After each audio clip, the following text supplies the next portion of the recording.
Around Dodge City and in the territory on west, there's just one way to handle the killers and the spoilers, and that's with a U.S. Marshal and the smell of Gunsmoke.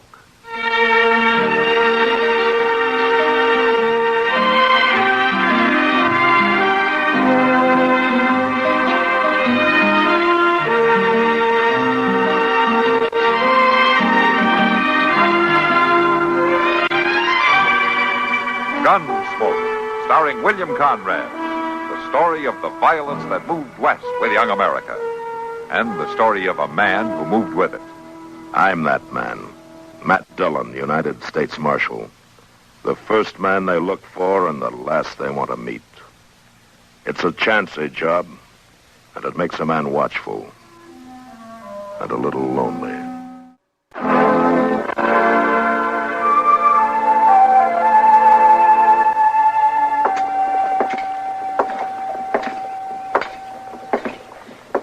Well, hello, Matt. Hello, Kitty. Something the matter? You look like you've lost your last friend. And I could use a drink. Come on in.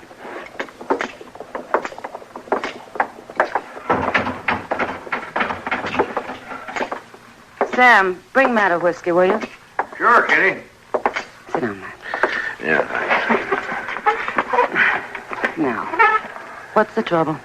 Yeah, I just got word that a couple of old friends of Something mine... happened to him? Yeah. They're dead. Oh, I'm sorry, Matt. Here's your whiskey, Marshal. Oh, thanks, Sam.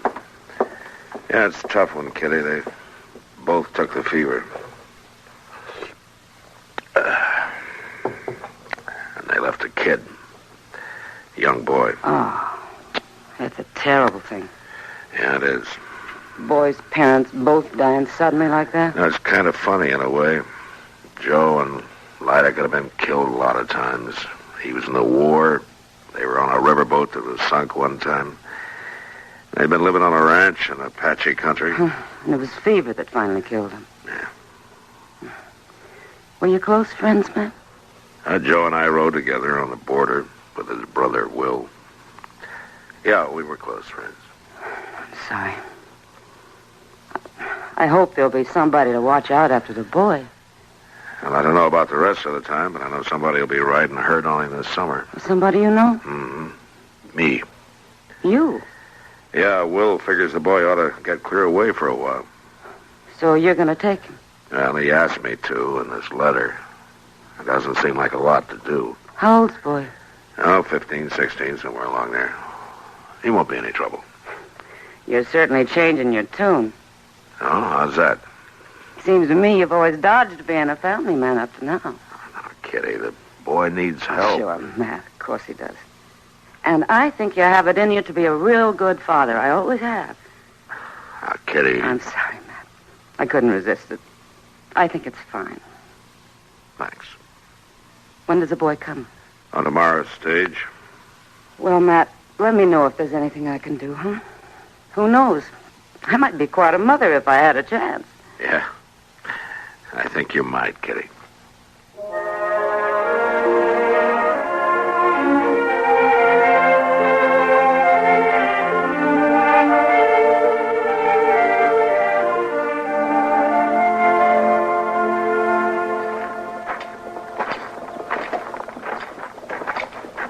How'd you have a good trip, Dave? Weren't nothing to it at all. I'd rather have rode. You what? Well, the stagecoach wasn't bad, but I'd rather have rode my own horse in. That was kind of a long way for that, wasn't it? That's what my Uncle Will said.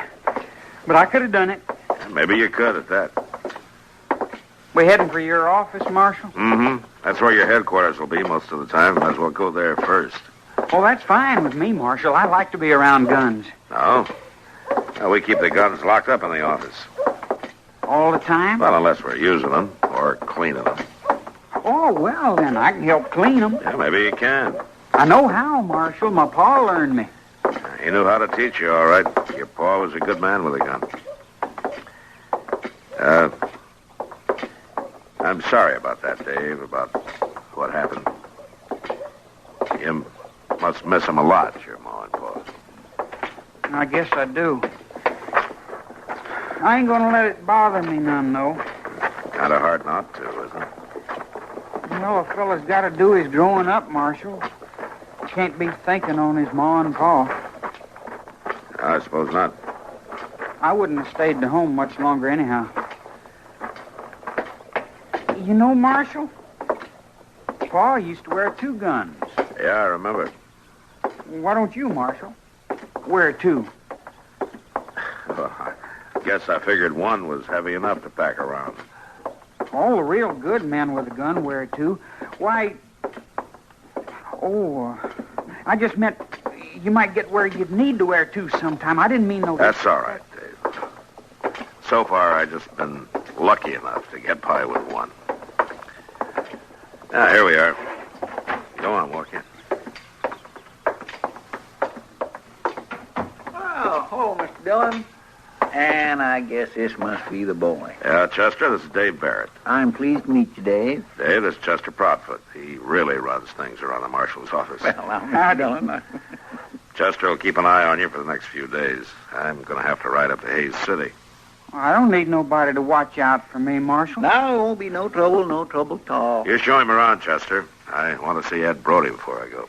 Yes, sir, I sure will do that, Mr. Dillon. Oh, can't I go along with you, Marshal, instead of staying here with him? Now, don't you worry, boy. It won't be nothing at all for me to make you feel to home. You better stay here this time, Dave. Maybe you can ride with me another time before you go. Sure, a nice young fellow like you. Why, you and me'll get along just fine. Thanks, Chester. You all right, Dave? Me?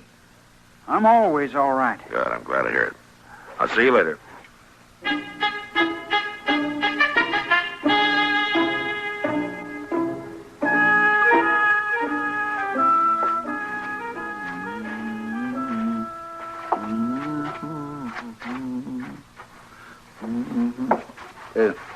Excuse me, boy, I gotta sweep under that chair you're sitting in. Just scoot your feet out there. know.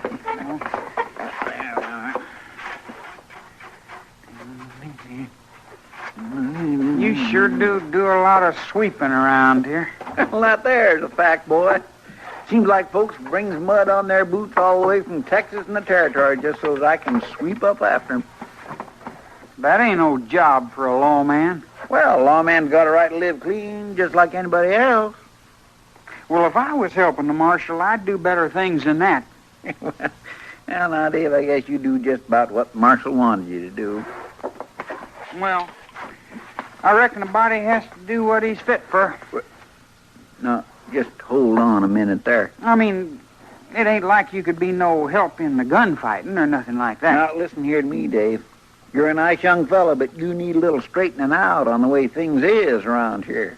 The marshal needs somebody around him that can shoot. I can shoot. Don't you worry none about that. Well, you don't even wear a gun. A man don't need to wear a gun all the time to know how to shoot.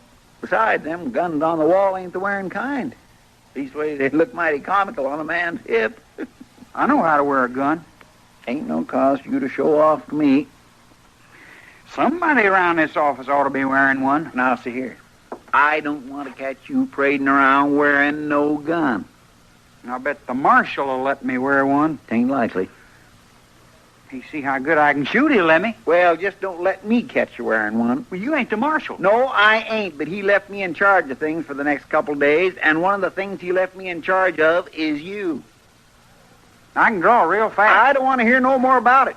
I don't want to see you wearing no gun, and that's all there are to it. Now move away from them windows so that I can red up the rest of this office.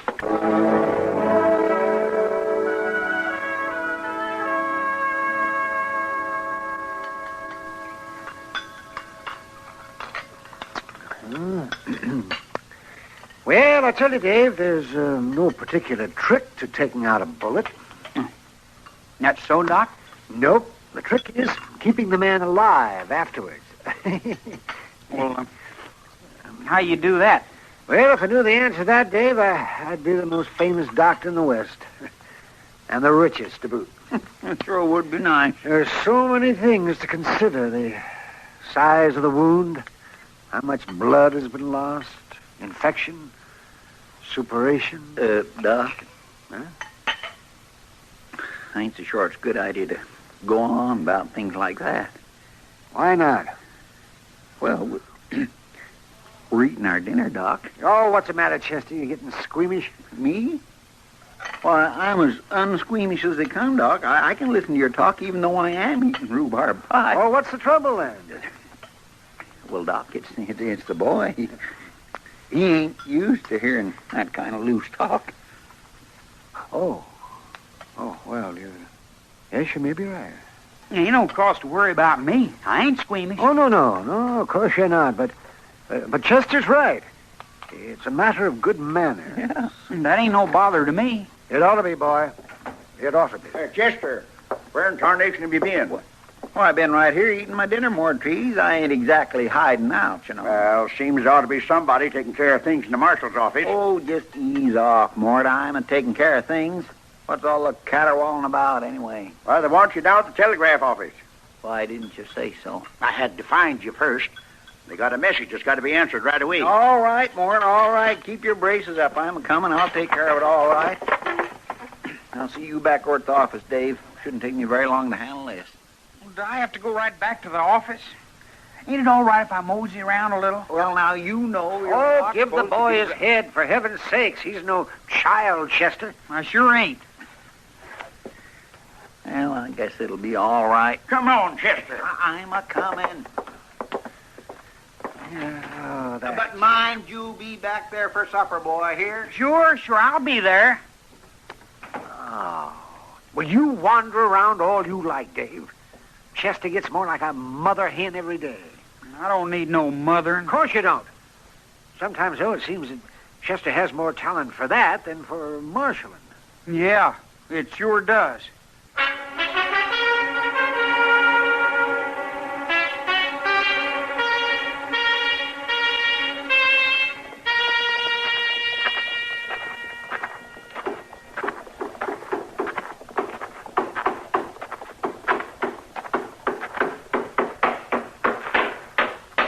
A horse kick that down for you? Huh?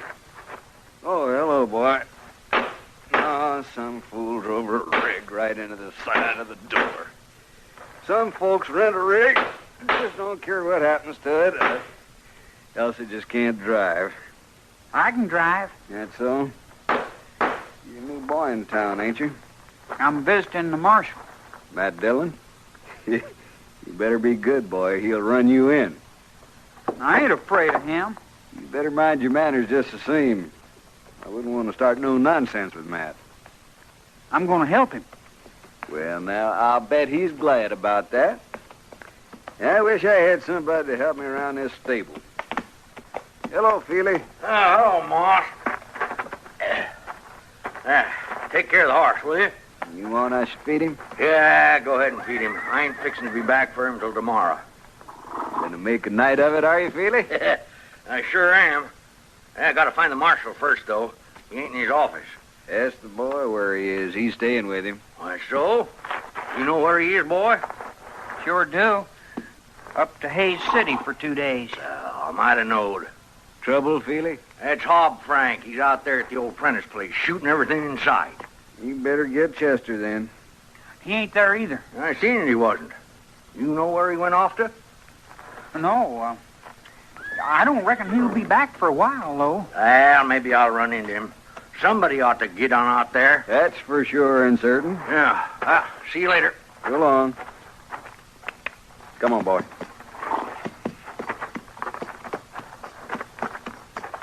You know where the Prentice place is? Sure. It's just south of the river, about a mile. Got a big old fallen down house on it. Nothing to see. What do you want to know for? Why, I want to be able to tell Chester where it is, that's all. Search the boy. Chester knows the Prentice place. Everybody around Dodge knows it. Yeah, sure, I should have known. Here, boy. Hold this bridle. Yeah. Say, mister, would you leave me have a horse? I got only one rule about that, boy. I'll leave you have it if you can pay for it. Oh, I can pay for it. I got money.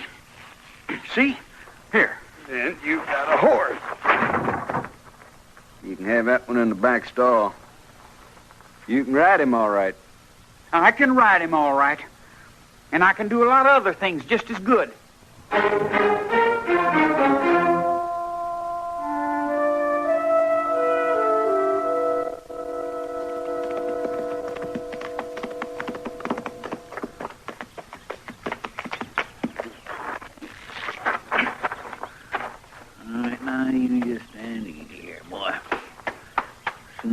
Old man, Frank, I'll take you down to the river for a drink.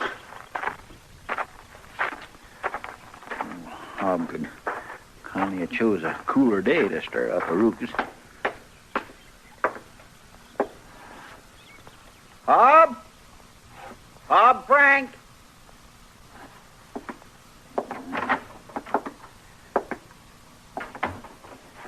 All right, now don't you go playing no hiding games, old man.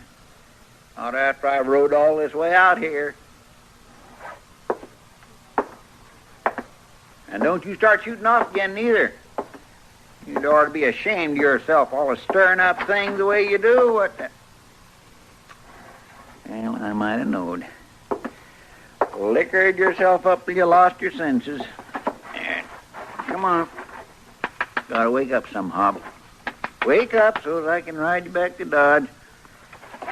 Come on now, old man. It's time again for you to spend a night or two in the lockup, and then we'll get... Oh, my gracious mercy. You've been shot. He's dead.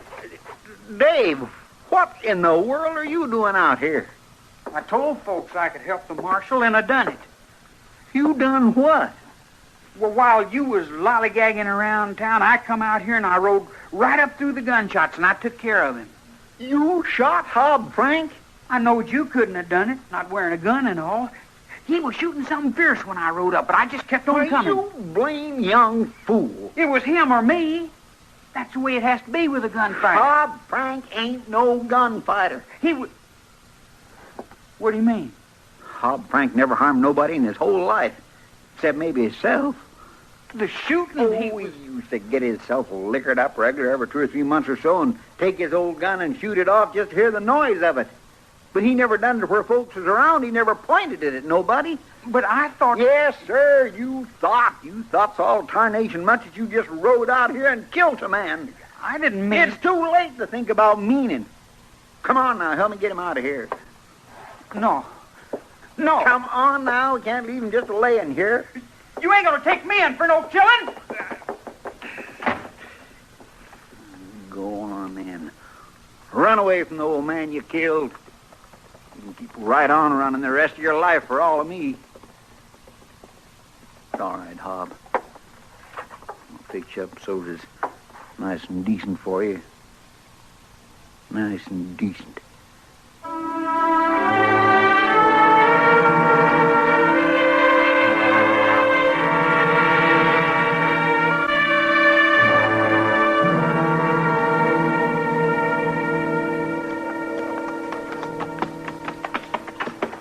I tell you the truth, Mr. Dillon, I think it's too good for him. Oh, what do you mean by that? For that, Dave. To tell him that old Hob didn't die after all, that Doc pulled him through somehow. Yeah, maybe you're right. It was no thanks to him, and that's a certain fact.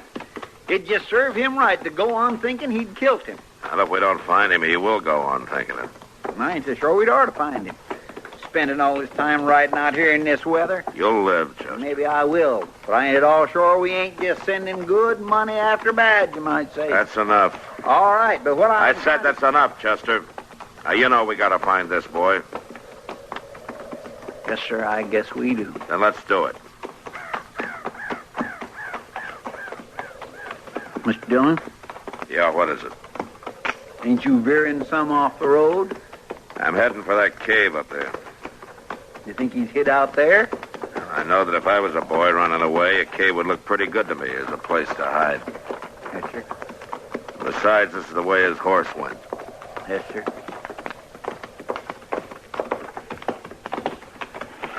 All right, Chester, we'll stop here.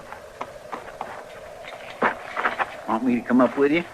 No, you stay with the horses. I'd admire to help. I'll call you if I need you, Chester. Yes, sir.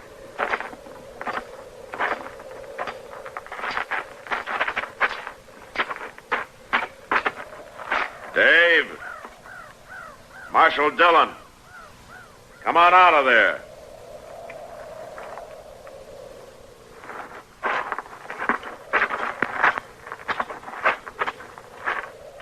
You might as well come out, Dave. You left a plain trail. I ain't coming. Come on, Dave. I ain't coming out. Never. You If I have to come in and get you, I'll do it. I ain't gonna hang, Marshal. I ain't gonna hang. No, you're not gonna hang. You're lucky. What? What do you mean? The old man didn't die. Now come on out.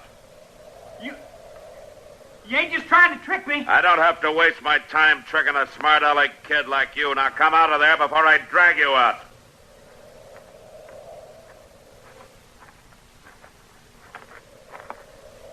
All right, come on, all the way out. Now down here.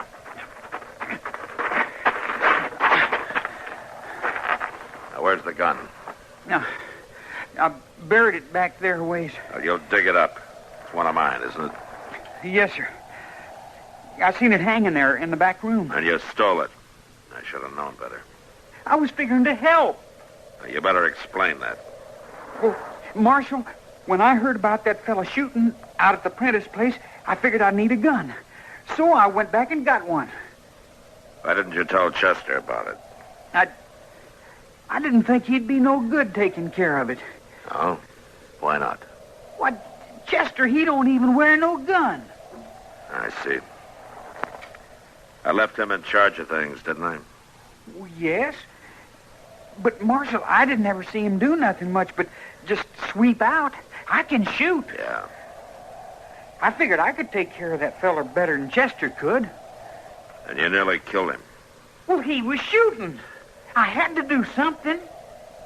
You know what Chester would have done? No, sir, I don't. Well, he'd have walked right up to that man, shooting or not. And he'd have talked the gun away from him. And he'd have brought him back into Dodge, where he'd be safe.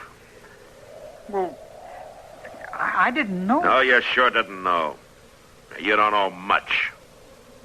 If you think the only way to measure a man is according to whether he wears a gun or not, you don't know much. I guess maybe you're right. Yeah, I'm right. Well, what you gonna do with me? Well, until the circuit judge comes to town, I'm going to turn you over to Chester. And I'd get ready to do a lot of sweeping. A lot of sweeping.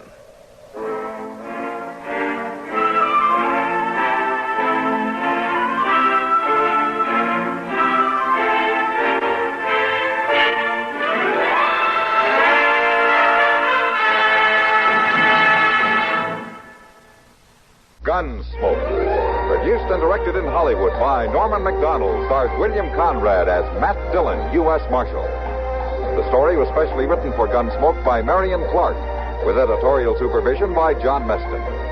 Featured in the cast were Sam Edwards, Harry Bartell, Joseph Kearns, and Ralph Moody. Parley Bear is Chester, Howard McNear is Doc, and Georgia Ellis is Kitty.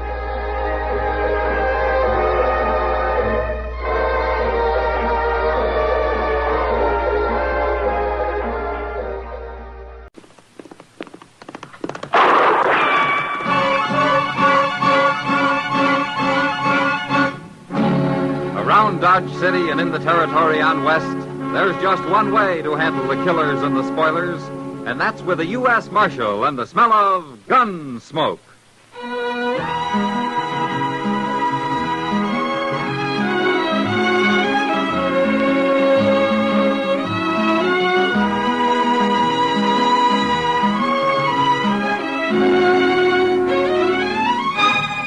Gunsmoke, starring William Conrad. The transcribed story of the violence that moved west with young America. The story of a man who moved with it. Matt Dillon, United States Marshal.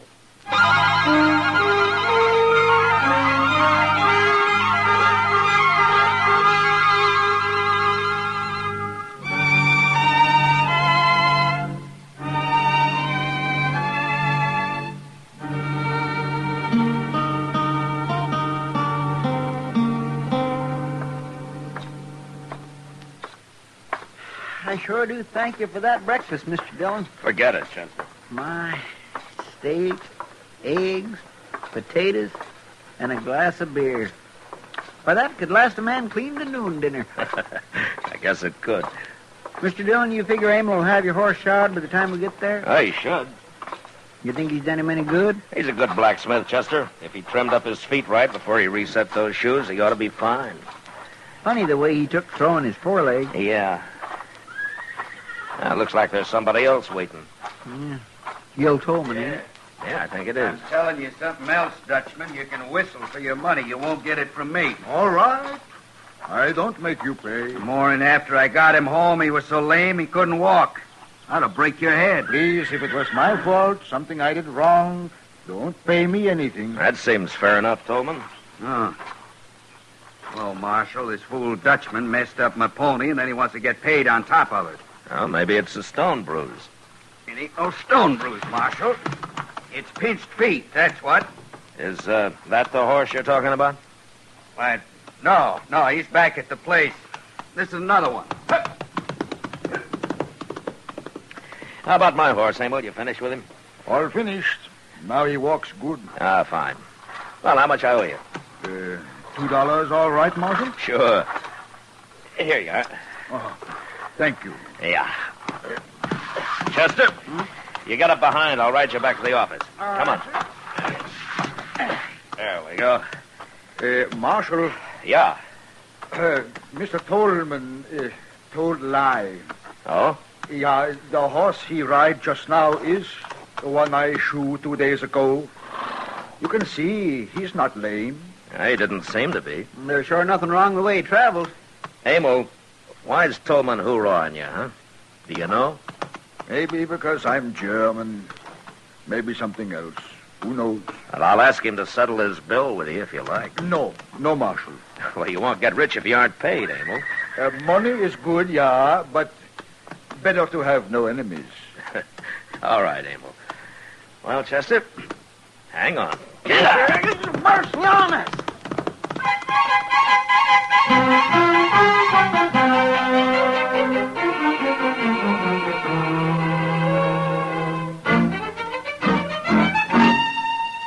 Mr. Dillon? What, Chester? Did you know that Lily Langtry's going to be here in a couple of weeks? Oh, how did you know?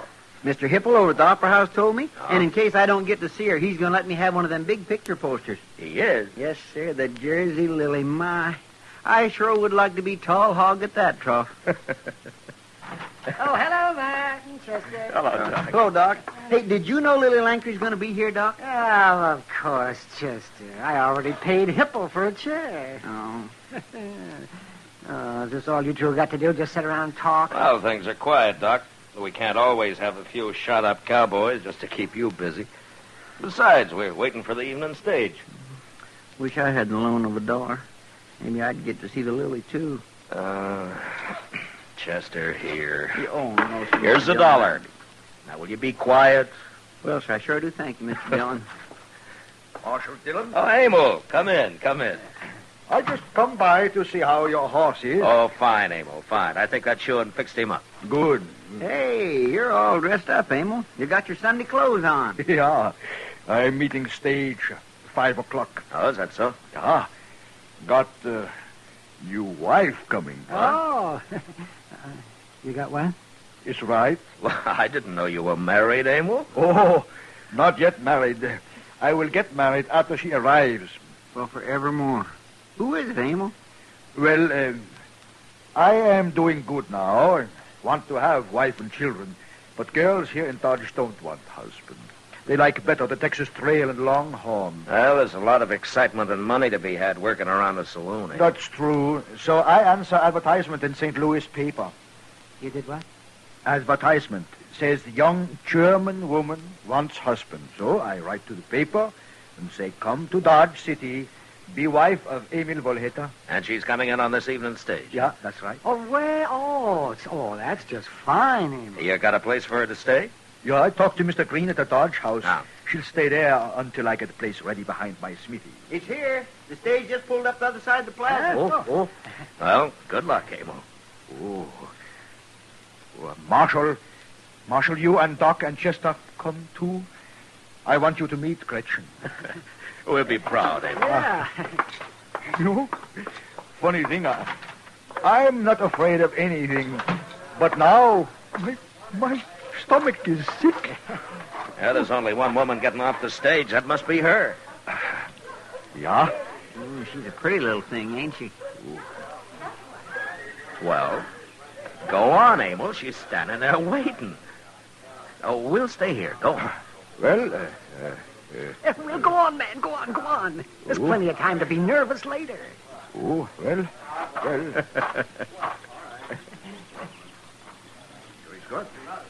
Guten Abend. Ich bin Emil Wolleder. Ich bin fröhlich und glücklich, dass Sie gekommen sind. Herr Wollheder? Ich hoffe, die Reise war nicht My, so schwer. listen to that. Nein, ganz gar nicht. Ich bin erfreut. Makes you wonder how they can understand each other, don't it? Talking that way. Oh, Chester, for heaven's sake. Liebe Leute, ich werde Sie Ihnen... Oh, look, he's bringing her over here. Sprechen Sie Englisch, Fräulein Gretchen? Ja, natürlich. Ach, gut. Marshal Dillon, Gentlemen, Miss Gretchen Schiller. How do you do, gentlemen? How do? How do you do, ma'am? Welcome to Dodge, Miss Schiller. Thank you, Marshal. I hope you'll be happy here. You've certainly got a fine man. I know much about him already. We have written. Now, Marshal, I will take Gretchen to the hotel. Kommen Sie. Wir gehen jetzt. Gretchen, mal her. She seems a little scared, doesn't she, Matt? Now, Doc, she took a chance on coming out here. Yeah, well, so did Emil. Getting married to a mail-order bride like buying a pig in a poke. You can't be sure till it's too late. Oh, for the... No. Come on, Matt. This is an excuse for some sort of a celebration. I'll buy you a glass of rye. Hey, you too, Chester. All right, Doc, since you're buying. You know, I was just thinking. She's so little and Emil's so big, I hope he don't take it into his mind to beat her none. Emil's about the gentlest man I've ever known, Chester. And besides, Chester, men don't always beat their wives. My pa did. well. Sam, set out some glasses and a bottle of rye whiskey. So then when the stage comes in a few minutes ago, I see where he gets himself a gal bought out of a newspaper. Gil Tolman One again, of them Mr. Dillon. foreigners is all we need around here. Now there's two. We ought to tar and feather the both of them and send them on their way. Doc, you and Chester wait here. Tar and feathers is too good for foreigners that are trying to take over the town.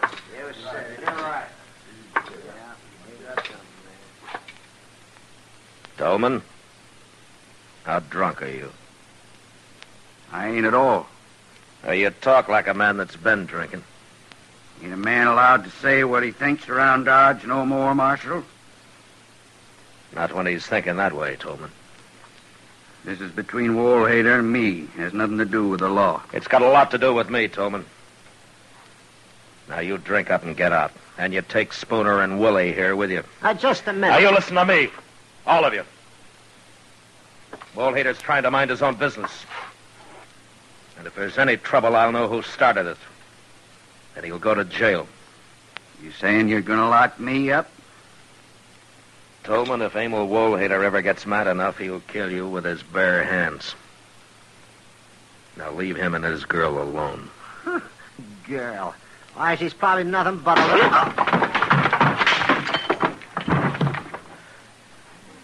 All right, Tolman.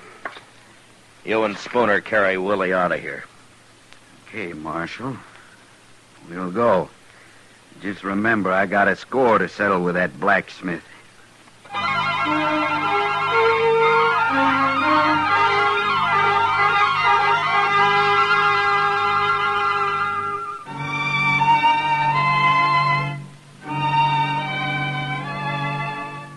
By the end of the next week, Emil Wollheder had finished fixing up the little room out behind his smithy. And the week after that, he married Gretchen Schiller. On their wedding night, they made quite a picture, standing there by the fire out behind the smithy. The great giant of a man and his tiny little bride, smiling and happy. Doc had come along, too, and he was busy with his fiddle. People were laughing and eating and drinking.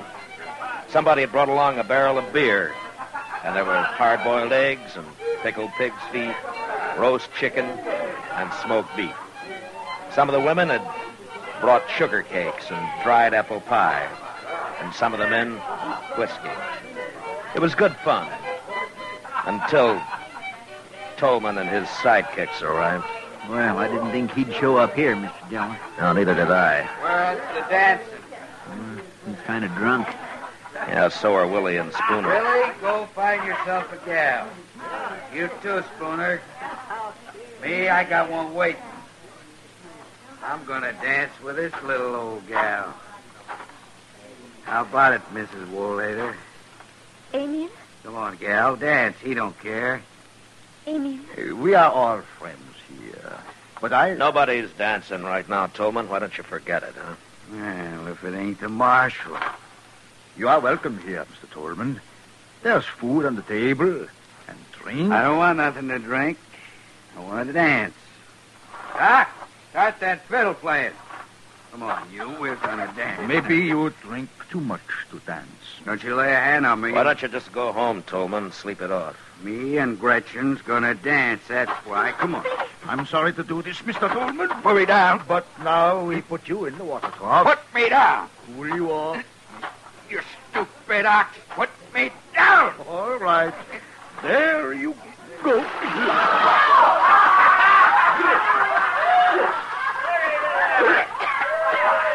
Well, that'll quiet him some, Abel. Better than hurting him, I think. You filthy Dutchman. I'll pay you back for that. Come on, Willie. Spooner, let's go.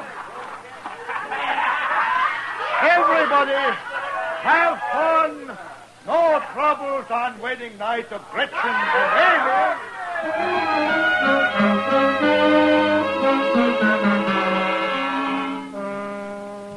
And there wasn't any more trouble that night, or in the week that followed.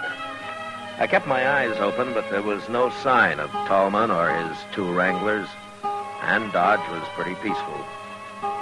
Then late one night, trouble did come, but not the way I'd expected it. I'd fallen asleep on a cot in the office. Mr. Dillon? Mr. Dillon. What? Wake up, Mr. What? Dillon. What's the matter? What's the matter, Chuck? There's a fire. What? It's the blacksmith shop. I come as quick as I could. Well, is it bad, Yes, Chester? sir. A bunch of the men are out there now. Where's Emil? I don't know. Nobody's seen him. How about Gretchen? Miss Kitty's with her. She's pretty upset. Oh. By the time we got bucket lines going, this place is just about burned to the ground. Well, how did it start? Do you know? No, sir, I don't. But a shack like that flares up pretty quick.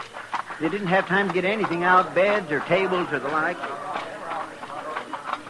Well, there doesn't seem to be much left but a pile of coals. So there ain't. Oh, there's Miss Kitty. Over there. And Gretchen. Yeah. Oh, Matt. Ms. Woolhater. Kitty. Oh, Marshal. He's gone, all gone. And Emil worked so hard. Now, it's going to be all right, Miss Woolhater. Kitty, why don't you take her on over to your place, huh? Oh, that's a good idea. Come on, honey. Oh, no, I can't. Emil will be back. He'll worry. Well, the marshal can tell him where you are. Where is your husband, Gretchen? He was called away. Oh? When? A few hours ago. A man came for him. Said he was needed. Well, who was it? He was one of the men who came our wedding night. Oh, she means the night of the chivalry, Matt. Yeah. It must have been Willie or Spooner. Yeah, that's right. Gretchen, Liebchen, bist du verletzt? Oh, Emil, der Gott. Ich war so bang Emil, Gretchen, it burned too fast. The men couldn't get water to it. Yeah, I know, Marshal. I've heard, but Gretchen is safe. Yeah. That is important. I'm going to take her with me, Mr. Woolhater. You're very kind, Miss Kitty. Right now, she needs a woman. Yeah. Come on, Gretchen. Let's go. Yeah, all right. Marshal, I think somebody set that fire. Oh, why do you think so, Emil? Somebody wanted me away from my place. So he told me I was needed down the trail towards Willow Bend. But there was no team of horses with thrown shoes. Well, maybe you just missed him in the dark. Well, didn't the man who came for you wait to lead you back? No, he rode on. By the time I dressed, he was gone. Did you know him, Emil? Yeah. It was the man Spooner. He works with Tolman. Now, he works for Tolman. Yeah, and Tolman's just mean enough to do it. He is. Look, Emil, if you'll say that Tolman did it, I'll have him in jail by morning. No, Marshal. No, this I settle myself. I won't have any killing, Abel. No. There will be no killing, Marshal, but for the first time, I am getting very angry. Not so much for me, but for little Gretchen. Oh, what are you going to do? I will wait. And when I see Tolman, I will teach him lesson.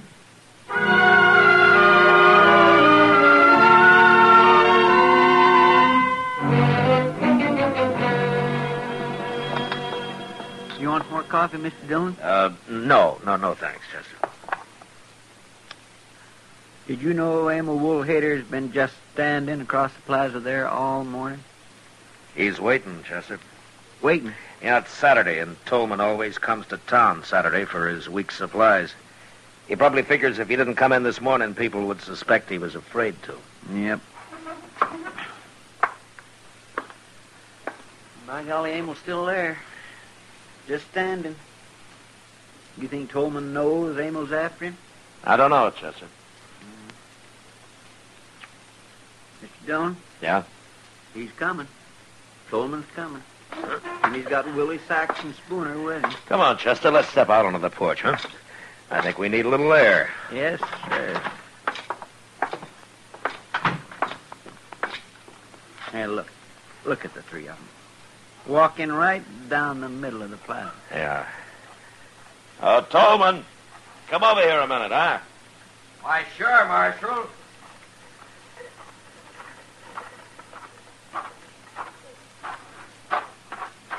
What do you want?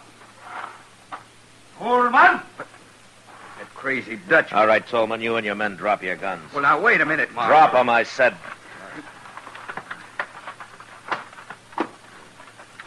That's better. Now, gentlemen, I think the blacksmith wants to talk with you. What? Mr. Tolman, I don't mind when you don't pay me for work. I don't mind when you are a little drunk. But when you do something to upset my wife, I mind very much. What are you talking about? I'm going to fight you, Tolman, and hurt you. You lay a hand on me, and Spooner and Willie here will tear you to pieces. I don't want to fight other men, but if they try to stop me, it's too bad. You are crazy. No, just very mad. I'll see that they come at you only one at a time, Abel. Please, Marshal, you stay out of it, out. If they want to come at me at the same time, let them. Boys, get the Dutchman.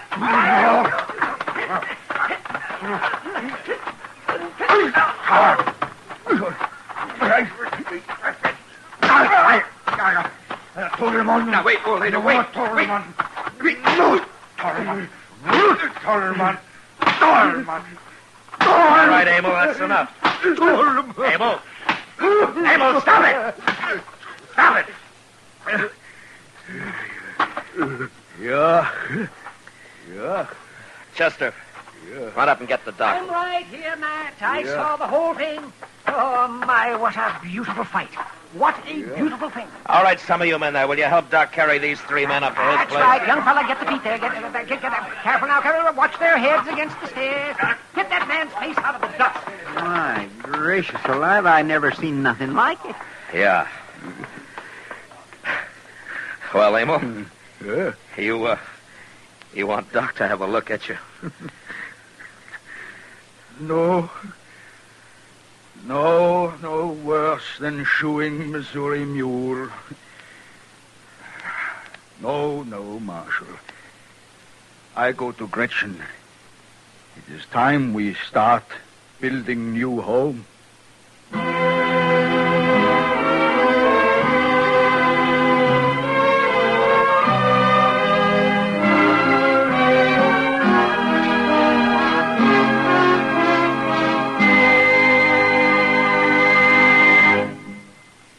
Gunsmoke, transcribed under the direction of Norman MacDonald, stars William Conrad as Matt Dillon, U.S. Marshal. Tonight's story was specially written for Gunsmoke by Mr. MacDonald, with music composed and conducted by Rex Corey. Featured in the cast were John Daner, Gene Bates, Vic Perrin, and Luke Krugman. Harley Bear as Chester, Howard McNear as Doc, and Georgia Ellis as Kitty. George Walsh speaking. Join us again next week as Matt Dillon, U.S. Marshal, fights to bring law and order out of the wild violence of the West in Gunsmoke. When rustlers are on the loose, Gene Autry isn't long getting on their trail tomorrow night on most of these same CBS stations. Don't miss Gene's adventure titled Maisie's Boys, and a hard lot you'll find them, too. It's the Gene Autry Show with songs by the Melody Ranchers and Adventure 2 tomorrow night at the Star's address. Stay tuned now for Gangbusters, which follows immediately over most of these same stations.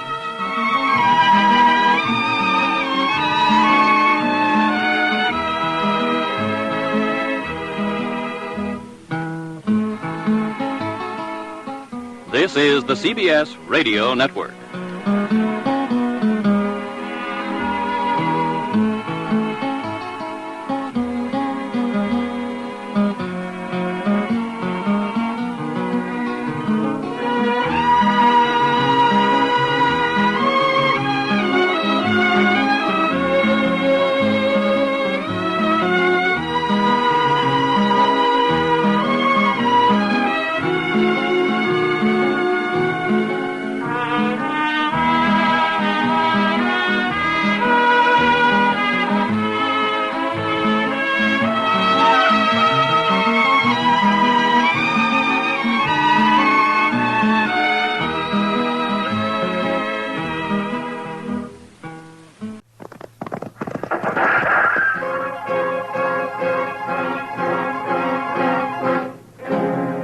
Around Dodge City and in the territory on West, there's just one way to handle the killers and the spoilers, and that's with a U.S. Marshal and the smell of Gunsmoke.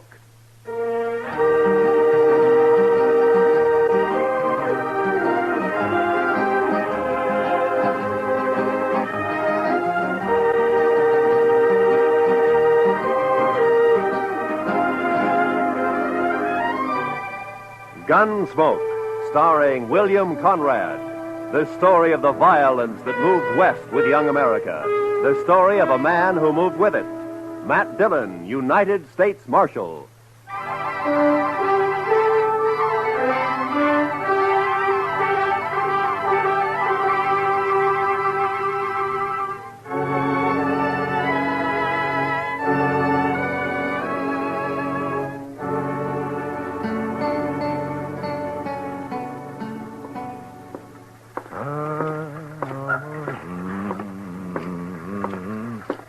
How are you this morning, Mr. Bumby? Huh? Oh, hello, Marshal.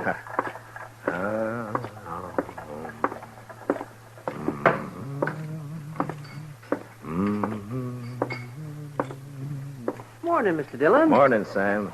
Is Kitty around? Oh, don't know she's up yet, but if she is, she ought to be down soon. I'll wait. Nippy this morning. Oh, feels good. It's a nice time of year, huh? I don't know. I kind of like spring myself. Sam, you better wash that glass over. Huh? Oh, yeah. Thanks. Can I get you something? Beer, maybe? Got any coffee? Sure. Just made a bottle. Oh, that'll be fine.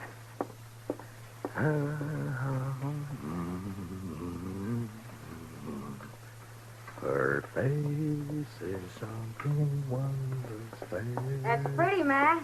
You got a pretty voice. Oh, it's good enough for calling hogs, I guess. Yeah. You just get up? A while ago. Why? Oh, it just strikes me I haven't seen you close to early like this. Uh-huh. No, you look fine. I mean that you... You better quit by your head. Yeah, I guess it's... Where's Sam? Oh, he's bringing in coffee. Oh, Sam, cup for me, please. Sure, Miss Kitty. What's the occasion, Matt? Kitty? There's a party tomorrow night, a dance. It's a benefit for the new school down at the hall, you know? And, every fellow's to bring a girl. You know? It happens at dances. Go on. Well, what I'm trying to... Will you go? With me? I'd kind of like to, Matt, but no thanks. Oh. Well, I gotta work here. You know that. Besides... Well, you ought to be able to get off. Well, even if I could, ladies might not take kindly to it, Matt. I'm not rightly polite society. Ah, what do you care about what... Well, thanks anyway, Matt. Ah, that smells wonderful. Sammy, I think I'll marry you. Me? Shucks. Me? Oh, shucks. Listen, Kitty, about the dance, I've already bought the You're tickets. sweet, Matt, and I thank you kindly for thinking of me, but you better ask someone else. Well, it isn't... Sam, will you go and polish up your glasses, please? Oh, sure, Mr. Dillon. Sure. Now, look, Kitty, I'm asking you to go with me. It's important to me that you go. Are you making love to me, Matt? At this hour in the morning? No, I mean it. I want you to go to the dance. You want to be embarrassed. You want everyone to stare at us. You know what they'll say? My, the marshal really should have better sense than to bring that woman here. It ain't decent. It ain't proper. Oh, Kitty. Well, it's true. I'm a hostess at the Texas Trail, a saloon. You know what they think about me. Well, will you go, Kitty? No. I'll call by for you at 7, huh? I'll drink a bottle of whiskey and clout some old biddy on the head. Then you'll be sorry. Oh, Kitty. I haven't got anything to wear, Matt. I can't wear my working clothes. You look just fine, like you are, Kitty. Just fine, just like you are. Marshal. Yeah. I shouldn't, but I guess I'll go to the dance with you. I'll be ready at 7.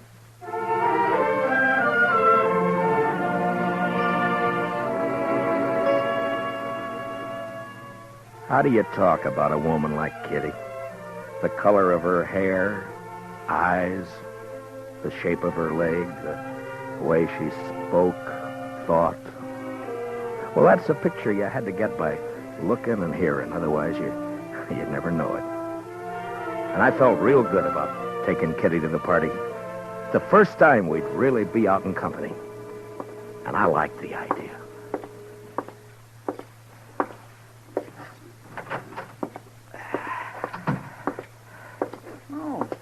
Morning, Mr. Dillon. Good morning, Chester. Nice day. What is that? That, Mr. Dillon? Yeah, all over my desk. That. Ink. Yes, sir, I know. I was just cleaning it up, Mr. Dillon. Seemed like a big bluebottle fly, last of his kind this fall, I guess. Big fool bluebottle fly was a-setting on your desk, Mr. Dillon. Oh, you're slopping it all over the floor, Chester. Yes, sir, I see it. That lazy fool bluebottle fly was a-stomping all over your desk, Mr. Dillon, and I took a whack at him with a paper I happened to have in my hand, and I got him. Well, thanks a lot. Well, that's all right, Mr. Dillon. If there's anything in this world I hate, it's a big, maggoty bluebottle fly. Yeah, I know, Chester. The mail come in yet? Yes, sir. A couple of minutes ago. It's right over there. Oh, okay.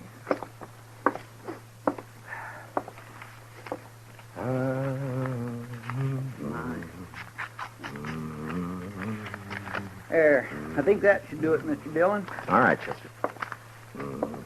Anything likely in the mail, Mr. Dillon? No. Look, Chester, we better get these government circulars posted. Would you do that for me? Yes, sir, I'll do that. Say, Mr. Dillon? Yeah, what is it, Chester? About the dance tomorrow.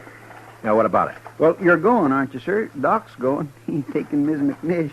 I'm going. Everybody's going. You are going, aren't you, Mr. Dillon? Yeah, I'm going. Don't seem right, man. You're standing not to go to a big social like we're... You are? Yes. Well, that's fine. Just fine. Doc and me, we were talking, and it just didn't seem right to us that a man like you didn't have no real nice, sweet girl to escort to a big social. I got one, Chester. A real nice, sweet girl. I'm taking Kitty. Miss Kitty? I asked her before I came down, and she accepted. Well, that's good. Miss Kitty. That's right, Chester. I got a couple of letters off to Washington, Chester. You want to go and see about posting those circulars, huh? Yes, Mr. Dillon. Ah, fine.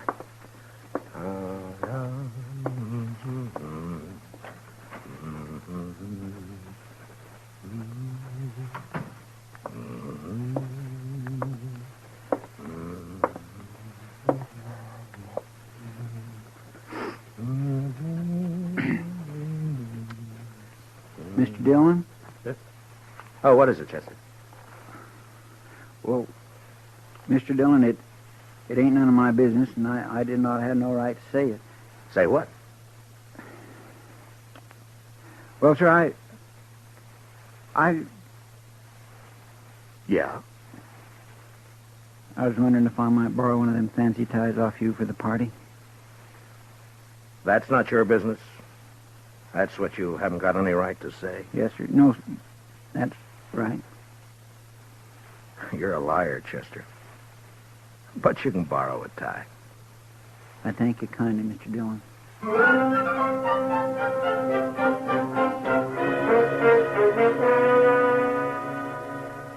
You work for a long time with a man, and you share a lot of life and a lot of death. And after a while, you know him even better than yourself. Well, that's the way it is with Chester and with me. Now, he had something on his mind, and I figured after a while he'd get it off. Well, the morning went, and it was almost noon when Chester came back. Gonna go have some dinner, Mr. Dillon? Yeah, I think I will. How about you? Hungry as a ragglebone possum. Did you get the posters up? Yes, sir. Well, okay, let's go. Mr. Dillon? Yeah? I guess there's something you ought to know, sir. There's talk. Yeah. All right, Chester, come on, get it out. It's all over town about you taking Miss Kitty to the dance tomorrow night. What do you mean, all over town? I only asked her this morning. Yes, sir, I know. Best I can figure, Sam over at the Texas Trail must have heard you and let it slip. There's been a mighty fierce mess of gum clobbering up and down all over. All right. Thanks for telling me, Chester. It ain't none of my business. Yeah, I know. You said that before. Yes, sir. I surely did. Well, let's go get something to eat.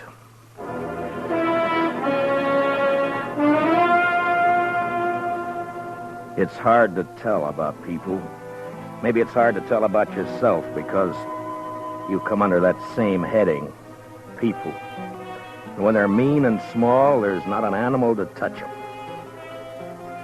Chester and I walked down the street, and it didn't take long to hear and see what was going on.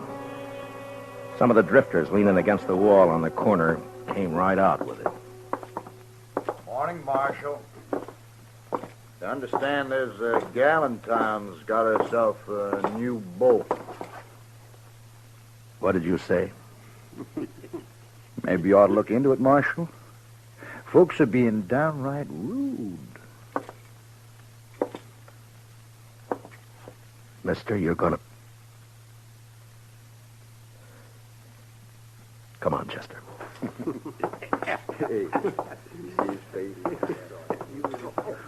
Ought to haul them in. Every one. Yeah? What are you going to charge them with? Pestilence, Mr. Dillon. Just plain pestilence.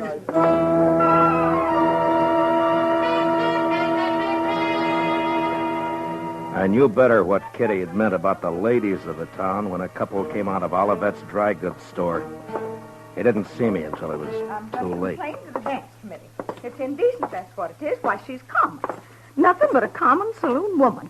What's this city coming to when a United States Marshal... Ooh. Morning, Miss Sprinkle.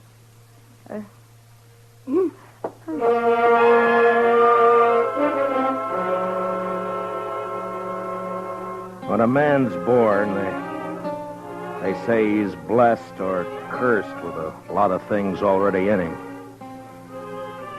Take pride, for instance. Sometimes pride can be a curse. Well, maybe I had more in my share. And maybe it would have been a sight kinder if I'd not taken Kitty to the dance. But I did.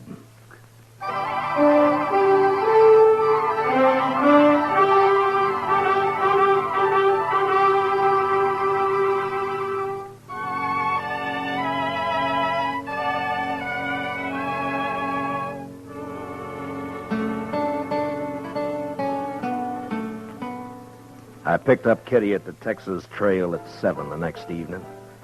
She was waiting by the side door, and when I saw her, she kind of moved back in the shadows, almost as though she was ashamed for me to see her. Hi. Hello, Matt. Are you all set? Well, I guess so. Matt, are you sure Hey, Kitty, you look fine. You look just fine.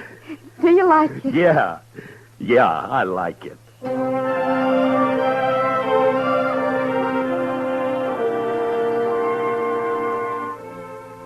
We walked along the street down to the hall, and I kept looking at her like I say, you know, you had to know this, Kitty, to understand what I mean, and even then you get a surprise. She was like a 17-year-old on her first date, and she was like all the women you'd ever known and loved, soft and innocent. And something else, something that's female, and you can't figure out what. Something that makes you drunk without a drink inside you. It was snowing a little, and the flakes caught in her hair and melted into the black of her velvet cloak. And just before we went in, I looked at her again. And I didn't care. I was proud she was with me. Oh, evening, Marshal Dillon. Evening, Miss Murphy. You know Miss Russell? How do? You have your tickets, Marshal Dillon? Oh, yeah. Here we are. Fine. Go right in, won't you? Oh, sure. Oh, excuse me, Mrs. Murphy. Is there somewhere I can put my cloak? Oh, yes, of course. The ladies' reception room is right through there. I didn't catch the name. Catherine Russell, ma'am. Excuse me, ma'am. Yeah, sure. I'll wait for you. Thanks. You better.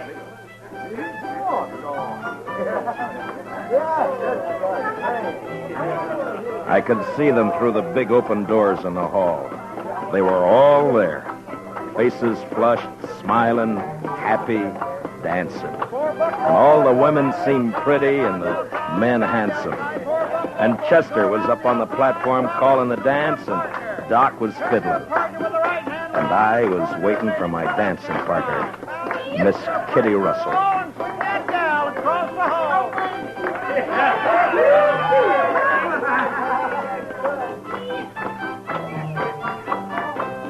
Now run away home and sing your own and leave my buffalo gal alone.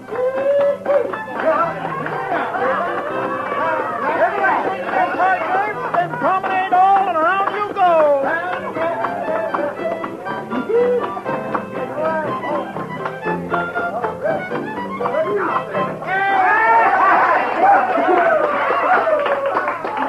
Hi. What took you so long? I'm sorry, Matt. I had a skirmish with one of the genteel females in there. Oh, I'm sorry. What says she? You know, I get the idea I'm not welcome around here. Let's go in and get some punch, huh? Sure. How are you, John? Oh, that's a nice dress, Kitty. I haven't worn it since a few years back in New Orleans. Hey, Marshal. Oh, Miss Kitty. It's Doc. Well, hiya. Oh, fine, Doc. Hello, Doc. I say, say, we got a bottle of whiskey outside. You care to join us? Oh, this punch. Not right now, thank you, Doc. Oh, well, sure. Say, Miss Kitty, I saw you come in. Best-looking woman in here. Oh, there's lots of scratching going on. Thank you, Doc. If you see Mrs. McNish, don't tell her where I am, will you? Man gets kind of dry fiddling. Oh, well, so long. So long, Doc. Punch, Marshal Dillon? Kitty? I guess so. Mr. Sprinkle, have you met Miss Catherine Russell? No, I'm afraid I haven't. You got a short memory, Mr. Sprinkle. Huh? I could have swore it was you in the Texas Trail a couple of weeks back. Drunker than a hoot owl. Don't you remember I had to slap your face? I think... Edward? Edward? Yes, dear. You let somebody else take care of the punch. I want you to come with me. Well, I promised. I'm on the committee. Evening, Miss Sprinkle. I have no wish to speak to you, Marshal Dillon, or this woman you've brought with you. I will not have my husband serving such people. Aren't you being a trifle bad-mannered, Miss Sprinkle? How dare you say that? Well, aren't you? I suggest that you leave, Marshal. Emmy. You're not wanted here. Not with that woman you've seen fit to bring. Come on, Matt. I want to go. No. This is a public dance, Miss Sprinkle. Right now, you're trying to make it private. If you can't behave like a lady, I'll thank you to leave this lady's presence. What? Now, see here, Marshal. You can't talk like that to my wife. Hey, Kitty! What do you say, Kitty? Matt, please. I want to go. We're not going anywhere. We're staying. How about some music? All right now, folks. It'll be a waltz this time.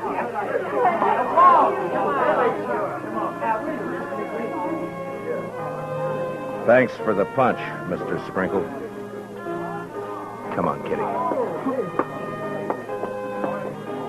I warned you, Matt. Now, please, will you take me out of here before something happens? Nothing's going to happen, Kitty.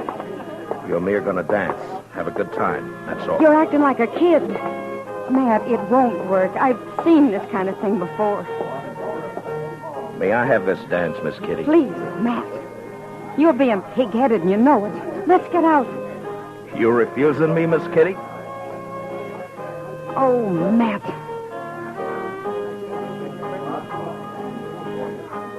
We danced. But it wasn't what I hoped it'd be. Kitty closed her eyes. I guess she was trying to blot it out, but I could see the other couples looking, whispering, and one by one dropping away over into a small group that got larger. And there were only about 6 of us left when the waltz ended. And that's when the stranger and a couple of his pals walked out onto the floor. They were drifters, probably been in town for a week. And they were having their fun before they moved on.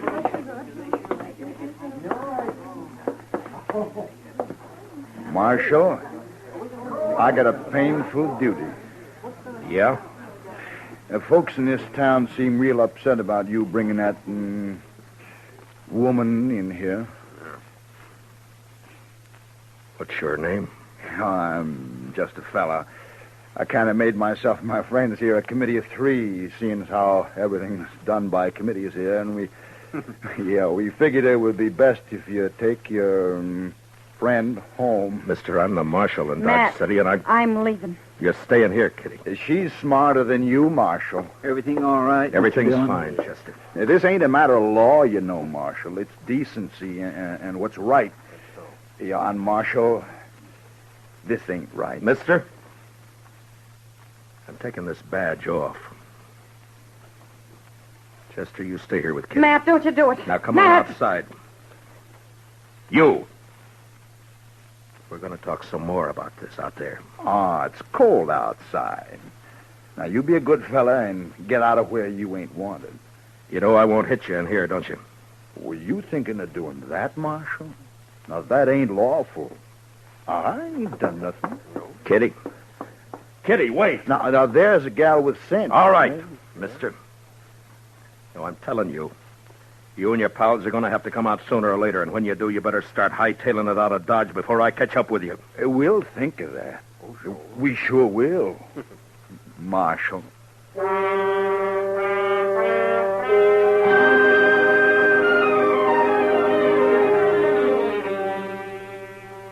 Just 3 no-good drifters, hating the law, finding pleasure in trouble. Kitty had gone, and I went out into the street. It had stopped snowing. Just cold. Much colder.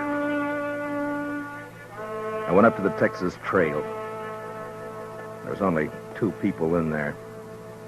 Some guy dead drunk on a table, and someone else standing at the bar, looking into the mirror at me.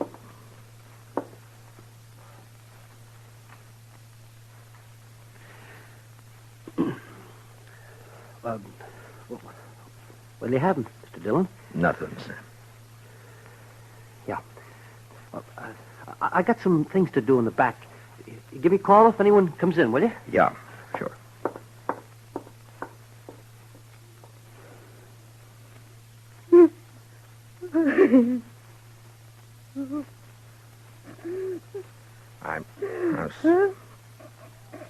I'm sorry, Kitty. Shut up. I'm sorry. I'm Matt. Matt. Oh, Kitty. Oh, it's all right. Sure, it's all right. I'm so mad. I could... Yeah, I know. I should have known better. No, it was me, not you. No, it wasn't that either. It was all those polite ladies and gentlemen. Give me a kerchief, will you? Yeah. Here. Been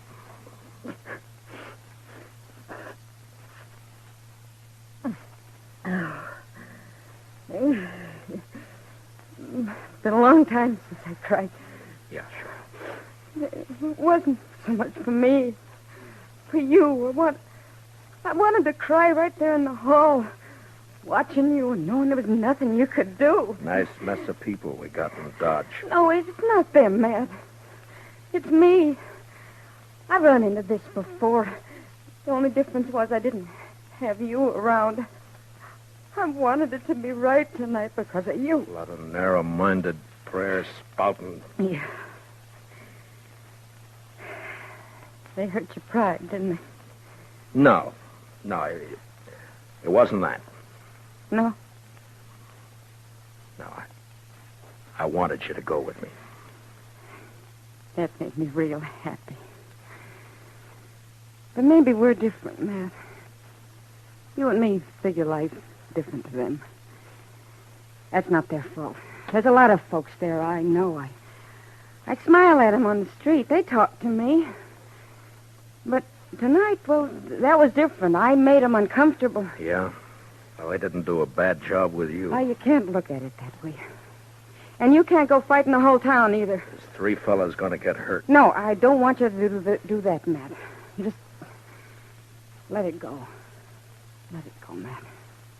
They don't mean nothing. You know what means something to me? What? That you asked me to go to the dance with you. I knew what was going to happen, but it was worth the chance. I thank you for it, Matt.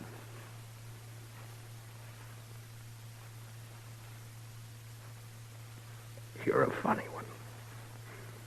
Am I? But you sure showed them up, those women.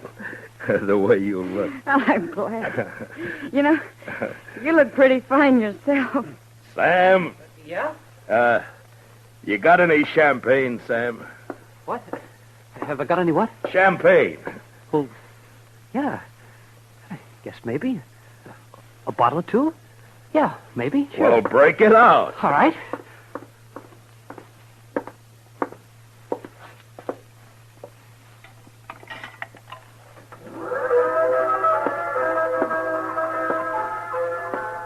Miss Kitty, I think the next dance is mine. Oh, Matt. I'd be real pleased, Mr. Dillon.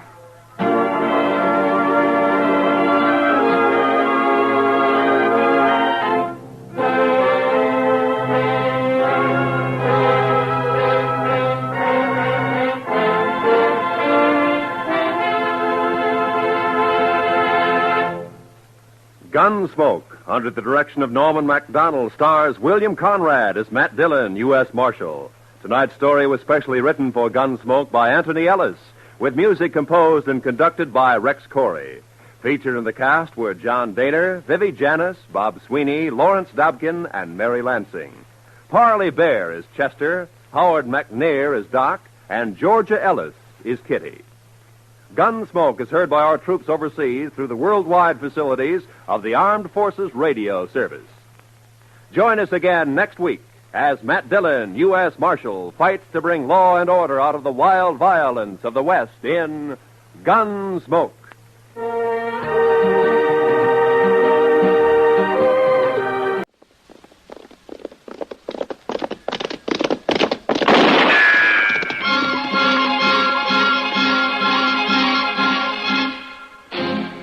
Around Dodge City and in the territory on West, there's just one way to handle the killers and the spoilers, and that's with a U.S. Marshal and the smell of Gunsmoke.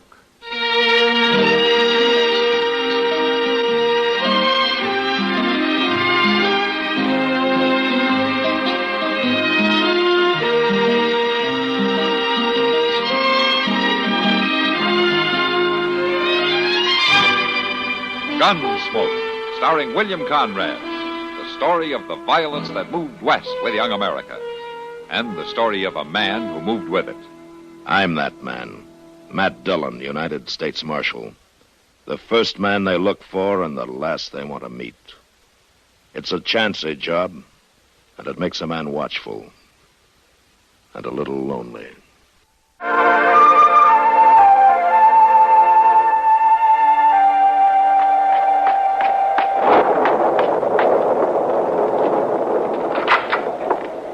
Oh, Kitty, it's you.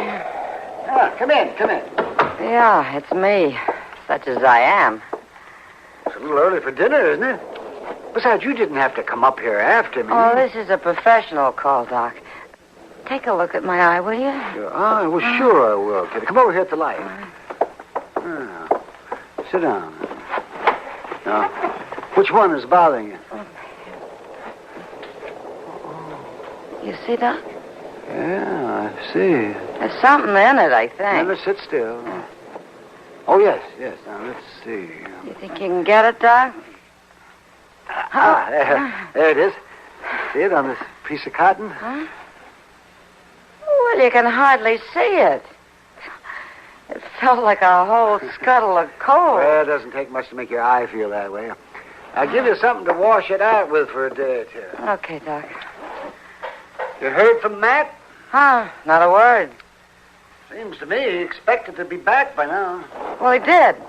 There's a trial starting up at Hayes City today or tomorrow, I think. Matt's supposed to testify. Oh, yes. Yes, you're right. I remember that now. Well, maybe he and Chester are making a pleasure trip out of it, huh? Maybe they found some decent weather and aren't hurrying to get back. Well, it wouldn't take much to improve on the weather we've got here, I'll say that. Here you are. Thanks, Doc.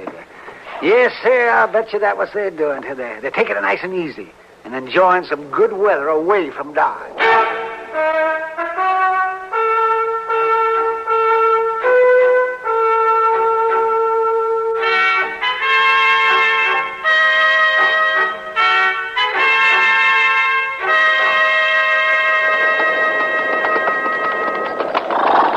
Dillon? Yeah, Chester. I don't rightly see how you can bar the trail no more through all this. Ain't nothing but moving mud. I think I know where we are. Sure be too bad, Marshal, if you wound up back in them mountains where you picked me up. Don't worry about it, Keel. It wouldn't do you any good. Yeah, my friends might say different. They ain't none too cozy about the law. They didn't help you before. Well, now... We turned down here, Chester. I remember this dip in the trail. It looks awful slidey, Mr. Dillon. Yeah. We better lead the horses. Keel, look out there. That horse sure went down hard. Yeah, come on. Let's see what the damage is.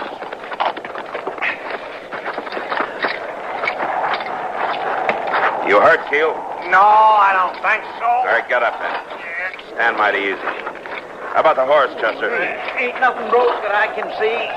See if you'll stand. Come on. All right, walk him a little. He's got a bad leg, all right. Yeah. We'll have to rest him for a day or two. Well, how are we going to do that, Mr. Dillon? Stuck out in country like this. We ain't going to try to stay here, are we? Well, there used to be a small ranch not too far from here, if I can still find it. You walk, Keel. Lead that horse good and gentle.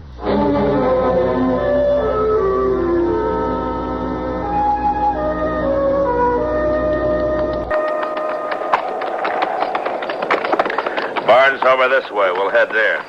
You must have a bump of direction on you like a homing pigeon, Mr. Dillon. Yeah, pigeon with blind luck. You just watch where you're leading that horse, Keel. Mr. Dillon don't need no smart talk from you. You out there. Oh, Mr. Dillon? Up on the porch? A woman? Yeah, Chester, I see her. What do you want? I'll be up to present myself, ma'am, as soon as I can see to the horses. You're welcome to find shelter in the barn, but don't come near the house. Well, that ain't very friendly like in all this rain. You take Keel and the horses over to the barn, Chester. I'll talk to her. Yes, sir. Try to talk her out of some coffee.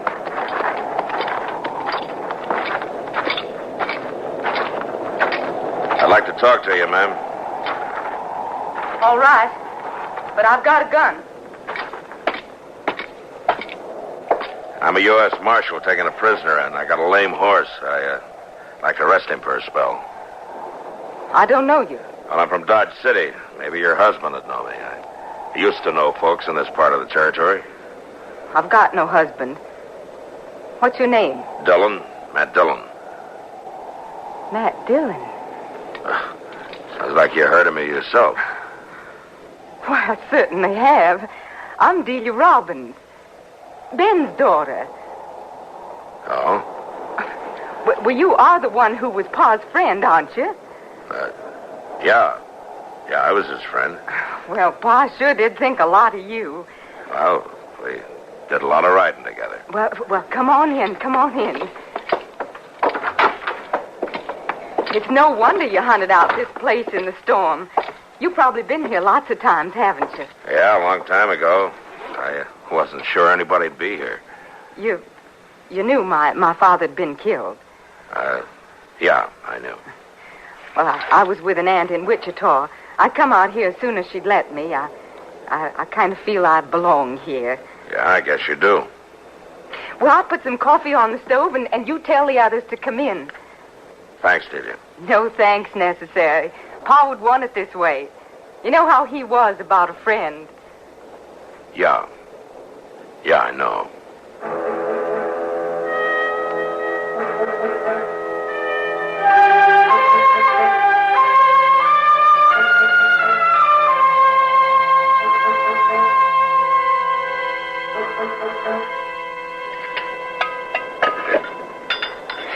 Well, I tell you, ma'am, that's better coffee than I can make, and that's a fact. Yeah, that's a fact, all right. Here, let me pour you some more. Yeah, well, ain't none to pour, ma'am. I just finished it off. Well, then I'll make some more. Oh, no, ma'am. No, not for him, you won't. You got to get along, Chester. Yes, sir. I expect you're right. You got it straight now? Yes, sir. I go into town and send a telegraph to the judge about how you're stuck out here for a day or two until Keel's horse can carry him again. That's right. And then I get on into Hayes City as fast as I can. Now, Mr. Dillon, what makes you think they'll let me testify instead of you? I ain't the marshal. You were there at the shooting, weren't you? Well, yes, sir, I was there. Well, you don't have to be a marshal to tell what you saw, do you? Now, you get going. Yes, sir. I'm going. I just hope I don't get lost in this storm. You won't. I'm going with you. Oh, well, now, that ain't necessary, Miss Delia. He'll find it all right. He just likes to complain. Well, it won't be easy in the dark and storm, Matt. That road winds around pretty good. I can lead him. Well, there's no need for you to go out in Well, this. I was going anyway. It's my night to sit with old Miss Pike. But, Delia, it's not necessary. I do this every week, and I spend the night in town. You afraid to be left here alone with me, Marshal? Shut up, Q. And that little lady could protect I warned you to keep your mouth shut when we came in here. Oh. You better get going before it gets any darker, Chester. Yes, sir. You ride through as straight as you can. Yes, sir, I will. I'll set him on the road just as good as Pa could do it. Yeah, Delia, I'm sure you will.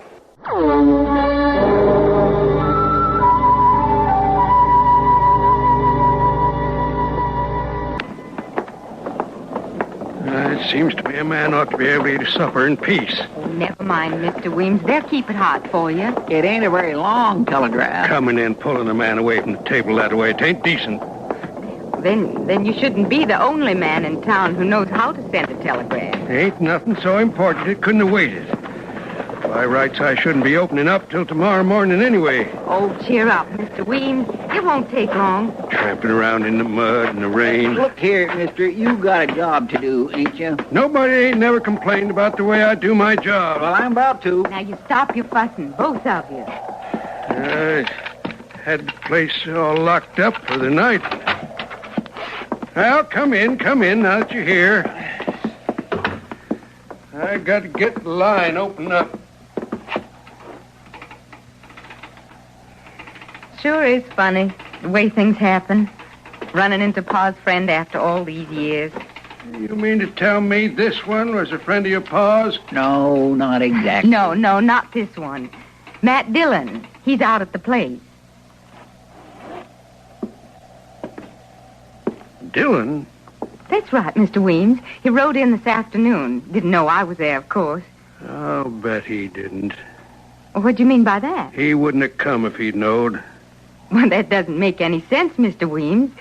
Well, I've never done anything to scare him away that I know of. It ain't seemly that you joke about it. I'm not joking, Mr. Weems. I was just glad to see him, that's all. Good friend of Pa's like he was. Such a good friend that he killed him. What did you say?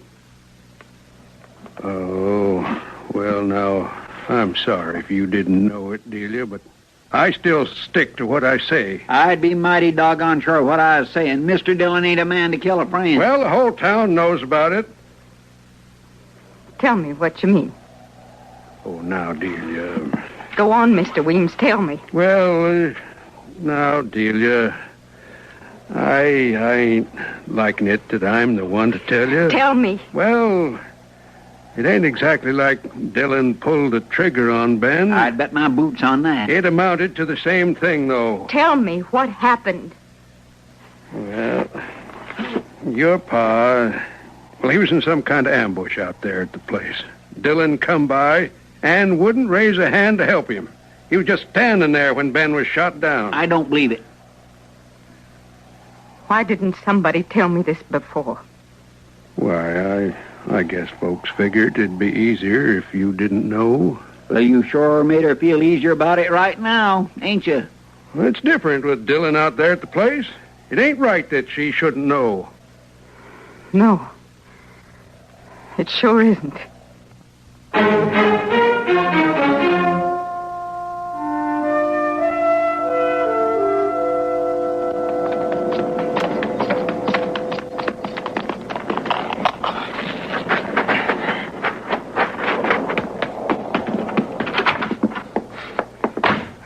I want you to get out of here. What?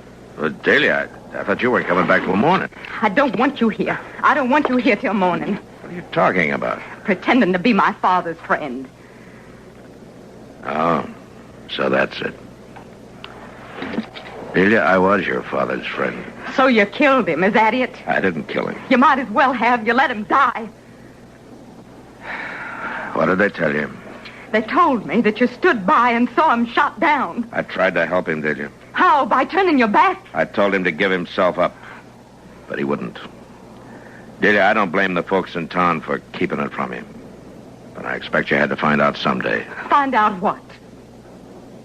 It was the law who killed your father, Delia. Not me. The law? Yeah.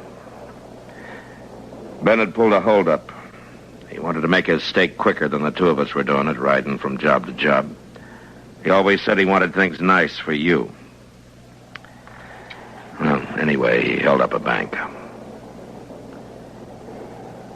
And you turned him in? No, I didn't turn him in. You rode with the law to get him there? I didn't do that either. I was here with him right in this room when the posse came. And you didn't help him? I tried to get him to give himself up.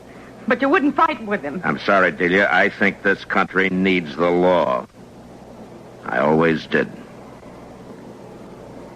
How did it happen? He tried to break out, and they shot him.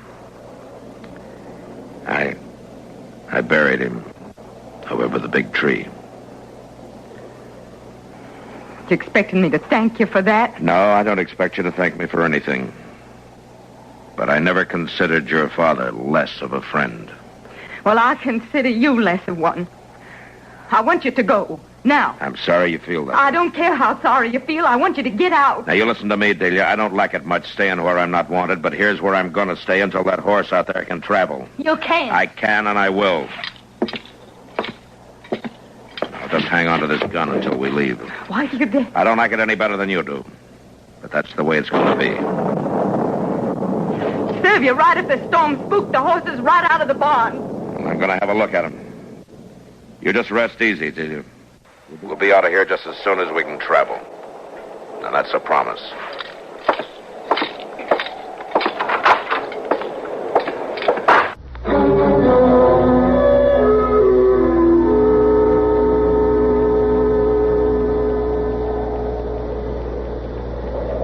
Hey, little lady. Oh, it's you. I sure do admire your spirit, telling him off like that. had it coming to Oh, him. he sure did. That and more. Calls himself a friend. That's what I say. That's a terrible thing. I know how you could get even. All the way. Man my father trusted. What'd you say? Well, you want to get even, don't you? Of course I do. Well, I know how you could do it, that's all. How's that? You just cut me loose. That's all. Just as simple as that. That's all. Well, I don't know about that. Oh, sure you do, little lady. Sure you do. Cut me loose, and I'll take care of him for you. Just like your pa would have done. You're his prisoner. Well, he let your pa be a prisoner, too. Now, ain't that right? It's just a way to get things even for your pa. Well, maybe you're right. Well, sure I am. Now, cut me loose. Yeah. But he's got all the guns. Well, it ain't gonna matter none. Look, all I got to do is I got to just be by that door when he comes in. I could smash him with a chair. And we'll see who's got the gun. Come on now, come on. We ain't got all the time in the world. He ain't gonna be out there all night, you know. You sure you can do it? I'm sure I can. Come on, cut this rope now.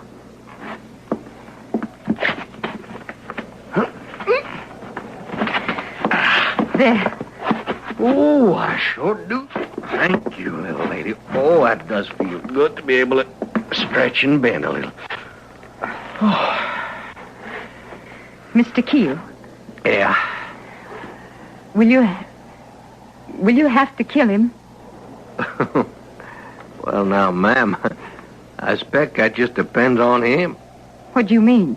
Well, if he wants to give up nice and easy like, I expect maybe I might just tie him up and leave him.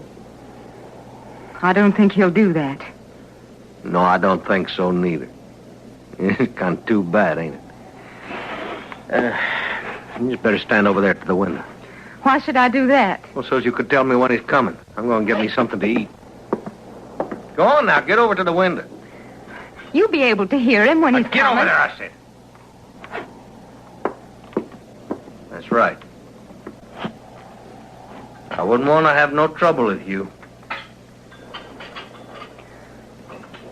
What's the marshal taking you in for, Mr. Keel? I killed a man, man. Of course, I killed more than one. This is the first time they caught me. You want some of this bread? No, thanks. All right. I'm kind of good at it, if I do say it myself. Good at what? Killing. Listen. Little lady, you ain't doing your job. You should have told me he was coming. Now, just be quiet. Be quiet while I get over here and hoist this chair. Quiet now. Just quiet.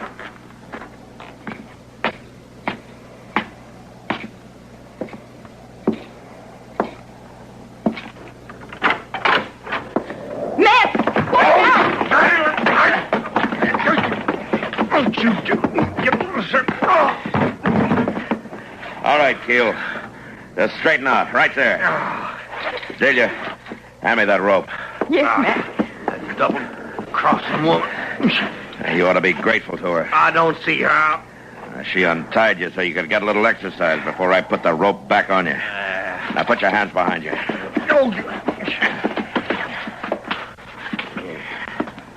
There. Matt, Yeah? I'm sorry. Yeah. I guess I think this country needs the law, too. Yeah, Delia. And the law doesn't come easy. No matter what side you're on.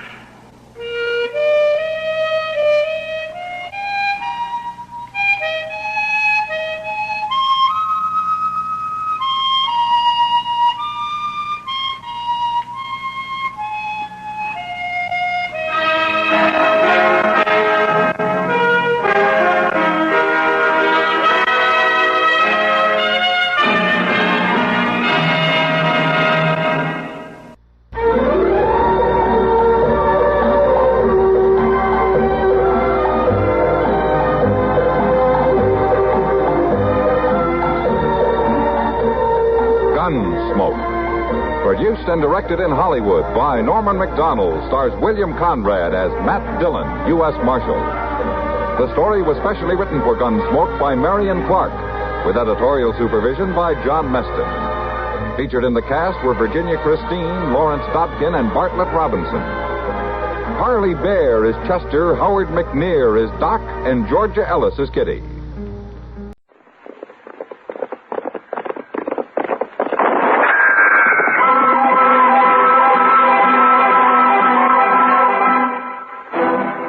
Around Dodge City and in the territory on West, there's just one way to handle the killers and the spoilers, and that's with the U.S. Marshal and the smell of Gunsmoke.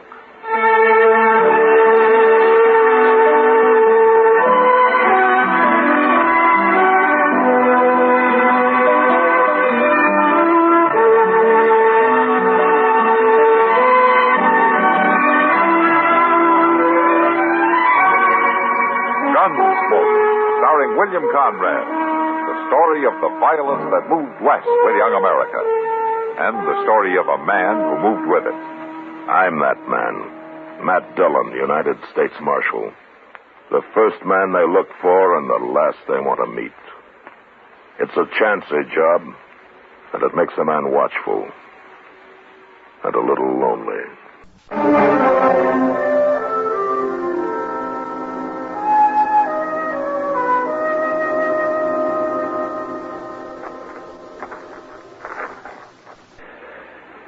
Might as well stand up, Digger. They're just about ready for you. Bring him over here, Glick. Yeah. We'll start walking.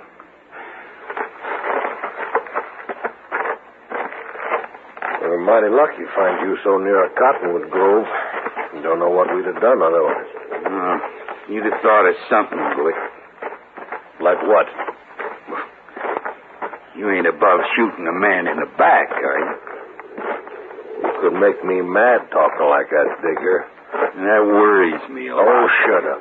Hurry up, Glick. Let's get this over with. We've been waiting on you, Pete. What's Rober looking so long-faced about? What I told you before. This ain't right. You telling me it ain't right to hang a horse thief? It ain't right to hang nobody the way you're doing it. I don't hold with lynching. Hanging a horse thief ain't lynching. You can't even prove he's a thief.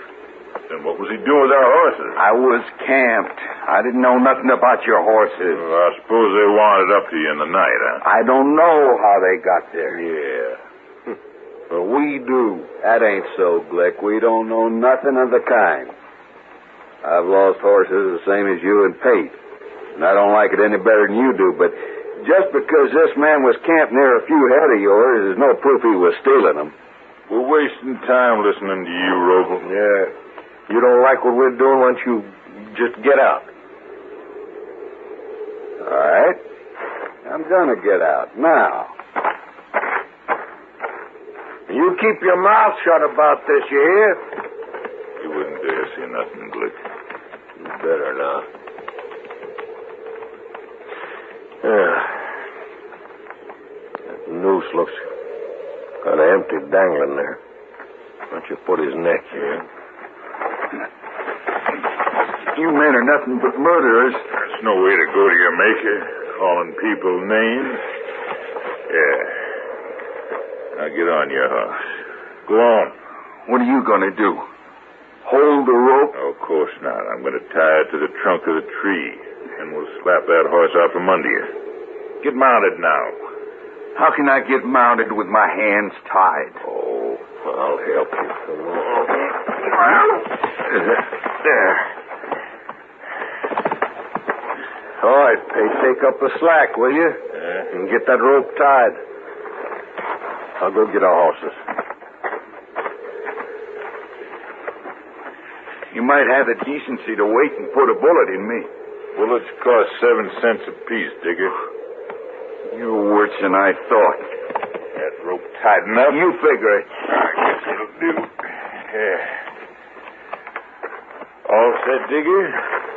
I ain't afraid. Wouldn't matter if you was, would it? Here's your horse, Pete. Just get mounted. Okay.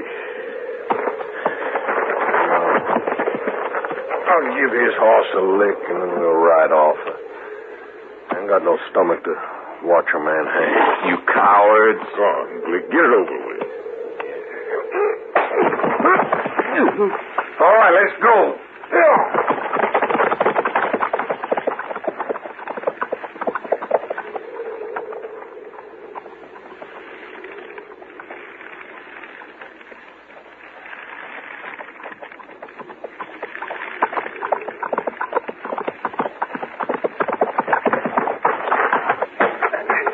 I'm cutting you down, Digger.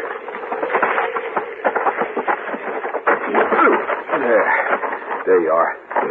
Now you can breathe. It wasn't too long. You'd hardly passed out. Air feels good. You get your hands untied. Oh, boy. You come back. There. Now you can sit up. You feel okay? You was waiting. I circled back into them trees. I couldn't fight them. Not the two of them. But I sure didn't aim to let them hang you. I don't know how to thank a man for saving me. There's no need to.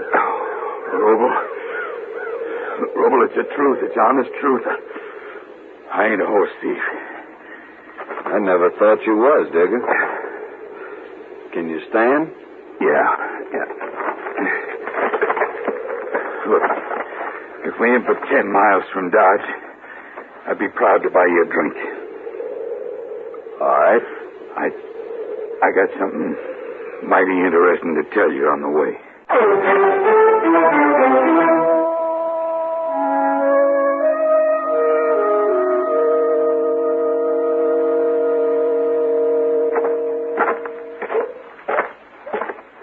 Chester?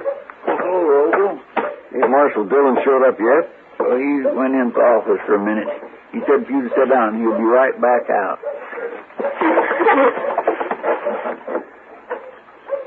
You tell him about Joe Digger? Well, I told him about the lynching and how you cut him down. Is that all? Well, I started to tell him the rest, but he was in a hurry. He said he'd hear it all from you. It's bad, ain't it? Yeah, well, you're doing everything you can about it. I hate informing on people. Yeah, but murder's worse, Roble. Oh, here he is. Isn't it all over? Hello, Marshal. Sit down. I've been sitting. Ain't time for it. Chester told me about what happened. That was a fine thing you did, Roble. I don't hold with lynching, Marshal. No. And I don't hold with murder either. Huh? What do you mean? He's going to kill him. He says he don't care how he does it. This Joe Digger, you mean? That's what he said, Marshal. And he meant it, too. Well, my land, you sure can't blame him much after what they done to him. I didn't save his life so as he could go on a killing spree, Chester. Where is he, Roble? I left him over at the Long Branch. I don't want to come point him out to you, but he's a tall fella. No beard, wearing a black hat. I'll find him. Come on, Chester. Are Glick and Pate in town, Roble?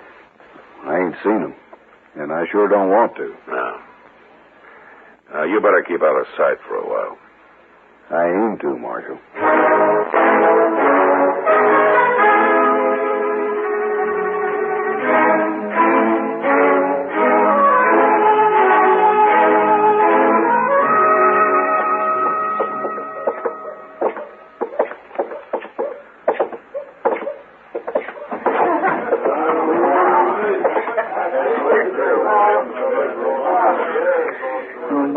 I don't see nobody in here looking like he described, Mr. Dillon.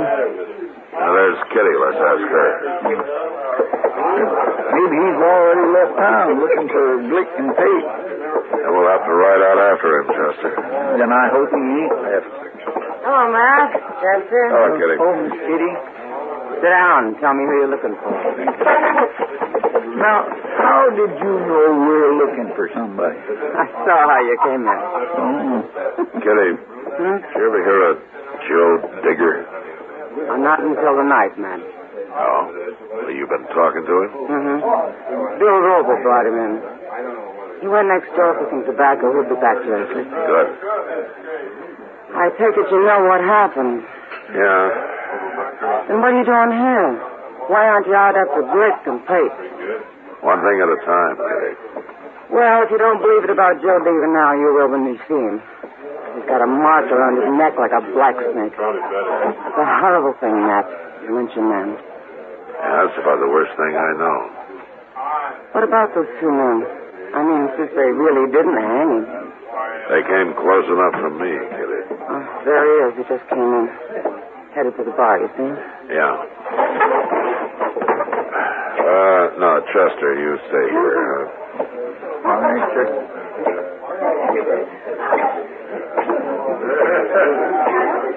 Too much. You Joe Digger? Yeah, that's me. I hear you ran into some trouble today. Yeah, I seen you talking to Miss Kitty. Well, I came in here looking for you. What for? I'm a marshal. Oh? Somebody tries to lynch a man, I want to know about it. It's all over, Marshal. They didn't kill nobody. You mean you'd like for me to forget about it? Well, nothing happened. I'm alive, ain't I? Seems to me you take it pretty easy, Digger. An ordinary man might be kind of mad about it. They made a mistake, Marshal. They thought they was doing right. A little rope burn ain't gonna hurt me. Digger, don't you think you're wasting your time lying to me? What? I came here to tell you to leave Glick and Pete to me. Which one you going after first, Marshal? Why, so you can get the other one? They don't deserve a trial. They're gonna get one. And so will you if you kill either one of them. I've been pretty lucky so far. Look, Digger, I know how you feel about this, but stay out of it. From now on, this is my business. Now, you're denying me what's mine. That kind of thinking is going to lead you to the end of another rope. That's not worth it. And to me, maybe it is. Don't be a fool. Think about it. Okay. I'll think about it. It's midnight now, and I'll think about it till tomorrow midnight. By then, you better have him in jail, Marshal. Sure. Them or you.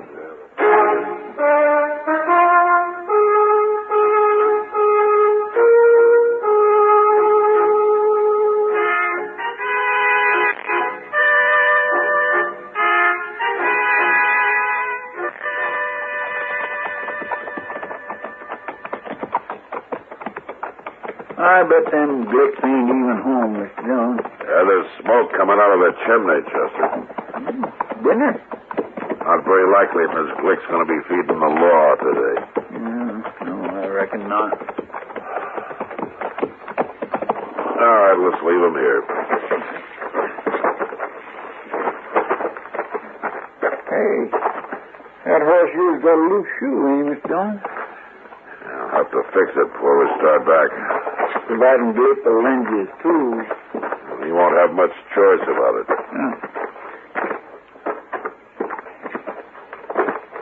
Think you'll put up a fight? I don't know. He might.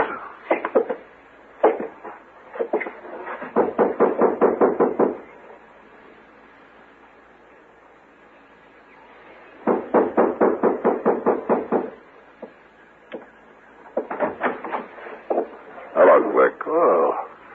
Marshal Dillon, Chester. Me? What are you doing here? Aren't you going to ask us inside? Well, sure. Come on in.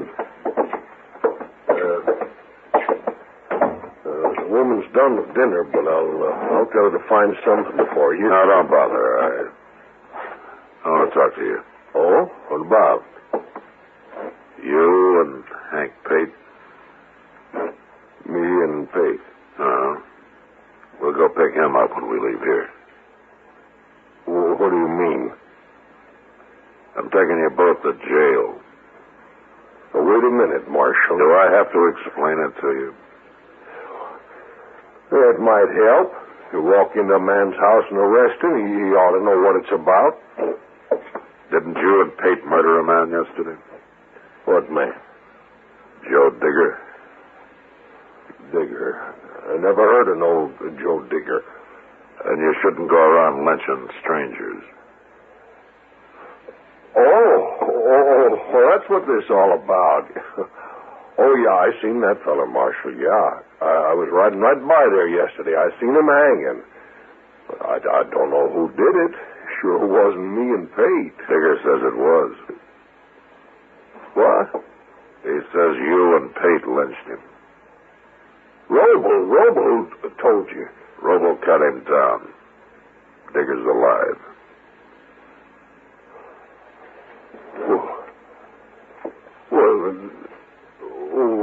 Well, then what are you after us for? Attempted murder.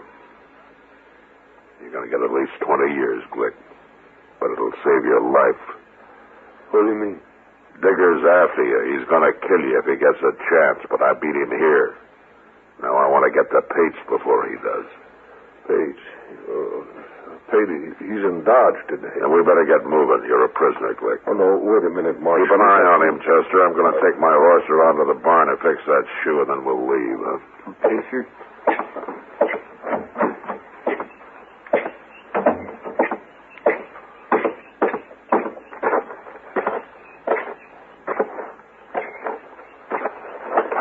All right, fella, you come with me. I'll fix that shoe for you.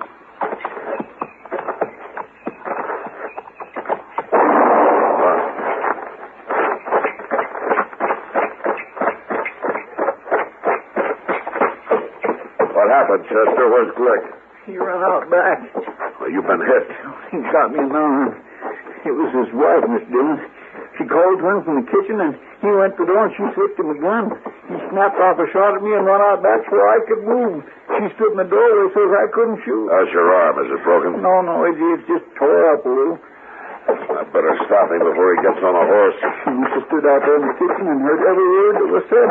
I never thought about her aiming to help. The barn door's open. We gonna walk right up there? No, we can't do that.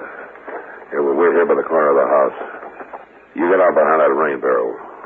Might as well. I sure ain't much use. Yeah, he's seen us. You try to stop me now, Marshal. It's no use to run.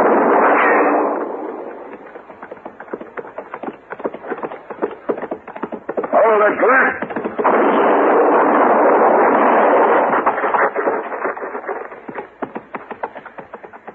You got him. Yeah.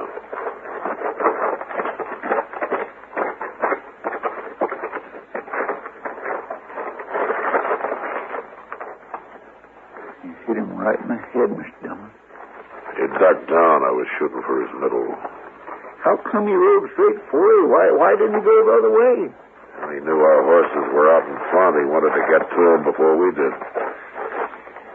Well, there's one man that won't go to jail. Oh, my. Here comes his wife.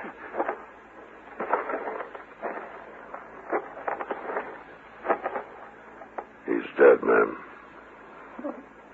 No. I'm sorry I had to do it. No. Miss Glick. Ma'am.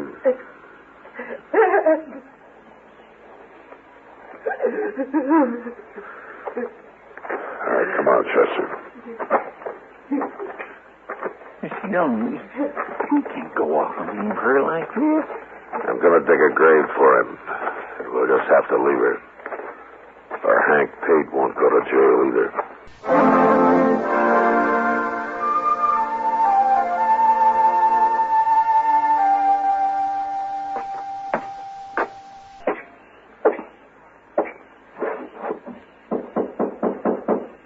Come in. Hello, Doc. Oh, Matt. I'm all finished. Doc says a couple of weeks, and I can start using my arm again, Mr. Dillon. Good. Yeah, that is providing you keep it in that sling, Chester. Oh, I will, Doc. I'll be real careful. Is it all right, Doc? Yes, it looks clean, Matt, but I'll change the dressing every day for a while so as I can watch it. Did you get the horses put out, Mr. Dillon? Yeah, I took care of them. Then we better start looking for Hank Pate. Near midnight, Chester. You go to bed and I'll find him. No, sir, I'm going with you. Oh, I know I ain't much help, but I can look one way while you're looking the other. Well, that's up to you. Up to him? You know, I've heard of cases where this sort of thing was up to the doctor, not the patient. I ain't no patient, Doc. Oh, no? Well, maybe you'll begin to feel more like a patient when I give you my bill. Bill? You going to charge me for pouring that smelly old stuff on my arm and wrapping it up with a couple of little rags? Chester, your bill has just gone up $1. Well, not, Doc. I didn't really mean that. You better shut up and come with me, Chester. You'll be a lot safer. Yes, ma'am. Sure am. See you later, Doc.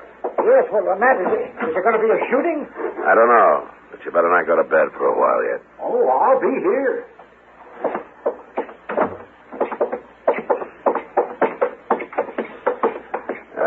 Chester? Mister? Hasn't your arm even hurt? Well, sure it does. It hurts fierce. But that helps keep me awake. I don't think it hurts at all.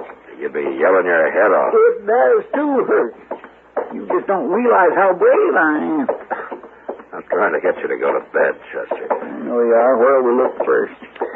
All right, Texas Trail's closest. Guess if anything had already happened, Doc would have heard of it, wouldn't he, Ab? Yeah. Say, maybe if we run into Joe Digger first, you ought to lock him up temporary, like. I aim to. Of course, Pate might have left town already and gone home. And they told me his horse is still at the stable, Chester. I guess he's not planning to go home tonight. He'll be disappointed if he is. That was in Texas Trail, Mr. Jones. Yeah.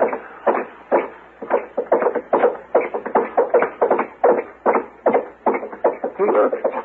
There's Joe Digger. He just come out. You stay here. Yes, sir.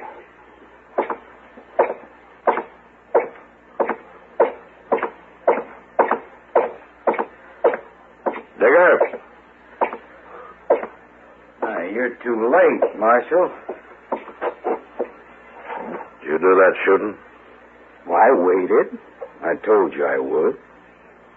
You waited for what? Well, to kill Hank Pate. What?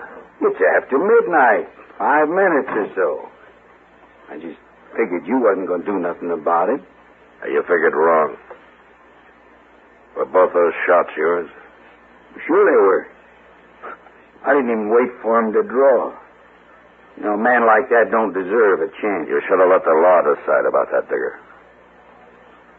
I'd have arrested him.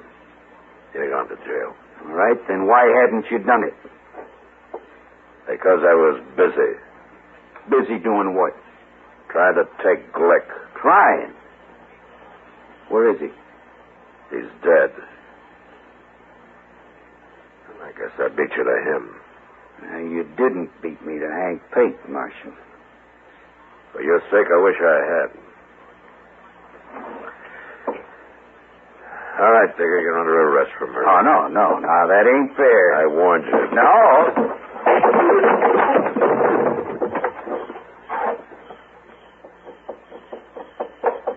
Miss Dillon, you all right? What's the matter? Did he try drawing you? I couldn't see him. He tried, Chester. Maybe I should have let him. But then you'd have had to shoot him. I know. This way, like I told him, I probably just saved him for the end of another rope.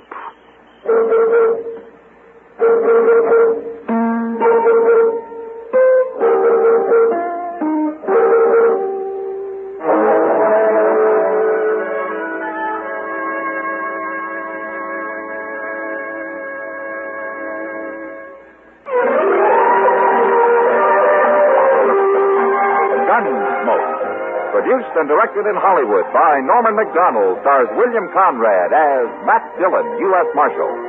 The story was specially written for Gunsmoke by John Meston. Featured in the cast were Vic Perrin, Lawrence Dobkin, Barney Phillips, and Harry Bartell. Harley Bear is Chester, Howard McNear is Doc, and Georgia Ellis is Kitty.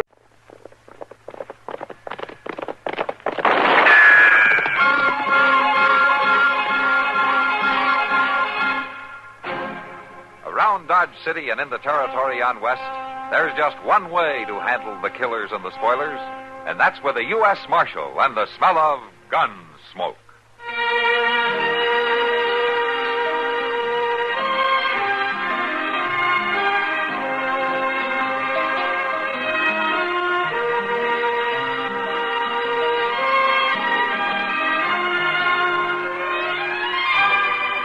Gunsmoke, starring William Conrad. The story of the violence that moved west with young America. And the story of a man who moved with it. I'm that man. Matt Dillon, United States Marshal. The first man they look for and the last they want to meet.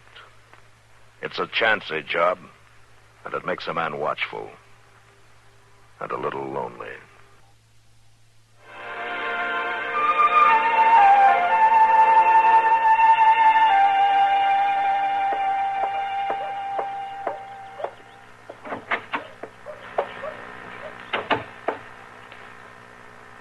Matt? Oh, Matt? I'm back here, Kitty. I'll be right out. For a minute, I thought you'd left town. No, but it's a good idea. I just released a couple of your hangovers from last night. Thought I better get the cell straightened up. Where's Chester? At Delmonico's. I told him to get some food. He's awful puny this morning.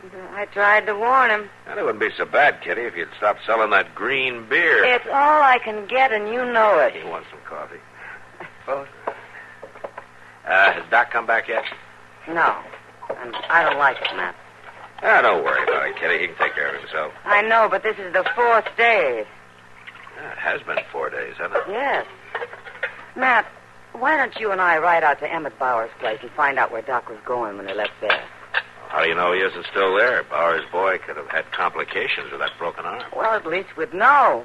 Something's wrong, Matt. I can feel it. All right, Kitty, all right. Look, have you had breakfast? No. We better eat first. Come on, let's go over and join Chester, huh? All right.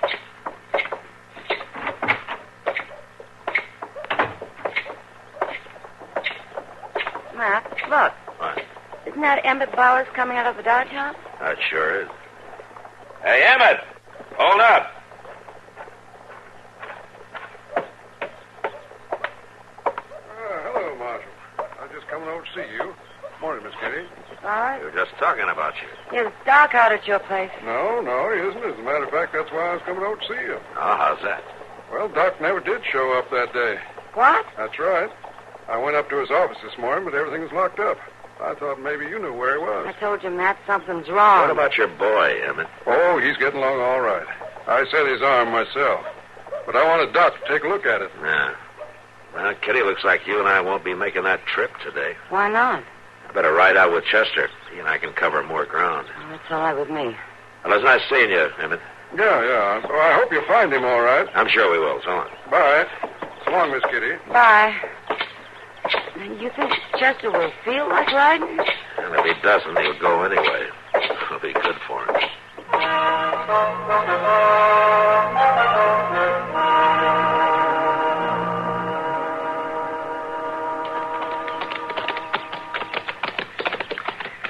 Miss Ketchum sure is a stingy old lady. Now, how do you figure that, Chester?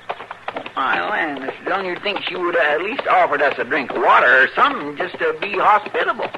Well, if you wanted water, you should have asked her. She'd have given you some. That ain't the idea. It's just polite to offer folks something when they drop in on you. You know, Chester, not many Prairie people have the time to be polite. Yes, sir. Now, hold up. What's the matter? I think we'll split up here. Well, I thought we were going on to Clooney Place. Yeah, we are, but there's a couple of other ranches on the way that Doc could have visited. Now, we can cover more ground if we split up. The trail to the right leads by the Pope Ranch. I want you to go by there. And I'll meet you at the Clooney Place later, all right? Well, but how do I get to the Clooney's after I leave the Popes? Oh, Matt Pope can tell you. Just follow the trail. The Clooney's are about 10 miles north of the Popes. All right. You know, I got me a kindly funny feeling about Doc, Mr. Dillon. Oh? How's that? Well, you know how him and old man Clooney are such good checker buddies, and they don't hardly ever get to see each other. Well, I just bet you Doc's been there with him these past 4 days, taking a little time off of playing checkers. Ah, Chester, that's not likely. No, I guess I was just wishing. Yeah. Well, better get started. It'll be dark by the time we meet at the Clooney's. All right, but what if I find Doc? You just bring him on to the Clooney's with you. We can spend the night there and then head back to Dodge in the morning. Yes, sir. It's been an awful long time since I've been out this way, Mr. Dillon. Well, just stick close to the trail. You won't get lost. Well, so long. So long. And don't waste any time visiting with the Popes, huh? Yes, sir. Get out. If I knew I was going to be riding all day, I wouldn't have drunk so much beer last night.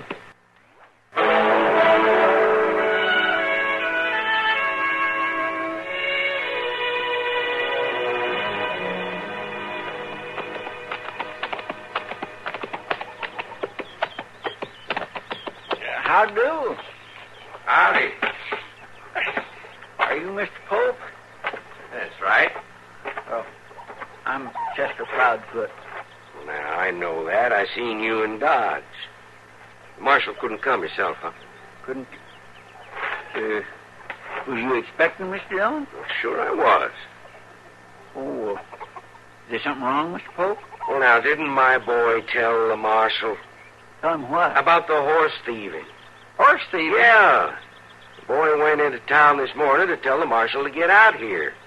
I've lost 3 of my best brood mares within the last week, stole right from under my nose. Well, Mr. Dillon didn't know nothing about that. We left Dodge earlier this morning. I guess that was before your boy got there. Well, what are you doing out here, then? Well, we're out looking for Doc Adams. See, nobody ain't heard from him in 4 days, and we've been awful worried. Well, I ain't seen him. Did you say the Marshal was out with you? Yeah. He took the other trail at the fork about 5 miles back. I'm to meet him at the Clooney Ranch later on. Well, you tell him about my mares. Now, something's got to be done. Oh, yes, sir. I sure will. Say, how far is it to the Clooney place? Good 9 or 10 miles, right toward them clouds. It is kind of black looking over there, ain't it? But I don't suppose a little rain will hurt me. You can catch a good dose of fever soaking up rain. I got my slicker. You're going to need it. Well, I ain't making no track standing here, am I? I wish I had time to visit with you a little bit, Mr. Pope. Now, don't you forget to tell the Marshal about my horses. I won't. So long. So long.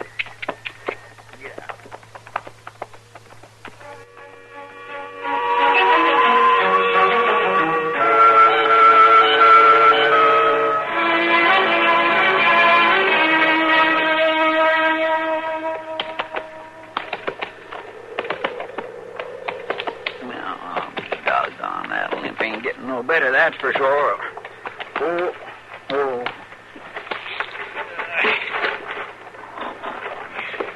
let me see that foot. Easy, boy. Easy. Stone groove. A bad one. Well, it looks like you ain't going to be no use to me at all. If I ride you anymore, you'll give out altogether.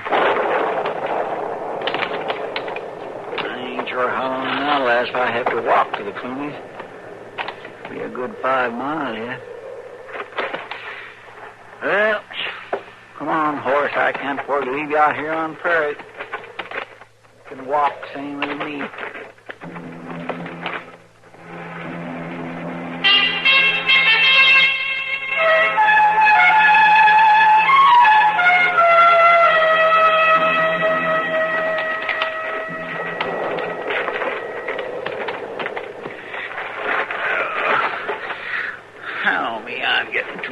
Such carrying on as this. Well, I do declare. Look at there. That's a cabin hiding in them trees. Come on, horse. I knew the good Lord wasn't going to leave us for the rain.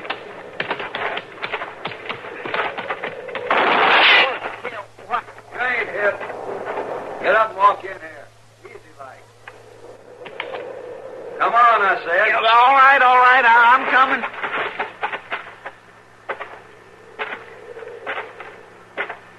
I ain't armed. Don't shoot. I wanted to shoot you. I'd have hit you in the first place. That's far enough. What are you doing traipsing on my land? Oh, I didn't know he wasn't allowed. Dak? Yeah? What you shooting at? The stranger. Look, nobody just wanders up here. Well, I did, mister. Why? I was on the trail, and my horse got a stone bruise about a mile or so back, and when I seen your cabin, I figured I could ask you for cover before the rain started. I got no shelter off a stranger. Now, Dak, that's no way to be. He looks tired. Won't hurt us to be friendly. Sometimes it don't pay to be friendly, Lily May. I don't cotton to a man wandering onto my place aimless like. I ain't aimless, mister. I'm out here for a good reason. See, I'm supposed to meet Marshal Dillon at the Clooney place. Now, that's about 3 miles from here, ain't it? You say Marshal Dillon? Yes, sir, that's right. I work with him in Dodge City. I'm Chester Proudfoot. Well, a friend of the Marshal's ought to be welcome at our place. We ain't used to having visitors, Mr. Proudfoot, but we'd be pleased to have you join us for supper. Well, thank you, man. You go on in the house, Lily May. I'll put your horse in the shed. He'll stay dry. Well, all right, and thank you. Come on, Mr. Proudfoot. Just call me Chester, ma'am. Most folks does. All right. My, you folks sure do have an awful big crowd for such a little ranch. Oh, well, Dak's in the horse business. He gets them wild off the prairie and gentles them, and then he sells them. Things ain't been going too well lately, though. You've been living out here long? Not long. Come on in. Now, you sit down there at that table, and I'll pour you a cup of coffee. Well, thank you. I sure do appreciate you being so kind and all, ma'am. When I first walked up here, I thought I got into a hornet's nest. Well, Dak don't trust people as easy as he should. Yeah, well, sometimes it's better that way, I suppose. Yeah, not for me, it ain't. I like to visit with people, have them around to talk to. Don't think I'll ever get used to living out here. Do you by any chance know Doc Adams from Dodge? Doc Adams? Nope, never heard of him. Why? Oh, I was just wondering. Your horse will be all right. I give him some grain. Well, thank you. Sure. Say, I've been thinking, it's going to take a few days for him to get over that bruise. Would you be willing to loan me one of your horses so that I could go on and meet Mr. Dillon tonight? I'll bring it back to you first thing in the morning. Well, sure. We can talk about it after supper. I better stoke up that fire, Lily May. Thank you, Dak. Looks like it's starting to rain. Maybe you ought to stay here with us tonight, Chester. Yeah, well, no, thank you. I guess not, ma'am. Mr. Dillon will get worried about me if I don't.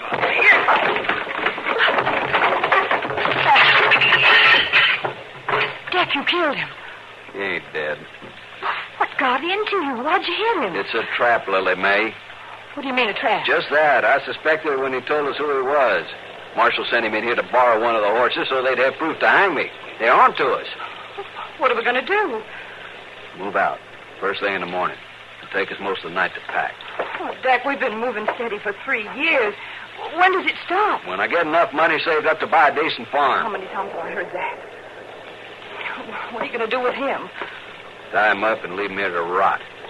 That's murder, Dak. Nobody ever comes around here. You serve him right. You losing your senses? You gonna start killing and I'll be a murderer, too? Shut up! I'll do what I have to do.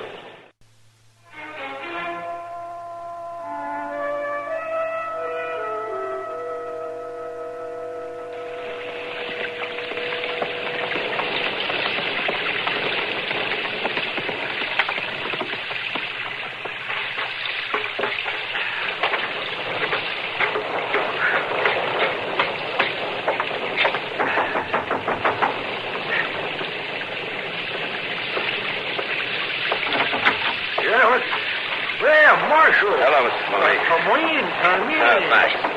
Hey, what a nice surprise. Is Chester here yet? No. Oh, is he coming too? He's supposed to meet me here. Oh, well, you should hang your slicker there. Ah, thanks. Well, say, what brings you out in this weather? Doc Adams. Have you seen him? Well, I reckon I have. Come on back to the kitchen where it's warm. All right. Well, Matt. What? Doc. There he is, Marshal. Doc, have you been here all this time? Ever since Monday. Well, what happened to you? Sit down, Marshal. Yeah, get the load off your feet, man. Well, Chester was right. Chester, huh? How's that? He said you'd probably decided to take a few days off and come out here to play checkers with Clooney. Oh, he did he? Yeah, that ain't it exactly, Marshal. Well, looks pretty clear to me. Now, don't be too hasty. I didn't get these circles under my eyes just sitting here staring at this checkerboard for 4 days. Don't tell me you've been sick, Doc. You never been sick a day in your life. He sure was this time, Marshal. I seen it. He had the fever. If it hadn't been for the good care Clooney gave me, I'd still be laid up. There was those powders, Doctor. It was powders that snapped. Well, how did you end up out here anyway? You left to go to the Bowers place. I know, but I got caught in a thunderstorm. I got on the wrong trail. The next thing I knew, I was here. Yeah, he was awful pitiable. Did you hear from Bowers, Matt? Yeah, the boy will be all right. Bowers set the arm himself. Must not have been too bad. Well, thank goodness for that. I was going back to Dodge this afternoon. When those clouds came up, I figured I'd best wait till morning. And, well, I guess it's a good thing you did. Yeah. Oh, say, Marshal, you said Chester was going to meet you here? Or Chester come out with you? Uh-huh. We've been scanning the whole countryside for you, Doc. Yeah, he took the east trail. He ought to be along any time now. Unless he decided to stay at the moors because of the rain.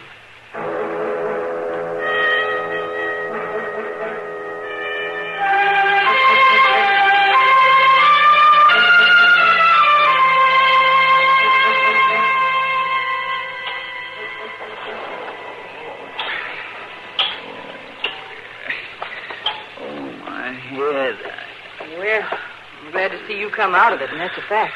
What happened to my head? Why am I all tied up like this? Dak hit you on the head, and he tied you up. Why?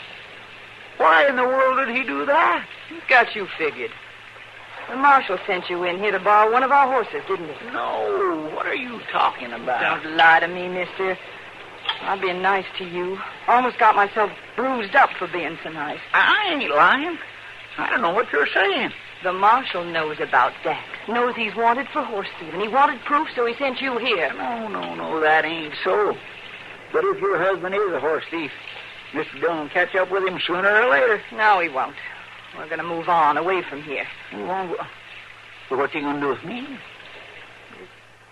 He's going to leave you here, tied up. It ain't let up, Sonny. Oh, he come too, huh? Yeah. Maybe I ought to give him something to eat. Forget that. We got work to do. I finished up in the barn. Now let's get started in here.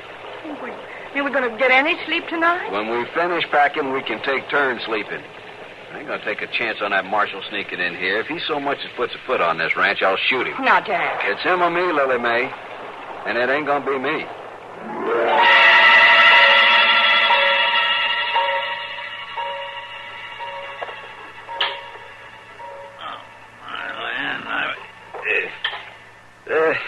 Lily Mae? Yeah? What you want? Could I have a drink of water? I guess so. Where's your husband? He's outside loading the wagon. Here you are. Good. I'll hold it for you.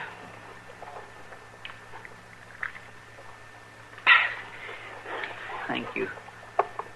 How long has it been daylight? About a half an hour. My head hurts something fierce. You want any more? No, thank you. You're going to let him leave me tied here? I can't persuade him one way or another. Once he makes up his mind, he never changes it. Well, what about you? There's nothing I can do about it. Yes, there are.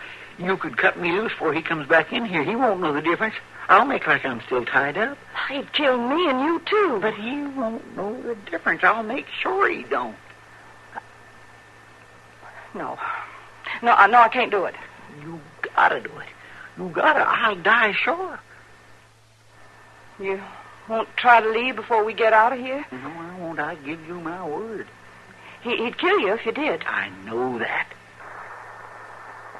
All right. I'll get a knife.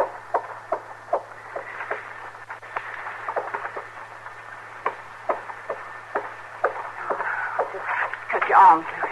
You can untie your feet after we leave. That'll be fine. There. Now, you keep him behind you or we'll both be dead. There's a buggy down on the trail. Looks like that fool Marshal riding behind it. Come here after his friend. Get that rifle. Hey, wait a minute. What you got in your hand? Nothing? Let's see that. A knife. Why, you was going to cut him loose, you little wench. Don't, Jack. Don't be. Shut up. I'll tell you later. Right now, there's a marshal we got to take care of. Grab that rifle over there and cover that window, you hear? No. No, I ain't going to do it. What? I ain't going to do it. I'm tired of running, living like an animal. Let that marshal come in.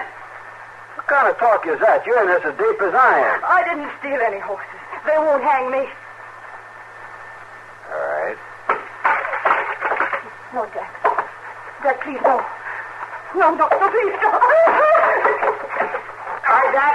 Leave her alone. I got your rifle. What? I'll shoot you if you hit her again.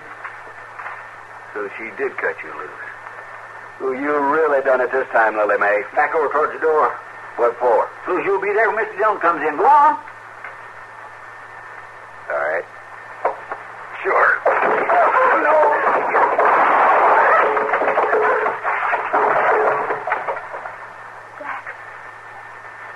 Jack. Wait. He tried to grab the rifle. I didn't want to shoot him.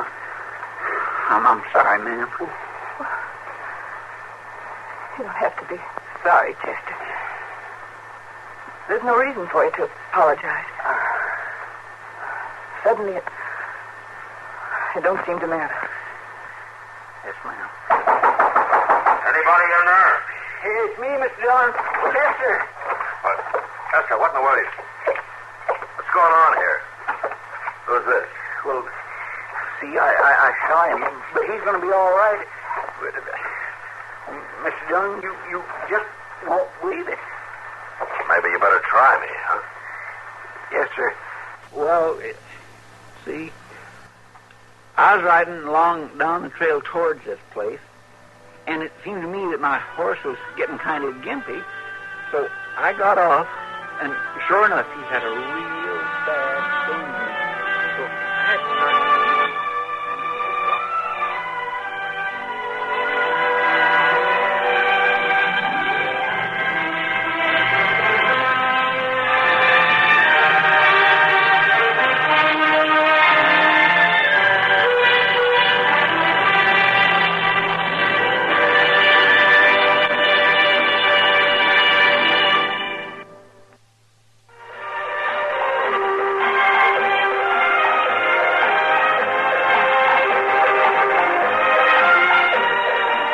Gunsmoke. Produced and directed in Hollywood by Norman McDonald, stars William Conrad as Matt Dillon, U.S. Marshal. The story was specially written for Gunsmoke by Frank Paris, with editorial supervision by John Meston. Featured in the cast were Harry Bartell, Lynn Allen, Vic Perrin, and Bartlett Robinson.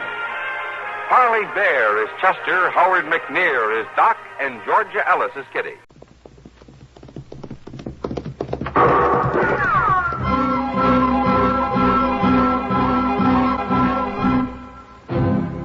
Around Dodge City and in the territory on west, there's just one way to handle the killers and the spoilers, and that's with a U.S. Marshal and the smell of Gunsmoke.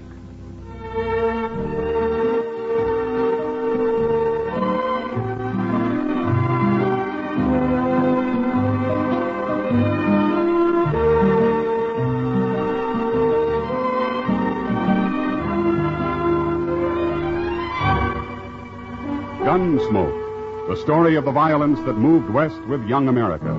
The story of a man who moved with it. Matt Dillon, United States Marshal. Gunsmoke, starring William Conrad.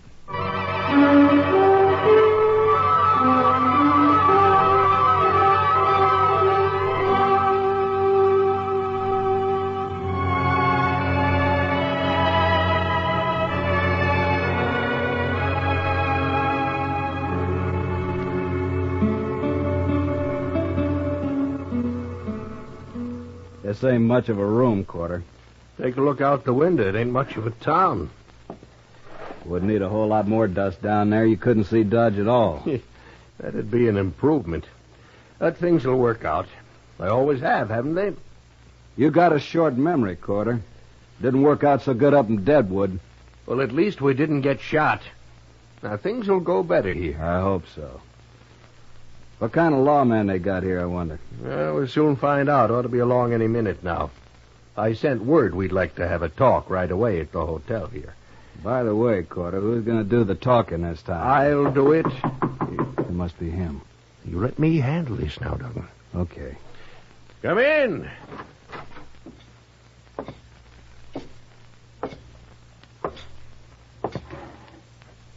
My name's Matt Dillon. Well, I'm Ben Corder, Marshal. This is my partner, Harry Duggan. Hello. Good night, Marshal.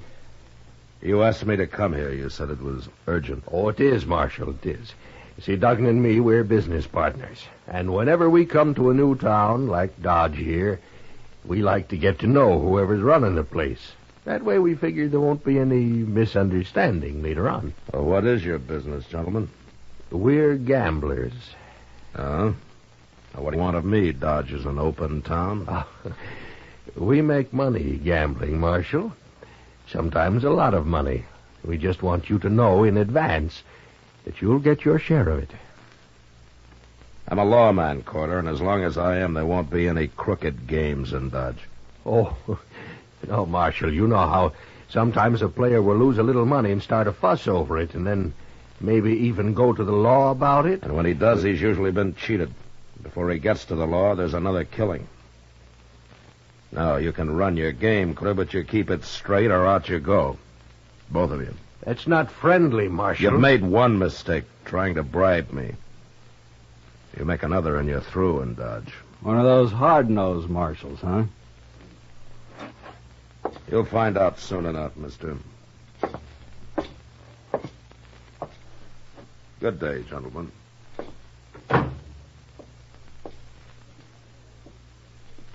You handled him great, Corder. Just great. No, don't be a fool. He's no better than anybody else. And I got an idea we can persuade him yet.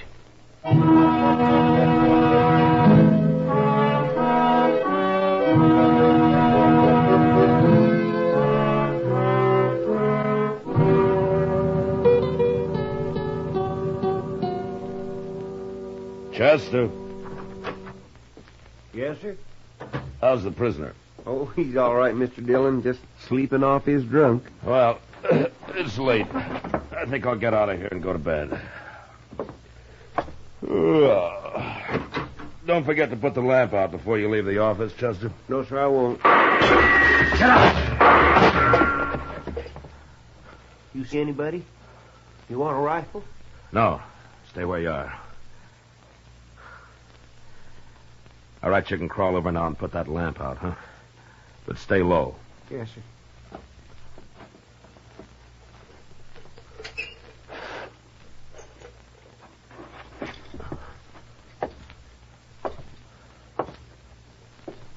Well, he's through.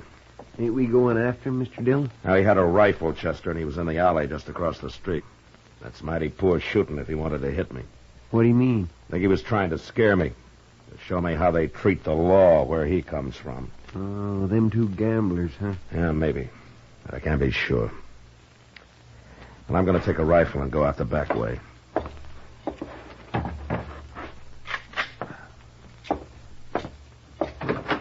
I'll see you tomorrow, Chester. Yes, sir.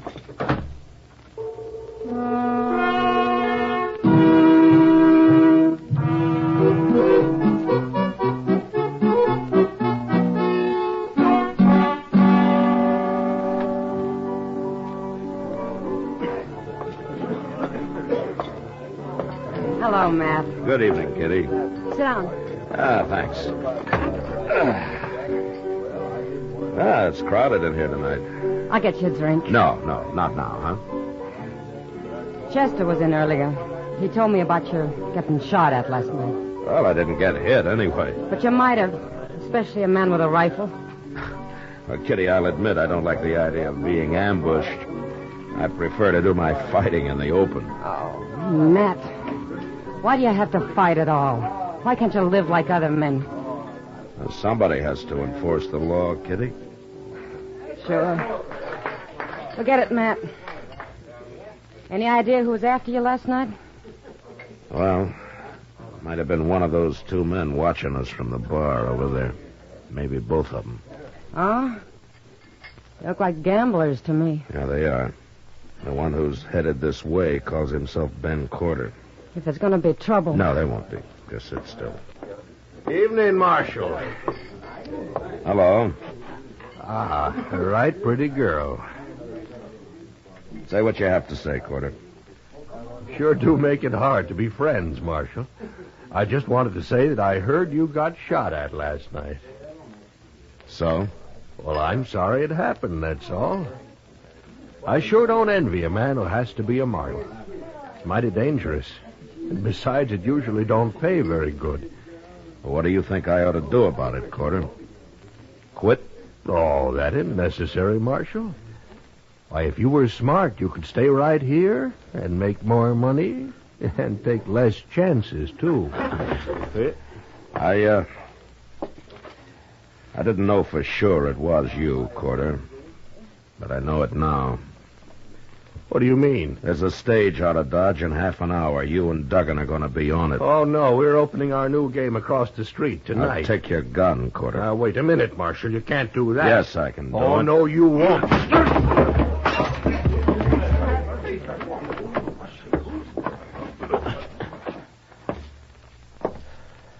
All right, Duggan. I want your gun next. Sure, Marshal. Sure. Turn around and put your hands on the bar.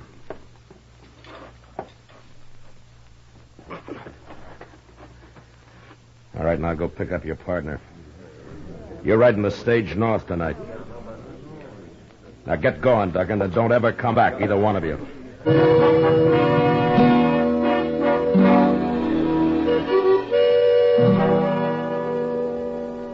They got on the stage all right.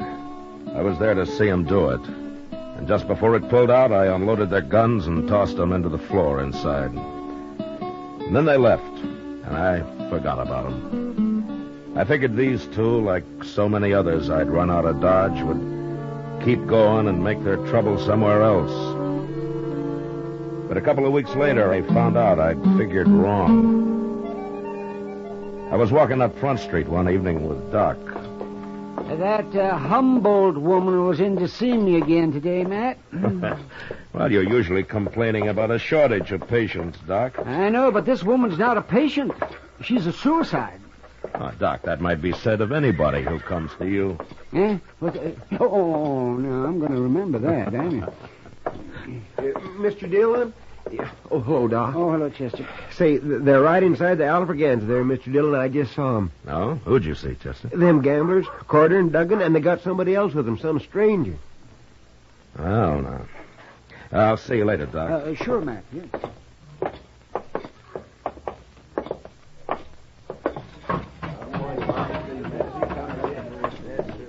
There they are, right down at the end of the bar there. All three of them. Well, I'll be...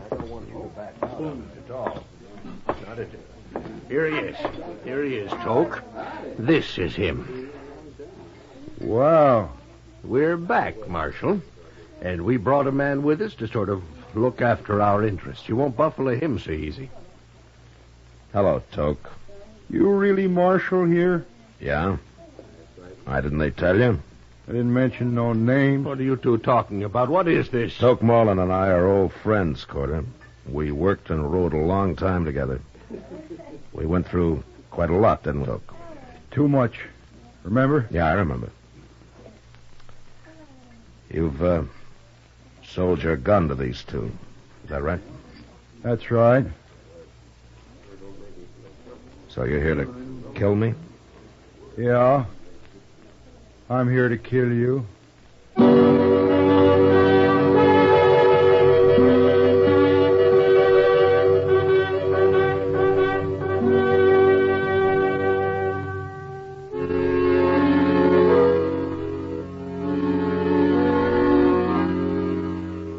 was a bad feeling to meet Toke Moreland again after some 15 years, and to have him standing at the bar of the Elefraganza, hired by a couple of crooked gamblers to kill me. Toke and I had run horses together over in New Mexico, until the night we rode into Silver City and got taken by a drunken mob and beaten half to death. It didn't matter who they were after or why. The next day, when they found out that we weren't the men they wanted, it was too late. Something had gone wrong inside Toke. And as soon as he was able, he rode off without a word. I never saw him again. Until now. How long you been a marshal? Long time, Toke. I never figured lawman for much. I want to talk to you, Toke. Come on over to the table. Oh, no, you don't, Marshal. Shut up, no, you... Quarter. Come on, Toke. Sit down. Is this your profession now? Shooting people? Oh, I gamble a little. Why do you do it, Toke? I don't like people much. Not after what happened in Silver City. You recovered from that beating? We both did. We were young. It was a long time ago. Maybe my memory's better than yours. No, that isn't it. We both changed after that, Toke. We sure did. But we changed in different ways. You hate everybody. I just hate mobs. I guess that's one reason I became a lawman. There was a lawman helping them that night in Silver City. He was the sheriff. There are good sheriffs and bad. Like marshals. I suppose. It's kind of too bad you're a marshal, Matt. You're going to go through with this anyway, is that it? I'll never back off from a fight. What if I won't fight you? You don't have to. I get paid anyway. But you'll have to leave Dodge. You think I'll do that? No. But I'll give you 24 hours to think it over anyway. All right. That gives you 24 hours, too. I don't change. Talk's nothing to me. Money is, huh? It adds to the pleasure. You'd, enjoy shooting me? You ain't Matt Dillon. You're a U.S. Marshal. No, Toke, you're stupid. You don't think. Maybe, but I'm a pretty good gunman. Yeah, sure. Matt, you can let Corder and Duggan run their game here, or you can quit. It's a crooked game. There'd be fights. Men would die. No, I got a job, too, Toke. 24 hours, Marshal. Okay. 24 hours.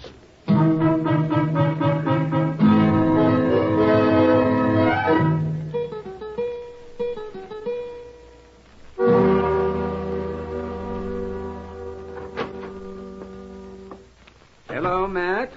Chester? Hello, Doc. Doc? You're looking mighty glum today, Matt. Am I? You should be. Why? Well, I've been over to the Dodge House. Mr. Reisling's down with the gout again. And there's a lot of talk, Matt. I know you must have your reasons, but people are sure wondering what those two gamblers are doing back in town again. Well, that'll all be settled tonight, Doc. Well, I'm glad to hear it. Don't go to bed early, huh? We might need you. Yeah? A fight, man? Why, you didn't have any trouble with them before. Why, you... Oh, that other fella they brought with him. Yeah, that one.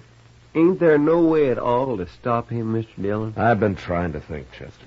If there's anything in this world I hate, it's a paid gunman. I got no use for a man that can be bought for money. Money's important to Toke, but I don't see how... You know where Toke is now? Well, he was in the Texas Trail a little while ago. Good. I'll be back later.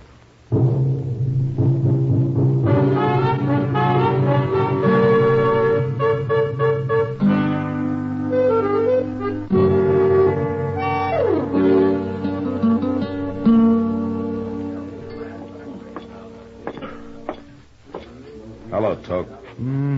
Well, it's Marshal Dillon. Sit down, Marshal. You know Miss Kitty here. Hello, Matt. Kitty? You've been talking about you and me and Kitty. Been talking about me, too. Well, then I'm not interrupting because I'd like to talk about you. Go right ahead, but don't stay too long.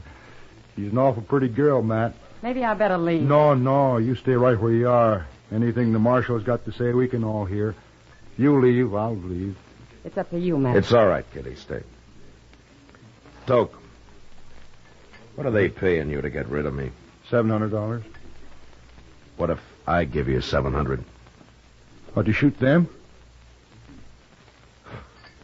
You don't care who you kill, do you? Don't matter much. No. All right, I'll give you $700 to clear out of here. Forget this whole business. You have changed, Matt. You sure never were a coward in the old days.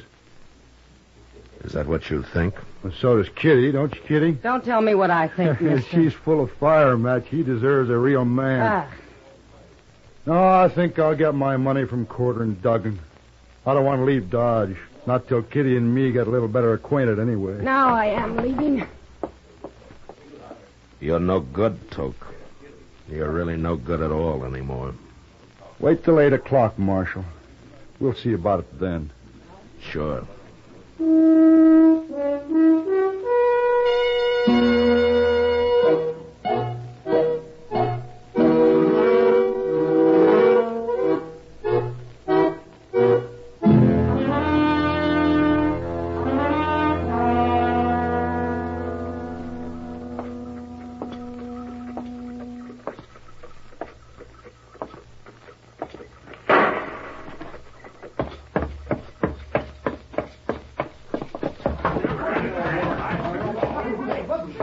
I saw it, Mr. Dillon. I was just coming for you. It was Toke Moreland. He just shot a man at the monte table back there. But the other fellow drawed first. Okay, Chester. Keep an eye on Corder and Duggan. Yes, sir. Toke! Evening, Marshal. You got here just in time.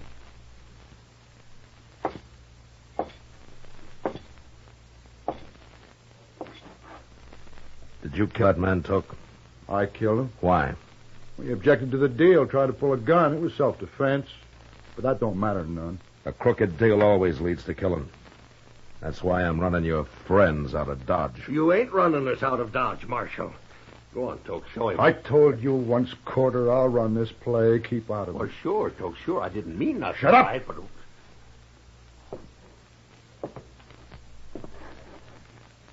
I guess you ain't a coward after all, Matt. Now get out of Dodge. And take them with you. No. I'm going to try to kill me another lawman first. Okay, Toke. So long. So long, Marshal.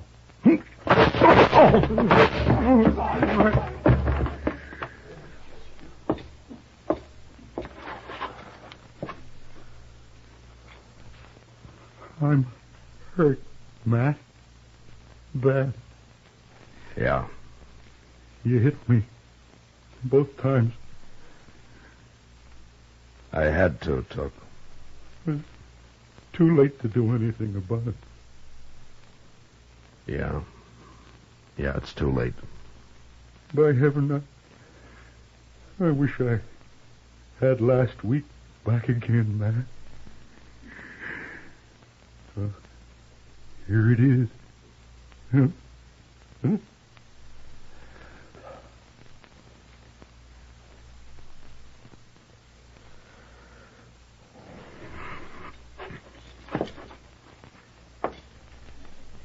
Corder. Duggan. Get out of here. Any way you can, but fast. Sure. And if you come back with another gunman, I won't wait to shoot him. Now get away from me.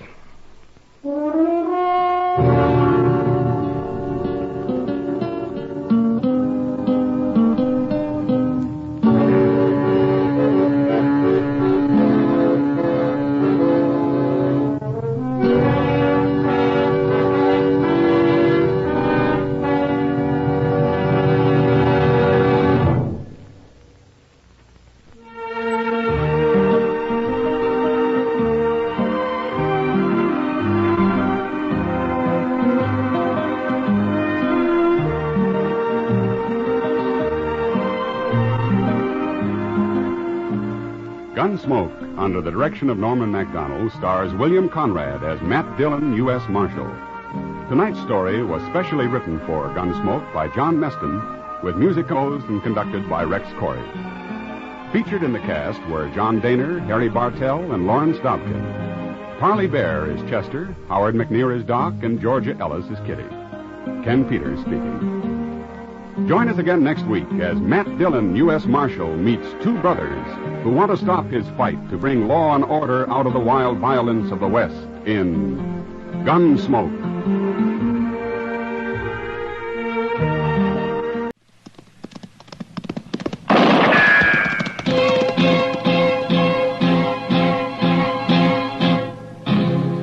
Around Dodge City and in the territory on West, there's just one way to handle the killers and the spoilers, and that's with a U.S. Marshal and the smell of gun smoke.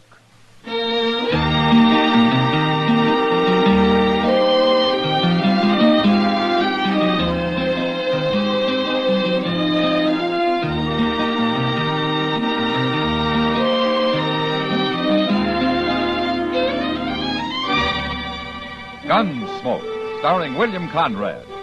The transcribed story of the violence that moved west with young America. And the story of a man who moved with it. I'm that man, Matt Dillon, United States Marshal. The first man they look for and the last they want to meet. It's a chancy job, and it makes a man watchful and a little lonely.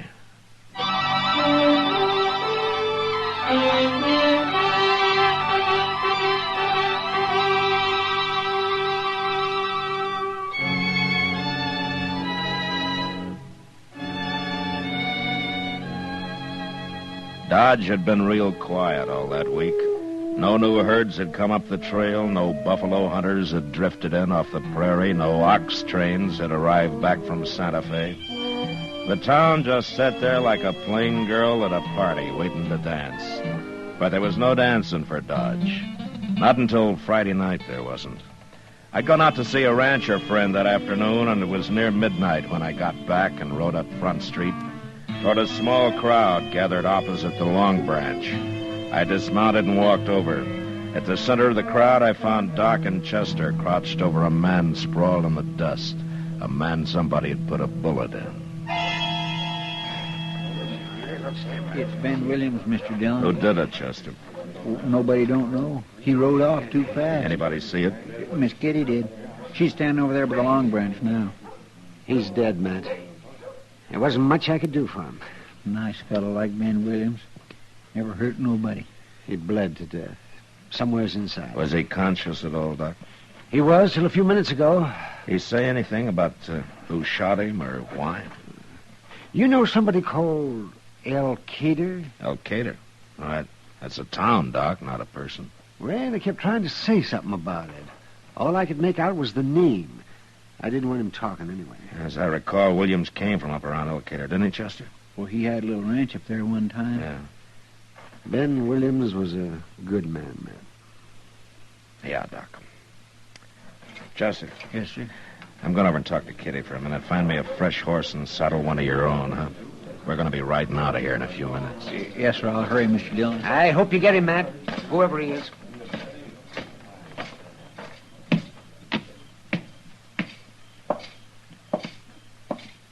Ben didn't deserve that, not being killed that way. He didn't deserve being killed at all, Kitty.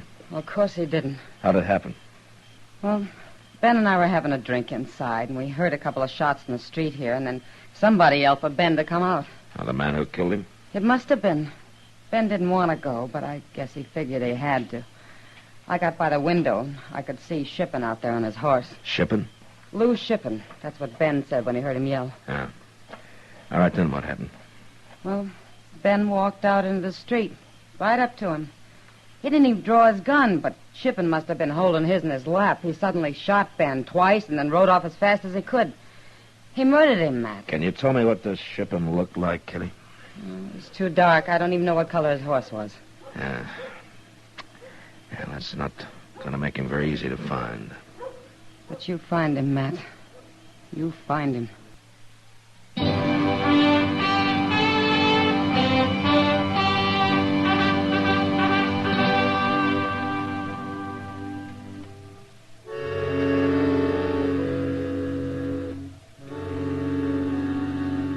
had to go on was a name and a place. The place was Elkader, a little sunburnt town 100 miles to the north. There was a saloon and a restaurant and a hotel and a stable and, miraculously, a telegraph office. But even so, Elkader didn't add up to much. It was still the crossroads of nothing. It was noon of the second day when we rode up the almost deserted main street. Hot, saddle-weary, hungry.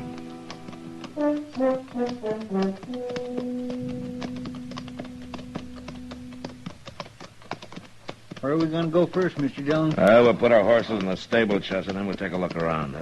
I've already seen all I want to of this place. Except maybe the inside of that restaurant. And I've been thinking, Chester. Maybe we'll stop there first? Huh? Oh, no. About loose shipping. Oh. I finally remembered. I've seen his name. You have? Where? He's wanted over in Wichita. And I can't remember his description. Well, that's easy. All you got to do now is telegraph for it. Yeah.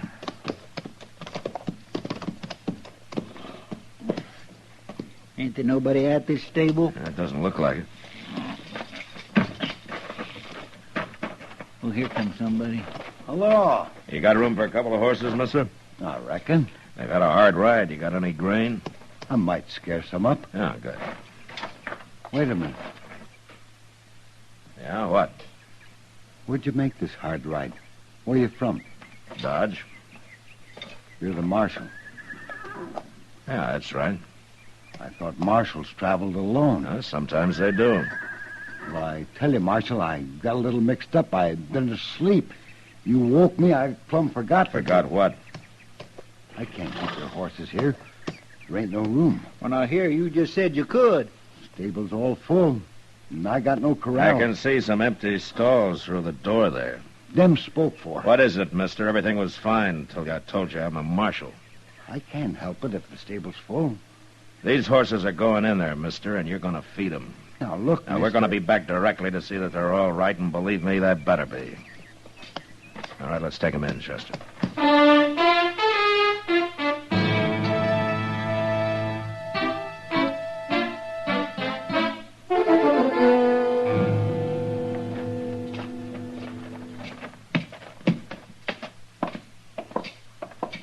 Sure don't look like much of a hotel. Yeah, we don't have much choice.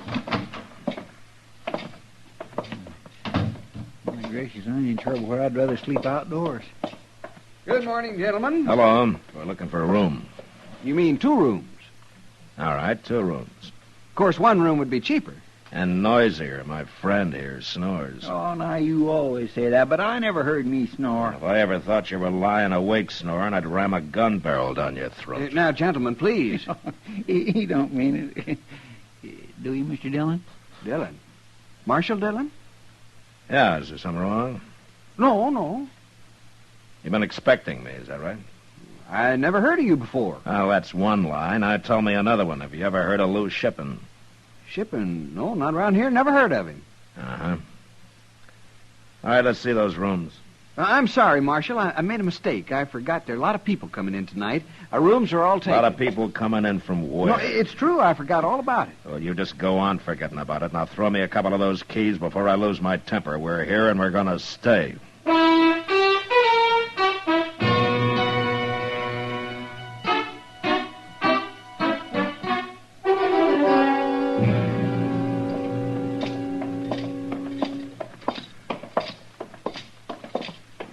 I'm beginning to feel like a frothy dog, Mr. Dillon. Like a what? You know, one of them slavering dogs that runs around drooling and biting people and making them sick. Oh. I never been treated so bad before in all my life. That's Lou Shippen, Chester. He's here somewhere. My guess is he's told everybody in town they got to get us to move on. Well, why would they care? He's a killer, Chester, and they know it. And they're afraid of him.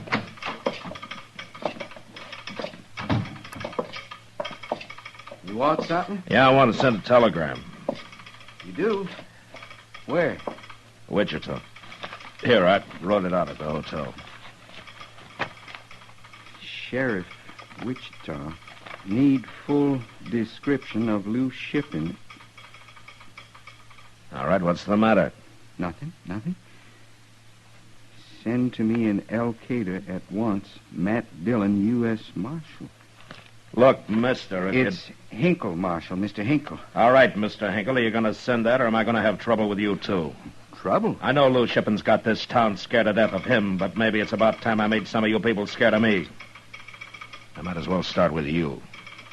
Now, Marshal, I don't want any trouble. I'll send your telegram as soon as the line's free. Good. Come on, Chester.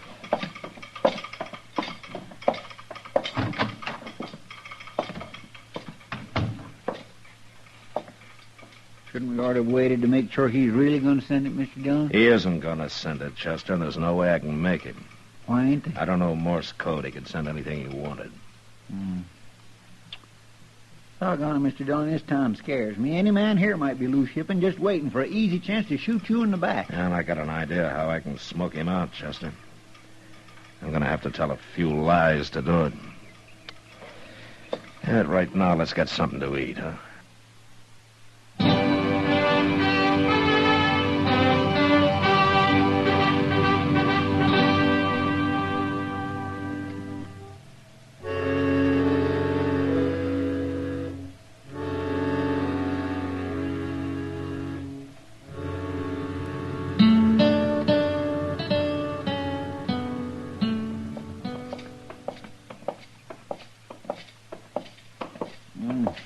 Now I know what's wrong with this town, Mr. Dillon. No, what? The way they eat. My, that restaurant puts out the mustiest smelling beef stew I ever smelled. That was goat stew, Chester. Goat? I need a drink. Here's the place to get it. If they'll serve us. They'll serve us, all right. Goat.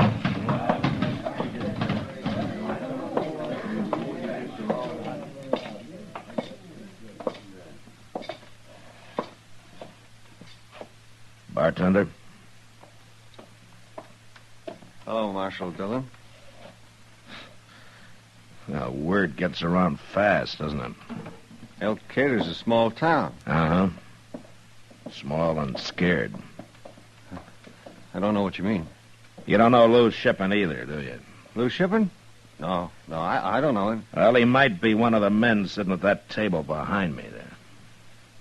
You better do your drinking someplace else, There isn't Marshal. any other place. Now, fetch us a bottle of rye, or I'll come back there and do it myself. I aim to have a drink.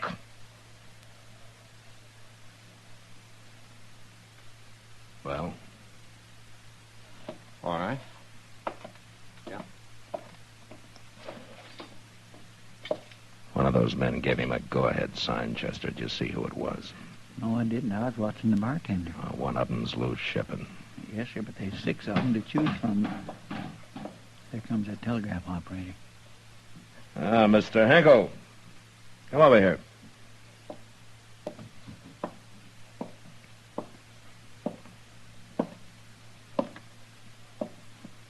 What do you want me for? I want to buy you a drink. Bring a glass for Mr. Hinkle, bartender. Here you are. I don't want a drink, Marshal. That's what you came in here for, wasn't it? I don't need a drink.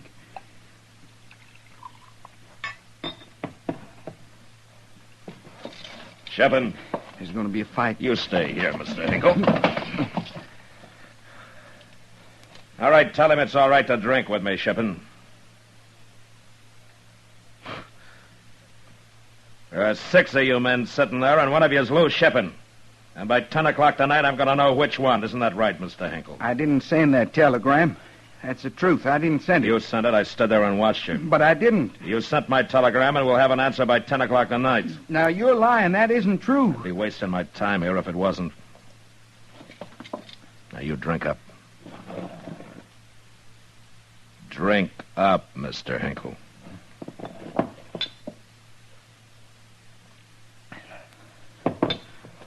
Okay, I'll be over about 10, Mr. Hinkle.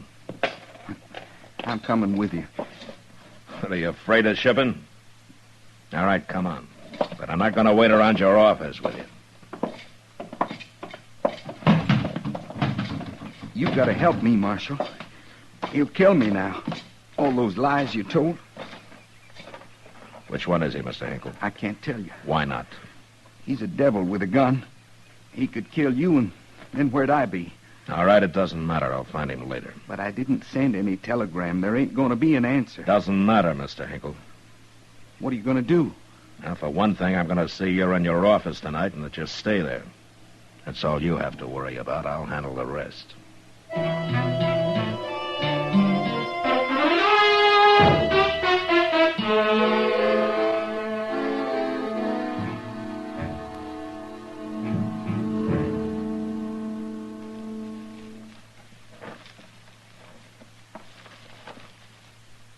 Mr. Dillon? Yeah, what, Chester? It must be close to 9:30, ain't it? Yeah, just about. Can you see Mr. Hinkle? Yeah, he's in there. He's pretty fidgety, too. Well, I don't blame him. He knows loose shippings are going to come after him, and he don't know we're laying out here waiting. No, he doesn't. Maybe shipping will figure you was lying and stay away. You can't take that chance, Chester. He's got to come. We're sure stuck if he don't. We won't never find him. Quiet, Chester. Look coming.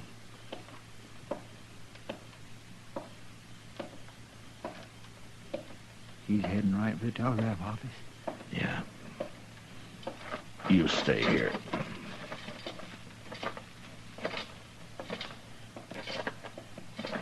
Hold it, Shippen.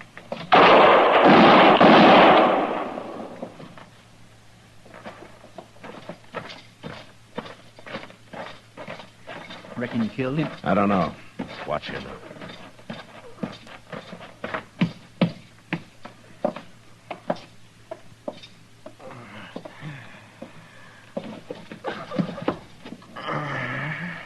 So you're loose shipping, huh?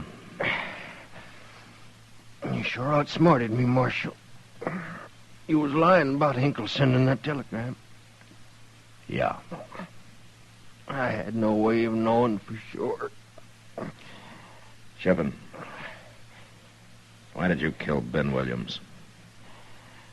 Never liked him. You killed him because you didn't like him? Good reason as any for killing a man. Oh, my goodness. Why did you stay here in Elkader? Why didn't you ride on? Here's my home. Nobody's going to push me out of it. Except you, Marshal. You pushed me all the way out. Marshal.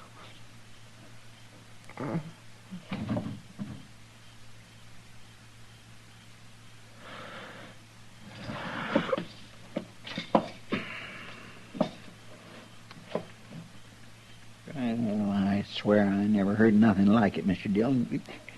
He must have been plumb crazy. Yeah, he's probably killed a lot of people we don't even know about, Chester. And for no better reason. Yeah. And it's a good thing he's dead. Yeah, I guess so. I guess it is.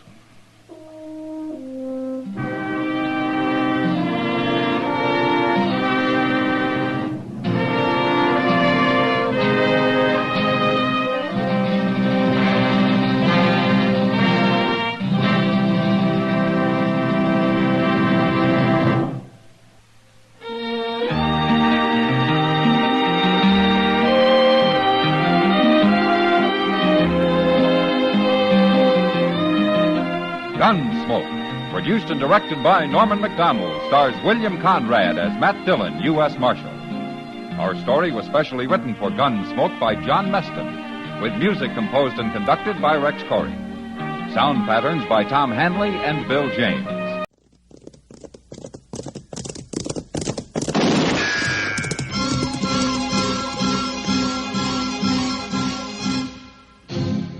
Around Dodge City and in the territory on West, there's just one way to handle the killers and the spoilers, and that's with a U.S. Marshal and the smell of Gunsmoke.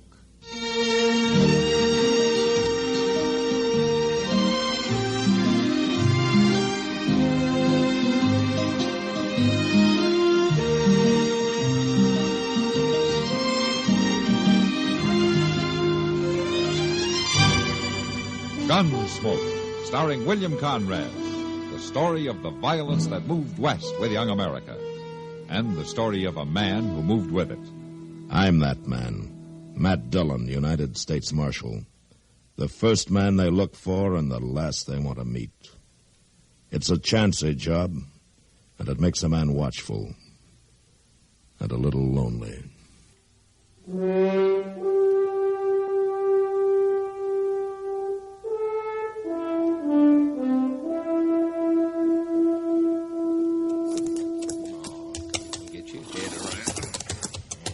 Come on, Rad. I got the horses out here. Let's get moving. I'll be along, Bone.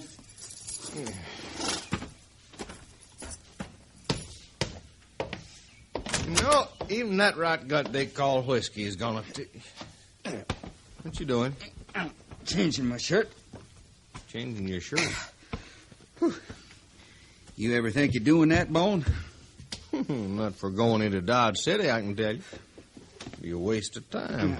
Gals might think different. Hey, not them gals, Rad. All they're interested in is your money. They don't care if you smell purty or not. You sure don't have to worry about that, Bone. Besides, if they want a slicked-up dude, they can make eyes at that Easterner blew in a few days ago. What's his name? Scott. Yeah, Scott. I'm kind of interested in your little gal down at the Long Branch, ain't he? He better not be. Well, I seen him with her last night when I was in town. He'd be a tough man to beat, right? I bet he changes his shirt every other day or so. I'll change it for him if he ain't careful. And now here's Daddy's rich. Now there's a tough hand to beat. Money, good looks. He's going to lose them both if he don't stay away from Miss Laurie. Miss Laurie? Yeah. Ain't we getting polite now? Shut up, Bone. Now, you sure you got yourself fixed up purty enough for her? Bone, you start riding... Don't you worry none. Because you have any trouble with that dude, you just come to old Bone. I won't need no help. I thought you was in a hurry. Well, I am. I'm dry. And stop talking and let's get going.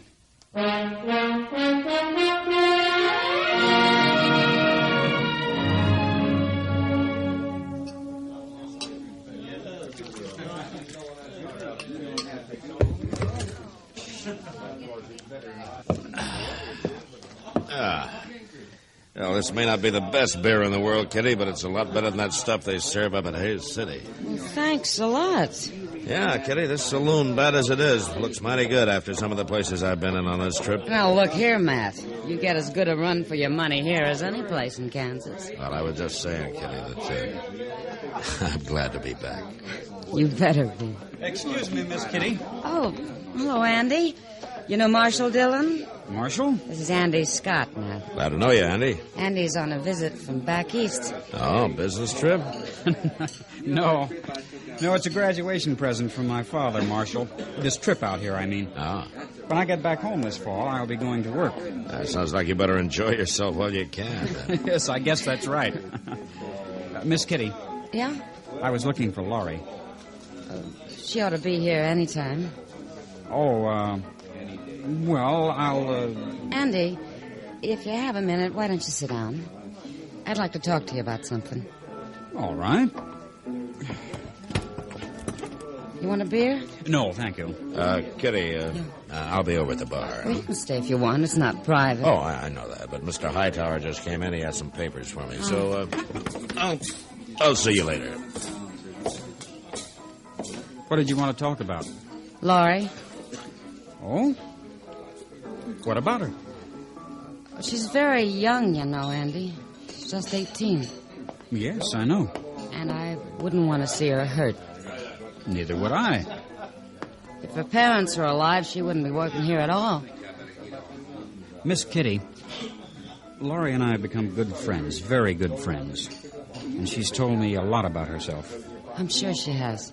She was stranded. She needed money and a place to stay and people to be around.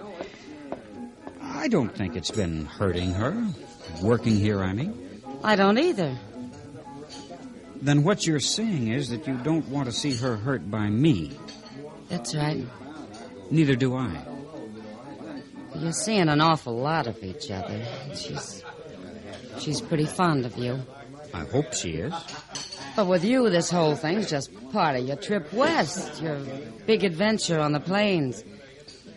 It's after you leave that I'm worried about. When the time comes for me to leave, I hope Laurie will leave with me. Come back to Philadelphia to stay. You talking about marriage? Yes, I am. I see. Now, if you'll excuse me. I'll see you later, Miss Kitty. Sure. Well, I sure solved a lot that time, didn't I?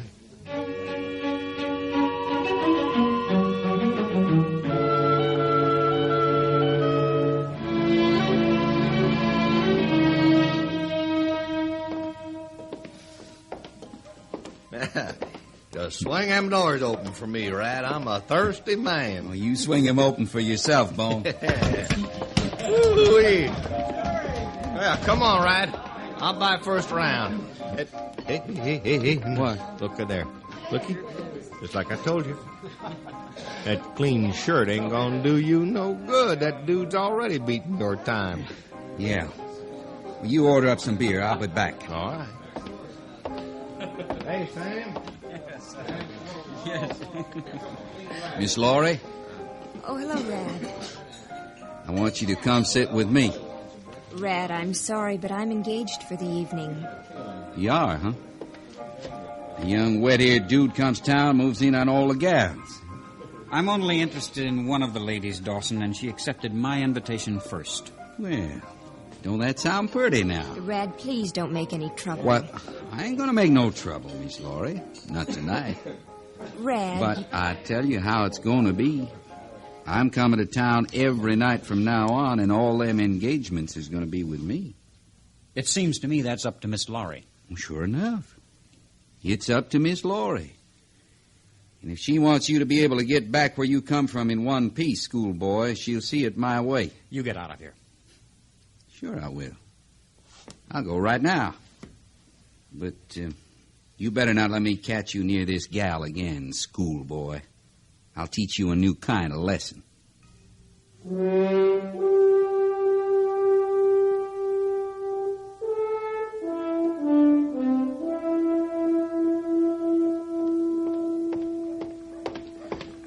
Gracious, I hope that offer don't look like it usually does. Mr. Dillon? Mr. Dillon?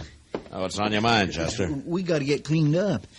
What's happened? Cleaned up for what? Why, she's coming to see you. That's what's... Excuse me, Mr. Dillon. I got to get things picked up. Chester, will you leave those papers on my desk alone? Well, all right, but it looks awful tacky. Now just stand still and tell me what this is all about. Who's coming to see me? Why, that pretty little Laurie Benson, Mr. Dillon. I just seen her having dinner over at Delmonico's, and that's what she said. She said she was coming right down here. That's what... Oh, my goodness, there she is. Just take it easy, Chester. I think we can handle it. Well, I surely do hope so. How'd you do, Miss Laurie? Come right in. Hello, Chester. Marshal Dillon. Hello, Laurie. Marshal, I don't know if I should have come here or not, but... Well, I need help. Oh? Well, why don't you sit down? Let me dust off this chair for you. Well, thank you, Chester.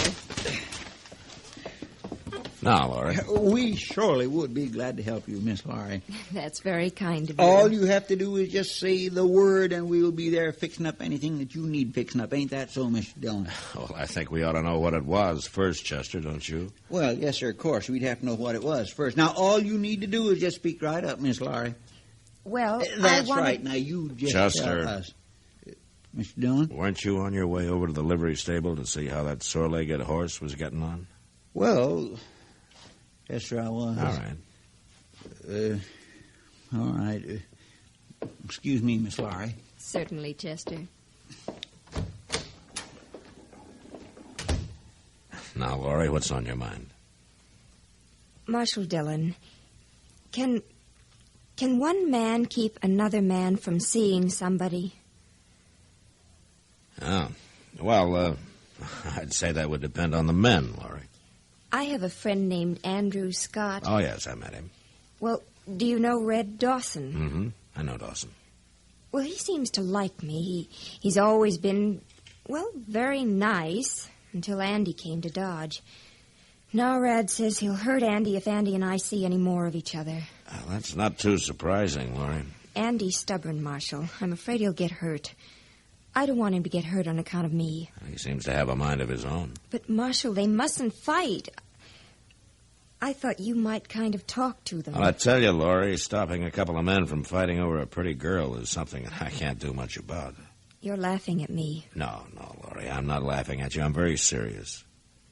It's just that, well, this kind of thing isn't exactly in my department. Then you won't help me? You won't talk to them? I'll do anything I can, Laurie, to help you, but there's just one thing. What's that? I can't promise that either one of them's going to pay any attention to what I say.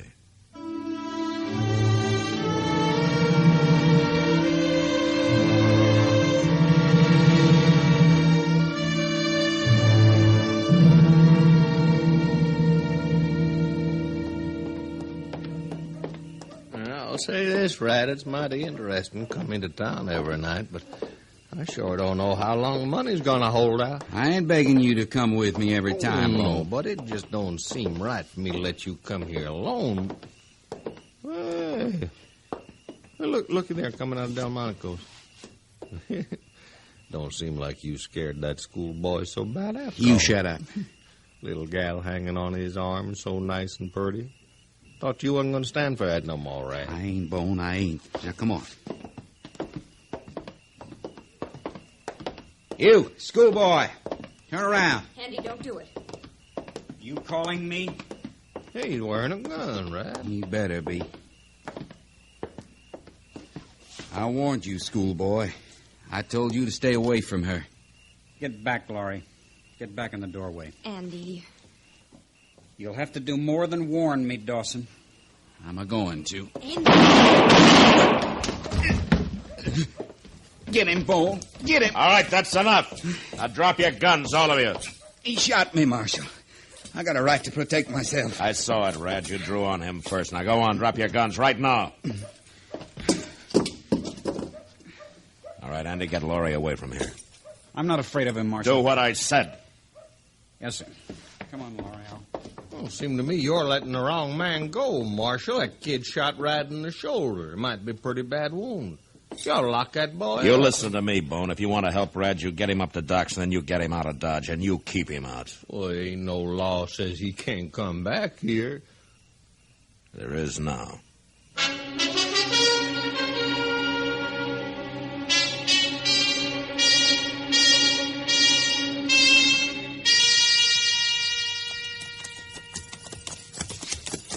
How you making it, Rad? Shoulder hanging together all right?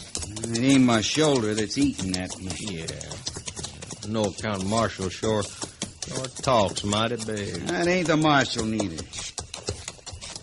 I gotta get me that Andy Scott. I gotta get him good, Bone. You ain't got no chance to do nothing. That Marshal see you in Dodge again. He ain't gonna see me. What you figuring on? I'll lay low till it's dark, then hide out near the Dodge house. That's where he lives. Gonna ambush the kid? When he comes back from seeing Laurie, I can jump him real easy. Figure on killing him? I don't much care what happens to him. But I'll tell you true, I'm going to give that kid the beating of his life. Hey, Rad. Why don't we bring him out to our place? Why bother carrying him way out there? Well, no, that kid, he's got a rich daddy, ain't he?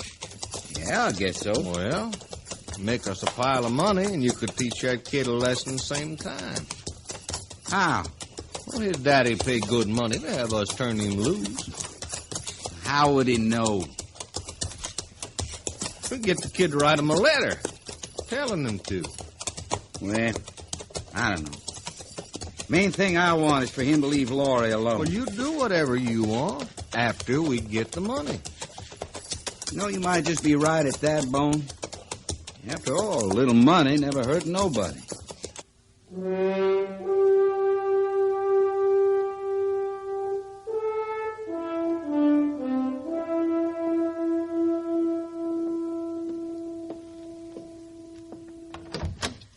I'm going downstairs, Laurie. I'll look in on you again a little later. Oh, I'm all right, really, I am, Kitty. I'm ashamed I gave way so, but... Well, I just couldn't believe Andy'd go away like that. That he'd run. I'm sorry. Honey, this wasn't his world. You mustn't blame him too much. I know, Kitty, I know. I shouldn't have expected anything, but... Well, I did think he'd at least say goodbye. That wouldn't have hurt him, I'll say that. But you might as well learn this lesson while you're still young enough to get over it. Learn what lesson?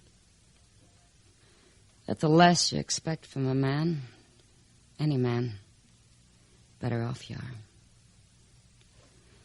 I'll see you later, Laurie. Sure.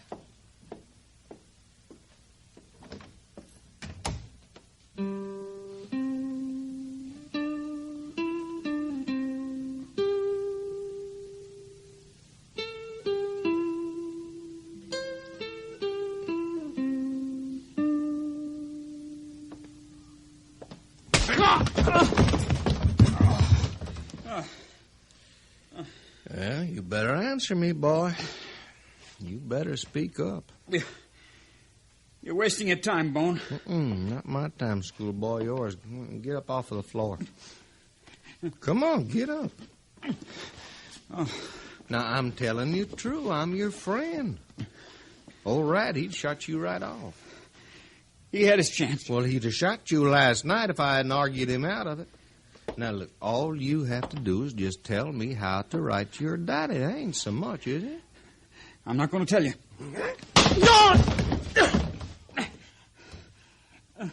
You're going to tell me. Oh, it might take a little time, but you'll tell me.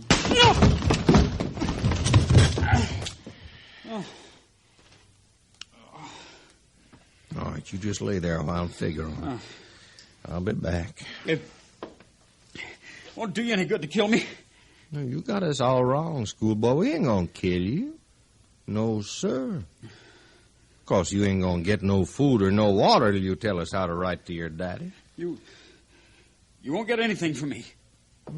Well, then, you might be running the chance of starving to death, but that'd be up to you. Get out of here. I think I'll do that for now. But I'll be back, schoolboy. And next time Rad may be with me, I tell you true, he just don't take kindly to you. He don't take kindly to you at all.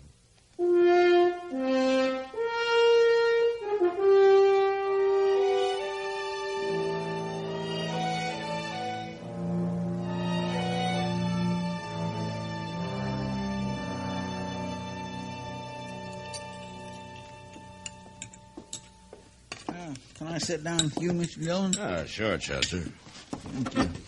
I was beginning to worry about you. It's not like you to be late for a meal. I sure do hope there's some of that pie left. I declare I could have wrung his neck. Wrung whose neck? Old Dobie or the Dodge House. I just couldn't get away from him, and I knowed it was dinner time. What was Dobie ragging you about this time? Well, he's awful upset over that young fella, Andy Scott. Scott? Is he back in town? That's just the trouble. He ain't. He left without paying his bill. He left his stuff strewn all over his room. Well, Mr. Dobie's fit to be tied. He's acting like an old maid about it, if you ask me. Wait a minute, Chester. Dobie didn't see Scott leave? Well, he ain't saw him since that day you stopped the shooting out in the street. And Scott hasn't been back to his room? Well, if he has, Dobie ain't saw him. It don't seem nobody has. I'm afraid somebody has, Chester. And we better find out.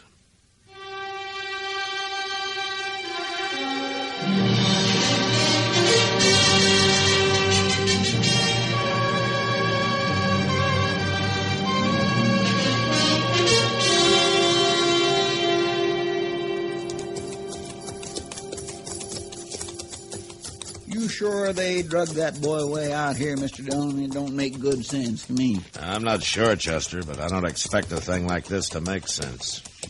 I guess you're right. Yonder's the house. Yeah. Let's leave the horses here.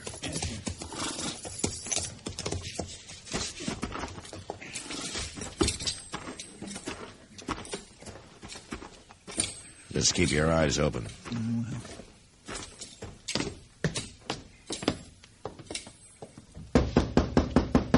Dawson. Bone, open up. Come on. It's Marshal Dillon. Open up. What do you want here, Marshal? I got a few questions to ask you. We ain't got no time to answer. Look, you ain't got no... Wait a minute, Rad. Don't want the marshal to think we got something to hide. That's right, Bo. Well, what do you want to know, Marshal? Where's Andy Scott? How should I know? Yeah, how should we know, Marshal? You run us out of Dodge your own self. Yeah, and the boy hasn't been seen since you left. Is that a fact?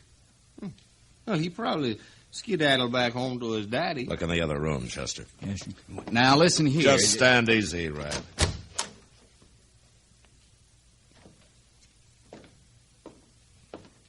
Ain't nobody in there, Mr. Dillon. Of course there ain't. Now, it's like I Mr. Dillon, look out the window. There's smoke coming out of that shed. What? Come on. Marshal, you ain't going nowhere. Don't try it, Rad.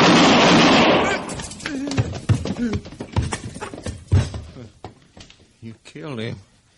You want to argue anymore, Bone? Not like that, I don't. All right, then drop your gun on the floor and come outside and be mighty careful how you move. Sure.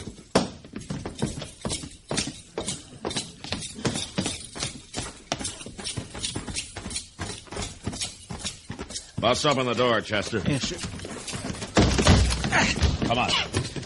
Why, it's Scott, Mr. Dillon. Yeah. Hey, you all right, Andy? Here, untie his arms and legs, Chester. I'll get this rag out of his mouth. Oh, thank you, Marshal. It's a lot better. Stop that fire out, Chester. Yes, sir, it ain't got a very good start. All right. Here, Andy, let me help you. We'll get you out of here. Come on. Thanks. Now, did you kick that lantern over? When I heard somebody ride up, it was the only thing I could think of. You took an awful chance of burning yourself up. Well, my chances weren't too good. Anyway, I looked at it. Yeah. Fact is, I'm surprised to find you alive at all. Oh, they weren't going to kill me, Marshal. They were just leaving me here to die by myself. Is this true, Bone? Mm-hmm. The Marshal was his own fault. All he had to do was just tell how to write to his daddy. What? Well, sure, Marshal. I kept Rad from shooting him. We were just trying to get us some money. All that boy had to do was talk. We'd have let him go. Sure you would. Just like I'm going to let you go. Well, you don't want me, Marshal. You got Rad. He's the one that started it. Sure, Bone. But you didn't stop it. Now, come on, let's get going.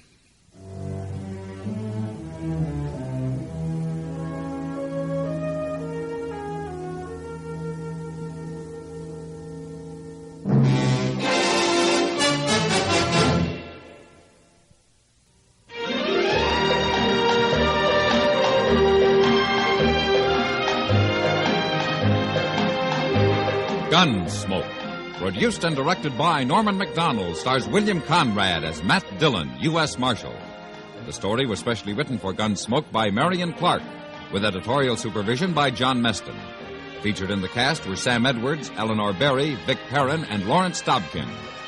Harley Bear is Chester, Howard McNear is Doc, and Georgia Ellis is Kitty.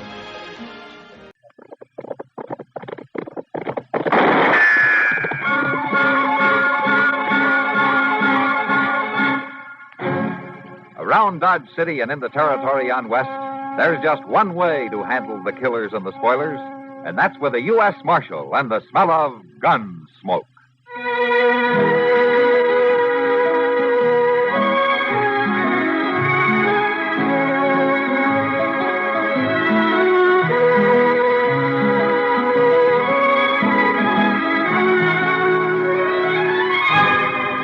Gunsmoke, starring William Conrad. The story of the violence that moved west with young America. And the story of a man who moved with it. I'm that man. Matt Dillon, United States Marshal. The first man they look for and the last they want to meet. It's a chancy job, and it makes a man watchful. And a little lonely.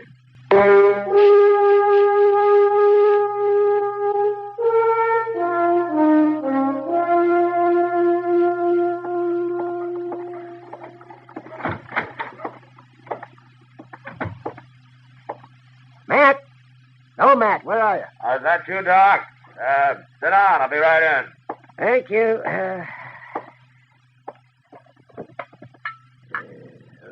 Coffee.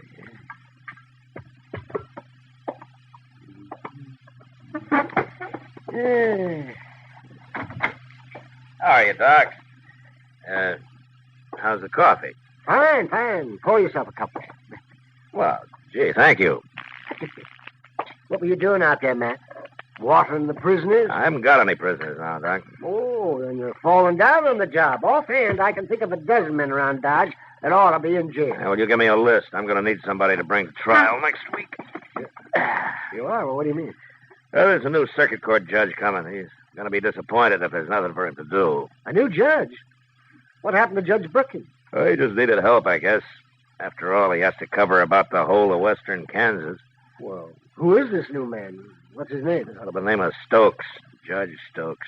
That's all I know about him. Stokes? I hope he's a good one. I've seen some remarkably unlearned judges in my time. That is not an easy job, Doc. And out here, it doesn't pay enough to make it worthwhile to most men. You know, Judge Brooking could probably do twice as well back east. And so could I, man. I know, Doc, but then you wouldn't have anything to complain about. And if you didn't have anything to complain about, you'd just shrivel up and die. Well, at least I wouldn't go to the pauper's grave I'm headed for now. Say, Doc, how about loaning me $100, huh? $100? Oh. Go on in, Homer. Hello, Mr. Dillon. Chester? Chester. Who's this you got? Well, this is Homer Tisdale, Mr. Dillon. There's a complaint against him. Oh, complaint? Yes, sir. You know Van Walcott, who's took over that little store next to stage office? Yeah, I know him. Well, sir, he's coming over here in a few minutes. He claims Homer was trying to rob him. Oh. I figured it'd be best to settle a thing right here with you. Yeah. Were you trying to rob him, Homer? Yes, sir. I see. With a gun or what? No, sir. No, I ain't got no gun. You were trying to steal something out of his store, then, is that it? Yes, sir. Where you from, Homer? I haven't seen you in Dodge before. No, sir. I've been homesteading, Saline River. But I got starved out. I had to quit. I didn't have no luck at all. Yeah. Well, you sure don't look as though you'd been eating very regular. No, sir, I ain't. Well, you got him here. Well, of course I got him here, Walcott. Dirty little thief. Marshal, I want to sign a complaint against this man. Mr. Walcott, you've been in Dodge about a month now, haven't you? What's that got to do with it? Well, back east, I guess they're a little more formal in the way they handle things. Now, why don't you just tell me what happened, huh? Well, I was next door at the stage office talking to Jay Buford. We heard a crash over in my store or something falling. So we run out, and there he was. We caught him red-handed, Marshal. Caught him doing what? Stealing, that's what. You haven't told me what he stole. He had a whole handful of potatoes, Marshal. Man's a thief. He belongs in jail. A whole handful of potatoes. Is that true, Homer? Is that what happened? Yes, sir, Marshal. Yes, sir, it's true. I was hungry, and I seen the potatoes. I thought he wouldn't miss a couple. I could pay him back later. Man who steals belongs in jail. Look, Walcott, he shouldn't have done it. I admit that, but... Then throw him in jail. But I can't do that. Why? Well, for one thing, Chester and I have to ride up to Fort Larned for a few days, and there wouldn't be anybody here to watch him and feed him. Leave him some water. That's all he needs. Chester. Yes, sir. You take Homer over to the Long Branch. Maybe Sam Noonan can put him to work sweeping out or washing glasses or something, huh? Now, look here, Marshal. You ain't going to make a fool of me. Get going, Chester. Marshal, I'm telling you... Mr. Walcott, why don't you get back to your store? Maybe somebody's found a few pennies and wants to buy that handful of potatoes.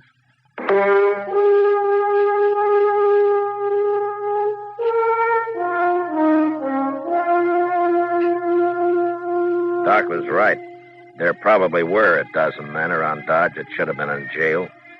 But if the law was going to start locking up men like Homer Tisdale, I figured they wouldn't need me to handle the job. At least that's what I thought on the way to Fort Larned. It was 4 days later when we got back, and I found out different. We were riding up Front Street past the stage office when Jay Buford, the stage company manager, and Van Walcott spotted us and started yelling. I had Chester take my horse while I got down and went over to see what they wanted. Oh, you come back just in time, Marshal. Done what I said, it wouldn't have happened. I was just telling Walcott.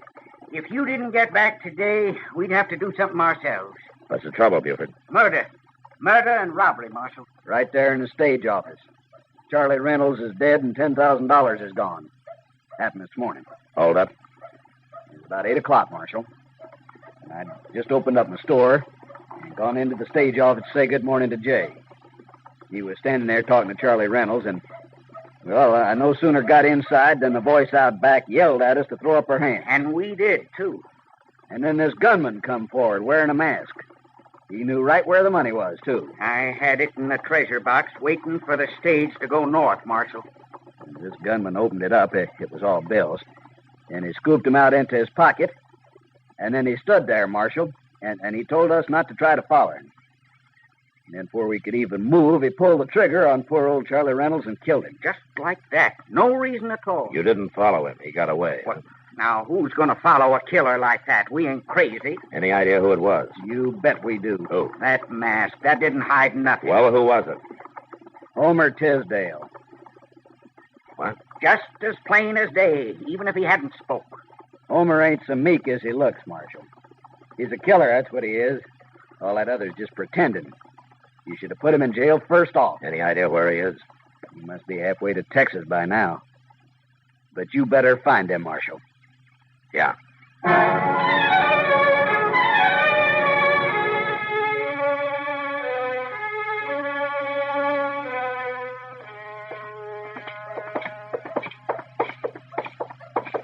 Yeah.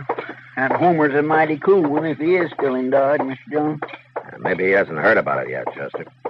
You don't think he did, do you? Well, we'll ask him if he's in here. There he is, sweeping out back them tables. Yeah.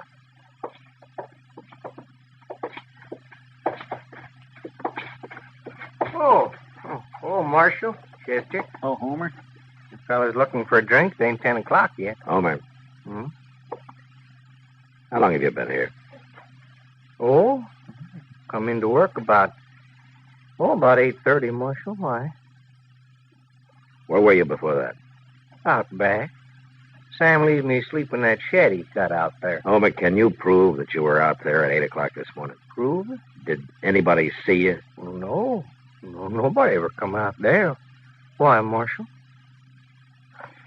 Well, the stage office was robbed this morning, and a man was shot and killed. No. Jay Buford and Van Walcott witnessed it. Yeah. They say you did it. Me? They're willing to swear to it. Well, I didn't rob them. I didn't kill nobody. I wouldn't do nothing like that, Marshal. You don't believe them, do you? Doesn't matter what I believe, Homer. There are 2 witnesses.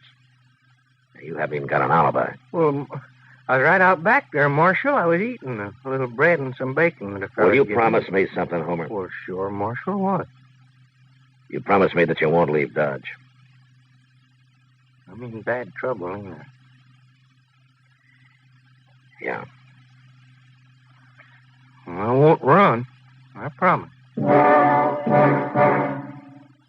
3 days later, Judge Stokes' circuit brought him to Dodge. I went over and talked to him about Homer Tisdale. And it was like talking into a rain barrel, or rather a whiskey barrel. The judge seemed to have more interest in corn liquor than in the law. And all I could get out of him was that a jury would have to decide the case. So the following Monday morning, court was opened in an old dance hall across the railroad tracks. A jury was sworn in, and Judge Stokes took over. First, he put Van Walcott on the stand, and then Jay Buford. Chester and I sat with Homer and watched. Marshal, something I don't understand. What, Homer? Well, that judge, he'd been talking to Walcott about me. Now he's going to talk to Buford. Is he going to ask me anything? Well, sure, Homer. He'll put you on the stand, but you'll have your lawyer to help you. What? Look, that man's sitting right over there. Oh? He's the lawyer that the judge appointed to defend you. Oh. Well, how can he help me? He ain't talk to me. He won't know what to say. Oh, he will talk to you, Homer. I guess there's no hurry. Mr. Dillon, I never seen that lawyer before. Did you? No, he's a stranger to me, Chester, but Judge Stokes seems to know him. I swear, I don't understand why they ain't no prosecutor. Prosecutor, Chester. All right. But I asked the judge about that, and he said that there's no need for one. Guess he knows what he's doing. Yeah. Tell the truth, the whole truth, and nothing but the truth, so help you God. I do. Now, Mr. Buford, we've heard the testimony in detail from Mr. Wolcott. So to speed things up a little, I'll just ask you a few questions. Yes, sir. You were at the stage office when the holdup took place, right? That's right, Your Honor. You saw everything Mr. Wolcott saw. That right? Yes, sir. The bandit came in, took $10,000 in bills out of the box, then shot and killed, what's his name? Charlie Reynolds, Your Honor. Charlie Reynolds. All right, Mr. Buford. Now, I want you to tell the gentlemen in the jury who that bandit was. It was Homer Tisdale, Your Honor. Homer Tisdale? How did you know it was him? Well, he had a mask on, but it didn't really hide nothing. It was him, all right. And besides, it was his voice, plain as day. Then you knew him before? Sure. The day we caught him robbing Wolcott's store. He's been a thief ever since he come to Dodge. Oh, now, look here. Your Honor. You're out of order, Marshal. But, Your Honor, he's giving the jury a wrong impression of this man. Now, believe me. You sit down, Marshal, or I'll hold you in contempt. Your Honor, don't you understand? All right. There. That's better. The jury's competent to judge the evidence, Marshal. All right, Mr. Buford, you may step down. Yes. We'll now hear from the defense. Take over, Mr. Ship. Oh, Marshal, you didn't talk to me, didn't ask me nothing. You said you would. Just wait a minute, Homer. We'll see what your defense says about it. May it please the court and the gentlemen of the jury, you've heard the evidence. I rest my case. What? Marshal? That ain't no defense. What does that mean, Marshal? He's sitting down already. Marshal. He can't do that. All right, silence. Silence in the court. Silence. The jury will retire to consider the evidence, and it'll return with its verdict in, say, a half hour. And it better be the right verdict, or I'll hold you all in contempt. Now, get to work. Marshal, I don't understand, Marshal. I thought a man had a right to say something for himself. Yeah, so did I, Homer. And that defense feller, he didn't help none. Where's the judge going now? Outside for a drink, I expect. Well, what? You wait here with Chester. Will you talk to him, Marshal? Tell him I didn't do it. I'll be back, I Homer. didn't do nothing.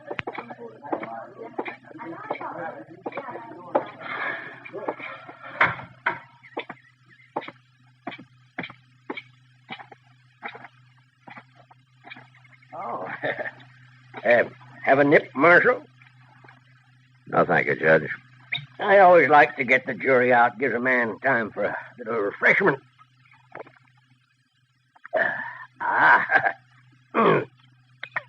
That's good corn you make here. Yeah. You know, Marshal, I'm a drinking man, but I've never been drunk in my life. Never once. Well, that's fine, Judge. Marshal, I'm sorry I had to sit you down so hard in there, but a court's got to be run by one man or it'll get out of hand. I know. I've seen it happen. I've seen some things happen in court, too, Judge. I never saw an accused man not get a chance to defend himself before. Well, you heard the evidence, Marshal. What defense could he make? It'd be just a waste of time. I see. I want to get this trial over with. I got to take the train up to Abilene at midnight. That doesn't give me much time to see Dodge, does it? No, I guess it doesn't. In fact, a half hour's too long for that jury. I'm going to call him back now. You'll excuse me, Marshal? Sure, Judge, sure. Maybe you'll change your mind and have that drink with me after, huh? Yeah, Judge. Maybe.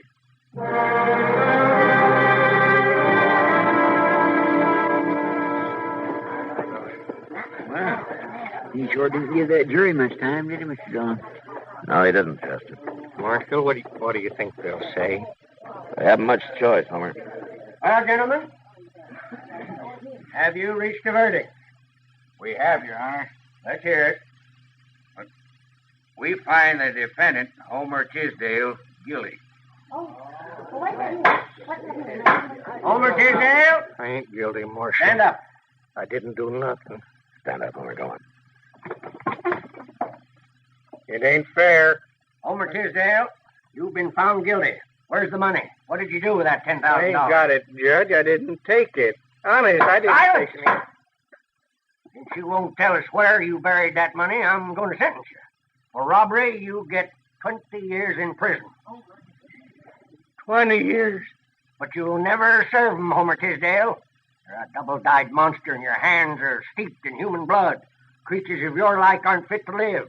Away with you. And for murder, I sentence you to be hanged by the neck until you are dead. Court dismissed. Marshal, did you hear him? Did you hear what he said? I declare I never seen nothing like this. There might just as well not have been no trial at all. Take Homer to jail, Chester, and keep him there. Well, it ain't right, Mr. Dillon. It just ain't right at all. Do it, Chester. Yes, sir. Where are you going? I'm going to have a drink with Judge Stokes.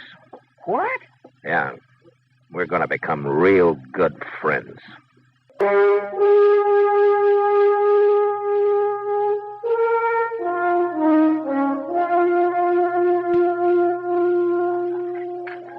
Have another drink, Judge? No more, Miss Kitty. I've got to be going. Ah, pour him one, Kitty. He's got an hour yet before his train leaves. Have you, Judge? Sure. You'll have another, Judge. There you are. You can't sit around a whole hour without a drink. I told you, Aren't you enjoying yourself, Judge? Oh, it isn't that, Miss Kitty, but, I haven't been alone all day long. Well, it's been my pleasure, Judge. I don't often get a chance to be with a man like you.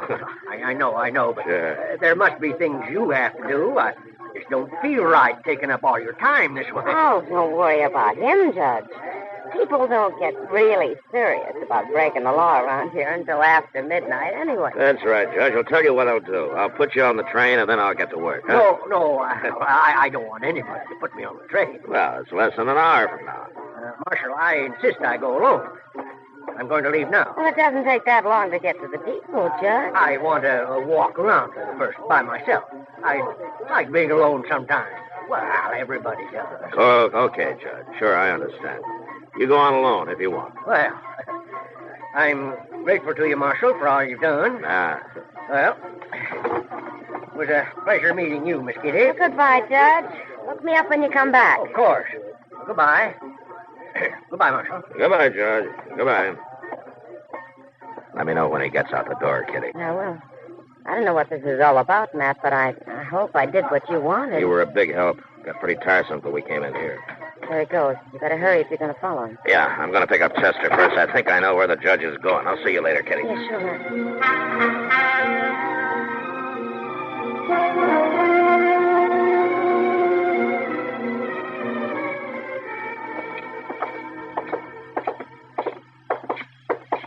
I declare must have drove him crazy, Mr. Dillon. You dogging him around that way. I worried him some, Chester. That's how I knew I must be right. Here we are.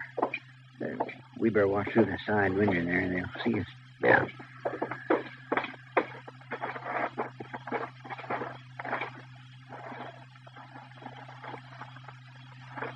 Can you see anything, Mr. Dillon? Yeah. They're in there, all right. Judge Stokes is with them. All right, come on. We'll walk right in the front door.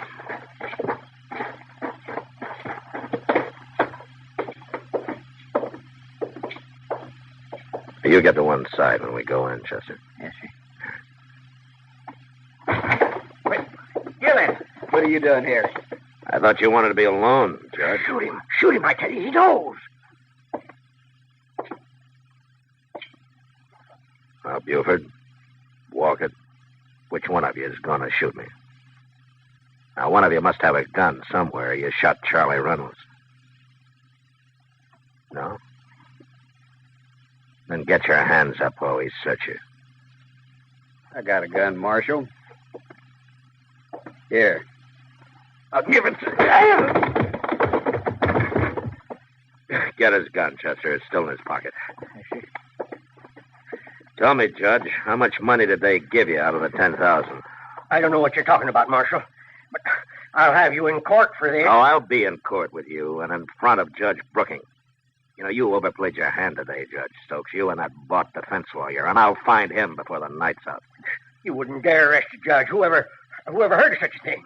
Well, now, I guess maybe a judge is a pretty important man, isn't he? He certainly is. Yeah.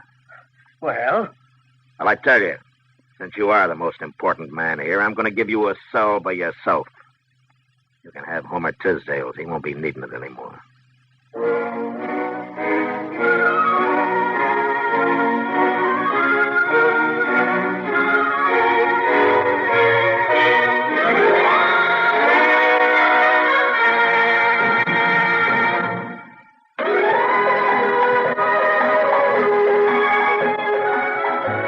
Gunsmoke. Produced and directed by Norman McDonald, stars William Conrad as Matt Dillon, U.S. Marshal. The story was specially written for Gunsmoke by John Meston. Featured in the cast were Lawrence Dobkin, Vic Perrin, Joseph Kearns, and Harry Bartell. Harley Bear is Chester, Howard McNear is Doc, and Georgia Ellis is Kitty.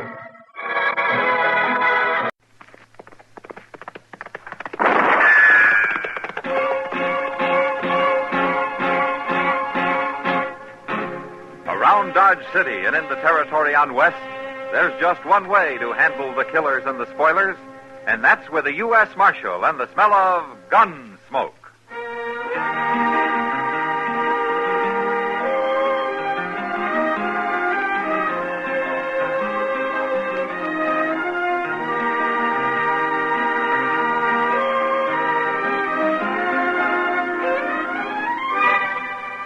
Gunsmoke, starring William Conrad, the transcribed story of the violence that moved west with young America, and the story of a man who moved with it. I'm that man, Matt Dillon, United States Marshal. The first man they look for and the last they want to meet. It's a chancy job, and it makes a man watchful and a little lonely.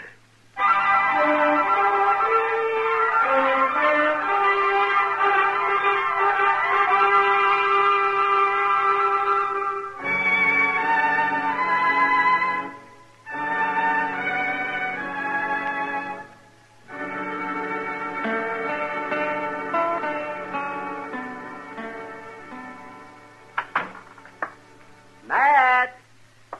Oh, Matt. Anybody here this morning? I'll be right in, Doc. All right, Matt. I'll just see. Oh, the girls, they grow so tall in Kansas. The girls, they grow so tall in Kansas. The girls, they grow so tall, and the boys, oh, they love them all. What's this? Oh, well. And they marry them all in the fall in Kansas. Now, that's a poor way to start the day, Doc. Oh, well, what's a poor way to start the day, Matt? Why, getting up in the morning. Getting up the way you do, maybe it is, Marshal Dillon. But not out on the prairie, where all the little birds are. What started you off being a happy little bird this morning, anyway? Oh, where's Chester? I'd rather talk to him. Well, he's due back any time now. He's due back? Yeah, he took a prisoner over to Wichita a couple of days ago. He did? Oh, say, if I'd have known that, I'd have gone with him, Matt. Well, what for? Oh, just to get out of Dodge for a while. Well, you've been out of Dodge for the last 2 days. Oh, yes, but delivering a baby in a mud dugout isn't exactly what I was thinking about, Matt. Yeah, I know what you were thinking about. Morning, Mr. Hello, Chester. How are you, Doc? How was Wichita, Chester? Oh, see, that's a big town, Doc. Real big. Isn't it? Yeah, but I wasn't there long. The Santa Fe going east got there at noon, and the next one back here left at 2 o'clock. Oh, you could have stayed another day. Heavens, yeah. Oh, how often does a man get a chance to have a little fun? Well, I would have, but the sheriff there had some news he wanted me to tell Mr. Dillon. Some news? Yes, sir, it's about the Carp brothers. They've been hanging around Wichita the past month, and then they left. The sheriff said he heard they're headed this way. I didn't even know the Carp brothers were in Kansas. I thought they worked the Dakota Territory. Well, that's what the sheriff said, but they must have got drove out. Anyway, he said they was awful broke and hungry looking, but as long as they didn't try nothing there, he left them alone. Bank robbers, aren't they, Matt? Yeah, so I've heard, Doc, but nobody's caught him at it yet. Well, we'll catch them if they come to Dodge. Yeah, maybe. But they could be here right now. How come the sheriff didn't send me a telegram, Chester? It'd have been a little faster, wouldn't it? Well, I don't know. I didn't think to ask him. Yeah, I think I'll go down to the bank. I'll be back directly.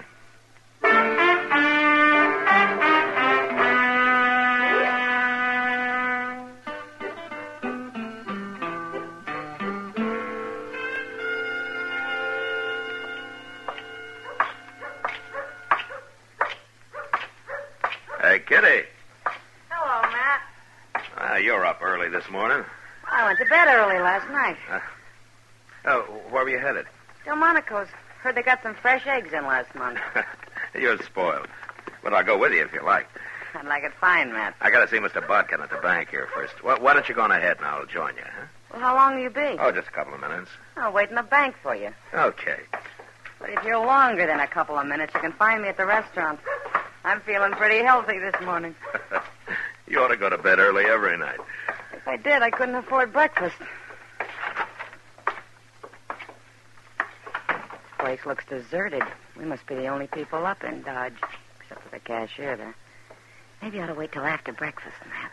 No, Kitty, I'm afraid this business has waited too long as it is.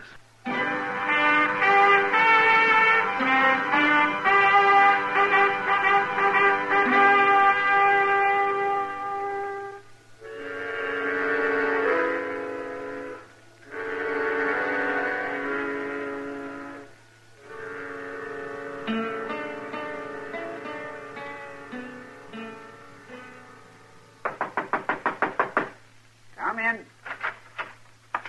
Well, Marshal Dillon, come in. Morning, Mr. Bodkin. You come to deposit money, Marshal, or to borrow some? Well, neither. I came to protect it. What?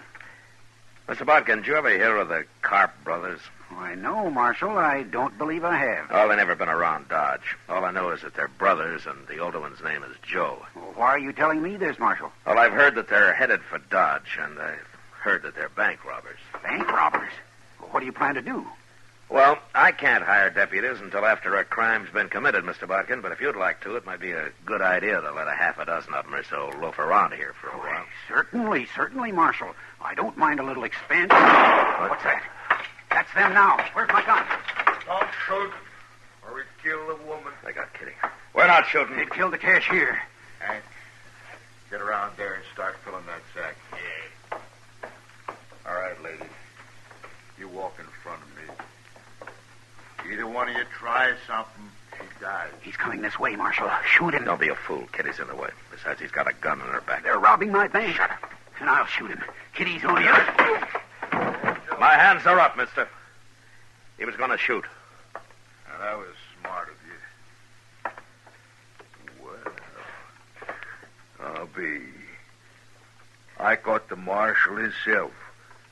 Well, I will have as soon as I get his gun. Don't move now. I'm not moving. This is the first time I ever disarmed a lawman. Feels good. Joe Carp. How'd you know my name? Well, I heard you were headed this way, Carp, but I didn't hear it in time. You sure didn't, Marshal. Is that your brother you came in with? What difference does it make? Look, take your money, Carp. Take it, and I'll ride out with you, and nobody will bother you. No, Matt. Shut up, Kitty. Oh, I see. Nobody will shoot at you if I'm along. Not while we're in Dodge, maybe, but we'd be followed. Then take me with you, as far as you like. No, Marshal. We'd be followed anyway. I got a better idea. We're taking her, Kitty. Don't do it, Carp. Of course I'll do it. And first sign I see we're being chased, whoever it is going to find Kitty laying right in the trail, fresh killed. And if you don't think I'll do it, I'll tell you something. First person I ever killed was a woman. So don't let nobody follow us. Nobody else will follow you, I promise you that. I'd hate to lose such a pretty girl. Matt, it's all right. Forget it. Sure. Whiskey. You go in that office and sit down, Marshal. Hank's got the money ready. We're leaving. So long, Kitty.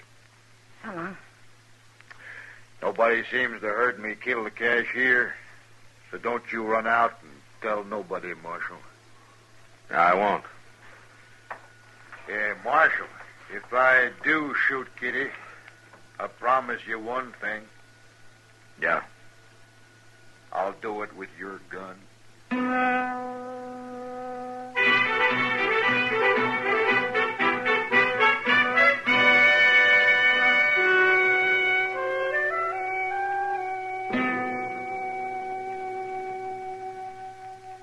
Mr. Dillon, Yeah, what, Chester?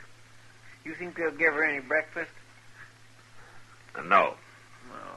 People don't need much food, Chester. They can go for days without any at all. Well, I know that, Doc, but Miss Kitty just ain't used to it. It's water people need, and they'll have water. They will if they took any with them.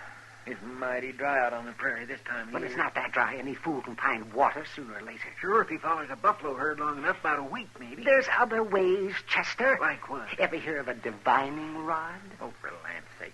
What's outlaws doing with divining? I wasn't talking about outlaws. Well, what was you Well, I wasn't talking about? talking. Can't a man talk about Chester. it? Yes, sir. I guess we waited long enough. They must have covered 3 or 4 miles by now. Yes, sir. Is everything ready? Well, everything I could think of, Mr. All Dillon. right, let's get going. Good luck, Matt. Thanks, Doc. Keep an eye on things. It may be a long time before we get back.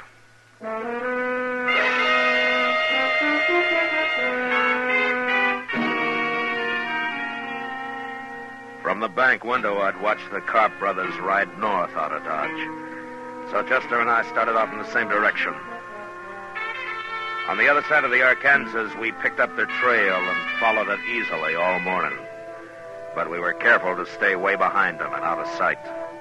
Although we probably could have run them down in a few hours. That was the hardest part of it. Forcing ourselves to hold back. Go slow.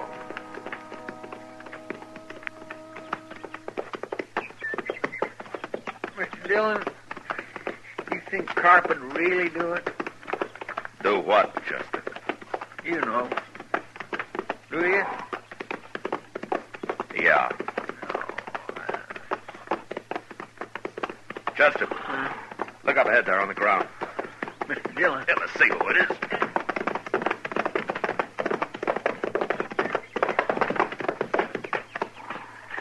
It's a man, Mr. Dillon, some cowboy. He's been shot. Bring your water back. Yes, sir.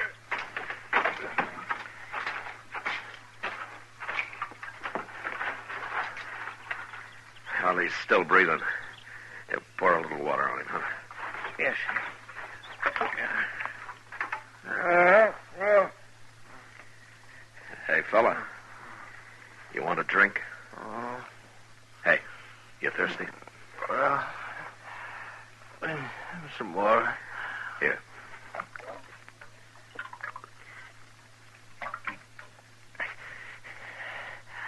Who are you? Marshal Dillon from Dodge. Tell me what happened, huh? Them 2 men and that girl, it was... Hold my head up, Marshal. Is that better? Yeah, full of blood, Marshal. They hurt me bad. Yeah. Blaine is my name, Blaine. Well, what happened? Well, them 2 men, Marshal, and I knowed that girl oughtn't to be with him. I could tell the way she looked at me. You're after him, ain't you? I'm after him. Well, I seen him, and I rode up, and I asked them who they was. They didn't like that, Marshal. No. I knowed something was wrong with that girl and all, but I ain't no gunman. They shot me right out of my saddle. Both of them to once. We'll get him, Blaine. If that's any help to you. Well, it don't matter now. That girl hadn't ought to be with him. Could you hear him? Did they say anything? Yeah. Something about a cabin, but I don't know where. Yeah. Look, Blaine, my partner here, Chester, he'll stay with you. Sure will. I'll take care of you, Blaine. Oh, thanks, but it won't do no good. You better go off and help catch them fellas. I'll handle them. Take whatever you want off my saddle, Chester, and get a fire going here. Yes, sir. You'll be fine, Blaine. So long.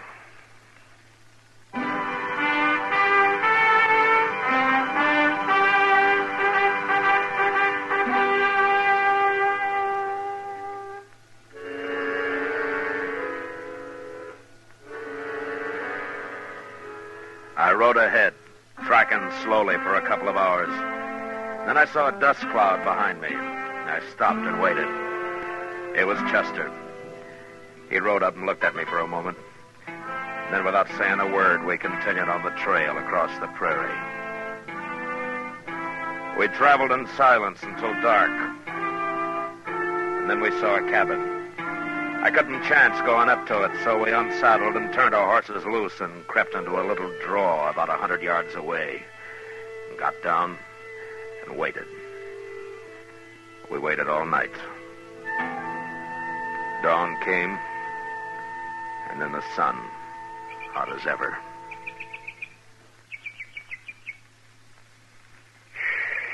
Ain't they never coming out of that cabin, Mr. Dillon? Yeah, sooner or later, Chester. Look, they got a fire going now. Smoke's coming out of the chimney. Breakfast. I'm so hungry. Why don't you chew on some of that slippery elm bark of yours? Slippery elm don't fill your belly. Well, a man can get along without food, Chester. Like Doc said. Miss Kitty's going to get something to eat. Yeah. Mr. Dillon, what in the world are we going to do? Well, right now there's nothing we can do but sit here and wait and keep quiet. You know what'll happen if they find out we're here. I know, but I ain't thinking about it. Now, you better get back down now. I'll stay up here and where I can watch. Yeah, but they could see you, Mr. Dillon. No, I got a little bunch of buffalo grass in front of me here. It's enough. Yes, sir.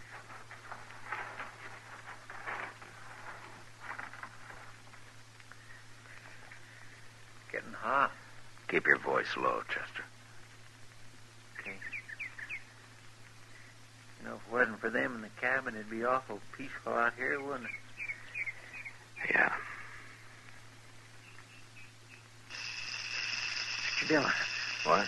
The rattlesnake, he's behind you on top of the hole, about 5 feet back of your head.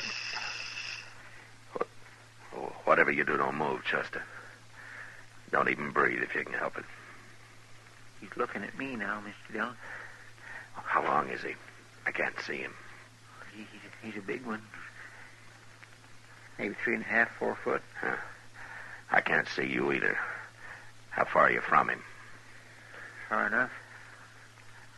Unless he uncoils, moves up. Well, just keep very still. They go away. He ain't about to go away. Or did you move? With my hand, just a little. Well, don't do it again. Mr. Dillon, he's stretching out. He's moving. Which way? Toward you. Steady. He stopped. He's coiling again. Chester? Yes, sir. Look, if that snake strikes at me, don't yell. They'll hear you in the cabin. Just start thinking about it now. If he strikes you, just close your eyes and stop breathing. You hear me? Well, I'll try. You'll do it. You understand? Yes, sir. He's looking at me again. You must have moved, Chester. You must have. But I got my rifle aimed at him. Now, you stop it. You get your finger off that trigger now. Well, I can't sit here and watch that rattler strike you. If you shoot, Kitty'll die. Don't you know that? I didn't move, Mr. Dillon. Honest, I didn't. He's looking at you now. Well, let him look. I got to do something. I can't sit here and watch this. Wait a minute. Now, listen to me. I got an idea. What? Are you chewing? Huh? Are you chewing? Oh, Oh, no, not right now, but I got a fairly fresh squid of slippery elm in the shirt pocket. Okay. We'll chance it. You get that quid into your mouth, but you do it slow. Slow and as steady as you can manage it. And once you start moving your hand, don't stop. You understand? All right, go ahead. Okay, sure. What for? Well, I'll tell you when you get it in your mouth. You doing it? Yeah, I already got my fingers in my pocket. There it is. Oh, slow and steady now. I'm trying. It's in my mouth now. Oh, juice it up, Chester. Get a big mouthful. I am. All right. Now, I've heard you brag about how good you can spit. Can you hit that rattler from there? Maybe. Well, okay. Do it. Well, I only got one shot. I can't make it. I can't do it. Wait a minute. You got a mouthful. Well, have you? Yes, sir. All right, swallow some of it. Just a little bit. Now, go on, swallow. I did. Now, let it sit a minute. How's it feel? Like whiskey. Raw whiskey. All right. Now, take your time. Make a move. Make him look at you. And then splatter him right in the eyes. Okay. Go ahead. Snake. Hey, Snake. Look. I got him. Mr. Dillon. I got him. He's leaving. There it goes. He's gone. It worked.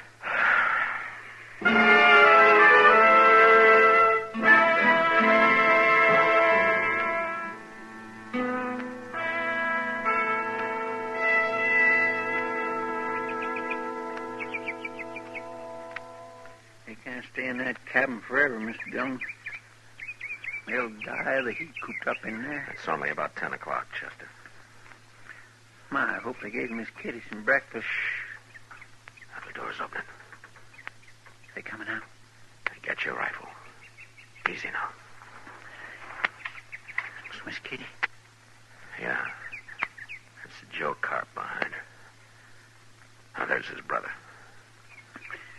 They're all outside now. What are we going to do? We're going to kill him, Chester. You mean just shoot him down from here, cold-blooded? How would you want to do it? I'm ready, Mr. Dillon. All right, then take the one on your side. That's the brother. I'll take Joe. Kitty's standing awful close to it. Yeah, she is. Now, when I say hold your breath, you do it. And then count to yourself. 1, 2, 3. And then fire. I'm set. All right. Hold your breath.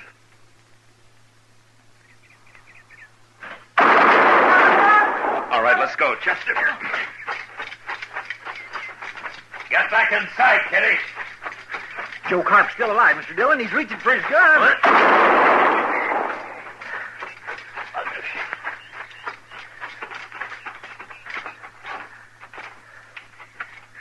They're dead. They're both dead now. Okay, Kitty.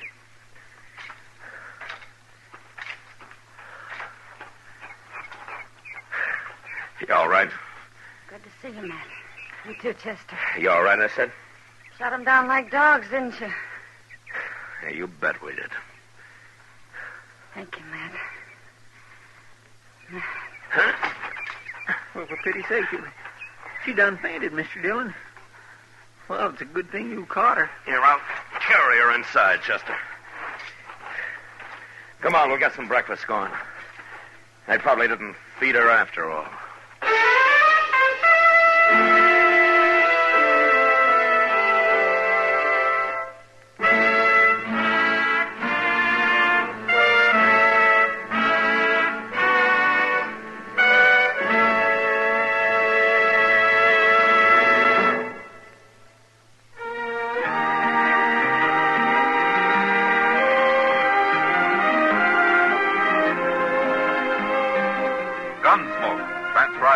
direction of Norman McDonald, stars William Conrad as Matt Dillon, U.S. Marshal. Tonight's story was specially written for Gunsmoke by John Meston, with music composed and conducted by Rex Corey. Featured in the cast were John Daner, Lawrence Dobkin, and Joe Duvall. Marley Bear is Chester, Howard McNear is Doc, and Georgia Ellis is Kitty.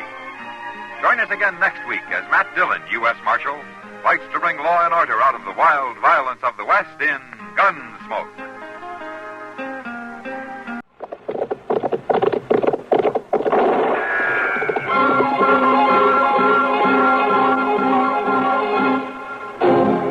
Around Dodge City and in the territory on West, there's just one way to handle the killers and the spoilers, and that's with a U.S. Marshal and the smell of Gunsmoke.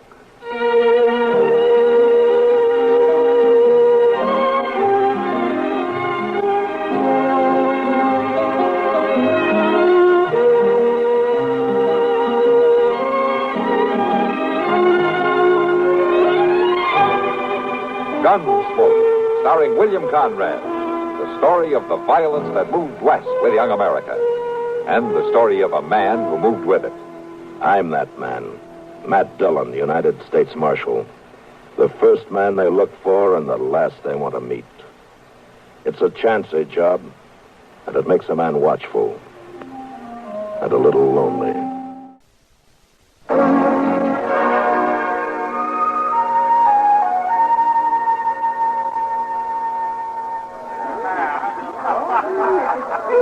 Well, it doesn't look like your customers are in any hurry to go home tonight, Kitty. They're really roaring. Yeah, it must be the sign of the moon or something. Well, whatever it is, it's good for business. Yeah, but I'd settle for a little peace and quiet right now. Be all right with me if they all went home.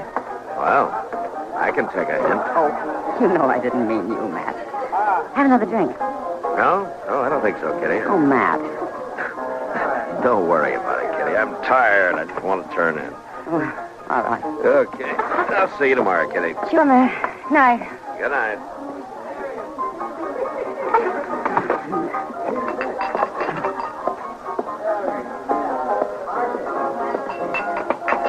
Oh, I could have come for them glasses, Miss Kitty. It's all right, Sam.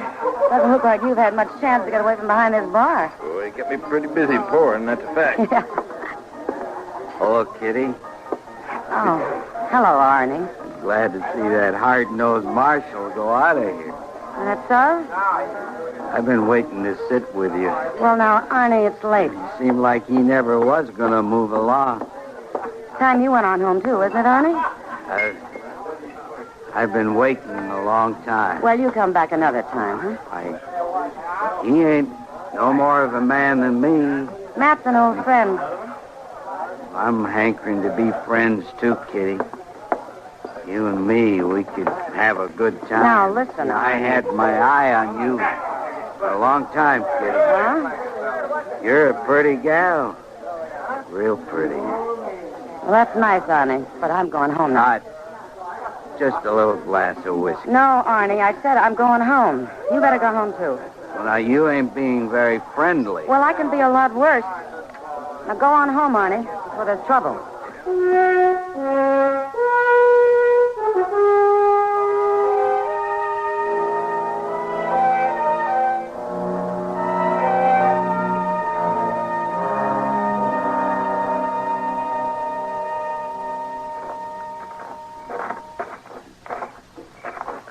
Been a little friendly.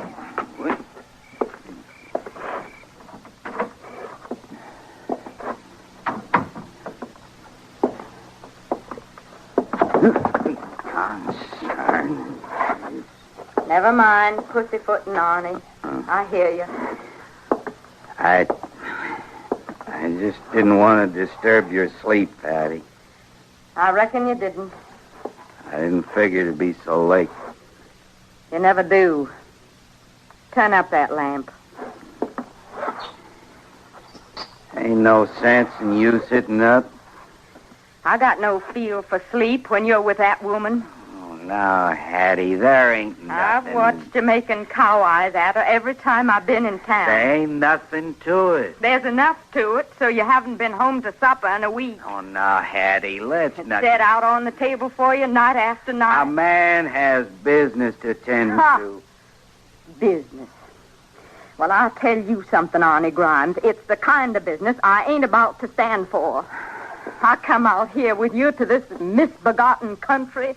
I parch and peel and wrinkle up, taking care of you and tending to your place. Well, it ain't an easy country, Hattie. I ain't expecting it to be easy. But I got a right to expect you to pay me some mind. A man's got a right to go into town. And take up with every saloon woman he meets, I Now, suppose. there ain't no harm in what I do. I seen her with her fancy clothes, a painted mouth, tempting a man away from his wife. I ain't left you, Hattie. Well, you may not have left our house, but you left me all right. You left me a long time ago.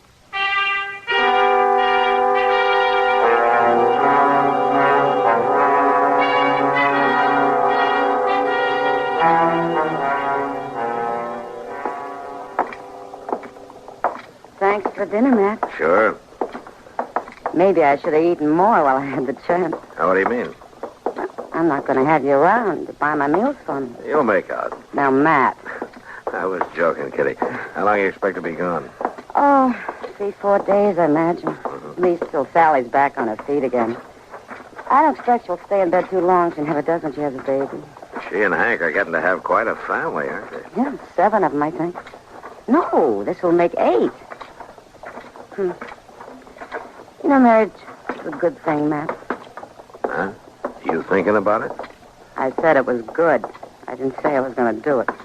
I better get you back to your place. The stage leaves around 2 o'clock. I'm all packed. And I'll carry your bags down to the depot for you. All right. Now, look there. A couple of your friends. What? Arnie Grimes and his wife. That man gives me the creeps. You know, the way I heard it, he's kind of sweet on you. No, Matt.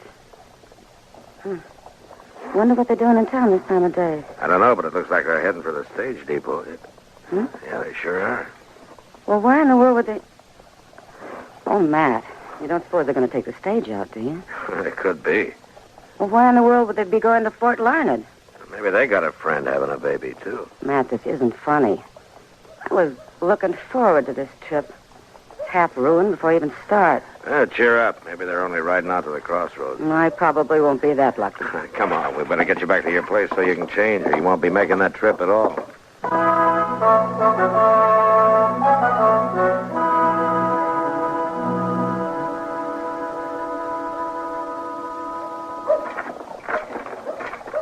Here you go, Jim. Oh, Marshal, I didn't see you standing there. Might as well put this bag up, huh? Yeah, sure.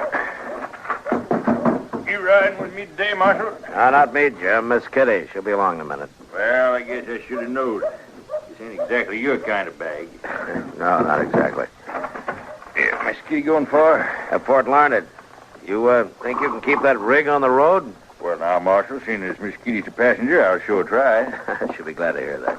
Hello, Marshal. Oh, Arnie. Miss Grimes. Afternoon, Marshal. Give the man the bag, Arnie. He ain't going without it. And tell him to be careful with it. Oh, I'll be careful, ma'am. Yeah, I'll take it. Marshal, did I hear you say Miss Kitty was taking this stage? That's right. Well, what do you know? Arnie, give me a hand into the stage. All right, Hattie, all right. And you needn't think you're going to stand out there in the street waiting to ogle her either. You come up here on the stage and take your seat. I'm coming. So long, Marshal. So long, Arnie. Have a good trip.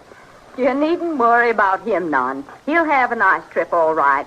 He's already started lollygagging about that woman. You keep your mouth shut, Hattie. She's a friend of the Marshal's. I wouldn't be surprised. She's a friend of most of the men, ain't she? Hattie. Sorry, Marshal. Never mind, Arnie. You better get in and sit down. Yeah, reckon I'd better. Nice. Oh, we just about to give you up, Miss Kitty. Thanks for holding up, Jim. Sure. Well, I'll see you in about a week. All right. You give my regards to Hank and Sally, will you? You tell him to send me back a cigar. Well, give you a hand up, Miss Kitty. I can manage, thank you. Joe, sit down there. Yeah, all set. All right, take her away, Jim. Okay.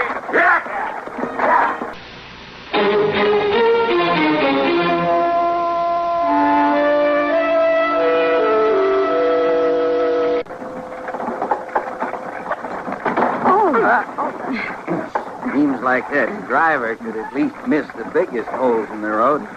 You all right, Kitty? I'm all right. Here, let me pick up that handbag No, for you. never mind. I can get it. Well, there ain't no trouble. She can get it. Okay, Hattie. Sure is a funny thing. We should all be riding along together this way. Hattie and me ain't been up to see her folks in 2 years. I reckon you don't make this trip often neither, do you, Kitty? Not often. Yeah. Ain't what you'd call one of them deluxy rides, I'll say that for you. It just seems like we might as well be riding down a wash or a gully as on this road. Don't it seem that way, Kitty? Wouldn't you say? I guess so. I always say, though, that when you're traveling, it's the folks you're with that count. It sure is pleasurable to be riding along with you, Kitty. Ain't you got nothing to say to that? Listen, Arnie, I don't feel much like talking. Arnie, quit making a fool of yourself. Now, there ain't nothing foolish about a man trying to be friendly-like. Is there, Kitty? I don't know, Arnie. Your wife may be right.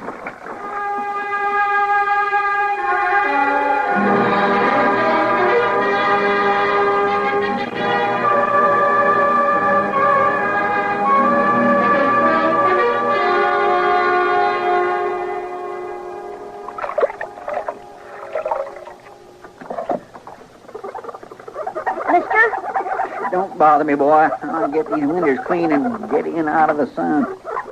Mister? I told you to quit bothering me. Go on now, get. You aiming to get them windows clean? Well, and yes, I'm aiming to get them clean. What do you think I'm scrubbing at them for? You ain't got that top one over there. Get.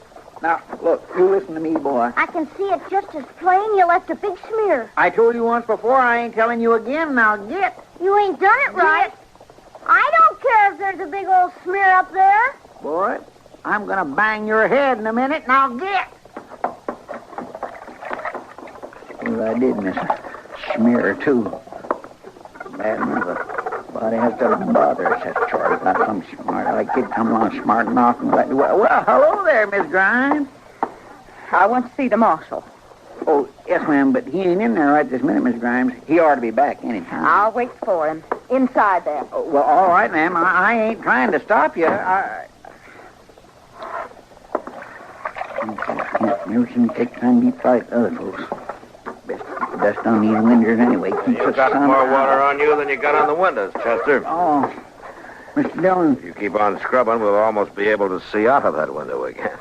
It don't seem to me there's much worth seeing around here. You may be right. Mr. Dillon, you better get on in there. Oh? Well, what's the trouble? I don't know what the trouble is, but Arnie Grimes, his wife, is waiting to see you, and she don't look like no patient woman to me. Oh. Well, I just soon wash windows. Hello, Miss Grimes. You, wanted to see me? I want you to make an arrest. Well, you better tell me what it's about. That's your business, isn't it, arresting folks? When they've done something wrong. Wrong's been done. And when there's proof. There's proof, all right. Well, who do you want me to arrest? That woman, Kitty. Kitty? Kitty Russell? That's the one, that saloon girl. Miss Grimes, accusing a person is pretty serious business. It certainly is, Marshal, and I want you to lock her up. Well, what's she done? She stole. Stole? Kitty stole? My pin, my diamond pin. I want you to go get it, Marshal, and then I want you to lock her up. Now, Miss Grimes, Kitty had no reason to steal. No reason. She don't mind stealing anything at all. Look, Miss Grimes, I know Kitty pretty well. Maybe you better go home and think this over, huh? I've been thinking, Marshal, a good deal, and I want you to get to the bottom of this. That's your job, isn't it, to protect honest folks? Yeah. Yeah, that's my job. All right, then. You do something about that woman.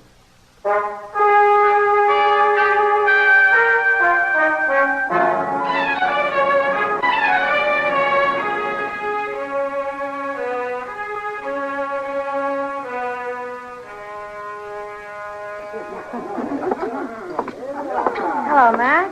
Sit down. Hello, Kitty. Thanks. You want a drink? Yeah, I guess I do. You look like you could use one.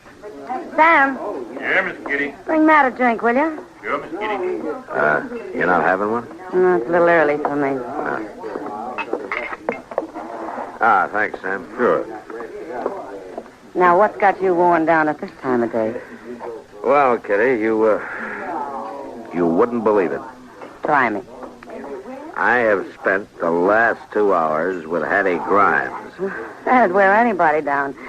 What's wrong with you? That's about that stage ride you took together. You remember? I'll never forget it. Poor Hattie sitting there like a crow on a barn roof, with Arnie acting like a darn fool. It was a miserable trip. Yeah, I can imagine. What'd she want? Well, Kitty, she spent most of the morning telling me how she lost a pen when she was on the stage. Huh? Yeah. And she's been telling me that you took it. I took it? She wants me to lock you up. Is this some kind of joke? No, not to her, it isn't. I think she'd have put the irons on you herself if I'd let her. Matt, she must be crazy. You ought to be glad you got a friend in the marshal's office, Kitty. She's a mighty determined woman. Poor thing. I guess I kind of feel sorry for her. Sorry? Mm-hmm. I don't know why you'd be sorry for her, Kitty. Well, I know, Matt. And Hattie knows.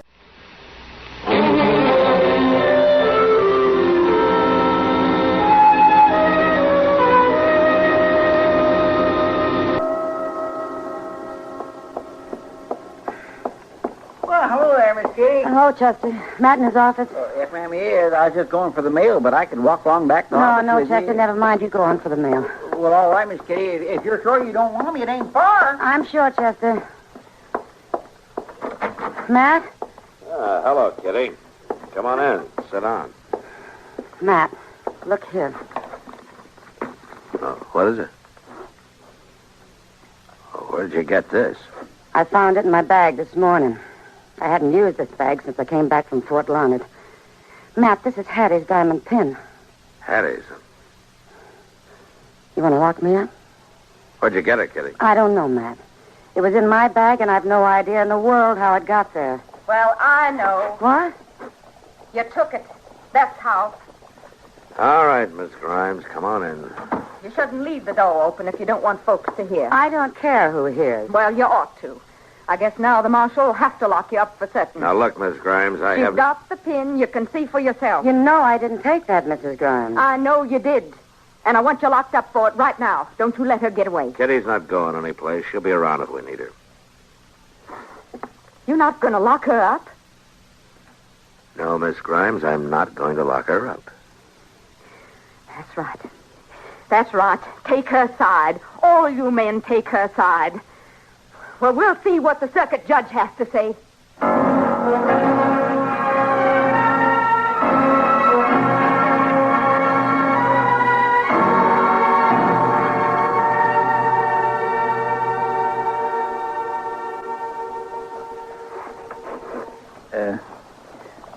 Miss Dillon? Yeah, Chester. It's all seemed to you. I'd rather you didn't lean your chair back against the window I cleaned so hard yesterday. Huh? I'm sorry, Chester.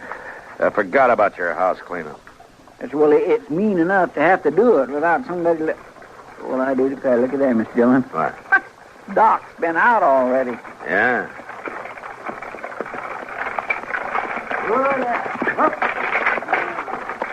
What's the matter, Doc? Couldn't you sleep? Yeah, Doc. Or did you just stay up all night? Matt, I've just come in from the Grimes place. Oh, who's sick? It's Hattie, but she's not sick. She's been beaten. Beaten? Beaten half to death. I thought you ought to know, Matt. I did what I could for her, but she'll make it, but she's not too good. All right, Doc, thanks. Come on, Chester, let's get the horses.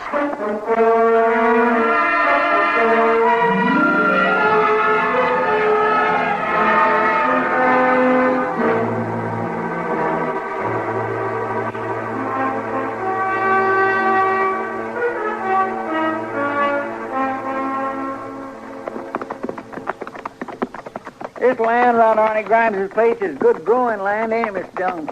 Yeah, it's rich soil around here. You'd think a man and his wife could live contented out here, now couldn't you? You need more than good crops for that, Chuck. Yes, I suppose you're right. You reckon Arnie done it? Yeah, he could have. Looks like we're going to get a chance to ask him. Yeah. That is him riding his way. Uh-huh. Let's wait for him.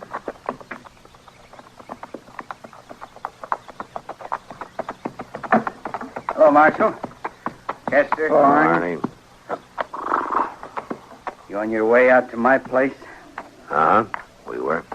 Yeah, I figured you might be. I'm saving you the rest of the trip. Go on. I did it, Marshal.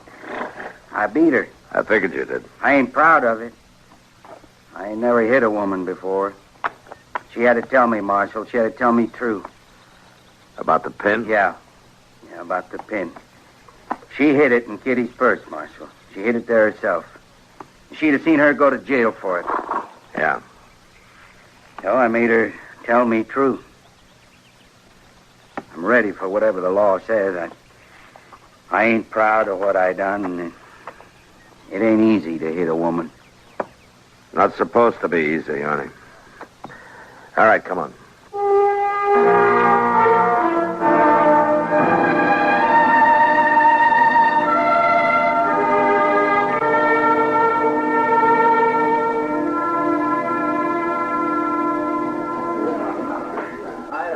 So that's the way it was, Kitty. Sometime during the trip, she slipped a pin in your purse.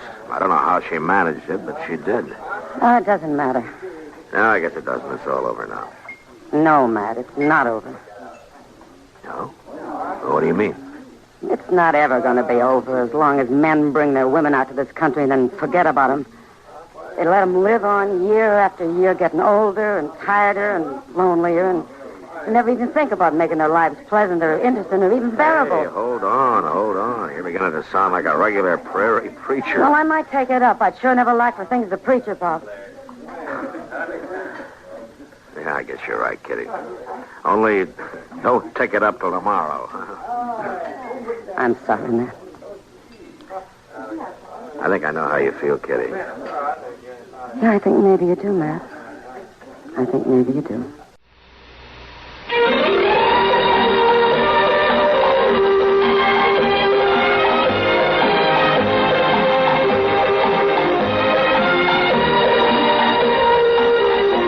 Gunsmoke. Produced and directed in Hollywood by Norman Macdonald, stars William Conrad as Matt Dillon, U.S. Marshal. The story was specially written for Gunsmoke by Marion Clark, with editorial supervision by John Meston. Featured in the cast were Vic Perrin, Virginia Christine, Barney Phillips, and Richard Beals. Harley Bear is Chester, Howard McNear is Doc, and Georgia Ellis is Kitty.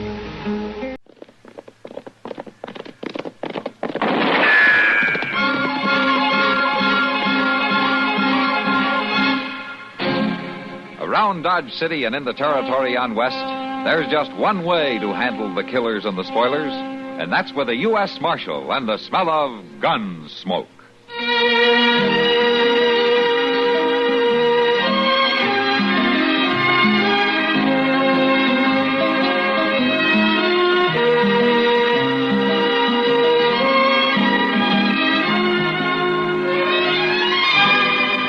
Gunsmoke, starring William Conrad, the story of the violence that moved west with young America, and the story of a man who moved with it. I'm that man, Matt Dillon, United States Marshal. The first man they look for and the last they want to meet. It's a chancy job, and it makes a man watchful and a little lonely.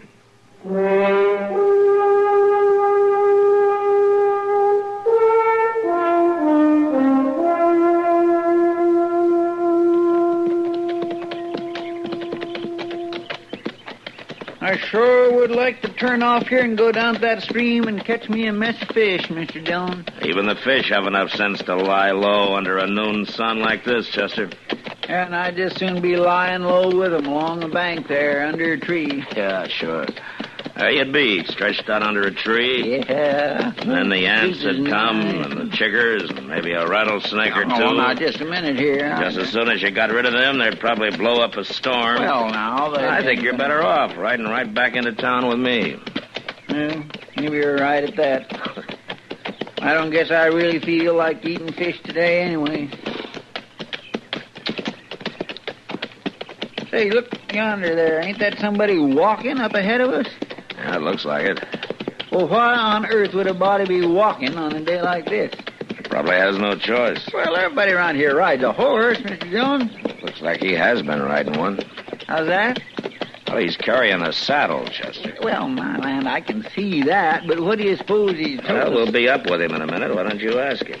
Oh, well, I wouldn't want to come right out and ask him. Greetings, gentlemen. Yeah, hello. Hello? Carstairs. Sedgley Carstairs. Matt Dillon. This Chester Proudfoot. Pleased to meet you. Is that a star you're wearing? Yeah, U.S. Marshal out of Dodge City. Well, Marshal, I feel a bit awkward without my horse. Rather warm for walking. Yeah, we were just wondering about that. Lost him, you know. Lost him? In this open country? Chester, let the man talk. Well, yes, sir, but... Yeah, I lost him in a card game. Poker. Oh. Not very good at poker. You bet your horse? All I had at the moment. Temporarily embarrassed, you might say. Mr. Dillon, what's he talking about? He means he's out of money. I'm afraid that's correct. But you didn't lose your saddle, huh? Oh, I didn't wager my saddle, sir, no. That's the only one I've found to give me any comfort in your American style of riding. I feel I must keep it. That's a good idea in case you got another horse. Oh, I mean to win him back. That's one reason I'm heading for Dodge City. Who'd you lose your horse to? A chap named Pete Knudsen. We came up together driving cattle from Texas. Well, he gradually won everything I had, and last night he won my horse. So, now I'm afoot. Pete Knudsen's a mean man in a poker game. He's a mean man out of one, too. If he weren't so mean, I might not be so determined to win back my horse, Marshal. I see. Well, at least we can give you a lift into town. You climb up behind me. You take his saddle, Chester. Yes, Mr. Dillon. There you go. That's very sporting of you. Perhaps I can repay you sometime. Just don't try too hard to repay Pete Knudsen. It's somewhat an affair of honor, you know. You'd be better off just to think of it as a poker game and leave honor out of it.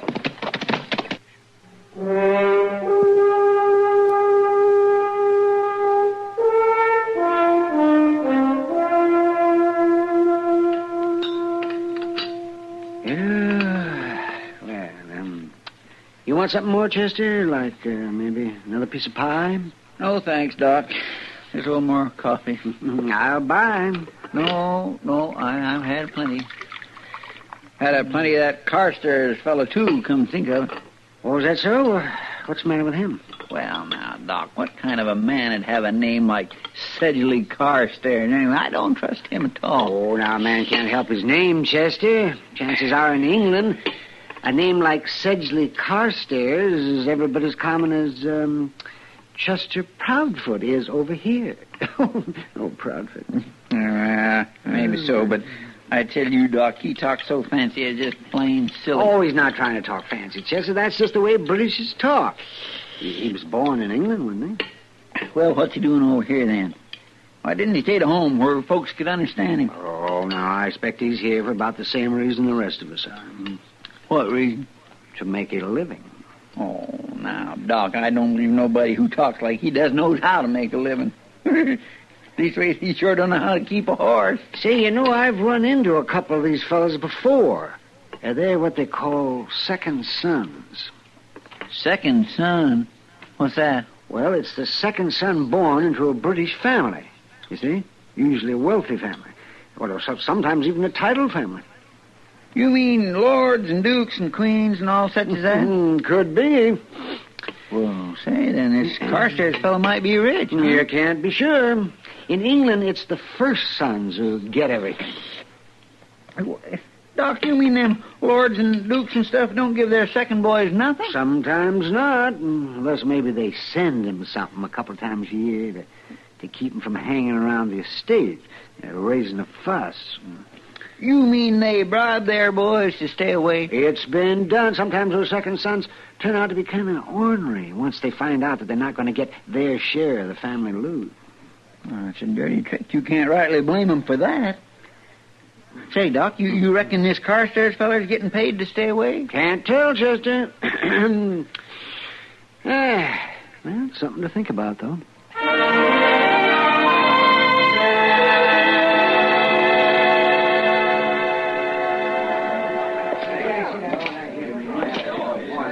Give me a beer, will you, Sam? I'll take it over to the table. Sure, Marshal. Here you go. No, thanks, Sam.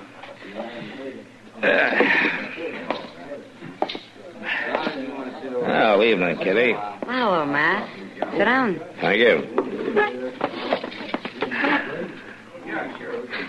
What, are you going to talk to me, or are you just going to look around the room? Huh?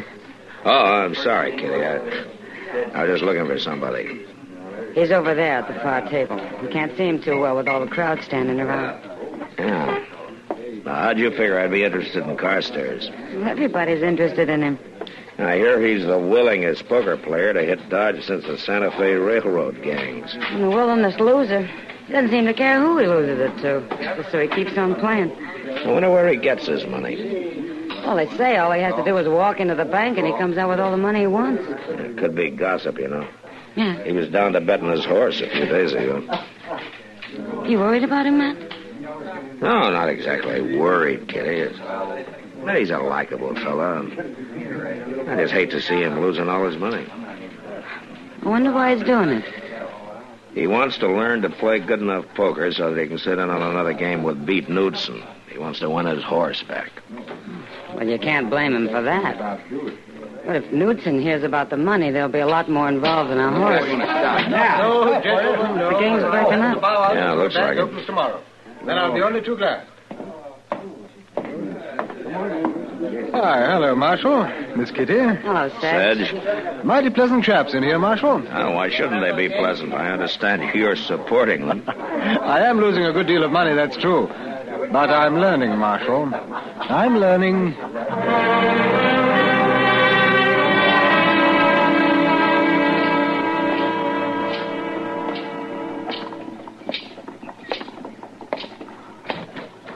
Well, good day, Marshal. You must have opened the bank this morning, Sedge. Oh, no, Marshal. Mr. Butkin was there, and the bank was open for business, but... Oh, you're joking me, huh? You better get that money out of sight. Seems hardly worthwhile, does it? I lose it as fast as I get it. Yeah. Sedge, I'd like to talk to you about that. Oh, it's my money, Marshal. Nothing shady about it. I'm not worried about that. I just think maybe you ought to be more careful, that's all. Careful? Yeah, there's talk all over town that you're a rich man. For somebody as free and easy with his money as you are, it could be dangerous. Then you haven't a worry in the world. I'm certainly not a rich man.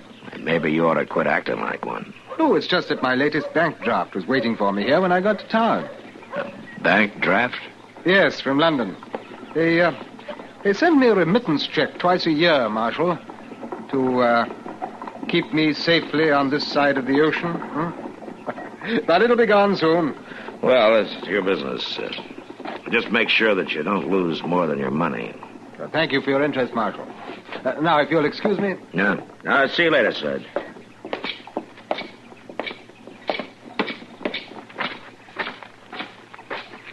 Mr. Dillon? Huh? Yeah, what is it, Chester? Mr. Dillon, Beat Knudsen and his crowd just got in from Abilene. They went right into Dodge House. How many of them? Well, there's 4 of them all together. It's a funny thing, though. Oh, what's that? They tied up 5 horses. One without a saddle, huh? That's the way it was. Well, Beat's really rubbing it in, isn't he? Oh, well, shucks, Mr. Dillon.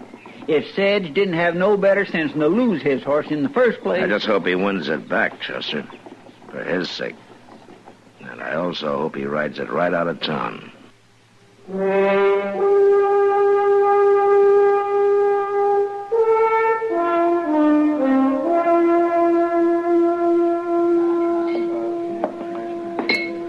Hello, Knudsen.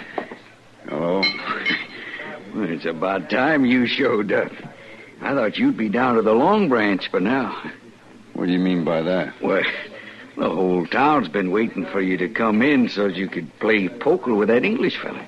Why should I play poker with him? I already cleaned him out. I even got his horse. Yeah, that's what he wants to win back. I don't know why he put such a store by it, though. Why, he could buy a string of horses if he wanted to.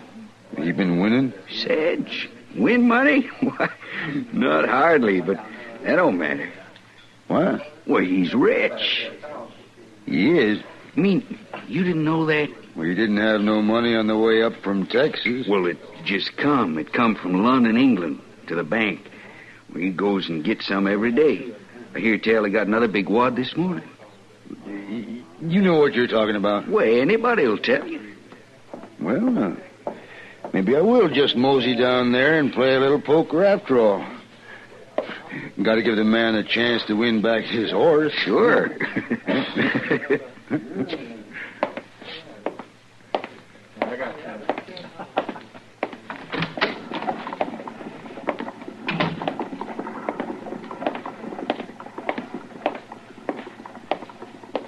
Hey, Knudsen. Well, if it ain't the Marshal. You heading for the Long Branch? I didn't know I had to report to you. You don't. But there are a lot of stories been going around town, Knudsen. I just don't want any trouble. You got a law against playing poker? Well, there ought to be, the way you play it. Well, Marshal, I just want to give the man a chance to win his horse back, that's all. Now, listen, Knudsen, I've told Sedge that if he's smart, he'll just try to win that horse and then quit. I'm telling the same thing to you. Well, thank you, Marshal, but I just figure I'll have to take my chances without any help from you.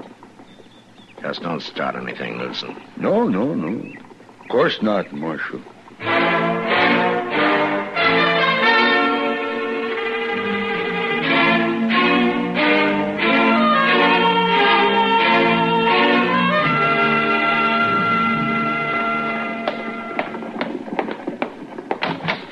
Mr. Dillon, there's something downright peculiar going on around here. What? Well, that English fella, he won back his horse from Beat Knudsen. He did? Mm-hmm. Well, it looks like Carstairs' luck has finally changed, doesn't it? No. Old Beat stood pat on a pair of sixes. Now, you know he never done a thing like that before in his life. Oh. And he let Carstairs win. Yeah, but that's not all. They all went off to the livery stable, Knudsen and his crowd, to get the horse. Friendly as you please. Knudsen had a jug, and they was getting old Sedge all liquored up. Well, it don't make sense, but... Are they still there? That's what I was getting at. They rode off out of town. Oh, come on, Chester. I think maybe we better follow them.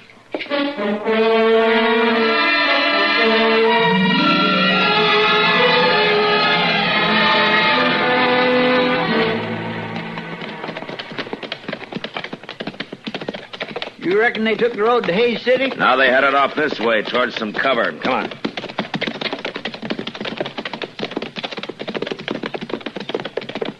I gotta play a hunch, Chester. Isn't there a deserted shack just over the rise? Yes, sir, there is.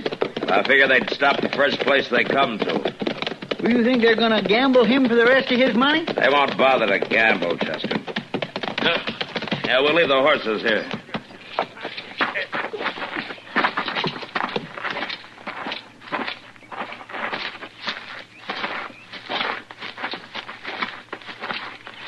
Yeah, there it is. 4 horses out in front. All right, listen, Chester, you keep low and you go up to the window on the left side there, see? Now, you think you can make it? Yes, sir, I can make it. All right, good. Now, I'll go around to the front. When I get to the door, you cover me through the window. All right, you ready? I'm ready. Come on, then.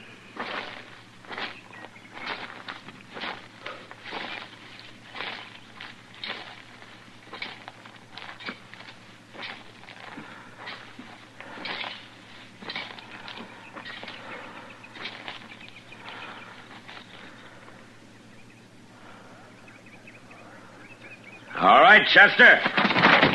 You're covered, Knudsen. Drop your gun. Why, no. Either of you two want to argue? Not me, Marshal. All right, climb through the window and get their guns, Chester. Yes, sir. Now stand them up against the wall. Yes, sir, I will. All right, step lively. You move along, both of you. Come on.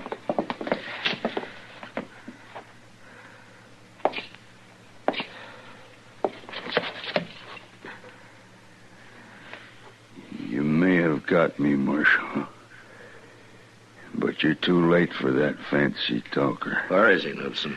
Where's Carstairs? He's in the gully, out back. Dead? Dead as I'm going to be. You're a fool, Knudsen. All you had to do was keep on playing poker with him. He'd have lost everything he had. You didn't need to kill him to get it. Marshal, you want to laugh? Something funny, Knudsen? All that money they talked about, it was all spent. He just had $3 on him. $3.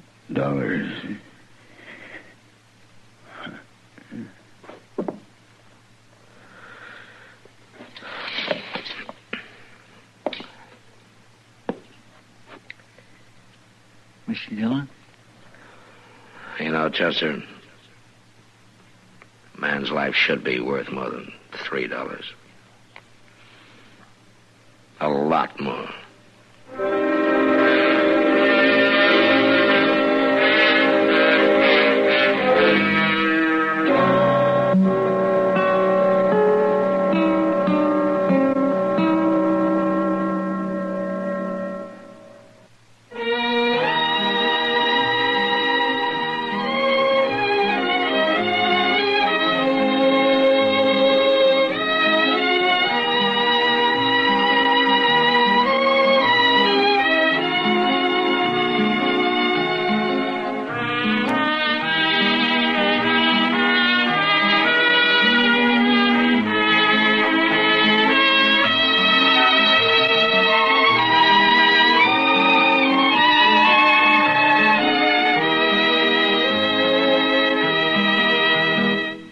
Gunsmoke. Produced and directed by Norman McDonald. Stars William Conrad as Matt Dillon, U.S. Marshal. Featured in the cast were Parley Bear as Chester, Howard McNear as Doc, and Georgia Ellis as Kitty.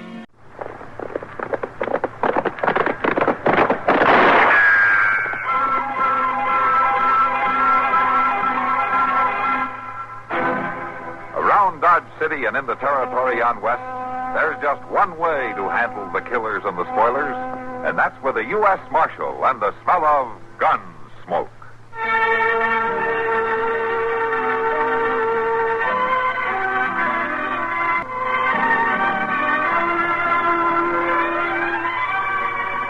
Gunsmoke, starring William Conrad, the story of the violence that moved west with young America, and the story of a man who moved with it. I'm that man, Matt Dillon, United States Marshal. The first man they look for and the last they want to meet. It's a chancy job, and it makes a man watchful and a little lonely.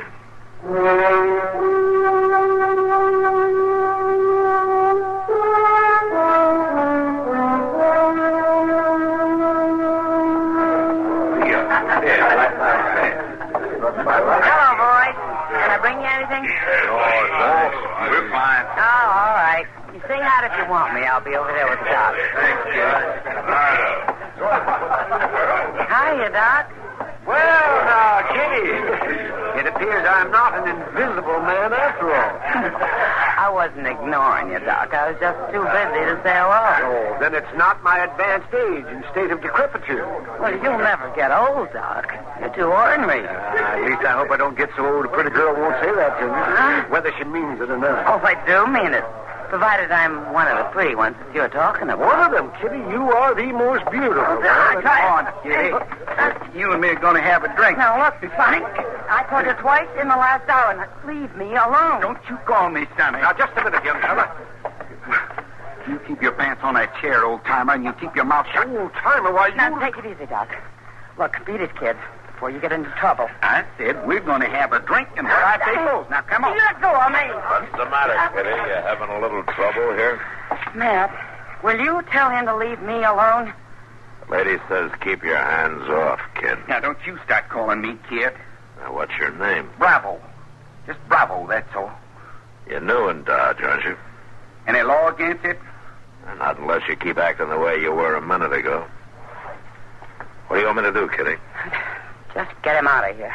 He hasn't got enough sense to take no for an answer. You heard her, Bravo. You better go someplace else.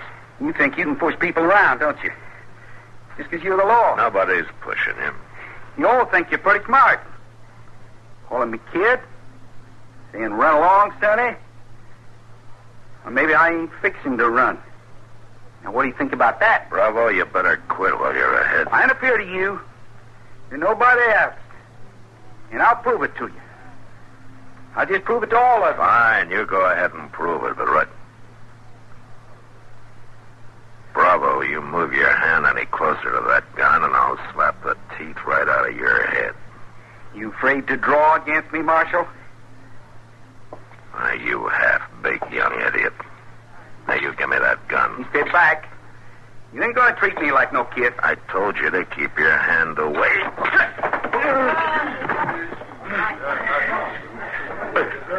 All right, get up, Bravo. You're not hurt. Come on, get up. You give me my gun. You come around in the morning, you can have it back, provided you're cooled off and can show a little sense. You made a big mistake, Marshal. You should have drawn on me when you had the chance. It'll look different to you in the morning, Bravo. Now, you go somewhere and sleep it off now. Huh? Sure. Run along, Sonny. Is that what you're saying? Well, I'll tell you something, all of you. You're going to be whistling a different tune before I leave this town. You just wait and see. You're going to be a mighty sorry man, Marshal, before I'm through. Hey, I'd hate to meet one like that very often. He's a scared kid, Doc. That's what's wrong with him. And he's scared mostly that somebody will find it out. Well, chances are he'll leave town without even coming around to get his gun. No, Kitty, he'll be around to get it. Before he leaves town, he'll use it. What do you mean, Matt? Use it on who? Me, more than likely.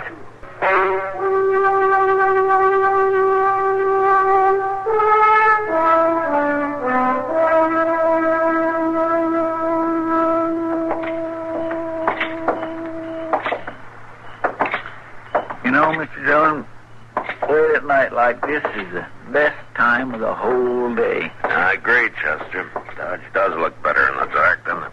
Well, yes, sir, but it ain't only that.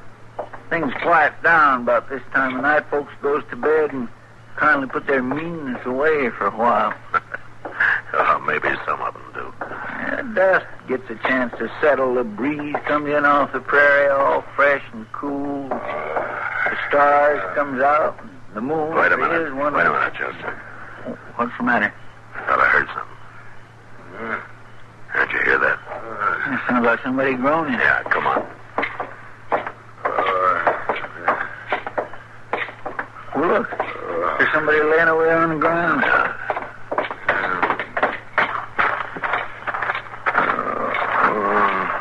Strike a match, Chester. Yes, sir. Why, that's Wally Sturk. Yeah.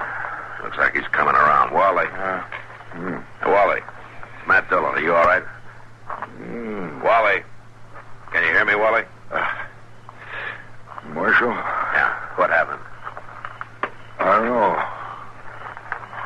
Somebody hit me back of the head. Who was it? I don't know. I was in the Long Branch playing poker. And I come out and started down the street. My money. Where's my money? I had more than $100 I won in that poker game. Well, from the way your pockets is turned inside out, I doubt you've got it now. Somebody was laying for me out here in the dark. It sure looks that way. I know it better than to stop and talk to her. Talk to who? Gina Preble. She stopped me and started making up to me. And then somebody slugged you from behind. That's right. And it's happened around her before. Gina knows a lot of little tricks like that. You mean she set me up for it? Like a possum up a tree. Hey, you think you can stand up, Willie? Yeah, I think so. Come on, give me a hand. I bet the man that done it's that fella she's been hanging around with lately. What fella? I don't know, some young whippersnapper, calls himself Bravo.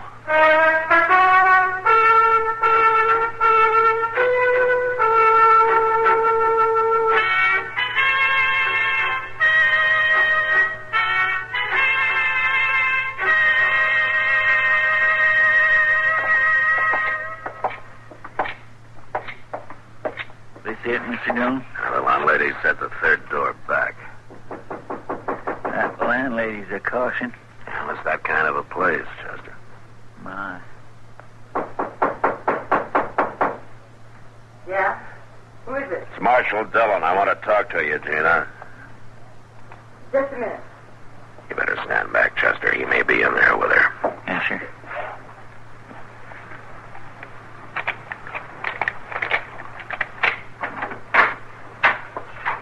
Well, it ain't every day the marshal comes calling on a girl. You mind if we come in, Gina? Well, Marshal, I was just... Thank you. Oh, you here alone? Who's there, Gina? Who you talking to? Oh. Hello, Bravo.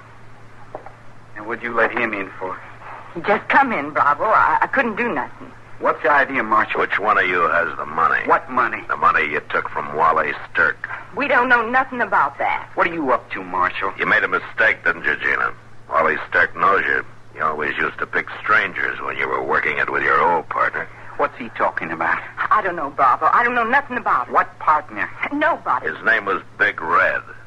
Gina was pretty friendly with him till I ran him out of town last year. Well, I didn't know what kind of man he was. Didn't you? Gina?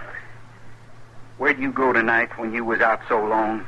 No place. I just talked to some friends like I told you. Weren't you with her, Bravo? No, I wasn't.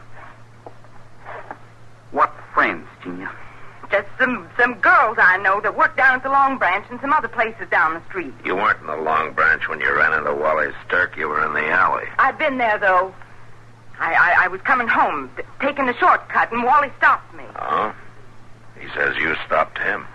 I just said hello, and he wanted to talk. And while you were talking to him, somebody stepped up behind and slugged him in the back of the head. I don't know nothing about that, Marshal. You were there. It was dark. I didn't see nothing. It wasn't that dark. Now, who did it, Gina? He'd kill me. He said he'd kill me if I told anybody. Now, who's going to kill you? Now, what are you talking about? I didn't want nothing to do with him, Bravo. Honest, I didn't. I was scared to death when I heard he was back, and then he found me and he threatened me. You mean Big Red, huh? He'll kill me if he knows I told you. You know where he is now? Yeah. You rotten little sneak. You didn't know him, Bravo. He's tough and he's mean. And you're just a kid, and I didn't want you to get hurt. Get out of here, Chester. Take her outside, huh? Come on, miss. Bravo, get out. Do me Go on, Gina. I'll be out in a minute. All right, Marshal. You know, you pushed me just as far as you're going to, Marshal. Now you made it, so I'll be a laughing stock all over town. You shouldn't have taken up with a girl like her, Bravo. And you shouldn't have been born. I'm going to prove that to you, Marshal. It's the last thing I ever do. You know, Bravo, the next time you make a move toward that gun of yours, it probably will be the last thing you ever do. You're going to pay, Marshal. You're going to pay plenty. I'll show you what I am. You don't have to show me, Bravo. I already know.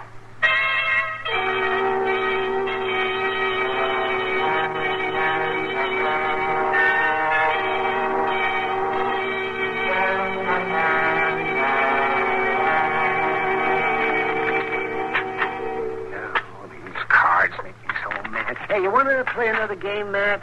Doc, how many times do I have to beat you before you give up, huh? Well, the cards have been running against me, that's all. Sure. Just one more minute. Oh, all right. Go ahead and deal them. Yeah. Hey, Chester. Yes, sir. Would you mind going over to Sam's place and bringing some supper for the prisoner? All right, sure. Oh, be all right if they get me a little snack while I'm there? Yeah, sure. Let's see. And who have you got locked up, Matt? A man called Big Red. He's waiting trial for robbing Wally's Turk a couple of days ago. Mm-hmm. Oh, yes, I heard about that. Yeah, I figure he'll be convicted on the evidence. He should have been sent up years ago. Mm-hmm. No. You look at this hand. Well, it should be a good one, Doc. You dealt it. You claiming I stacked the deck? No, not yet. I'll just wait and see how the hand turns out. I never saw such a poor loser in all my boys. I haven't lost yet. Well, you're sure going to, though. Why, with the hand I've got here... That was our back, man. You stay here, Doc. Now, watch yourself.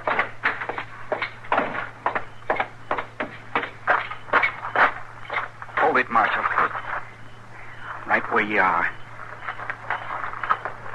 Bravo. Don't you turn around. It's the gun I got in your back. And I'll take that gun of yours, if you don't mind.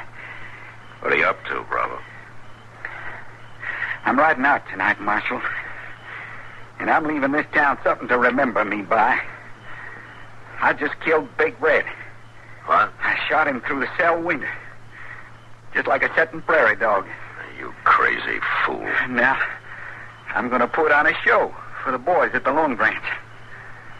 I'm going to make their marshal dance for him. I've given you all the chance I'm going to, Bravo. You had your last warning. Ain't you forgot something, Marshal? This is a gun I'm holding in your back.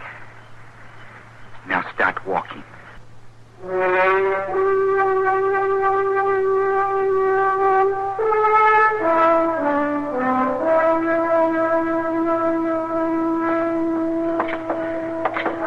Just keep walking, Marshal. You're heading down a rough road, Bravo, and this is about your last chance to turn back. Straight ahead. You're a fool, kid. Don't you call me kid. Not after what I'm doing tonight. Go on. Inside.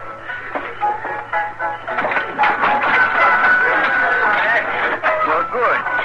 We got a nice big crowd. Hello, man. I didn't expect you back tonight. Stay clear of him. He's got a gun. What? Run along, girlie. Maybe I'll find time for you later. Look, Bravo. I didn't mean what I said the other night. Why don't you let him go? Beat it. Look, you and me can get out of here. We can go somewhere and we'll talk. I know what you're up to. Now beat it. You better do what he says, Kitty. All right, man. Straight ahead, Marshal. Right out in the middle of the floor. We want them all to get a good look at this. I'm going to show them something they won't forget. All right. Now, this ought to do real fine. Listen, everybody. Listen, I got something to show you, man. You all know this man. But I bet you didn't know he could dance, now did you? I got the marshal right where I want him. You know something? He don't even look halfway big no more. All right, stay back, everybody. He just killed Big Red. You all thought I was a kid. Well, what do you think now? They'd still think it, Bravo. And a scared one to boot. You shut up, Marshal. You killed Big Red, but why don't you tell him how? He shot him through the cell window, and Big Red didn't have a gun. That's how brave this kid is. Stop calling me that. And he ambushed me, hid in the dark, and stuck a gun in my back. You're sure asking for it, Marshal. Go ahead and shoot, kid. You wanted to prove something to him. That'll prove plenty. An unarmed man in the back. You're a sneaking yellow coward, Bravo. You shut up. You want them to remember you? They will, all right. They'll hang a name on you before you even get out of town. Shot 2 men in the back because he was afraid to stand up and call them. I ain't afraid. All right, prove it then. You put my gun back in the holster and you stand up and face me. You think I'm crazy? No. I just think you're scared. And so does everybody else here. That's a lie. Well, look at him. Can't you tell? All right. All right, there's your gun. Don't you turn around. Not till I get across the room. Don't you move till I get over here. And I'll tell you when. Now, Bravo. Sure. You keeping your own gun in your hand? Sure I am. But you got one in your holster now. So you can't say I'm killing an unarmed man. All right. That's the way you want it. Don't move yet, Marshal. Bravo, you're under arrest for murder. Now you drop that gun. Not hardly.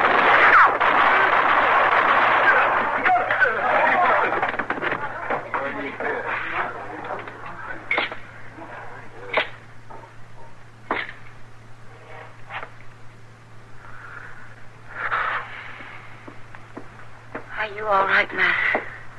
Yeah, I'm all right, Kitty. Well, you sure didn't prove much today.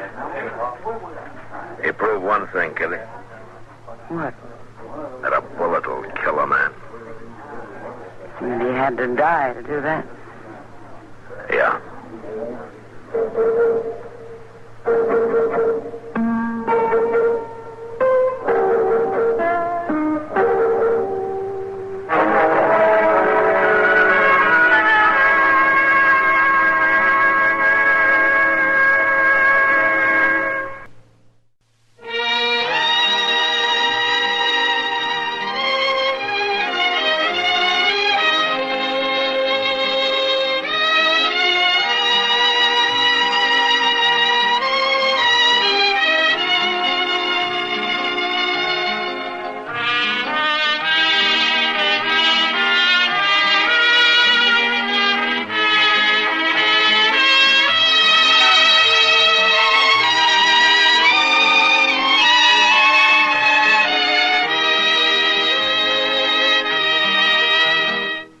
Gunsmoke. Produced and directed by Norman McDonald. Stars William Conrad as Matt Dillon, U.S. Marshal. Featured in the cast were Parley Bear as Chester, Howard McNear as Doc, and Georgia Ellis as Kitty.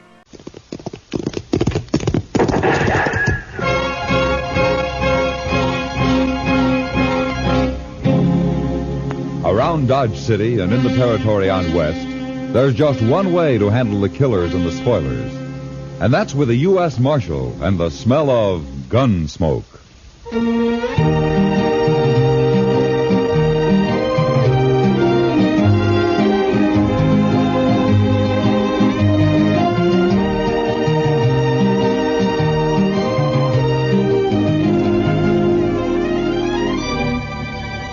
Gunsmoke, starring William Conrad. The story of the violence that moved west with young America. The story of a man who moved with it. Matt Dillon, United States Marshal.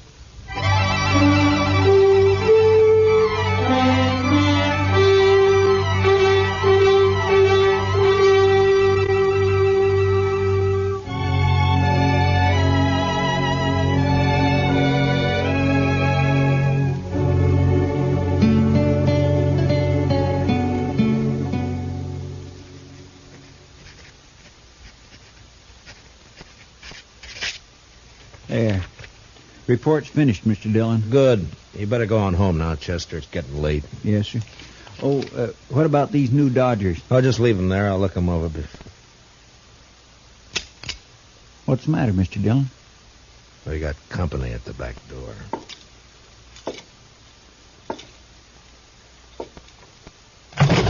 All right, come in, mister. In, I said. Get your paws off of me. What? A girl? Sure, I'm a girl. What do you think I am? Well, put that long rifle away and I'll tell you. Where'd you get that thing, anyway? Pappy brought it with him from Kentucky, if it's any of your business, which it ain't by a darn sight. Uh-huh. What you doing hanging around in the alley? Get rid of him there, and we'll jaw about it. Huh? I see. Chester? Good night. Hmm? Well, but I'm not going to... Yes, sir. Good night, Mr. Dillon.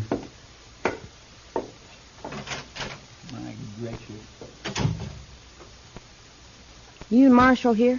That's right, miss. My name's Hannah. Hannah Tolmans. You arrest folks, don't you? Well, if they've committed a crime, yeah. Uh-huh. Well, then I got somebody for you to arrest. Oh, who? Pappy. Why? 'Cause I said to, that's why. Somebody's been trying to kill him. I figure about the safest place for him is in jail. Wait a minute, slow down. Let's start at the beginning, huh? A few days ago, Pappy was bushwhacked up in the hills near our place. Oh? Was he hurt? No. Slug just bounced off in his head a little. Yesterday, the bushwhacker tried again. He missed. Sounds like a bad shot. Sure. But if he keeps trying, he may get lucky. So you put Pappy in jail until I can run down this ambushing gent, okay? You plan to cross guns with him yourself? I may be a girl, but I was barking squirrels while you was still trying to dent a tin can. Well, you better let me take care of it, miss. And as for your father, I can't jail him without a charge. Sure, I know that. What kind of a charge do you want? Well, what kind do you have? Well, most any, I reckon. Ain't it enough that he's drunk all the time? Well, I can hold him overnight on that. What if he shoots up the town? That's 5 days for disturbing the peace. That'll do. Where did he do this shooting? We ain't. Yet. He's down at the Elephant slopping up booze with that other old buzzard Jingle Bob. Oh, the swamper? Yeah, that's the one. You'd best be somewheres around the saloon in a few minutes. I got a feeling Pappy's about due to bust the law again.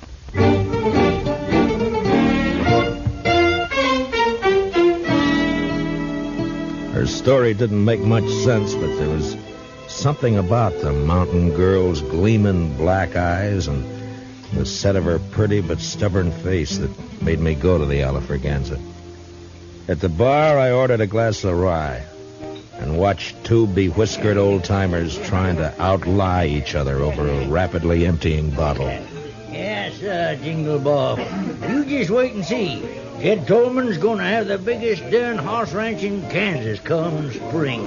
Sure you are, absolutely. And me, why, I reckon I'll just buy up this here saloon. Oh, you're lying. Well, sure I am. Ain't you? What's my money was spending, ain't it? How many times I gotta tell you I'm getting rich? Pappy, are you drunk? If I ain't, I've been wasting a sight of time. Now leave me alone, daughter. Go home where you belong. I'm going. Only come over to tell you, man bet me $10 you couldn't shoot out that lamp on the first shot. What's that? Oh, give me that rifle. All right, hold on. That's enough of that. Stay back, son. What? Now, go collect your $10, daughter. Yeah, Pappy. But I think the marshal here's a-fixin' to arrest you. Huh? Ain't you, Marshal? Yeah, I guess I am. All right, come along, Jed. Come on. What? Get your hands Come off me. Why, I never... You jailing a man for having a little fun. Why, you'd never get away with this back in Kentucky. Jed, you're in trouble, aren't you? Who's trying to kill you? Yeah, I reckon that's my business. Now, that's the law's business. I'll take care of myself, Marshal. Uh-huh. Back in the saloon there, you mentioned having money and getting more. So? From what I've heard, you and your daughter run a 2-bit horse ranch up in the hills. That hardly figures to make you rich. So? Ah, you thick-headed old... Look, all I'm doing is trying to save your skin if it's in danger. Now, why don't you help me instead of being... Reckon I don't wanna. Well, that's plain enough.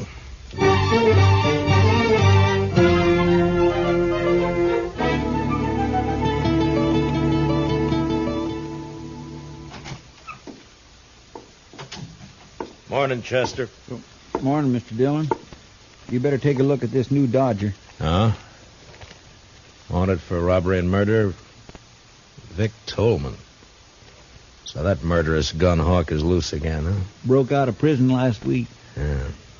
If he's kin to Jed Tolman, he'll likely be heading this way. Yeah, likely. I'll give you a hunch, Chester. I think he's here already. You do? You know where he is? No, not exactly. But I expect Hannah Tolman may have an idea. That's where I'm heading.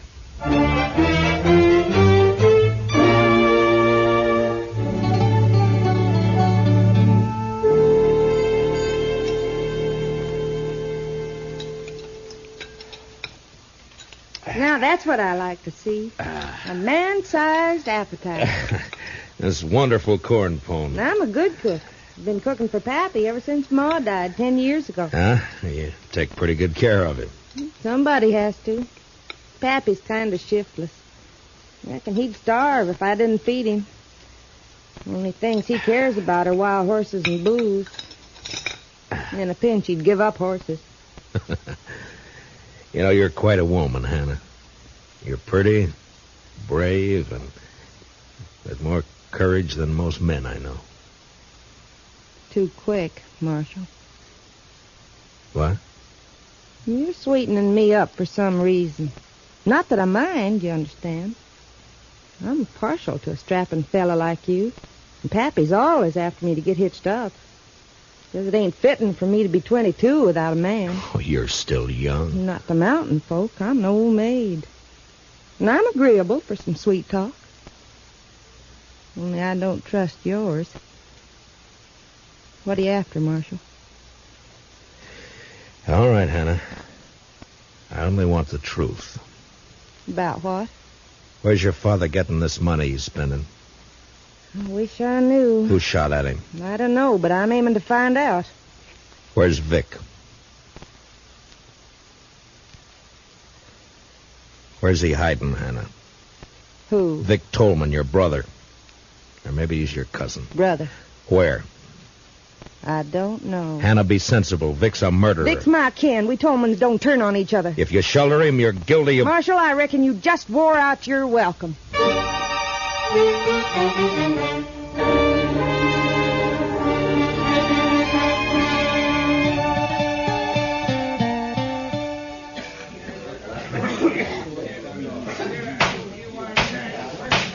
That prisoner will stand up and face me. Jed Tolman, you've been found guilty of disturbing the peace. Sentence of this court is 5 days in jail or $100. 100? Well, Judge, ain't that a mite steep just for... $100 or 5 days. I ain't got that much on me. But I can get it if you let me go. Just a minute. Order in the court. Now, what's the meaning of this interruption? I want to pay this man's fine, Your Honor. That's your privilege, sir. $100. Pay the clerk. Yes, sir. Dick Curry. Somebody's been turning over rocks. Well, I don't know him, but he's sure a friend. Looks like I ain't going with you, Marshal. Yeah, looks like. But in your boots, I wouldn't be happy. Curry's one of the worst killers yet unhung. Oh, Matt, is that a way to talk about me? I'm clear with the law. Come on, Mr. Tolman. Go ahead, Jed. And say hello to Vic for me. Vic? Oh, no. Mr. Curry. Is that true? What's the difference who put up the 100? Come on. No, not if it's Vic. No, you can't make me. I said come on. Marshal, don't let him take me. Oh, shut up and come on before Curry. Stay out of this, Marshal. I don't think so. You paid his fine. You didn't buy him. He's going with me, Matt. Don't try to stop me. I can't imagine anything that'd give me more pleasure. You don't like living, do you? Very much. Now, just any time you feel like it. No. Not here, Matt. I'll pick my spot. Yeah. I'll try not to turn my back on any dark alleys. Do that. And Tolman, I'll be seeing you again.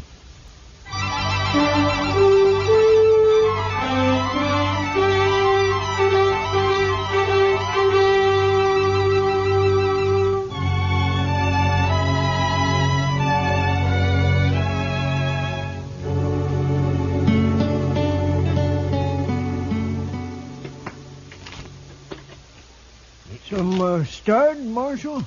Why don't we play while we wait? No thanks, Jingle Bob. You needn't wait with us. Jed's my friend, Mr. Dillon. Sure. Maybe I can't help him none, but at least I can share whatever the trouble is. Understand? Mm-hmm. Now, Jed here's a lying old ringtail drunk, but me, well, when a man is down to scrubbing saloon floors just to get the liquor that'll keep his nerves from shaking apart, he's grateful for any friendship that's offered. Don't move. Curry, get his gun. Sure thing. You recognize me, Marshal? Yeah, let's have it. Yeah.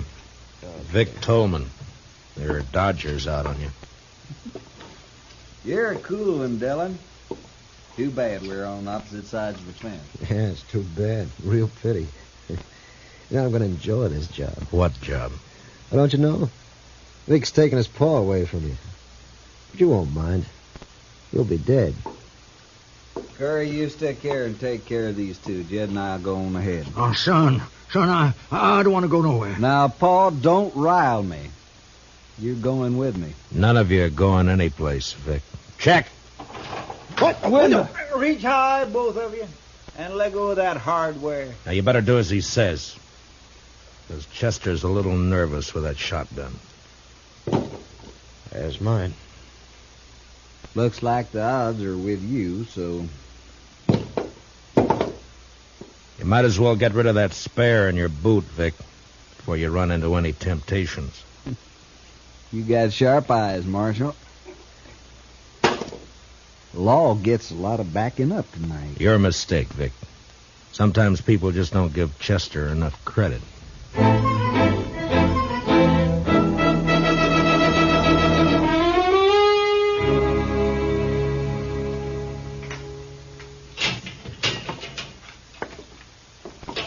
Chow time.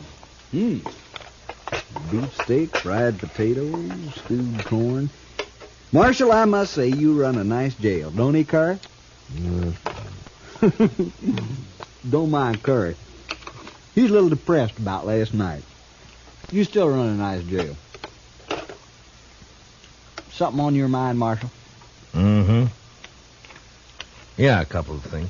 Such as?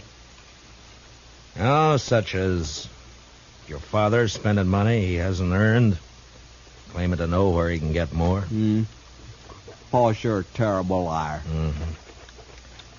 Such as him getting shot at twice and refusing to talk about it. Or help me investigate. Paul's a little bashful, too. Yeah. Such as his being afraid of you. I guess Paul's getting old, little dottery. Yeah. Then, of course, there's you. Well, now you're on my favorite subject. Go on. Well, you're a killer and a thief. But you're cool and smart. Smart enough to educate yourself. Had lots of time to read in the pen. Lots of time. You're going to have more. But not much more. But you're going to hang for those guards that you killed. Maybe. Curry, ain't you going to eat that? Mm-mm. Now, go on about me being smart. You're smart enough to know the most dangerous place for you to go after you escaped was here. Well, it looks like I ain't as smart as you think. It depends on what reason you had for risking coming here. Boy, that's sure good coffee. First jail I was ever in where the coffee was fit to drink. Oh, thank you. Okay, Marshal. Now, just what was my reason? Reason was money. Money? Cash. It's the only thing that'd give you a chance to get out of the country. You're in for robbery as well as murder. How much of the loot was recovered? You know how it is, Marshal. Easy come, easy go. I spent it as fast, well, nearly as fast as I got it. So nothing was recovered, huh? No, it was all gone. It was all hidden, you mean? Hidden until Jed found it. Paul? Sure. That's his source of money. It's also why he was afraid to go with you. Like I said, too bad we're on opposite sides. You got brains and you use them. You want to fill in the details for me? I'll tell you this. You're right about my cash and money. I'd had it and be on my way to Mexico by now if Paul hadn't switched hiding places on me. You know, it hurts. Paul's turning against me. Yeah. The Tolmans always stick together, except when money's involved. How about you, Marshal? Money by you, sky's the limit. I'm sorry. Mm-hmm. Well, I figured not. Well, been a nice chat. Want to take you straight? Hurry, give me a hand. All right, back up, Curry. That's it. And tell Vic when he wakes up to take it easy. Or he won't live to be hung.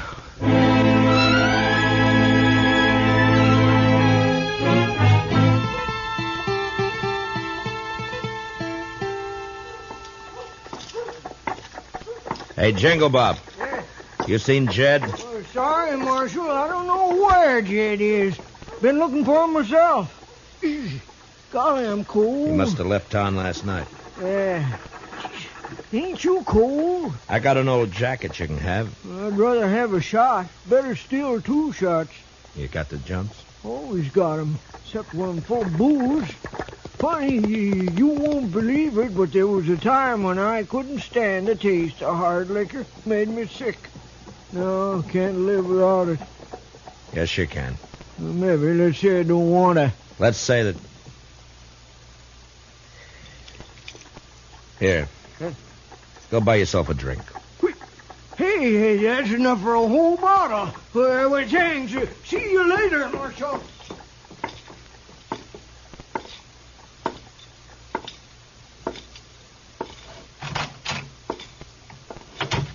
Supper time, Chester. Chester, you all right? The prisoners? Gone. Hannah Tolman slipped them a gun. They made me open up the cell, and Vic slugged me. Well, I know where they'll go. Please, Mr. Dillon, take me along. It was my fault they escaped. All right, Chester. Ask Doc to put a quick patch on that head, and we'll go after him together.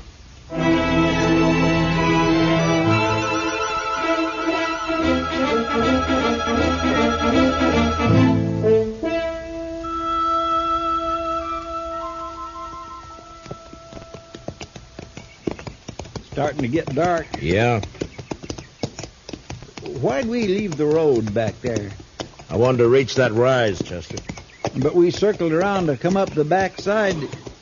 Does that have something to do with you bringing binoculars? Yeah, it does.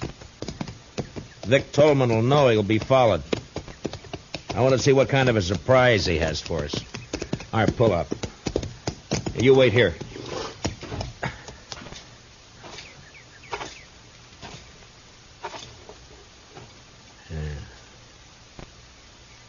See anything?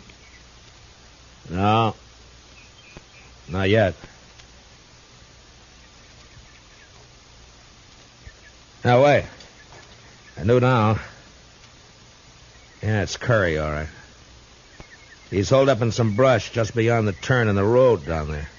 Well, what do we do, Mr. Dillon? Take the horses and circle back the way we came. Start up the road, but don't make the turn. I understand. Now, be sure. As long as you don't make the turn, you'll be safe. But, I do want you to make some noise. Noise? Yeah, I want you to sing, whistle, throw rocks, anything. Just so long as it holds Curry's attention. It was slow work, crawling down through the brush, but finally I was only 10 feet behind Curry's position. The gunman was holding a rifle trained on the turn. And out of sight, coming up the road, I could hear Chester. Well, he wasn't good, but he was loud.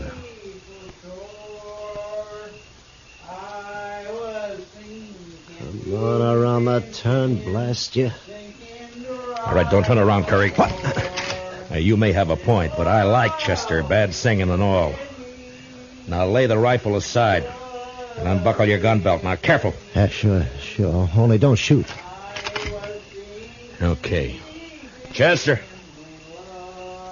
Chester! I didn't mean no harm. I was only going to scare him. Yeah. Now, where's Vic? At the Tolman house.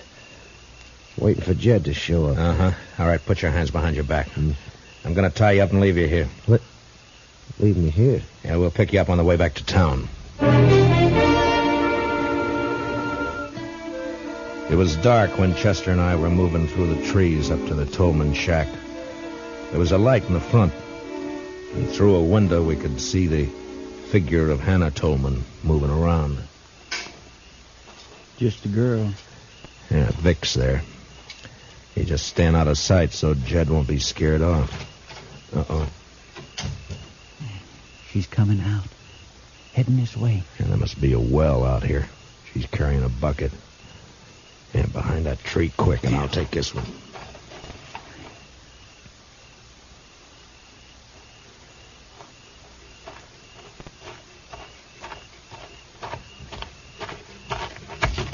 What do you think you're... All right, now quiet down. We're not going to hurt you. Stop fighting. Chester, grab her legs quick. Yes, sir. I was saving these handcuffs for Vic, but I guess they'll do for you. There. Now, do you promise to be quiet, or do we gag you? All right, have it your way. Chester, give me your bandana. Yes, sir. Here. There, that should do it. All right, stay with her, Chester. I'm going for Vic. I was halfway to the shack when inside Vic Tolman became suspicious. Suddenly the lights went out, and the door opened, and a shadowy figure slipped out to stand, listening. Hannah? Hannah, answer me. Drop him, Vic. Who is that? I can't see. Matt Dillon. Throw down those guns. You're under arrest. Not this time.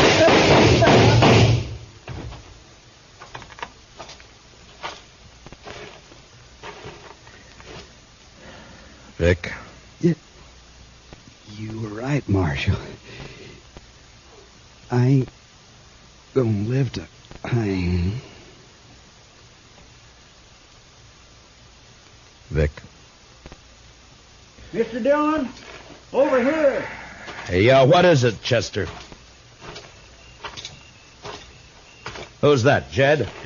Yes, sir. I caught him sneaking towards the house. He was carrying this bag. Here, let me see. That's the money. I was taking it to Vic. Is he... Yeah. You're too late, Jed. Oh, no. To give him his money. If only he hadn't taken them shots at me. He didn't. Until he found out where the money was hidden, he was the last person in the world to want you dead. But, I don't understand. He must be... No. Only the person who knew where you had the money would have shot at you. Nobody knew that. How could they? Who you could... talk a lot when you get drunk, Jed. And you only get drunk with one person. Huh? You mean Jingle Bob? Yeah. Yeah. I remember. I was bragging. Told him all about finding it and switching hiding places. Why, that low-down snake. And him pretending to be my friend. Come on, Jed. I'll help you bury Vic. Then we'll get back to Dodge. We Tolmans sure have had a bad week.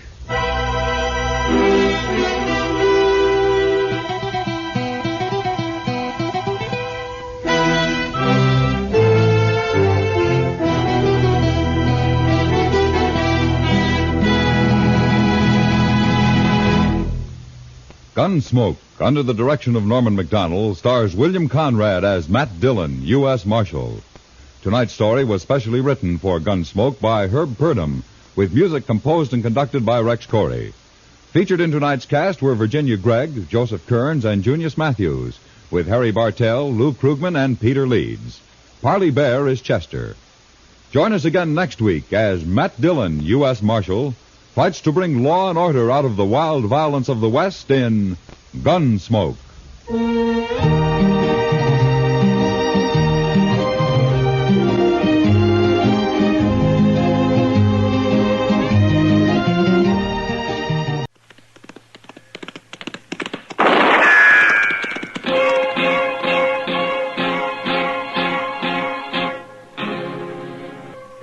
Around Dodge City and in the territory on West, there's just one way to handle the killers and the spoilers, and that's with a U.S. Marshal and the smell of Gunsmoke.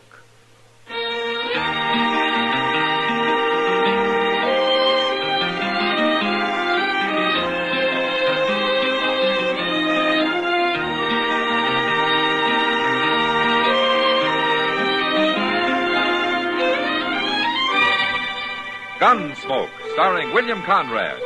The transcribed story of the violence that moved west with young America. And the story of a man who moved with it. I'm that man. Matt Dillon, United States Marshal. The first man they look for and the last they want to meet. It's a chancy job, and it makes a man watchful. And a little lonely.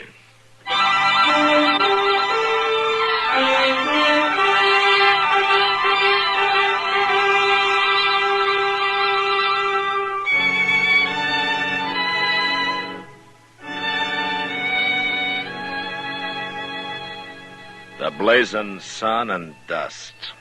Dust everywhere. And the hot, dry wind from the panhandle, baking your lungs, driving the blood to your brain, and goading you into things you might not even think of any other time. That's what the summer days are like in Dodge City. But the nights are different. After sundown, when the warm dark lies soft and gentle on the prairie, then everything changes. The nights are fine.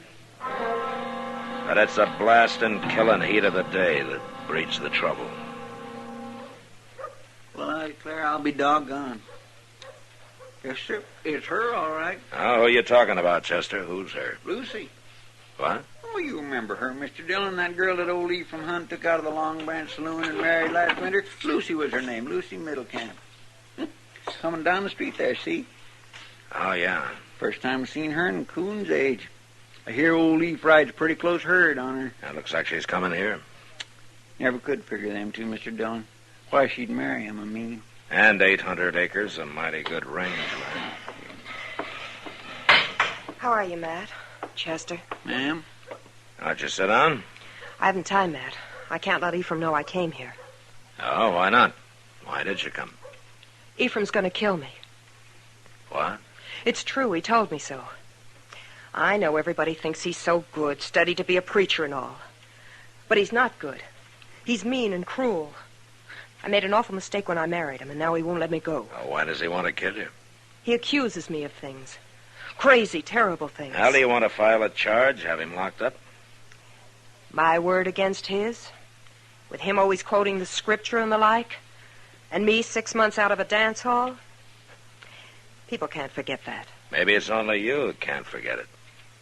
I've been reminded often enough. He keeps telling me I'm evil, and that he tried to save me. He says when I married him, I led him into sin, and now I have to pay. Well, what do you want me to do? Talk to him. Warn him something. He's crazy, Matt. I don't know what he might do. I can't take a hand in this without more to go on. Sooner or later, you'll have to take a hand in it. And if you wait too long, you'll have to bring him in for murder. My murder. Think about it, Marshal. Well,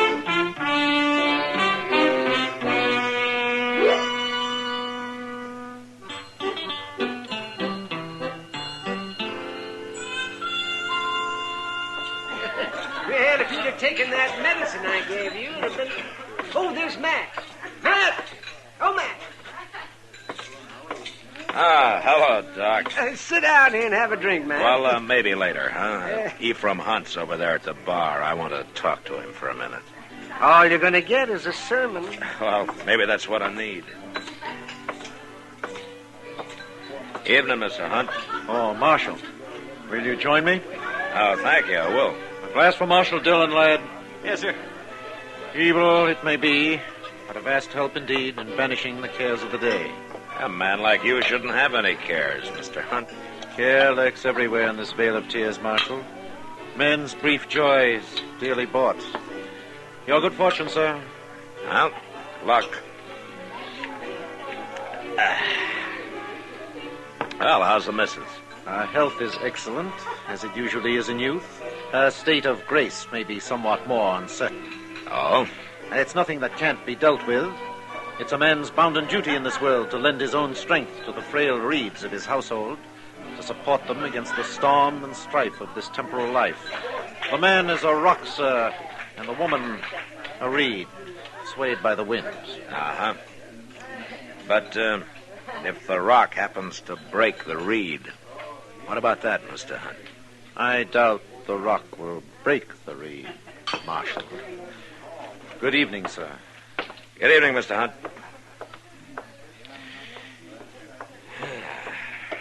How are you, Matt? Oh, hello, Kitty. What's old Hunt preaching about these days? Look, Kitty, Hmm? you knew Lucy when she worked here, didn't you? Sure. Tell me about her, huh? What's she after? What does she want? A chance to be somebody. She's hard as nails, Matt, and she'll use anybody to get what she wants. That's why she married old Ephraim. Oh, there's something else you might not know, Matt. Oh? There's a young fellow working out there at Ephraim's place. Booth Ryder. Oh, you mean that young kid who drifted in here a couple of months ago? Mm-hmm. Well, how does he figure? Well, I don't know. But I do know Lucy. And you can take it from me, Matt. He figures.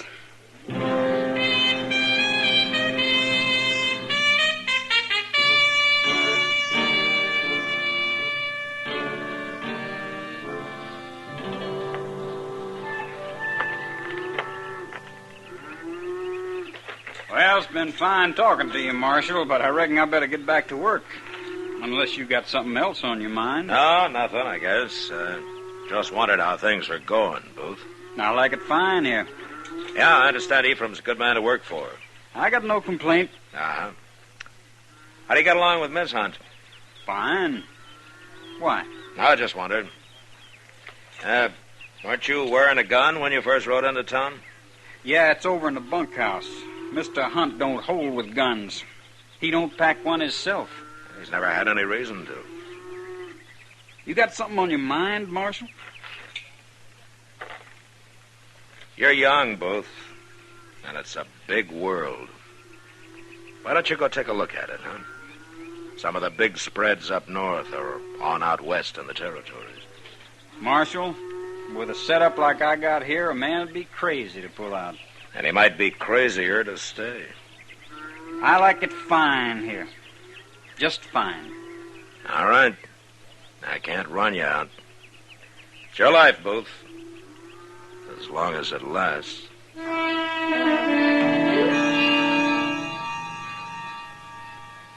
Well, there it was. And nothing to be done about it. Like a mountain slide starting to move slow, but about to pick up speed any second and smash anything in its way. And the heat kept getting worse all that week. The water pumps along the plaza dried up, and even the nights stayed hot.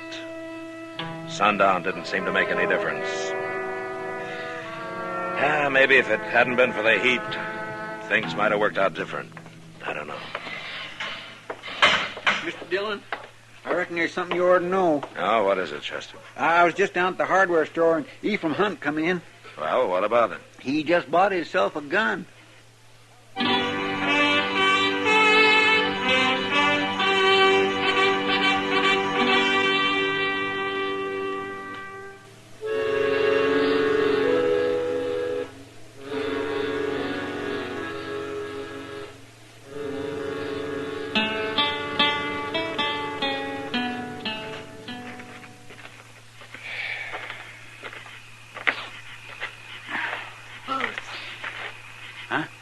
Up here on the porch.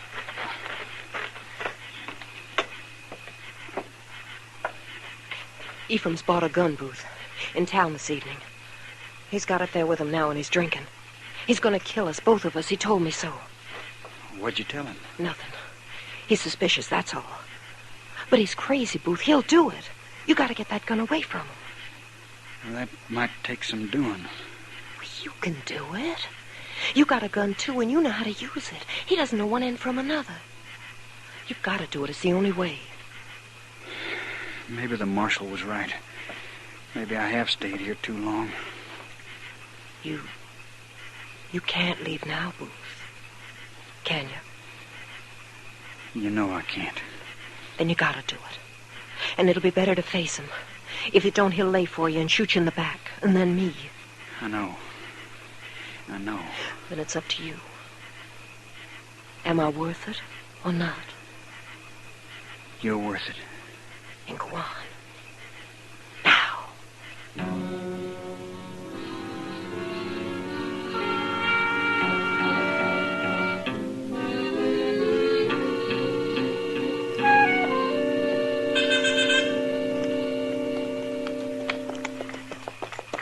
What are you going to do, Mr. Dillon? That's got me buffaloed.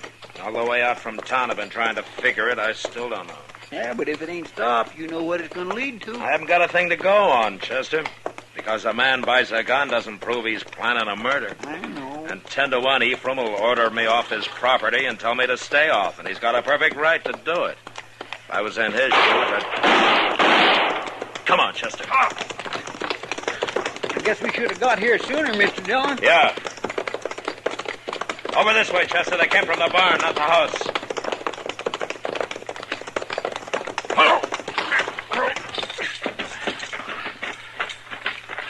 Came from inside the way it sounded. Mr. Dillon, there's somebody over there on a horse heading down into the river bottom. Let him go. We'll never catch him in that brush, not tonight. Wait a minute, easy now.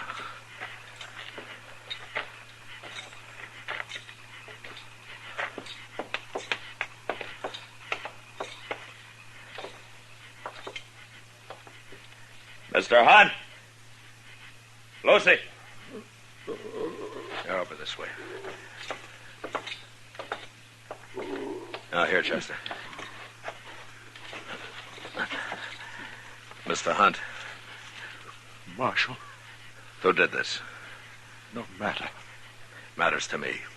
Marshal, I admire you. You have implicit faith in the law. But no law covers an old man being a fool. The reed survives.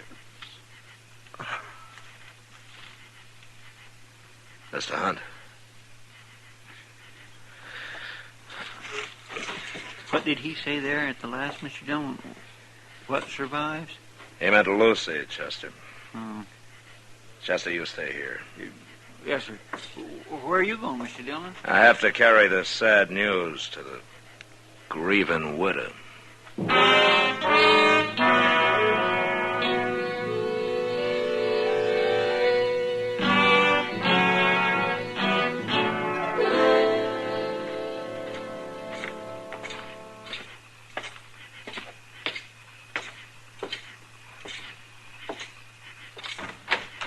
What were you doing out there so long? Matt. Who were you expecting? Well, I thought it was my husband. What are you doing here? What is it, Marshal? Did something happen? You heard the shots, didn't you? Well, I heard some shooting a while ago, but What's happened? It's Ephraim, isn't it? Who else would it be? I don't know. It was Ephraim. You really outsmarted me, Miss Hunt. You planned it, you carried it out, and you'll get away with it. Clean as a whistle. And I can't touch you. What are you talking about? Your husband's murder. You're out of your mind. I guess I should have figured what you were up to, but I didn't. You were too smart for me. You killed him without touching a trigger. You worked young Booth Ryder up to that. Are you crazy? You got Ephraim to buy that gun. You told him Ryder was bothering you. Wouldn't let you alone. That he was dangerous. Maybe he even hinted he was too old to protect his wife, huh? So he had a gun in his hand when Booth shot him. Do you have any proof of what you're saying? Not a bit. Not a bit. Like I said, I can't touch you. You're too smart for me. Or else none of it's true. Have you thought of that? Yeah, I've thought of that. Well, there's not much point in talking about it. Marshal, I guess I'll be leaving Dodge soon. I can't stop you. You could if you wanted to, Matt.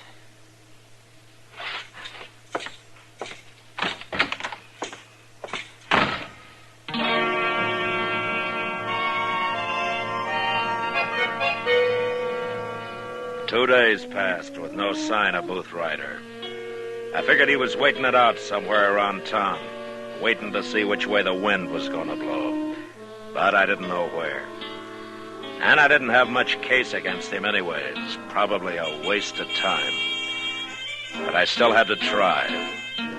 I had to bring him in and try. It is a fact, Mr. Dillon. I ain't never seen a hot spell last as long as this. Why, it's enough to downright frazzle a person. Yeah, it's a rough one, all right.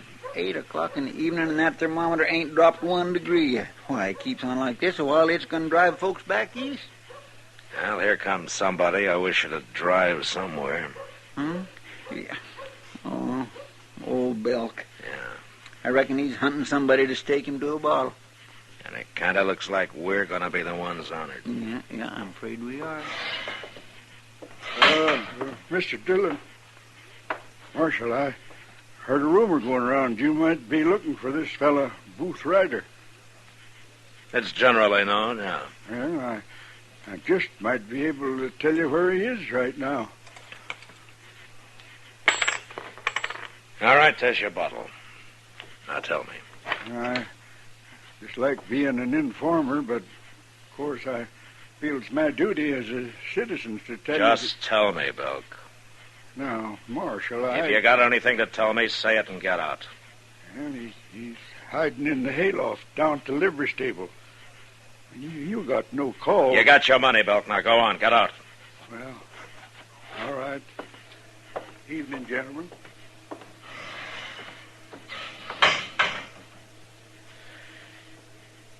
All right, Chester.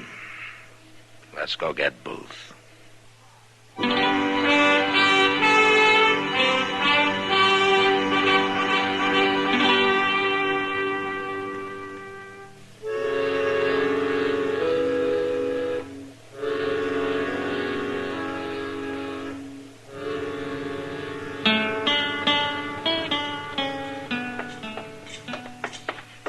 You think he'll put up a fight, Mr. Dillon? I don't know, Chester. He's just a kid. I'm afraid he might.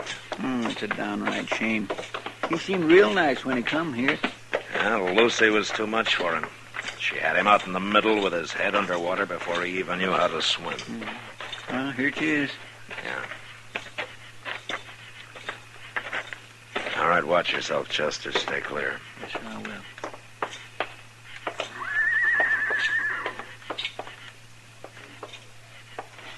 Hey, Booth. I know where you are. Now, why don't you make it easy on yourself? Come on down and give up. You got no protection up there. I can stand here and throw bullets up into that loft as long as I have to until one of them finds you.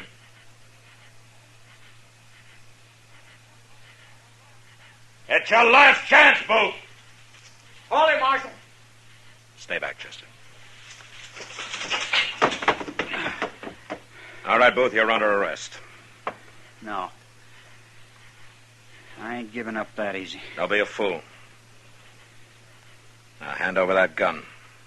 You haven't got a chance. If you try to draw, I'll kill you. And I reckon you better start your killing.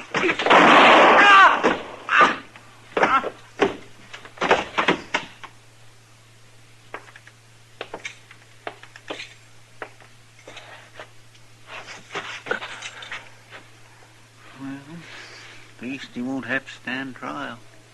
He's not dead, Chester. I aimed high on him. Come on, we'll get him over to Doc's.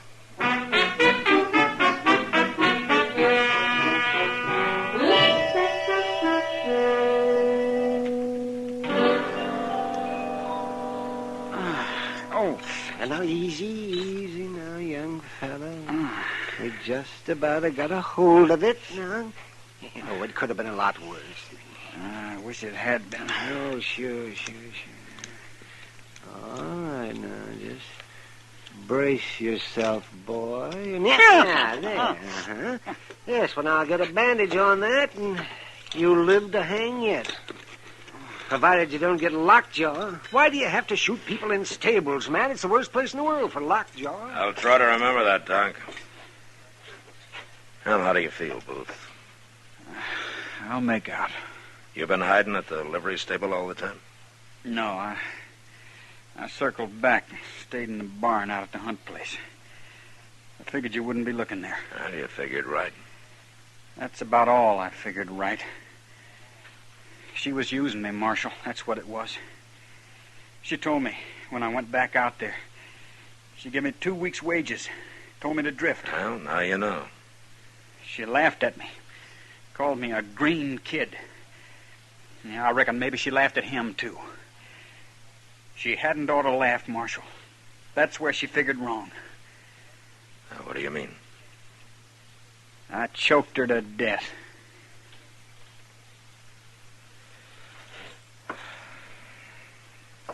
Well, Booth, I'd probably have let you off clean. You were in the clear. He had a gun in his hand, even if he didn't know how to use it. But not now. Yeah. Well, I guess it don't matter much now. Funny thing, too. I was heading up north when I stopped here. I hit Dodge along about sundown, so I figured to lay in for the night. Then I met Mr. Hunt in the saloon. He gave me a job. I wasn't aiming to stay here, Marshal. You weren't, huh? I was just riding through. Booth? Yeah. You ought to kept on riding.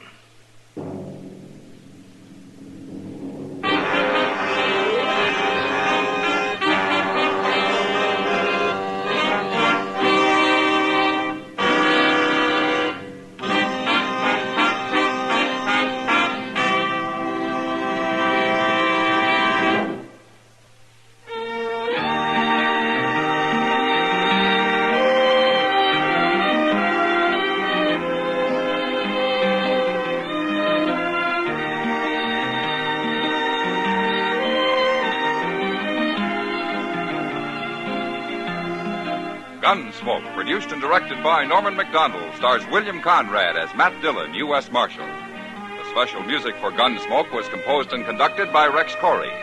Sound patterns by Tom Hanley and Bill James. Featured in the cast were Michael Ann Barrett, Sam Edwards, Ralph Moody, and Edgar Barrier. Parley Bear is Chester, Howard McNear is Doc, and Georgia Ellis is Kitty. The bond-a-month plan makes savings easy if you have a checking account. Sign your name once, and your bank does the rest. Buys you a United States savings bond every month from your account and mails it to you. Sign up for the bond-a-month plan now at your bank or where you work, or through the volunteer who calls on you. That's the bond-a-month plan for United States savings bonds.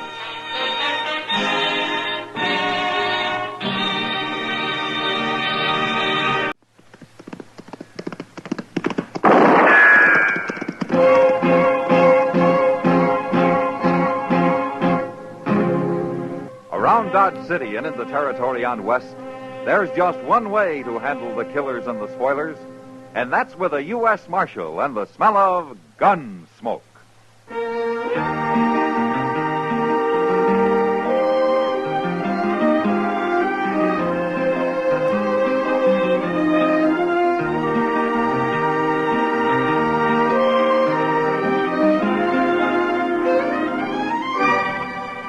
Gunsmoke, starring William Conrad. The transcribed story of the violence that moved west with young America.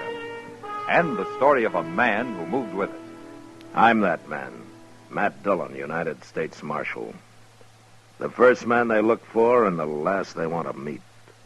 It's a chancy job, and it makes a man watchful and a little lonely.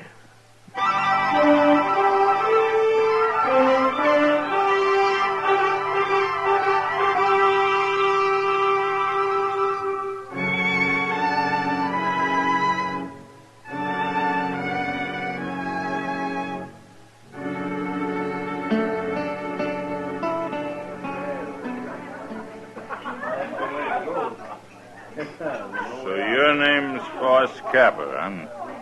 Yeah, that's right, mister. Well, you say your name out like you got nothing to hide. Well, now you're right again.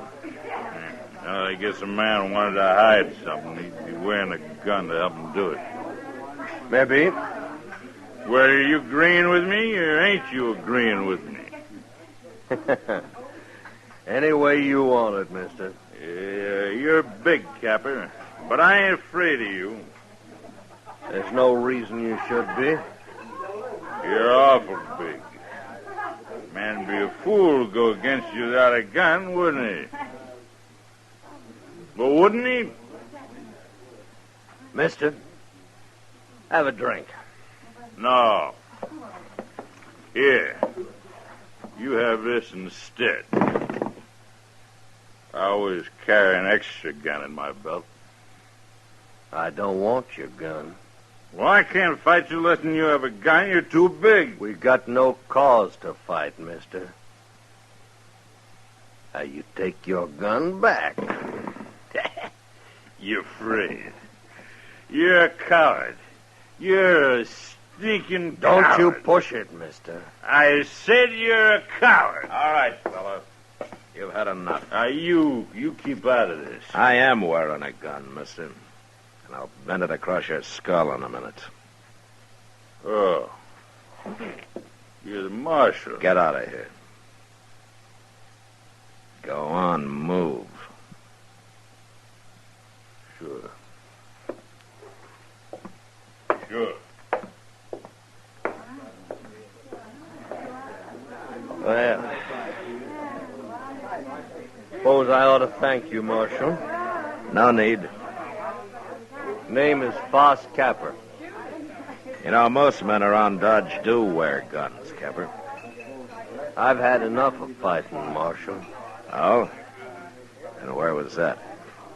By the war. Had it from Harper's Ferry all the way to Richmond. You know, a man gets tired of killing. Yeah, I know. Mr. Dillon? Yeah, what is it, Chester? Mr. Dillon, Ben Stacel's out there in the street. So? He's about to beat up one of his riders. I suppose it has to do with his sister again, huh? Yes, sir, it sure does. And Carrie's there, too. All right, let's go. Oh, I declare that poor Carrie. Mr. Dillon, she was trying to load their wagon all by herself. And this rider, Stansel's, come along, and he was helping her when Stansel himself come up and got real sore about it. Stansel doesn't deserve a sister like Carrie. She's as nice as he is, mean and ugly. There they are. Yeah. Well, say, where's that cowboy at? He's lying on the ground behind Stansel. Well, I sure didn't hear no shooting. Back to loading that stuff, Carrie. You hear me? Yes. I hear you, Ben. Well, I hope you didn't kill him, Stansel. Oh. He's all right, Marshal. I only knocked him down. Well, I'll go get some water from over there. I should have killed him. For what? Trying to help Carrie do a man's work? Carrie's my sister, Marshal. What she does ain't no business of yours. No. But you're keeping men away from her the way you do is going to lead to real trouble one of these days. My trouble, Marshal. Not if you kill somebody. You know, I guess men don't like the way you treat her. There's somebody else trying to help her. What? Now, by heaven. You just take it easy, Stansel. That man's not wearing a gun. Then he better go get one. What do you think you're doing, stranger? Well, that box seemed a little heavy for a lady to be lifting. Please, Ben. He meant no harm. You know this man? He told me his name. Gary, you're turning into a regular doxy. I wouldn't talk like that, mister. You shut up. You're going to beat me like you did the other fella? There's been enough fighting for one day. Stansel, your wagon's loaded. So why don't you get going? All I can say to you, mister, you better get yourself a gun. Get up on the seat, Carrie. Good day, Miss Carrie. Goodbye, Mr. Capper.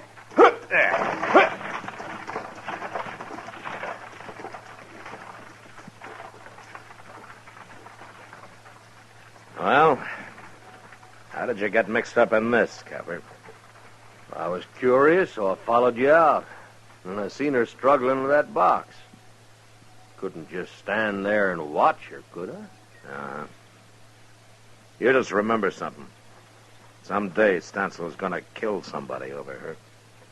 Well, I sure hope it won't be me. Then you know what to do, huh? Yeah, I know what to do, Marshal.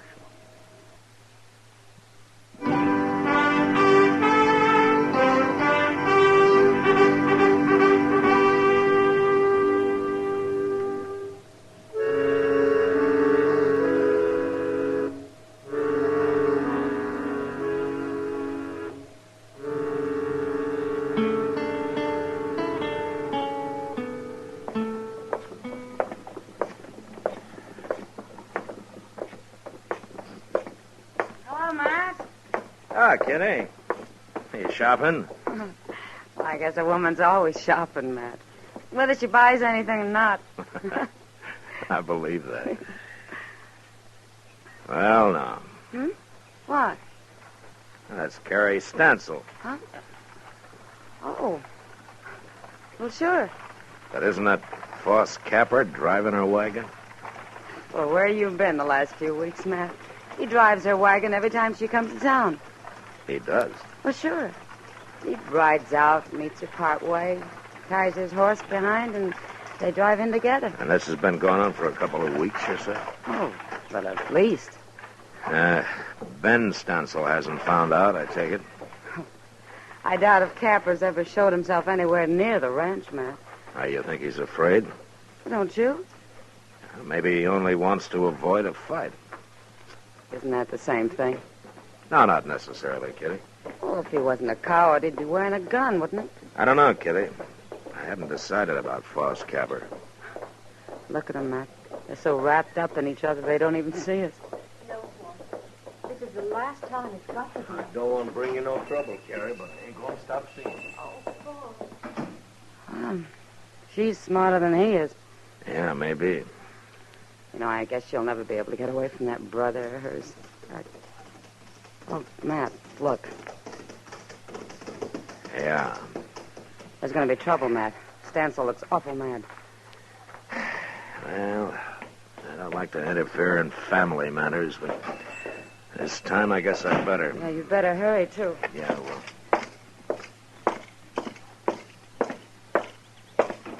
How long's this been going on, Carrie? Please, Ben. Let's talk about it at home, not here. We're going to settle this here and now. You ain't going to stop it, Marshal. I just wanted to be sure you remember that Foss Capper doesn't carry a gun, Stansel. Dirty coward. Of course he doesn't. A gun wouldn't solve anything, Stansel. It'd get you killed. That'd solve things. Maybe for you, not for Carrie. I don't even want to hear you saying her name. You're going to have to hear it. Now, it's gone on long enough, Stansel, the way you treat her. What I do with Carrie ain't no business of yours. I want Carrie to marry me. Foss, you never told me that. Well, I've been thinking on it, Carrie. I figured to wait, but I guess there ain't time now for waiting. Oh, Foss. Carrie's worked hard for you, Stansel. And you never gave her a thing of her own. You kept everybody from her for fear of losing her. She ain't a woman to you, a sister. She's nothing but cheap labor. I'll kill you sure now. No, you won't, 'cause you'd hang for it. I'll get you, Capper, one way or the other. Carrie, Yes? you go on back to the ranch and get what things you need. I'll be waiting right here for you tomorrow noon. No, You Carrie, can't nope. stop us, Stansel. You're going to be free, Carrie. You make up your mind later about marrying. But you're going to be free. Carrie. Stansel, you shut up. And don't you lay a finger on her, or I'll just beat you to death. Go on now, Carrie. All right, boss.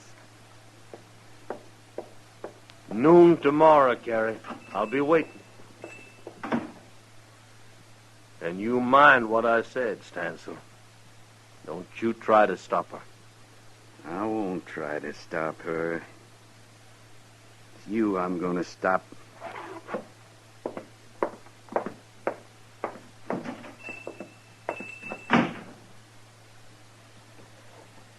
Now, you know, Marshal, I didn't mean to cause trouble when I come here. Yeah, maybe not, Copper. But you sure done it.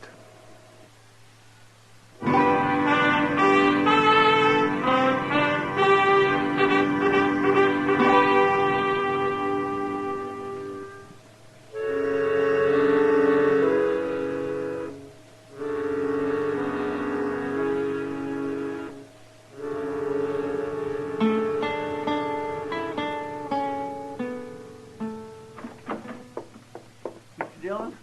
Yeah, what is it, Chester? You better get on out there quick. It's fixing to happen. Ben Stansel just rode in with two of his men. What? Has Carrie showed up yet? No, sir, she ain't. But Foss Capper was waiting for her when them others come in. Yeah. I didn't think Stansel would let her go without a fight. Oh, there's going to be a fight, all right. Of some kind. Look how they're crowding him. Get out of this now, Capper. We can fix you good. I see you brought plenty of help.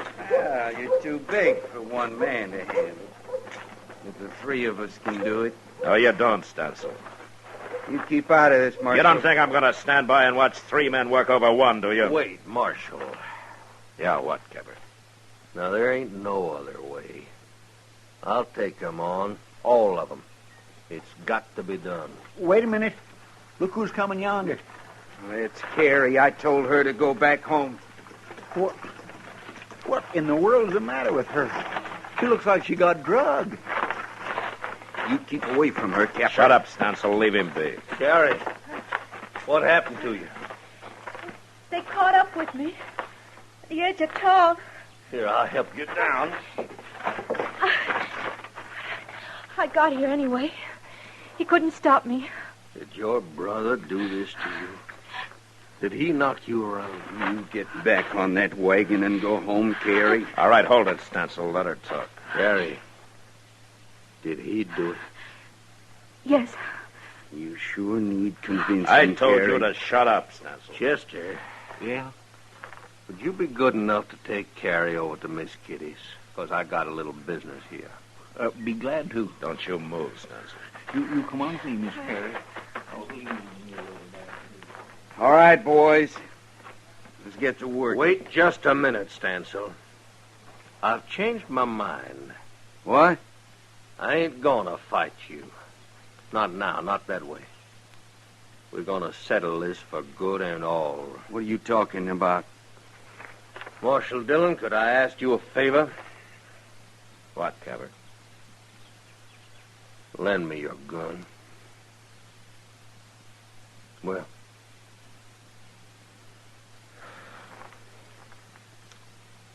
All right.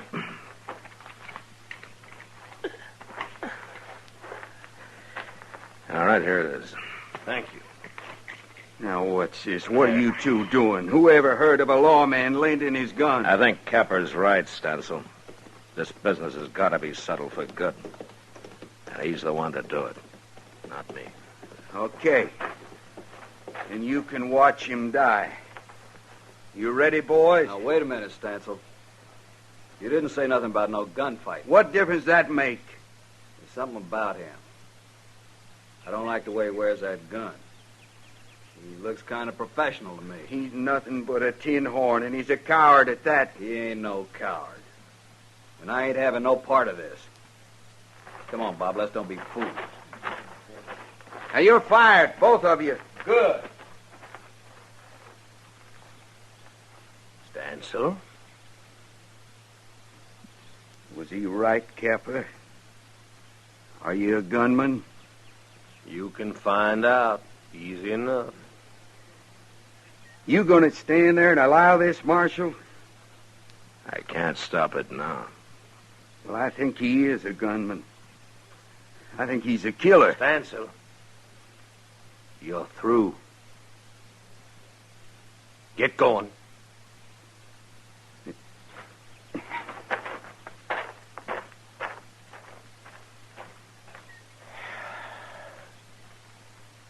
Yeah. Marshal, your gun. I thank you. Sure. You remember I told you how a man gets tired of killing? I had a feeling it was more than the war that did it, Captain. I thought I was all through wearing a gun. That's why I asked Carrie to marry me. So? You tell her for me, Marshal. Tell her I was ready to kill her brother. I can't ask her to marry me now. That day will always come when I'll have to put on a gun again. Not against Stancil. Well, there's others. A man like me's got enemies. Why don't you tell her about it yourself, Capper? It wouldn't be fair. I'd be influencing her the wrong way just being there. Will you do it? It's too late. Huh? I'm behind you. Oh. She didn't go to Kitty's. She was waiting to see what happened. Yeah. She saw you, Capper, gun and all. She doesn't look like she's coming to tell you goodbye. No. Oh, she doesn't, does she?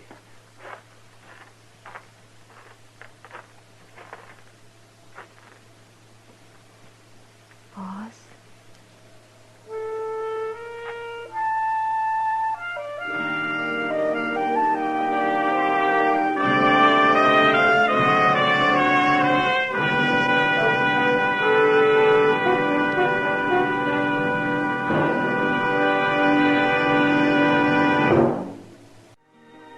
Gunsmoke. Produced and directed by Norman MacDonald, stars William Conrad as Matt Dillon, U.S. Marshal. Our story was specially written for Gunsmoke by John Meston, with music composed and conducted by Rex Corey. Sound patterns by Tom Hanley and Bill James. Featured in the cast were Lawrence Dobkin, Vic Perrin, Gene Bates, Barney Phillips, and Harry Bartell. Harley Bear is Chester, and Georgia Ellis is Kitty.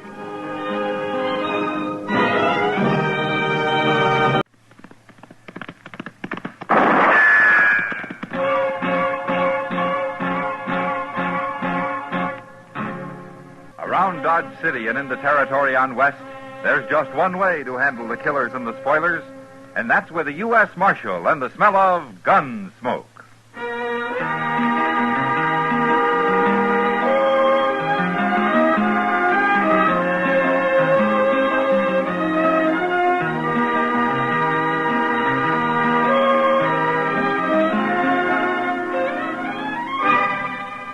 Gunsmoke, starring William Conrad.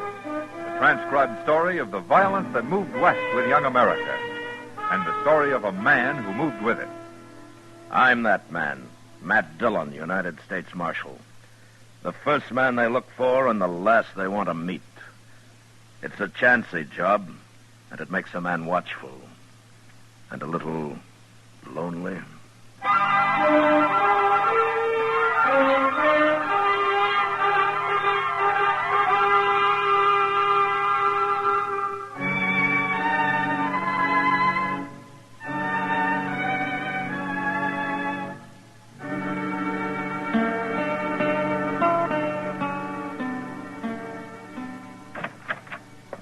Good morning, Matt. Chester. Hello, Doc. What are you doing up so early, Doc? Early? It's almost noon. Well, that's early for some people. Oh, early for some people. I didn't come here to get into any personal arguments, Matt. I want to borrow one of your shotguns. Borrow a shotgun? Who do you think you are, Doc Holliday? All righty, I've asked you nice. Now I'll just help myself. Good. It's loaded. But I'll need more than these 2 shells. Where do you keep them? Well, fetch him a handful, Chester. Yes, sir. Yes, at least a handful. There's no telling what I might run into. Here you are. What's the matter? Don't you trust your aim, Doc, or are you planning to blow up a whole lot of people? None of your business, but I have to go up the river to Pierceville for a week or so, and I thought I might bag a few quail and prairie chicken along the way.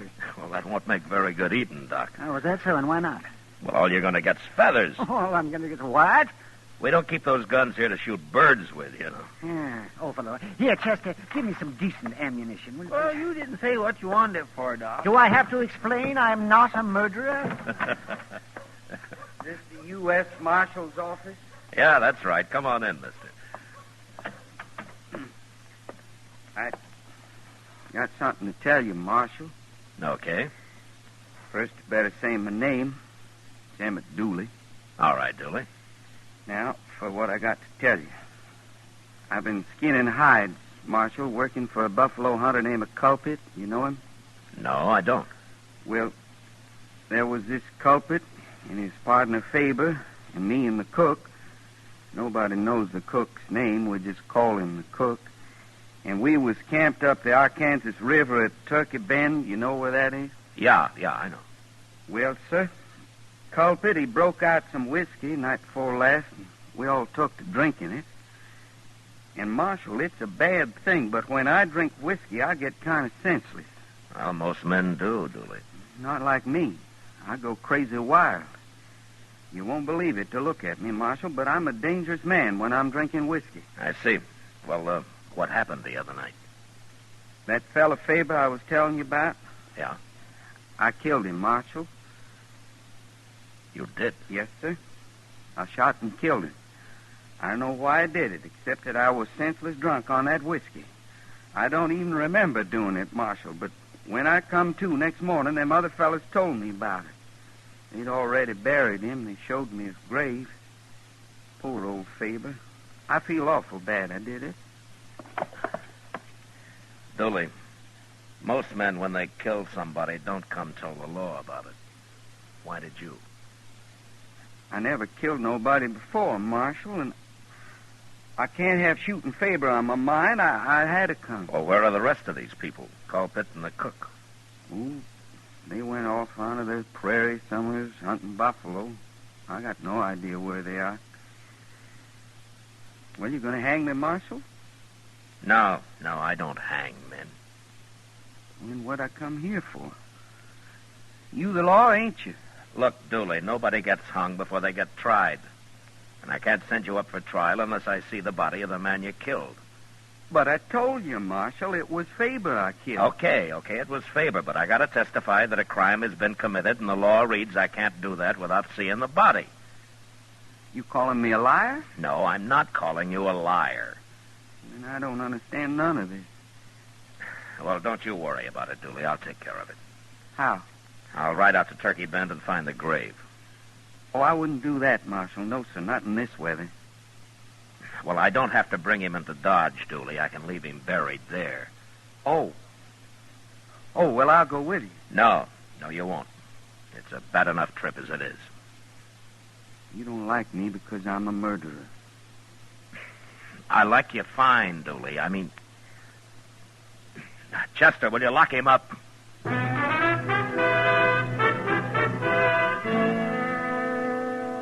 Turkey Bend was about 20 miles up the Arkansas, and since he was headed that way, Doc Adams rode along with us. We reached the campsite about mid-afternoon, but it took us another hour to find the grave. There was no marker on it, and in fact, only the color of the fresh-turned earth made it possible to find it all. Chester and I did the shovel work, and Doc did the examining. What's he taking so long for, Mr. Dillon? Oh, Doc's slow, Chester, but he doesn't miss much. Well, what's there to miss? He's just a shot man. I mean, a got-shot man. I mean, a man... Never mind, Chester. Oh, he's through now. You can put him back now. I've seen all I need. Well, I should hope so, Doc. What was you looking for, measles? It isn't what I was looking for, Chester. It's what I found. Oh, what do you mean, Doc? Matt, I remember Dooley saying he shot this man. Is that right? Well, that's what he said. Well, little Dooley got it all mixed up. Faber there didn't die from a bullet. He died from a knife. What? Right through the heart. A knife, huh? Yeah, Dooley sure did get it mixed up. That or somebody told him wrong. It don't make sense. Well, it'd make more sense if I could talk to Colquitt. Well, how are you ever going to find him out here? He could be anywhere, any direction. We might be weeks looking for him. Now, we'll make him come to us, Chester. Him and the cook both. Come to us? How? You'll see. When we get back to Dodge.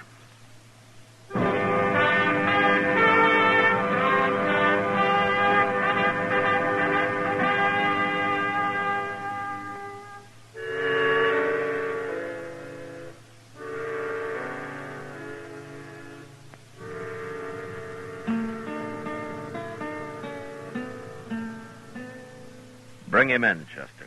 Come on, Dooley. Sun is up and the dew is almost gone from all the little plants and flowers. Chester woke me up, Marshal. You're going to have to do your sleeping somewhere else from now on, Dooley. I can sleep anywhere, anytime. That's what I like about winter. Nothing to do but sleep. Dooley, I'm turning you loose. What? I don't want you to leave Dodge, but I don't want you in jail either. What's the matter with me being in jail? I shot a man, didn't I? You saw the body, didn't you? You got the evidence? Now, don't you worry about it, Dooley. Just do what I tell you to. I want you to stay in Dodge, but not in jail. What? I got no money. I got nothing to eat. I got no place to sleep. I'm a buffalo skinner. How am I going to get a job in Dodge? Here, Dooley. Here's $10. Now, you can live on that fine. No. Now, go on, take it. Well, okay. But I'm not a man to borrow money. Now, you're doing me a favor. I should have made Culprit pay me off. Like he said, it didn't make sense. Me being in jail, I couldn't spend nothing. They may pay you off yet, Dooley. What? Never mind. But look, if I catch you drinking that money, I'm going to take it away from you and you'll starve.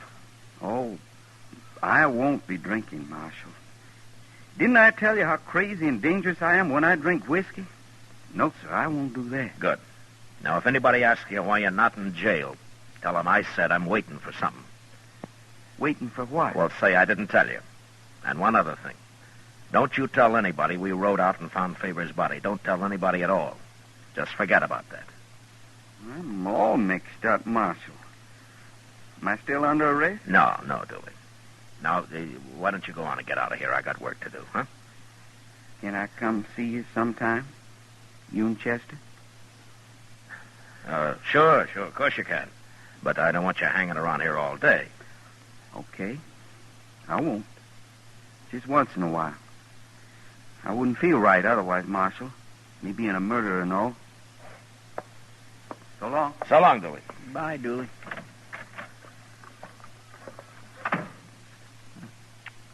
Mr. Dillon? What, Chester? How come you didn't tell Dooley that Faber was killed with a knife? He's still thinking he shot him, the poor little cuss. I know. I'm sorry I have to do it this way, but word will get around. It'll get clear out onto the prairie, even. And when it does, I don't want Colpit and the cook to be scared off. I only want them to be real curious. So curious they'll come to Dodge and start asking questions. Well, what good'll that do? We'll find out when they get here, Chester.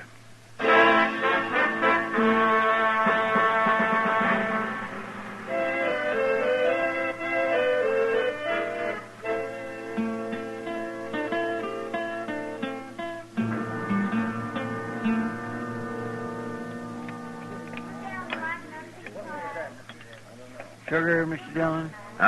No, thanks, Chester. No, sir, I didn't mean to lead you on some. I meant I wanted some. Oh.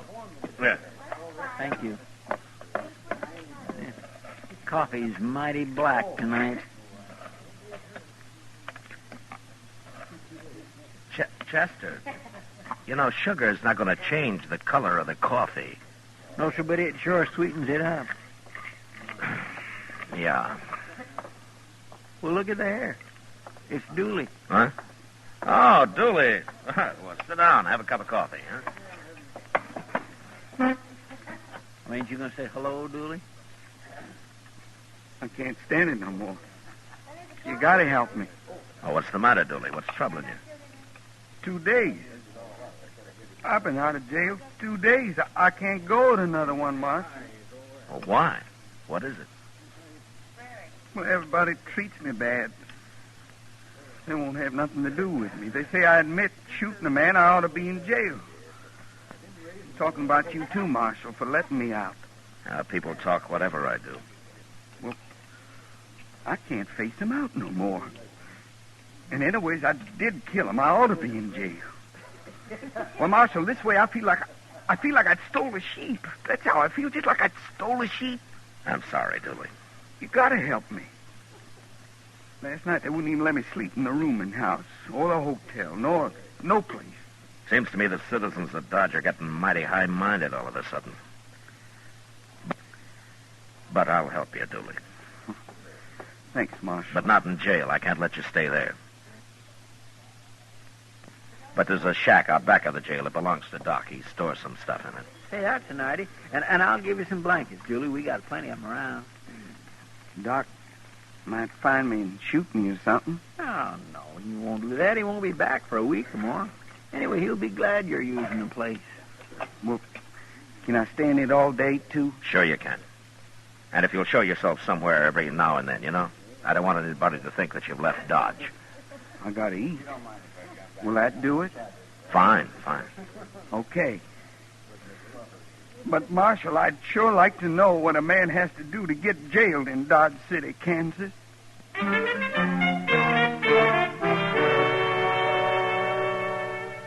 I don't know what Dooley did to pass the time, but for the next few days he hid day and night in Doc's shack back of the jail and came out only to eat a meal in the restaurant now and then. I felt sorry for him, but I'd have felt sorrier if he'd been hung for a crime I knew he was innocent of. A week passed and nothing happened until one day when I went into the general store after a new watch chain I'd ordered. Mr. Jonas wasn't there, but Kitty was. Hello, Matt. Hey, Kitty, you going to buy that hat? Like it? Oh, it looks fine. Really? You sure? Oh, yeah, take it. You won't do better than that. I had Mr. Jonas order it 6 months ago. Huh? Oh, well, the mails are slow sometimes. It came on the Santa Fe, Matt, not by Pony Express. What? I ordered this hat 6 months ago. It arrived 4 months ago, and I've been wearing it ever since. Where's Mr. Jonas, Kitty? I'm glad you like it, though. He's out back trying to sell somebody a new wagon. Oh? Well, that's a bigger item than my watch chain. I better come back tomorrow. Wait. Here he comes now. Wagon you can buy, mister. I guarantee you'll never have any trouble with it. It's too expensive. What's the matter with them Conestoga people? They raise their prices every year. Well, I'll tell you what I'll do. If I don't sell that wagon by noon tomorrow, you can have it $50 off. You mean that? You have my word, noon tomorrow. Well, I'm camped down on the river, right where the cottonwoods begin. Suppose you drive it out there at noon. No. If you want it, you'll have to pick it up here. I got only one man in my camp, my cook. That's why I asked. Where are the rest of your men? Dead or gone. Then I'll be picking up a new crew before I head out again. Hey, you shouldn't have any trouble finding hide skinners around here. I'll do it tomorrow when I come in for the wagon. Oh, by the way, I heard there's a friend of mine in town, a fellow called Dooley. You know where I could find him? Well, no, I don't. But here's the man to ask. I don't know any Dooley. I never even heard of him. What? I'd like to get my watch chain, though. Has it come in yet? Well, yes, but We've been waiting half an hour, Mr. Jonas. Aren't you ever going to be through with him? Don't get in a fret, lady. He's through now. See you at noon tomorrow, storekeeper. Sure. Oh, thanks, Kitty. Sure, Matt. Now, what is this all about, Marshal? Mr. Jonas, that man's name is Colpit. I've been waiting a long time for him to get here. Oh, now I understand. It was his partner Dooley killed. That's why he was saying he's running his outfit alone now that he's got all the money. Is that what he said? Yes, and he also said something about taking care of the law here before he left. Of course, I didn't think anything about it at the time. Lots of men talk like that. Yeah, I guess they do. But, Colpit may mean it.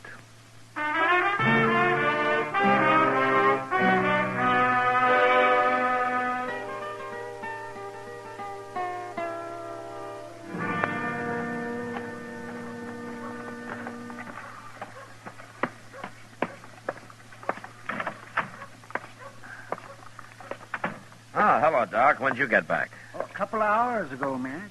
Well, what are you doing in here, Dooley? Doc found me in his shack out back, Marshal. We've been talking. Talking? Well, Matt, I just got back. I didn't know what was going on here. Doc told me about Faber.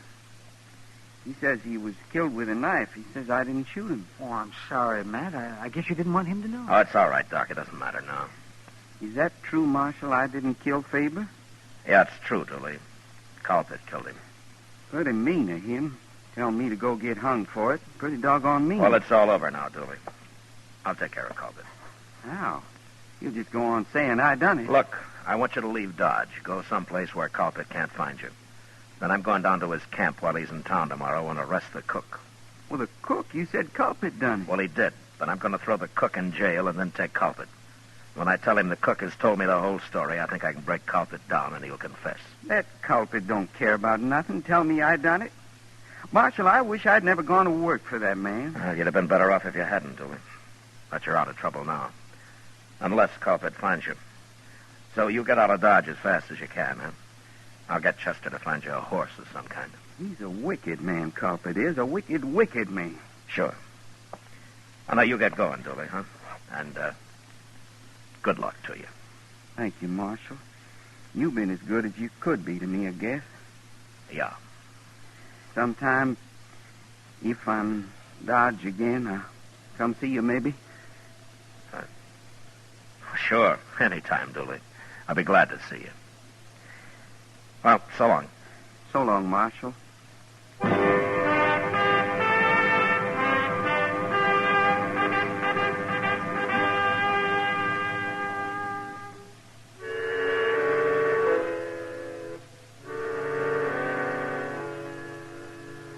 I gave Chester $10 to buy Dooley a mount with, but he couldn't find much of a horse for that.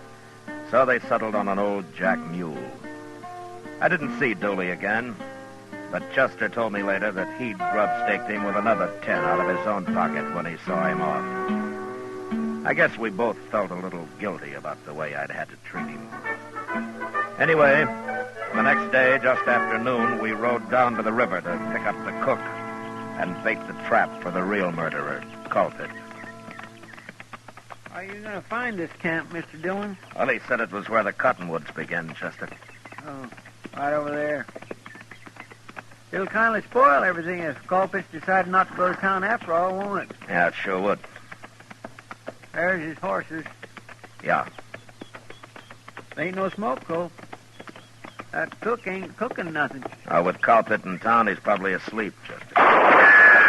Hey, he's shooting at us. Yeah. There's a hole up ahead, Chester. Ride for it. All right, leave your horse, Chester.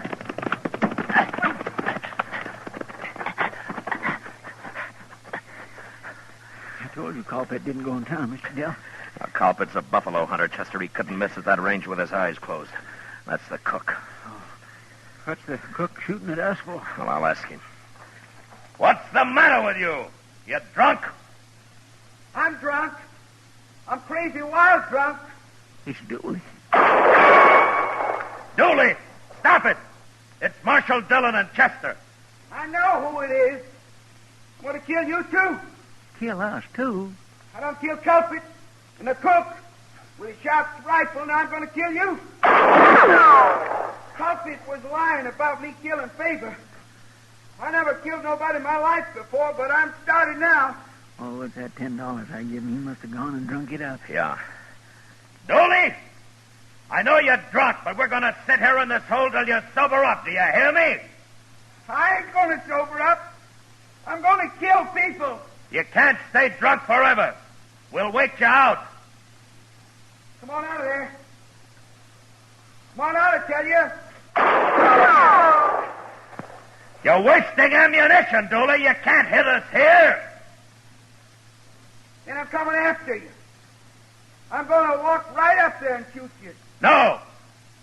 No, Dooley, don't do it. I'll have to kill you if you try it. Here I come, Marshal. Don't do it, Dooley. I'm going to kill everybody. I'll get over there as far as I can, Mr. Dillon. Then we can both jump him. I sure hate to, but we can't let him kill us. No, Chester, it's my job. I'll do it. All right, stay down now. You can't get away from Dooley. Nobody can. Throw your hat in the air, Chester. He'll look at it for just a second. Yes, sir.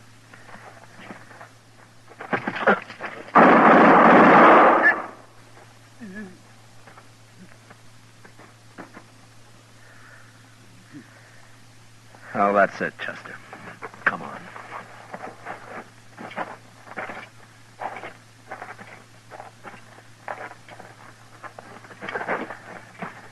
Dooley. Dooley. You killed me.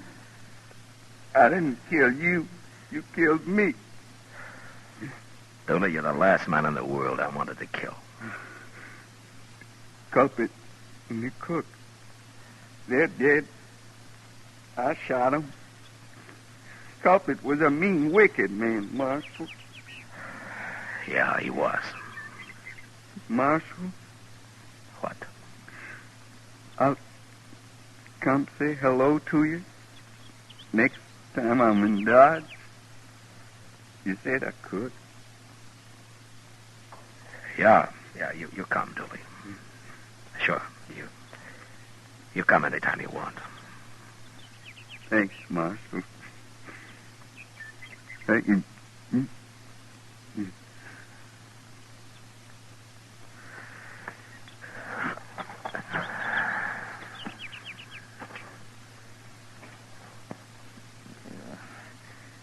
Oh, Mr. Dillon, that's terrible. But you must feel even worse than I do. Oh, I mean... Well, Never mind the talk, Chester. Now, let's get busy. We got 3 men to bury.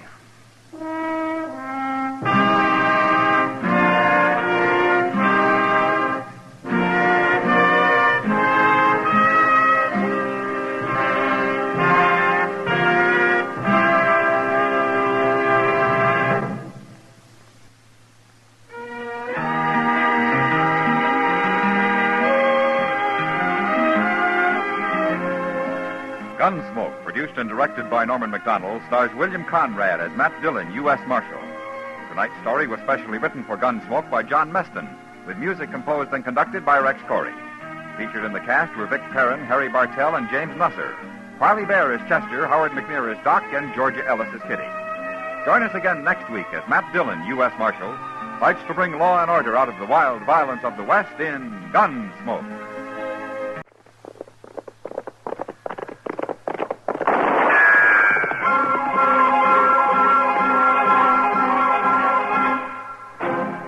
Around Dodge City and in the territory on West, there's just one way to handle the killers and the spoilers, and that's with a U.S. Marshal and the smell of gun smoke.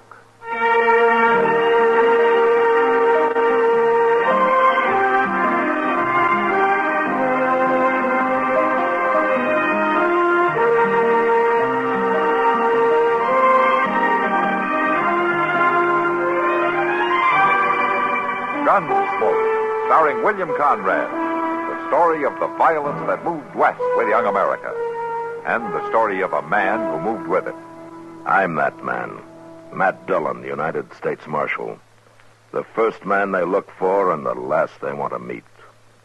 It's a chancy job, and it makes a man watchful and a little lonely.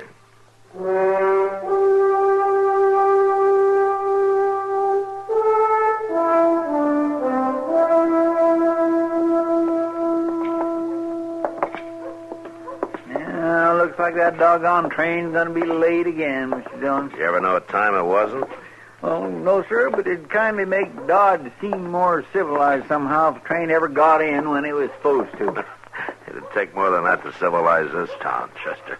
You know, I heard a fellow from the east somewhere spouting off over at the Dodge house the other day, and he said civilization follows the railroad. He must own stock in the company. Ah, hello, Doc. It follows the plow, the way I heard it. Oh, Doc, you wasn't even there. Oh, there must have been some other fella I heard. You're up kind of early this morning, aren't you? Well, I could say the same thing. Hey, there she comes. Yeah. They sure been holding back on that whistle. Yes, they're probably trying to sneak in, Chester. Ashamed of being on time for once. Oh. Naturally, I'm up early, Matt.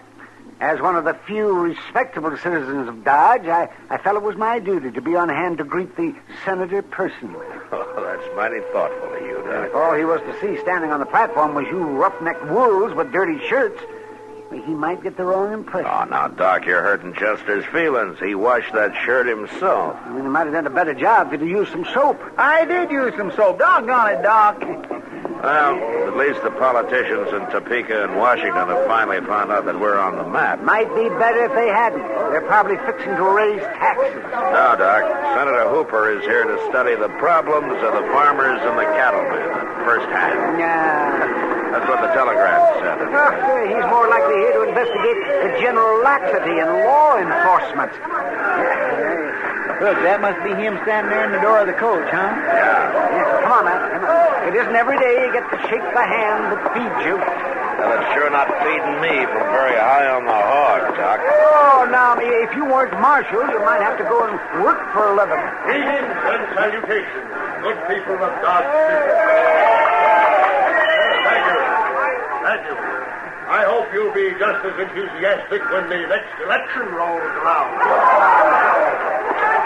Welcome to the frontier, Senator.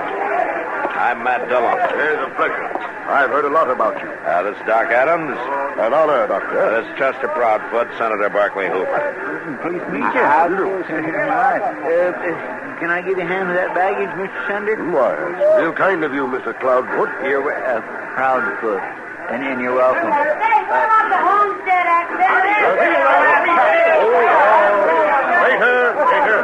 I fully intend to meet each and every one of you personally to listen to your problems and to answer any questions you may have. Are you hurt, Senator? It's my arm, Marshal. Doc, take care of him, will you? Come on, Chester. Will you move? It comes from behind that baggage cart there, Mr. Dillon, at the end of the depot. Yeah, that's the only place it could have. With the crowd all watching the train, nobody had noticed. Ain't no sign of nobody around here now. Let's take a look back at the depot. Come on. I can't figure out why nobody would want to shoot the senator. He don't seem like a bad fellow at all. For a politician, I mean. Anyway, he's... Look at there, Mr. Dillon. Yeah, I see him. That's old Willie Angel. Yeah. Well, I do declare, Marshal. What's the matter, Willie? What happened? Oh, some big galoot running heck for leather just knocked me down is what happened. What, you got a look at him? No, never seen him before in my life. Just knocked me over scat-cat for breakfast and went right on. Jumped on a horse there and rid off like the old Nick was after him. Well, I guess that's that. If you don't mind, Marshal, I'll get on around there and hear the speaking. I was late already. Had to feed my sheep before I come into town. This sure is going to give the senator a mighty bad impression of Dodge, Mr. Dillon. Yeah, maybe so, Chester, but he's still alive. At least so far.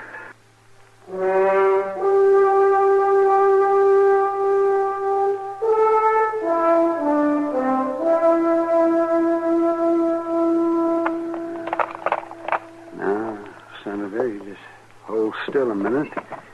This is going to hurt some, but I got to clean this wound.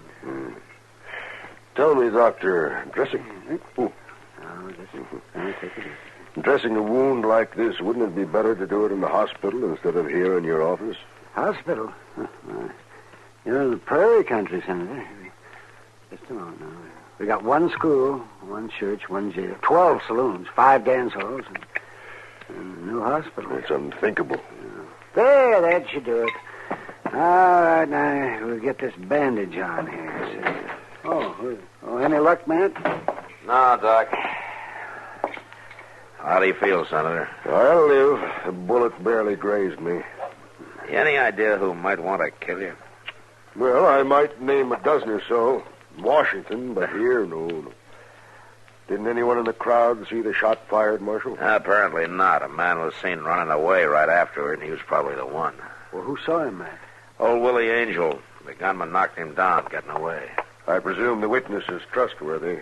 He always has been. He's a sheep herder. Lives alone out west of town. Kind of a stiff-necked old codger. You checked his gun, I suppose. Oh, Willie's never been known to carry one. I thought everybody did, judging by that crowd at the station. Most of them do. Cattlemen, no more than sheepmen. You just lift your arm a little bit more. Yes.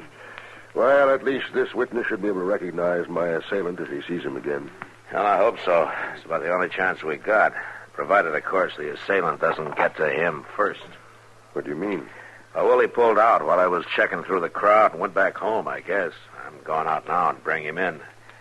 He'll be safer with me than on his own. Meantime, I imagine you'll want to cancel your speeches, huh? Marshal, all right, Senator. You can roll your sleeves down. Now, just put on your coat. Yeah, fine. Marshal, I led too many cavalry charges during the War of the Rebellion to be scared off by one bullet. One sometimes enough, Senator. Nonsense. This chap has already proved himself a poor shot. No, Marshal, I shall speak to the people at 4 o'clock this afternoon from the front porch of the Dodge House exactly as I intended. All I ask is a reasonable amount of protection. Well, I'll do what I can, Senator.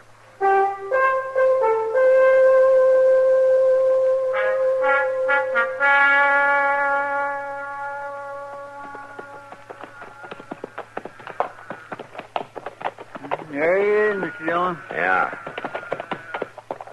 Hey, Willie. Willie! Yes, sir, Marshal. Be right with you. Just as soon as I get these ornery critters into the pen here. Let's stretch our legs a little, Chester. I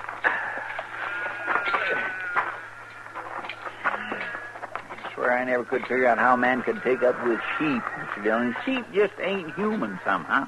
You know, Chester, sometimes humans aren't even human. I guess so, but... I said it before, and I'll say it again. The old rams and the ewes ain't no trouble. Them gall-dang lambs ain't got no sense at all. What'd you run off to this morning, Willie? I come back home, Marshal. Where'd you think? As soon as I heard there wasn't going to be no speaking. Anybody been out here since then? Of course not. Who do you think come clear out here? That fellow who knocked you down this morning, Mite. What for? He ain't no friend of mine. What are you getting at, Marshal? You're the only man in Dodge City who can identify him, and he knows it. You mean he'd be after me? That's right. Man sure can get himself into a pass with trouble when he ain't meaning to. Yeah. Why don't you come back into town with us, Willie? You'll be a lot safer. For how long? Oh, I don't know. Maybe just this afternoon. The senator's going to speak at 4 o'clock. That gunman might show up again. You could spot him for me. Well, I'm real partial to speaking. Well, good. It'll work out fine. Yes, sir. Yeah, but I still got to think about the sheep. How to lead them took care of, I mean. Well, you'll be back this evening, more than likely, in the morning at the latest. Well, you could throw out feed now, enough to do 'em. Chester will help you, Willie. He's very fond of sheep, aren't you? Here, that a fact now. Well, then you understand them, don't you, Chester? No, I don't. Now, I wouldn't go as far as to say that. Marshal, you know, there's one thing I don't figure out. Oh, what's that? Your job's to protect that there senator, ain't it? Yeah, that's right. Then how come you're bothering about me? I ain't nobody. Willie, the day I start thinking that way, I'll take off my badge. Now, come on, let's feed those sheep.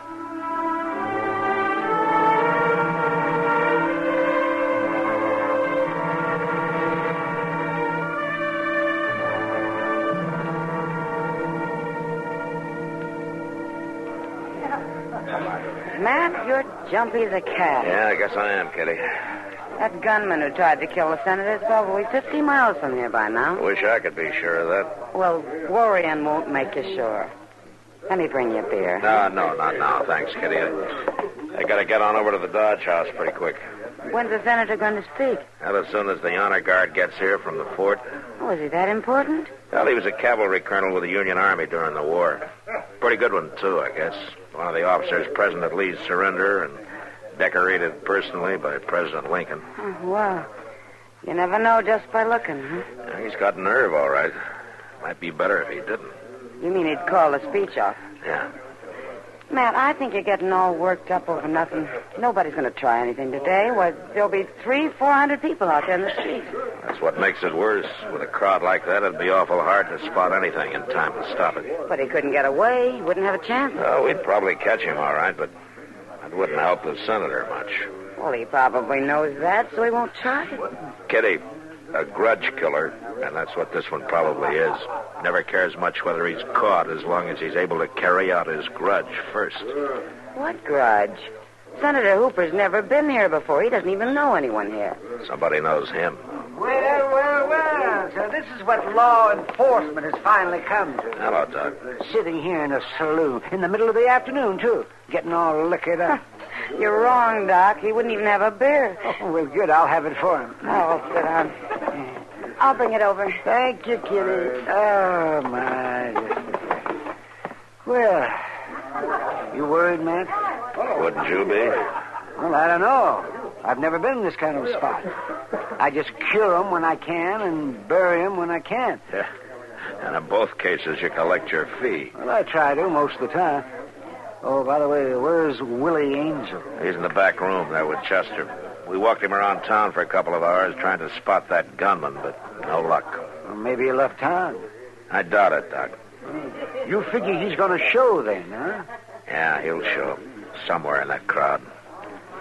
And when he does, he'll have a gun in his hand.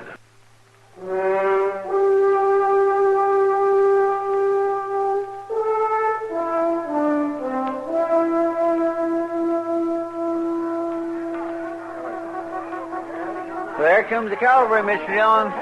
Still no sign of him, Willie? No, sir, Marshal.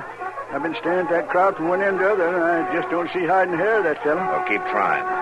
Stay behind me there toward the back of the porch, huh? Yes, sir. Well, Senator, you can still call this off, you know. I don't imagine they have much use for cowards in Dodge City. It's not a matter of cowardice, Senator. It's just plain common sense. If you were in my place, would you call it off, Marshal? It doesn't matter what I do, Senator. You've answered me. Just tell me what you want me to do now. Well, mainly just don't stand too far toward the front of the porch when you get up to talk. That way you'll be protected from anybody in that crowd on top of the buildings across the street over there. I understand. And I'll be right beside you here. Jess will be on the other side. And if either one of us says drop, you get down real fast. That you can count on. You'll make sure he does, Chester. Yes, sir. Comedy!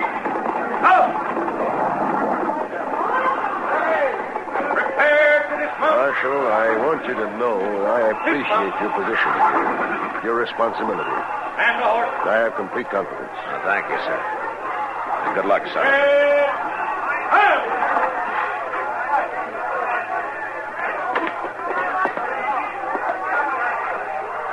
Thank you, Captain. Gentlemen.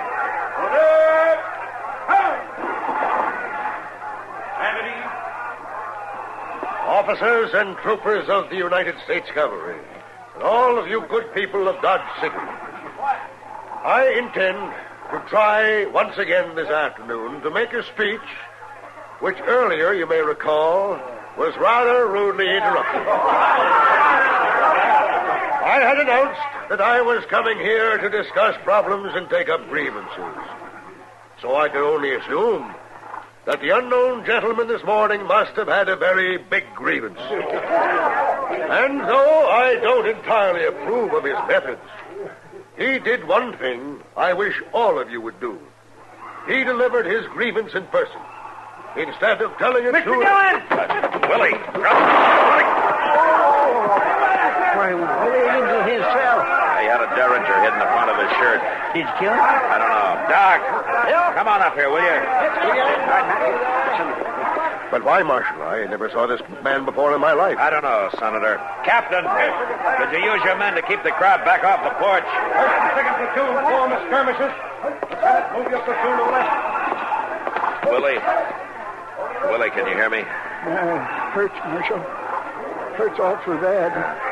Here, Chester, help me carry him inside, huh? That's right.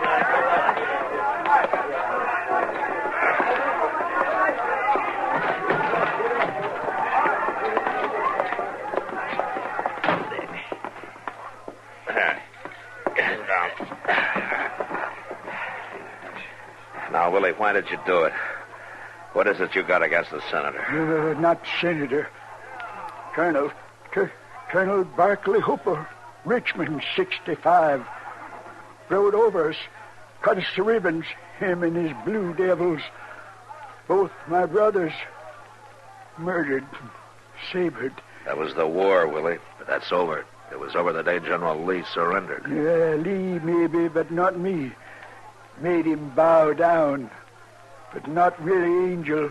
I got away from him. I've been a-waiting. Just let me have a look here. Hurts bad. Marshal, my sheep's out there.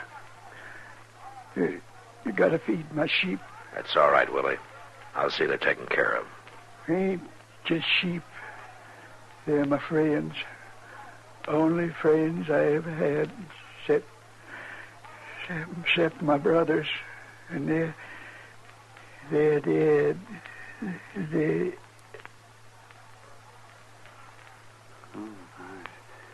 He's unconscious. Well, what do you think, Doc? Well, it's about 50-50. It'd maybe be better if he did die. Why, Willie wouldn't last a year in jail. Yeah.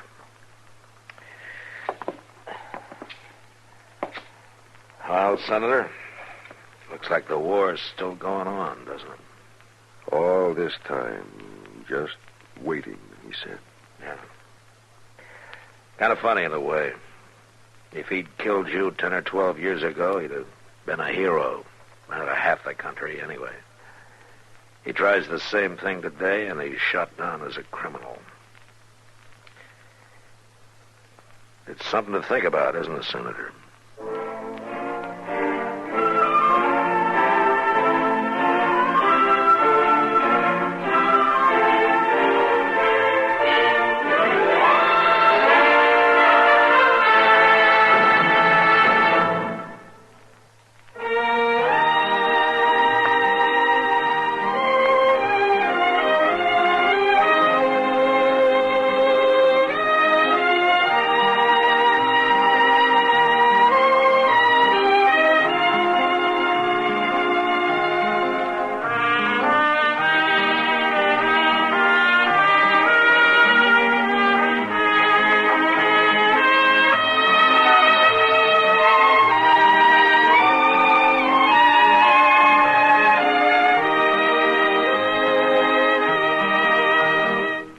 Gunsmoke. Produced and directed by Norman McDonald.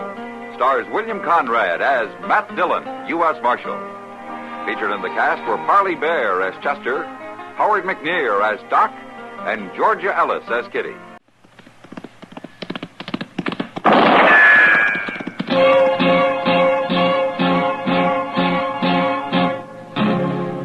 Around Dodge City and in the territory on West, there's just one way to handle the killers and the spoilers, and that's with a U.S. Marshal and the smell of Gunsmoke.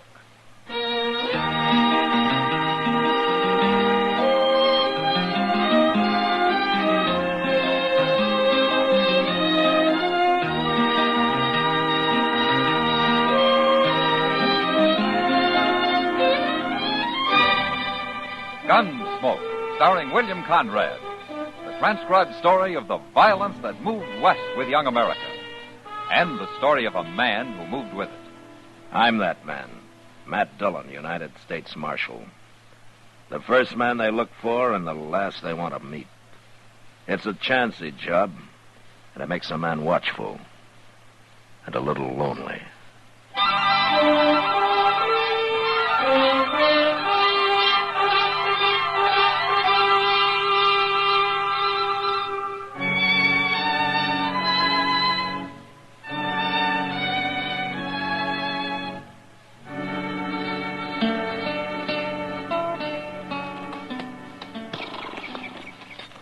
You stay with the horses, will you, Chester? Yes, sir. I won't be long. I sure don't envy you having to talk to her, Mr. Dillon. Well, somebody has to do it. I don't understand that, Zach Morton. It's good land out here. There's a nice little house, water, everything. Why do you have to go trying to get rich the hard way? Well, I guess it never looks hard till you try it. Mr. Dillon, Ada's seen us. She's come out on the porch. Oh, yeah.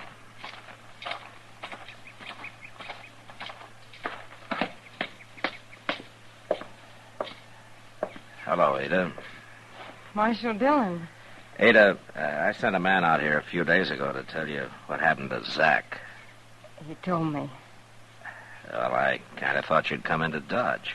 No, They had to bury him, Ada. I'd have brought him out here, but I was off chasing his partner. Did you catch him? He was killed swimming the Cimarron. He killed Zach right on Front Street. Well, I had no choice, Ada. I told him not to go back to town. I told him you'd probably have found out who robbed that express office. I said you'd be looking for him. I'm sorry it happened, Ada. For your sake. Zach turned bandit, Marshal. I lost pride in him for a long time now. Ada, there's been some talk going on in Dodge. What are they saying? Well, everybody thinks that Zach brought the money out here and hid it. I think you know where it is. Is that what you think, Marshal? Well, they could have been headed south with it, riding bold and innocent like right through Dodge. The money could be at the bottom of the Cimarron with Zach's partner. Zach went bad, Marshal. I hated him for it. That's why I didn't come to town when he got killed. Yeah. Well, I won't bother you anymore, Ada. Goodbye. Goodbye, Marshal.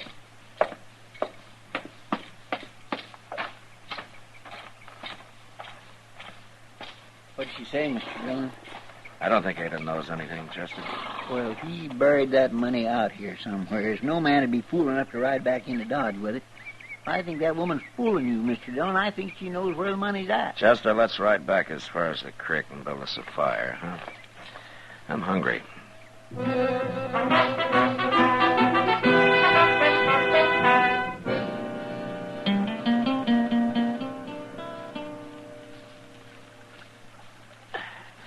Here's another strip of meat that's about done, Chester. Well, that's yours, Mr. Dillon. I ate the last one.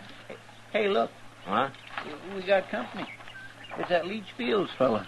Leach Fields? Well, who's he? He got off Santa Fe one day while you was down on the Cimarron. But I don't know for sure where he comes from or wonder what he's doing out this way. Now. Is he a gambler? Oh, I ain't never saw him gambling, but he sure dresses like one, don't he? Yeah, he looks pretty fancy. Oh, he's a gentleman, Mr. Dillon. A real gentleman. We don't get many like him. How do, Mr. Fields? Hello, Chester. Mr. Fields, this here is Marshal Dillon. Well, it's a pleasure to meet you, Marshal. I've been looking forward to it. Well, that makes you different from most men who come to Dodge. Yes, I've been observing those men, Marshal. They're bad. They're evil. Yeah, some of them sure are, Mr. Fields. You do right to kill them, Marshal. When I kill somebody, it's because I have to, not because it's either right or wrong. Well, it was certainly right to kill Zach Morton. Was it? Of course it was. I'm on my way now to console his widow with that same thought, Marshal. Oh? Yes, we're old friends, even though I haven't seen Ada in years. Where did you know her, Fields? Back in St. Joe. Oh, that's right. She is from St. Joe. I've heard her talk about it. I'll buy you a drink when I return to Dodge, Marshal. Goodbye. Goodbye, Chester. Bye, Mr. Fields. There. See what I mean about him being a gentleman, Mr. Dillon? Your meat's burning, Chester. You mean you don't think he's a nice fellow? I said your meat's burning.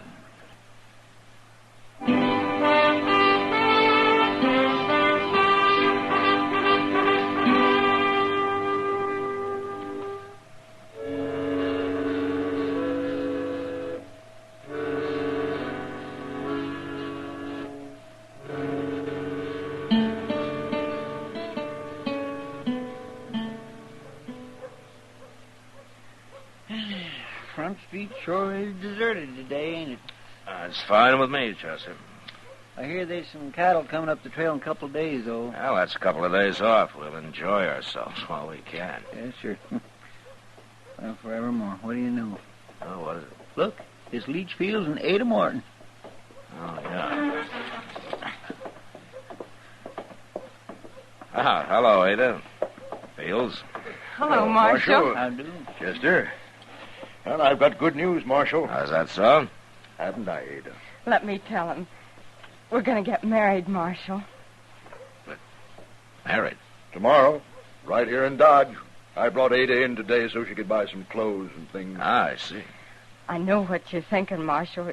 You're thinking it's awful fast with Zach gone only a couple of weeks. Oh, it's no business of mine, Ada. Well, it's not so fast considering how we knew each other back in St. Joe and all. Ada, you'd better run along now and do your shopping. I'll meet you at the Dodge house in about an hour. All right. Ada.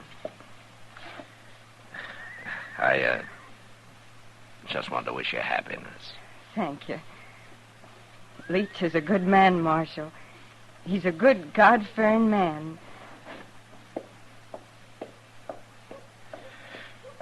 Well, that's quite a compliment, Fields, from a woman like her. She's endured a lot of evil in her life, Marshal. I want to help her to forget it. Look, Fields, the evil that you mentioned, it never brought her a thing. Not a thing. Well, of course not. What I mean is, it didn't bring her any money. Money? From Zach? That'd be tainted money, Marshal. I wouldn't touch it, and I wouldn't allow her to. Now, what about that drink I promised you? No, not today, Fields. I'm pretty busy. But I'll be waiting for you next time you come to town.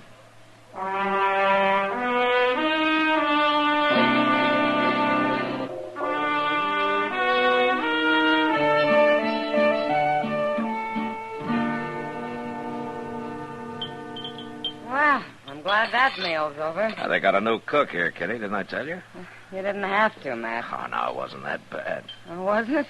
Where'd he learn to be cook? Out poisoning wolves? Good cook's hard to find. Yeah, I'm sure of it. Yeah, long hours, not much pay. If he doesn't like the job, why doesn't he go back to oil and leather or whatever he was doing? Well, if he could hear you, I expect he would. Well, hello, Matt. Kitty. Hello, Doc. Sit down. Hello, Doc. Oh, thank you. Oh. Where you been the last couple of days? Oh, out in the country, Kitty. Waiting for a baby to make up its mind. Say, I passed by Ada Morton's place on my way back, man. It's been Ada Fields for the last month, Doc. I know. Well, how are they getting along, Doc? I didn't see Ada, but Leach Fields was there. So? You know how nice he usually is, Matt? He's so gentlemanlike and everything, but he wasn't this time. Oh, no. He acted like he didn't want me around. He wouldn't even invite me into the house. Well, maybe he was busy. Oh, Doc. yeah, he was, but he was sitting there on the porch doing nothing. Matt, I don't like it. I've got a feeling something's wrong out there. You better go and have a look.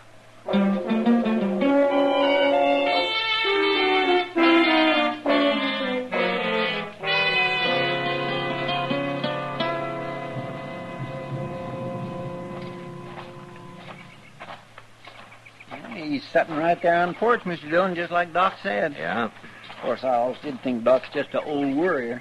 Hello, Fields. Good afternoon, Marshal. Chester. How do, Mr. Fields? What are you doing way out here? Well, we were riding by. We thought we'd say hello. Well, I'm glad you did. I'm sorry you missed Ada, though, Marshal. She's going to be mighty disappointed. Where is she, Fields? I don't know. She got on a horse this morning and said she was off to visit some neighbors. Mm-hmm. Didn't she say who? She wants to go visiting. I don't ask her where. I trust Ada. Yeah, sure. I'd ask you in, Marshal, but one thing she did tell me was if anybody rode by, not to let them see the house. She didn't take time to clean it up, and you know how women are. Well, we got to go back to Dodge anyway, Fields. You tell her hello for us. Yeah, I'll do that, Marshal. Goodbye. Goodbye. Goodbye, Mr. Fields. Goodbye, Chester.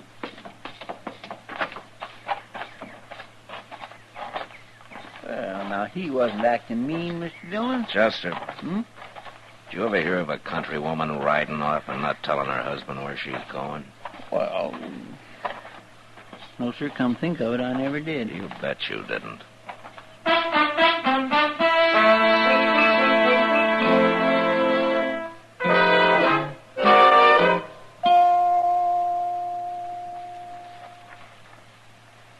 Over here, Chester.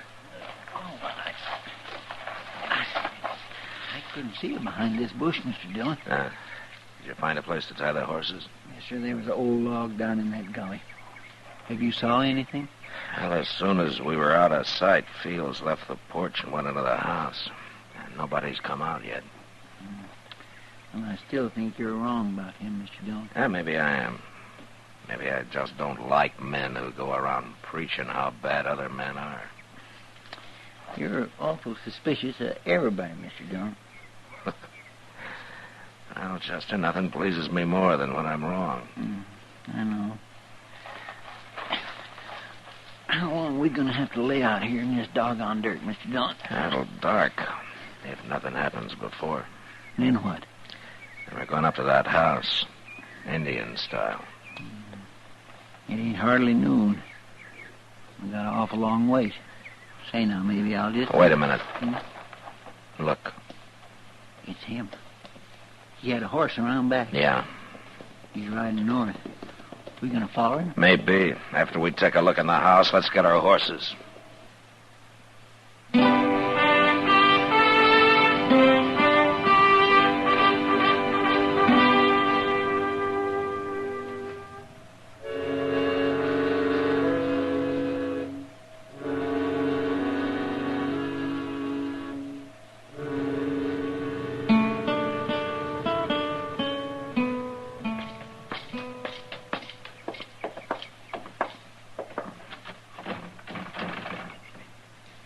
You're going to have to bust that door open if you want in, Mr. Dillon. And I'll bust it open. Come on. I feel like a crook entering a man's house this way. Don't let it bother you, Chester. Let's take a look in the bedroom. You going to bust it open, too? Guess you are. Hey, look on the bed, Mr. Dillon. He's got her all tied up. Yeah. You untie her feet, Chester. Yes, sir. Dear. So she looks sick. Oh, Marshal. You all right, Ada? Have you been hurt? No, Marshal. Starved. Starved? Nothing to eat. Not for days. Weeks. Oh, my goodness. Take a look in the kitchen, Chester, see if you can find something for Yes, her. sir, I sure will. Where did Leach Fields go, Ada? We saw him right off. He wanted the money, Marshal. He starved me so that I'd tell him. And you finally gave in? You told him? He's gone to dig for it. Inside that old sod hut up near Willow Spring. Oh, yeah, I know where it is. If he don't find the money, he's coming back to kill me, Marshal. Look, Ada, we're going to leave a rifle with you. You think you're strong enough to use it? I'll get strong enough. I'll use it. Ada, you never knew Leach Fields before, did you? No, I only said it so it'd look better marrying him so quick. Yeah, I thought so. I'll go help Chester now, and as soon as we can feed you something, we'll go after him. He seemed so good, Marshal. He seemed so good for a day or two.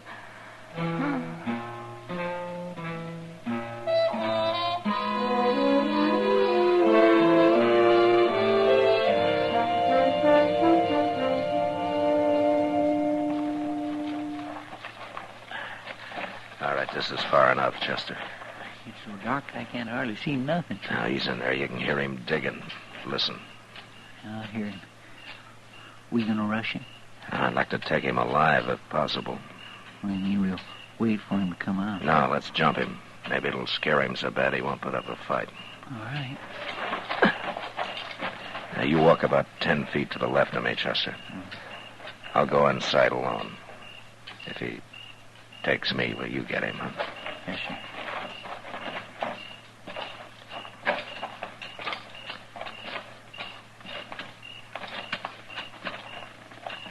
Okay, Chester.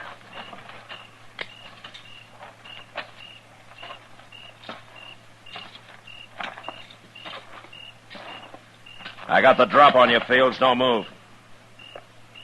What are you doing here, Marshal? Get your hands in the air. Well, sure. Sure. But I don't understand. Don't be a fool!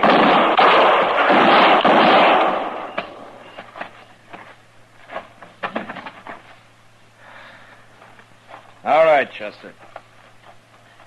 You get him, Mr. Dillon? It's too dark in here. I tried for his shoulder the first shot, but I missed.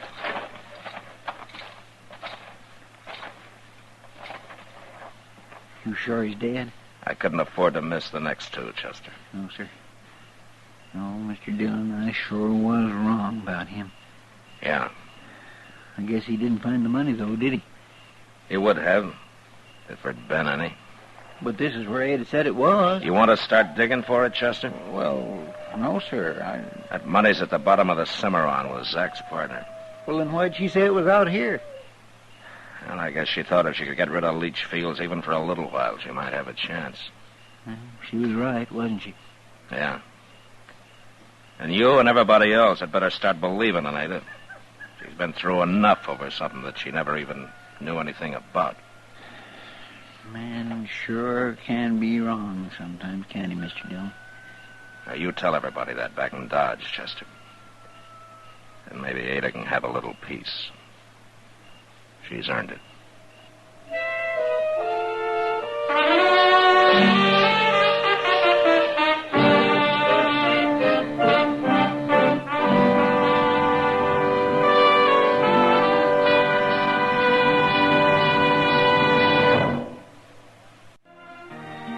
Gunsmoke, produced and directed by Norman MacDonald, stars William Conrad as Matt Dillon, U.S. Marshal. Our story was specially written for Gunsmoke by John Maston, with music composed and conducted by Rex Corey.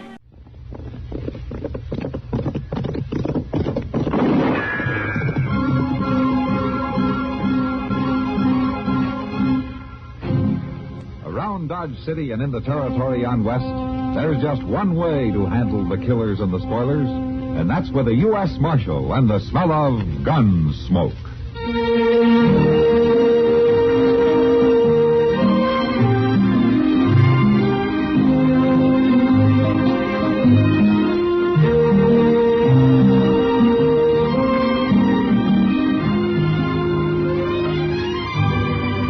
Gunsmoke, starring William Conrad, the story of the violence that moved west with young America, and the story of a man who moved with it. I'm that man, Matt Dillon, United States Marshal. The first man they look for and the last they want to meet. It's a chancy job, and it makes a man watchful and a little lonely.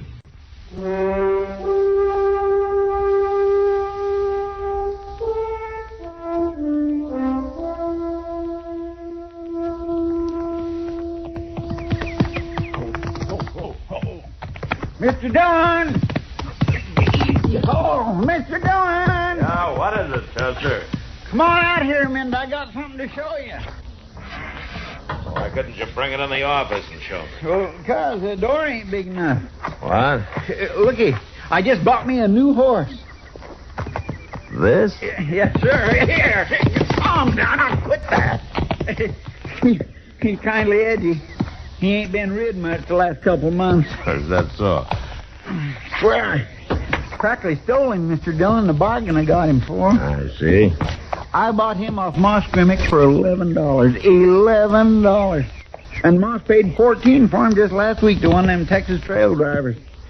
Guess I was kind of lucky to catch Moss in a weak moment, huh? If you ask me, I'd say it was that trail driver who was lucky, Chester. What are you talking about? This is a good horse. Yeah, he might be if it wasn't bowed in both front legs, didn't have bad hocks, and wasn't wall-eyed, Roman nose, and probably wind broke. Wind broke? I'd say that horse is worth about $5, Chester. On a gamble, of course. $5? Mr. Dillon, if that horse ain't worth $20, I'll eat him. Raw. And I'll tell you something else. If you wait a minute, Chester. What's the matter? Why, declare, that looks like the stagecoach from Cimarron. Why ain't he stopping at the depot? He's coming here, I guess. Must have had some trouble. Trouble? They don't carry no bullion or nothing that's worth anything. Oh! Marshal? Yeah? Marshal? Yeah, what's wrong, Judge? We got shot up, Marshal. Couple or 3 miles out of town. One of the passengers inside there's hurt. Oh, I'll take a look. Fella rode up alongside, mask over his face, fired point blank. Good Lord. What's the matter? Give me a hand here, Chester. It's Doc. He's shot bad.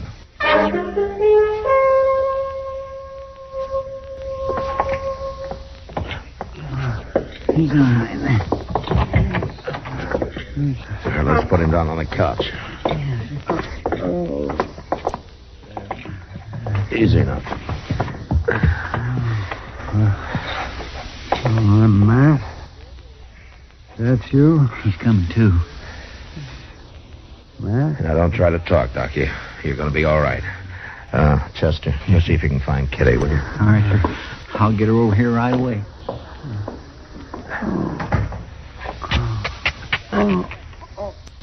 Sorry, Doc. I'll go as easy as I can, but I got to get this shirt and vest off of you. I want to see what that bullet did. It doesn't hurt much, Matt. Just I'm weak. There's lots of blood. You got any idea who did it? No, mask over his face. Oh. There we are. Is it as bad as I think, Matt? No, it's not too bad. Bullet went in between the fourth and fifth ribs. The way I figure. Yeah, I guess that's about it. Say, that Sawbones from the east, is he still staying over at the Dodge house? He left the same day you did, Doc. He took a train. You're the only doctor within 100 miles of here. Oh, well, that bullet's got to come out, man. It ought to, I guess. It's got to. Right away, blood poison will set in. Yeah, I know. It was such a good week, too, man. A good vacation. I had a country down there just crawling with game. There's prairie chicken, quail, pheasant. Oh, yeah, a real fine vacation. It's the first one in 2 years. Well, you tell me about it later, Doc. You save your strength now. Might not be any later. Unless you hurry up and get that bullet out of there. What? There's nobody else I'd trust, Matt, and it's got to be done. Oh, but, Doc, I can't. You got to, Matt. Unless you're hankering to bury me. But, Doc, I just can't. All right, Doc, but you got to tell me what to do.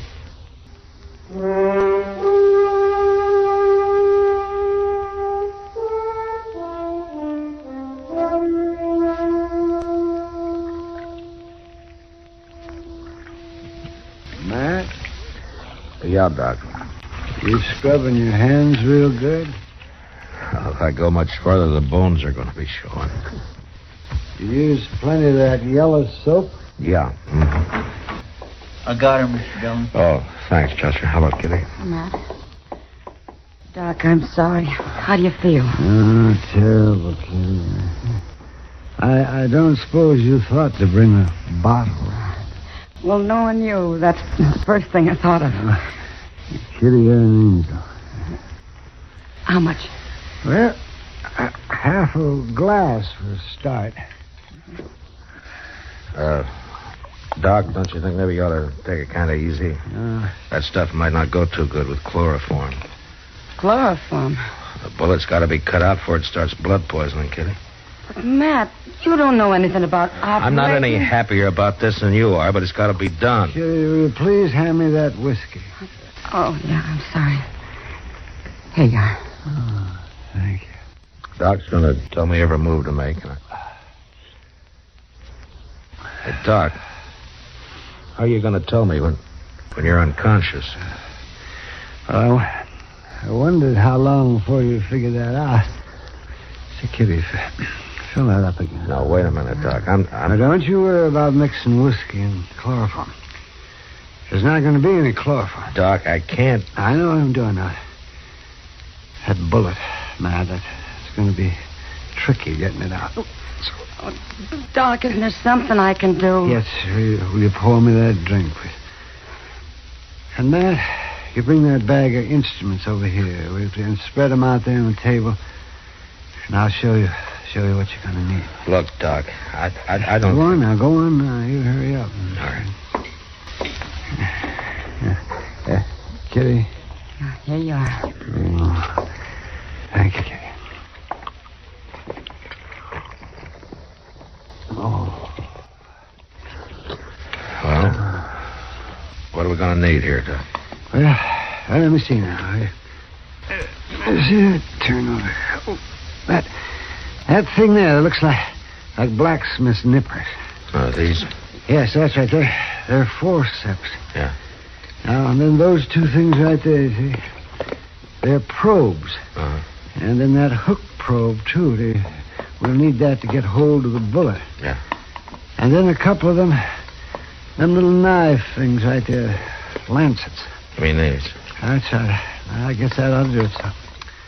You can just put the rest stuff away. Yeah. And, Chester? Yeah, Doc? You bring that brown bottle off that shelf there. That's iodine. Sure, Doc. Kitty, I'll have another little drink there before you leave. But, Doc... Whatever he wants, Kitty. It's his party. Yeah,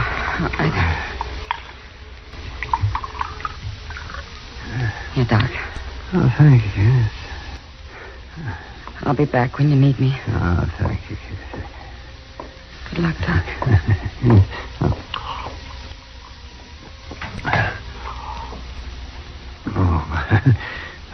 One more good stiff drink like that, and I'll sing all the way through this thing.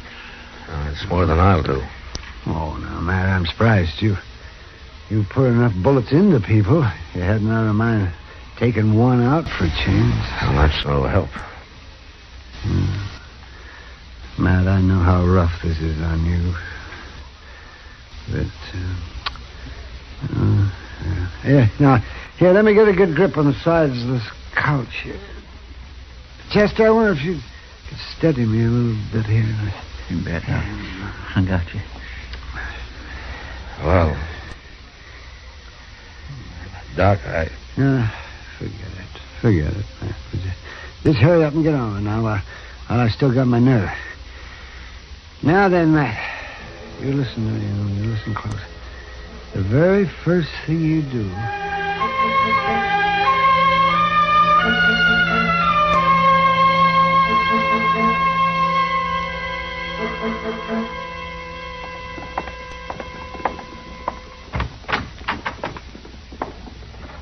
Oh, how are you, Chester? Oh, Mr. Dillon. How's Doc? Just about the same, I'm afraid. He's breathing pretty weak. Yeah? He ain't come to yet. Miss Kitty's sitting with him for a while. I'm getting worried, Mr. Dillon. It's been pretty near 24 hours now. Yeah, I know. It just don't make sense. Doc never had an enemy in his whole life. I know that.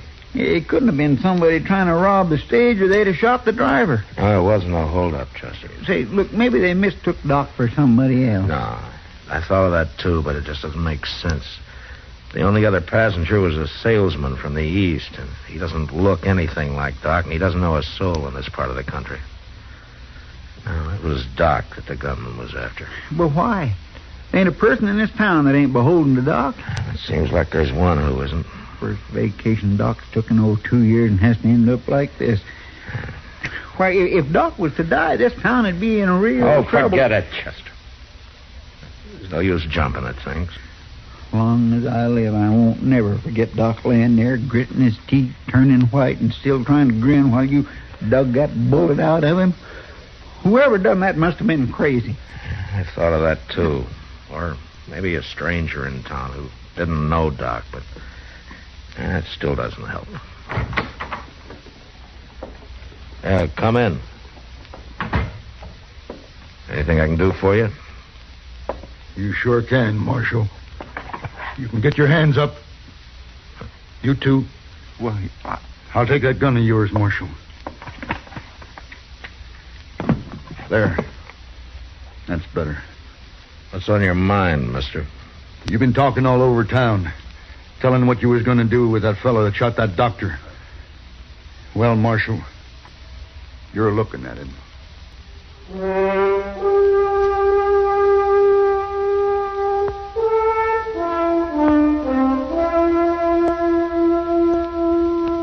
right, you got my gun, mister. You mind if I put my hands down now? Just don't neither one of you try nothing, that's all. What's your name?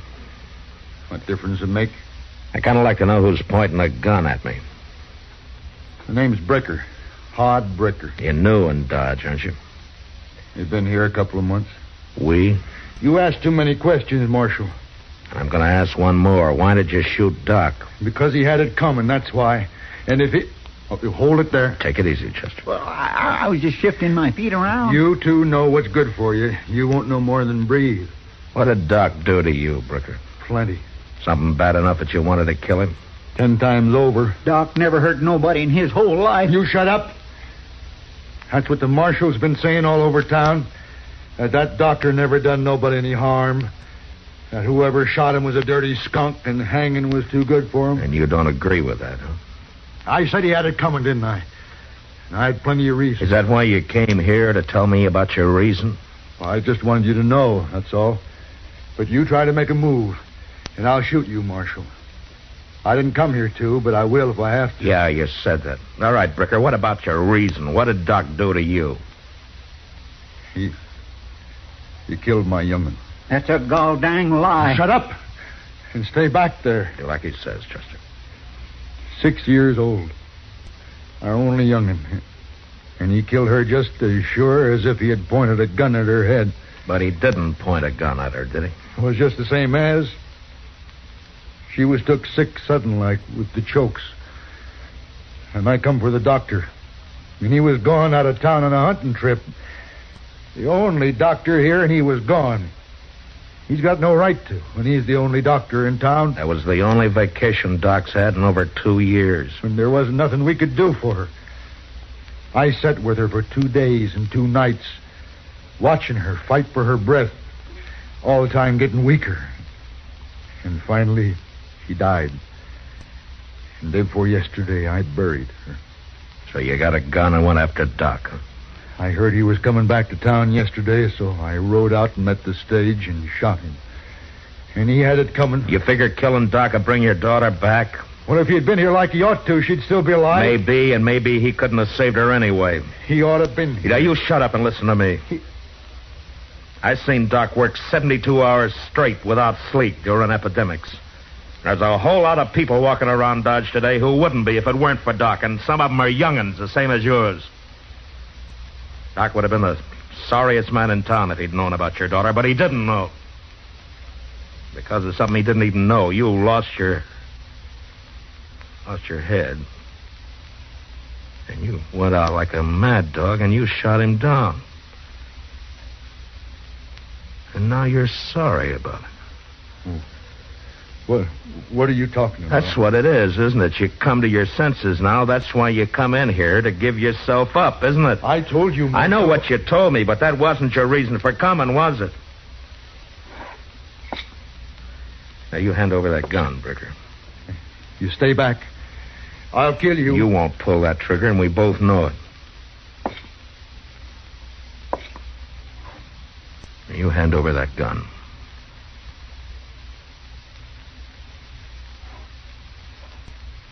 Thanks. That doctor. Is he dead? He's the next thing to it. I hope he don't die. You better hope. All right, Chester, lock him up. Yes, sir. Come on, mister.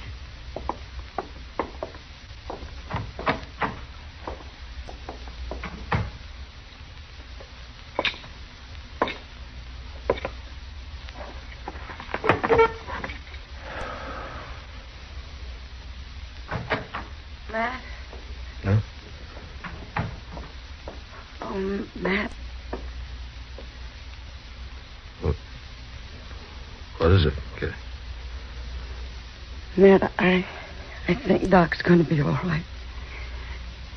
He's awake, and he's mean, growling.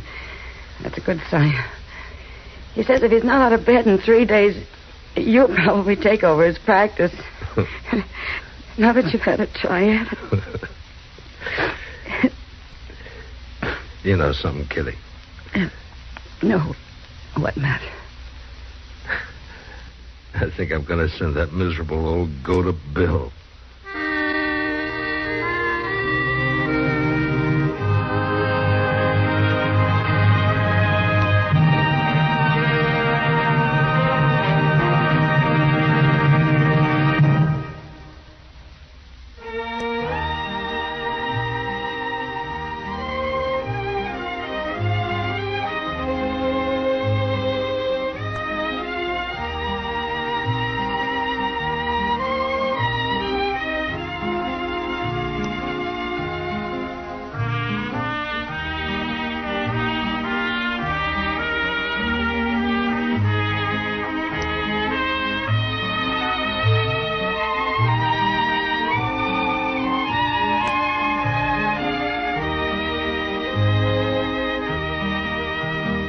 Gunsmoke. Produced and directed by Norman Macdonald, stars William Conrad as Matt Dillon, U.S. Marshal. The music was composed and conducted by Rex Corey. Sound patterns were composed by Ray Kemper and Bill James. Featured in the cast were Parley Bear as Chester, Howard McNear as Doc, and Georgia Ellis as Kitty.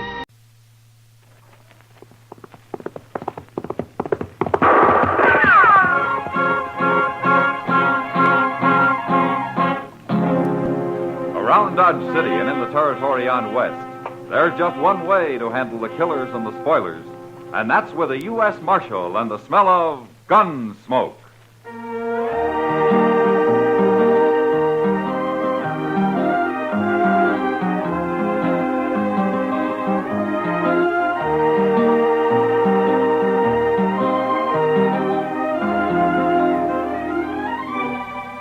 Gunsmoke, starring William Conrad. The story of the violence that moved west with young America. The story of a man who moved with it. Matt Dillon, United States Marshal.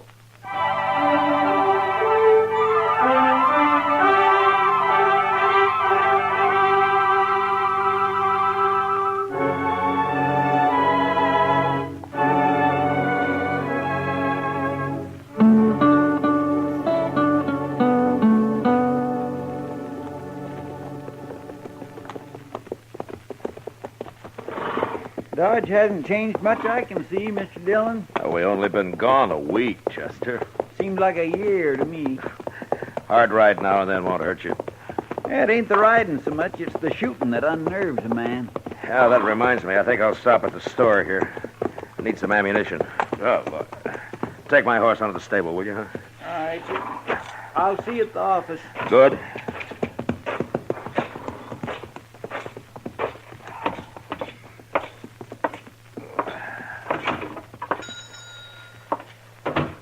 Marshal Dillon, it's certainly good to see you back. Well, thank you, Mr. Green. Yes, sir. We've missed you around here. Well, that's fine. I'd like a couple of boxes of 45s. Oh, you're loading up, too. I guess you've already heard. What? Yes, sir. I sold more ammunition the last couple of days than I usually do in a month. I'm nearly out. There's the last box of 45s I've got. I'd have saved more for you if I'd have known, Marshal. After all, you're going to be sort of out front in this business. Mr. Green, what are you talking about? You haven't heard? Heard what? About the Indians. Indians? The Pawnees. They're going to attack tomorrow. This is the last day we've got to get ready for them. That's why everybody's been hoping you'd be back in time. We have to get organized, Marshal. Where are they, Mr. Green? Who? The Pawnees. Oh, they're out on the prairie somewhere, I guess. Now, what are your plans, Marshal? Oh, I don't have any plans. All righty. When you decide what to do, let me know. I'll do my share of the fighting, you know that. You can count on me. We've got women and children in Dodge. May I ask one question, Mr. Green? Certainly. How do you know these Pawnees are going to attack Dodge? And how do you know they're going to attack tomorrow? Well, everybody knows about it, Marshal. That's why, like I said, they've all been buying up ammunition, getting ready. But who told them about the Indians? I don't know, Marshal. It's general knowledge. Just ask anybody. Is the whole town as jittery as you are? I'm not jittery. Marshal, this is a serious matter. Those Indians could wipe out Dodge if there's enough of them. Yeah, sure. How many are there, Mr. Green? Well, I don't know how many, Marshal. Good-sized war party, I imagine. Has anybody seen them? Oh, no, Marshal. They haven't seen yet. It's tomorrow they're coming. Oh. I'll put the 45s on my bill, Mr. Green. You let me know when you get your plans made, Marshal. You can count on me. I'll tell everybody you're back, and we'll have a meeting. No. You wait till you hear from me, Mr. Green.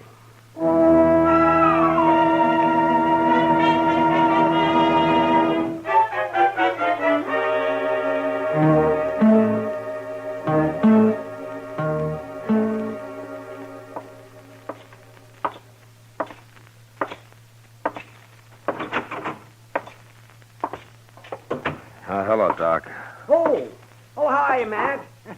I saw Chester riding up Front Street, so I come down to welcome you home. I gave our horse a feed of grain, Mr. Dillon. Figured they'd earned it. Oh, good. Doc, I've been talking to Mr. Green down the street. Yes? Has he gone crazy or what? Oh, he must have told you about the Indians. Indians? Oh, the whole town's been talking about them, Matt. Pawnees are on the warpath, they say. And they're going to attack Dodge. Tomorrow, I believe it is. Good heavens, Mr. Dillon. Oh, now, don't you start it, Chester. When did all this talk begin, Doc? A couple of days ago. Oh, everybody's been pretty excited.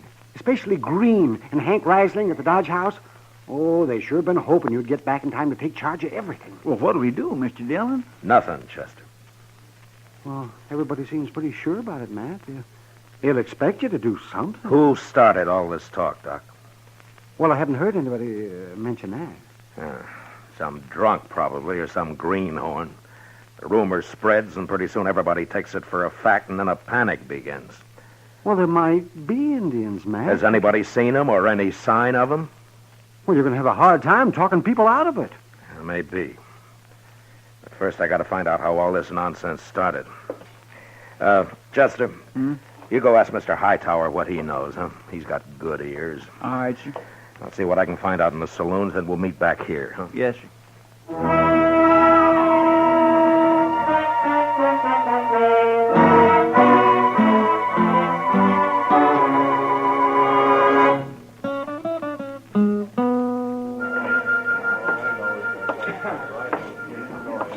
Matt! Hello, Kitty. You go away for a whole week and you come back with nothing but a big frown. What are you on the prod about?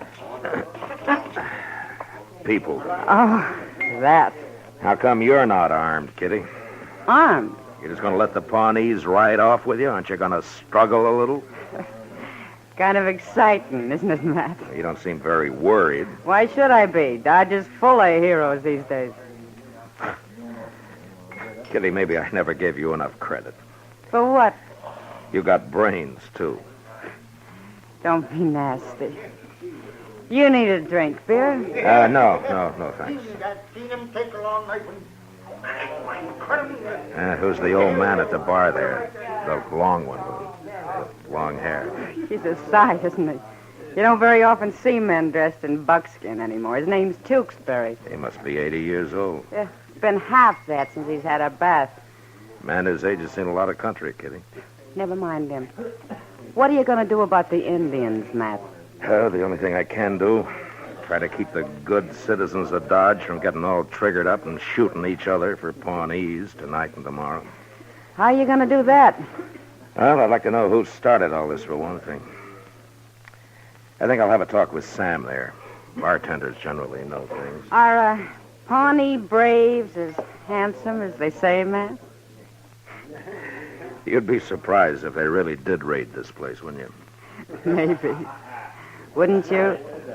Yeah, I would. Well, I'll see you later, Kitty. Sure, Matt.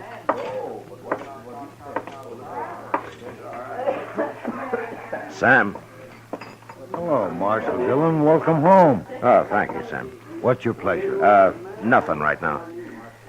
Sam, do you know who started all this Indian raid talk? I don't know who started it, Marshal, but everybody's sure all worked up. Yeah, I know. I'm just trying to find out why. Mr. Green and Hank Risling have been wanting to get organized. They'll be mighty happy you're back. Marshal, I heard Sam say your name. Mine's Tewksbury. How do you do, Mr. I want to offer my services, Marshal. Your services? But what for? There ain't nothing I don't know about Indians, Marshal. Why, I introduced Kit Carson to his first Patsy over in New Mexico. Oh? And if it hadn't been for me, John C. Fremont but never got back from the Des Moines River in 42. It was Arapahoes that time. Inside and out, Marshal. Backwards and forwards. Dead and alive and chiefs and brave squaws and papooses, and I know them all. Well, that's fine, Mr. Tewksbury, but I don't think we've got anything You to worry can't about. trust an Indian, Marshal, any more than you can trust a white man. They got sharp tongues and evil ways, and they're cruel and ungrateful. Buy him a drink, and cruel. Marshal. He usually shuts up at least while he's drinking it. Yeah, all right, Sam, give him a beer. Well, I thank you, Marshal, but I never drink beer. Oh, you don't? I will, however, take a little drink of straight whiskey to hold in my mouth and sweeten my tobacco. Yeah. Well, you heard him, Sam. The old devil. Old devil, am I? Well, you'll be grateful I'm here when them ponies come screaming out of the dawn. Do you lift hair, Marshal, or do you fight like a white man? Well, I don't believe I ever scalped anybody. The Indians got it all over you. They're them fierce, them ponies, and don't ever let them take you alive. Why, I've seen them spread eagle a man, and here's your whiskey, and old man. Better drink it before it gets cold. Oh, thank you. It's not bad whiskey. What there was over. Grateful, ain't he, Marshal? Now, you let me know when you need me, Marshal. I'll show you how to fight Indians. Now, you attack them first. You see, they're Mr. crazy Tewksbury. wild. That's what they are. Mr. Tewksbury, where did you hear about this Pawnee raid? Hear about it, but everybody's heard about it. They've all been warned. Lock the women and children in the church, Marshal, and leave them with enough guns to shoot themselves if worse comes to worse. There may not be enough real Indian fighters around here to hold off them bloodthirsty savages very long. Who told you about the raid, Mr. It's common Tewksbury? knowledge, Marshal. Common knowledge. When's the meeting? Well, I don't know, but I expect that'll soon be common knowledge, too. Goodbye. So long, Sam. Here's for the whiskey. Thanks, Marshal. See you later.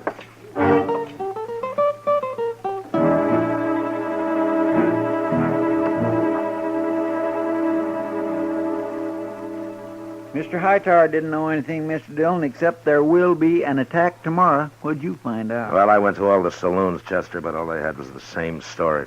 Some wilder than others, especially an old man called Tewksbury. He seems bloodthirstier than anybody. I never heard of him. No, he's a stranger here. Oh, look what's coming across the street. I guess this is the organizing committee, huh? Yeah. Who is that pioneer they got with him? Now, that's old Tewksbury I told you about. He's a little touched in the head, I'm afraid.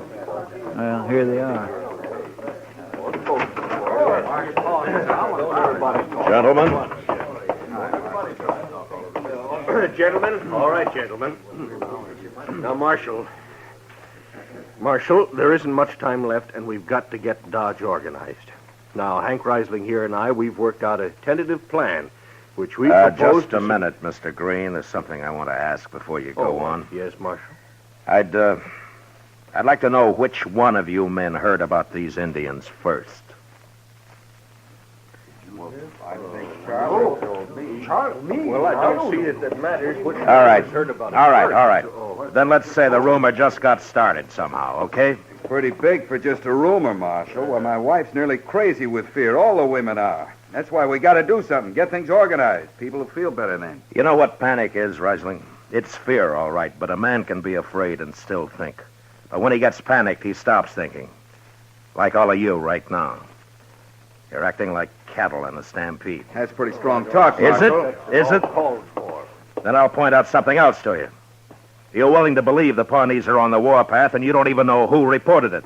And on top of that, you're willing to believe they're going to attack tomorrow. Well, that's what they say, Marshal. And it's your job as the law here to do something about it. Yes. If you don't help us now, the blood will be on your head. Blood? In Pawnees are the bloodiest devils in the whole Indian nation. They're mean. They're downright mean. I know them. I'll show you how to fight them. We'll ride out after them. That's Tewksbury. what.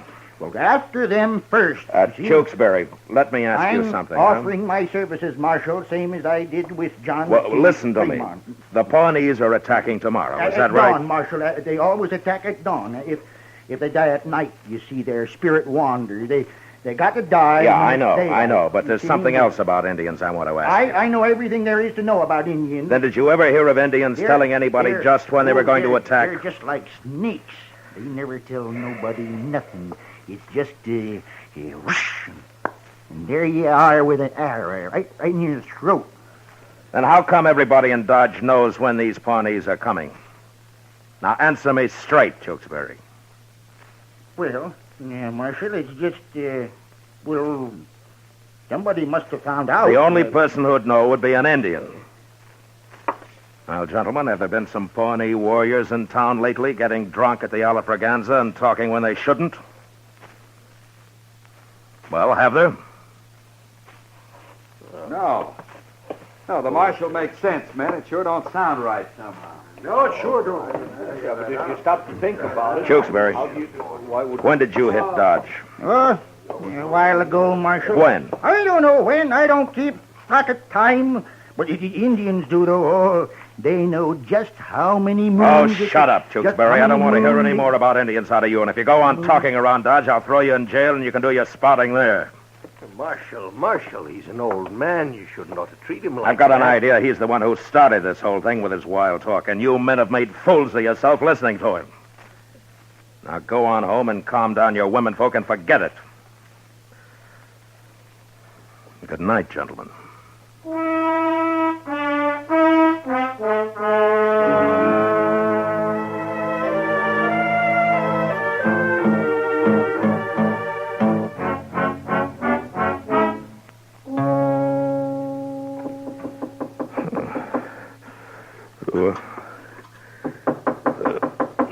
Yeah, who is it? It's Chester, Mr. Dillon. Oh, Chester. Well, come in, Chester. Say, you're all dressed. Yeah, I slept with my clothes on. I figured there might be trouble yet. There is. That's what I come to tell you. Well, then tell me. It's a fire, Mr. Dillon, at the edge of town, that old rooming house of Ari Danvers. A fire? How bad is it? The house is going, but that ain't the worst. They found some arrows nearby. What? It's the Pawnees.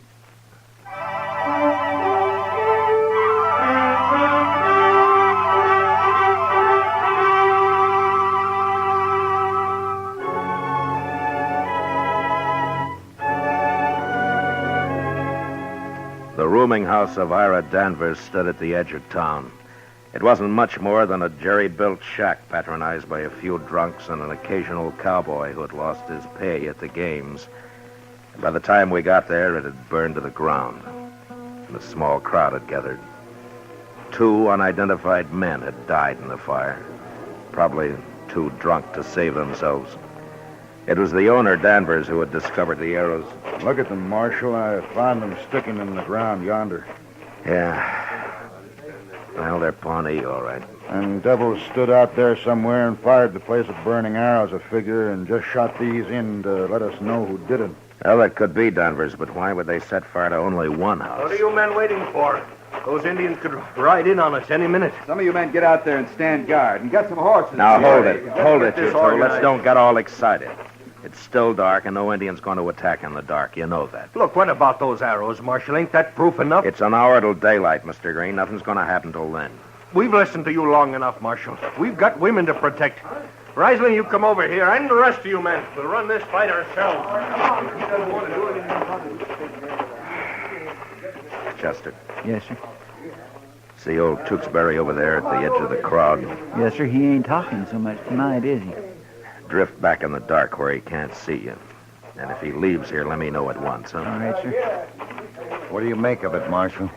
Yeah, there's nothing to worry about, Sam. What are you doing here, Kitty? Sam promised to wake me up when the action started.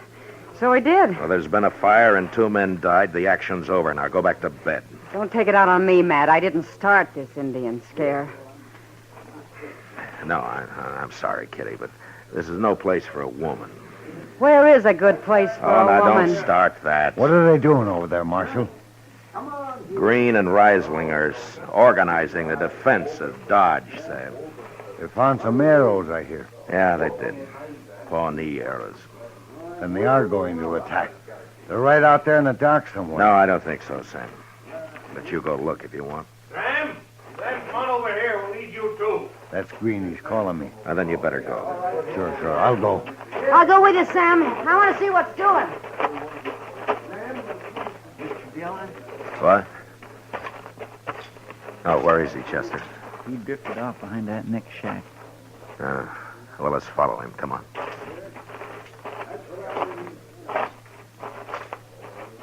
Were you close enough to see if he's armed? No, sir. I couldn't tell. It's too dark. No. Look quiet now. I don't see it. No, neither do I. Now, hold up a minute. Maybe we can hear him. Now let's go on. Hey, something moved right over there. Yeah, I saw it. Look, he's lighting a fire. Yeah, there he goes. You put out the fire, Chester. I'll catch him. Yes, sir.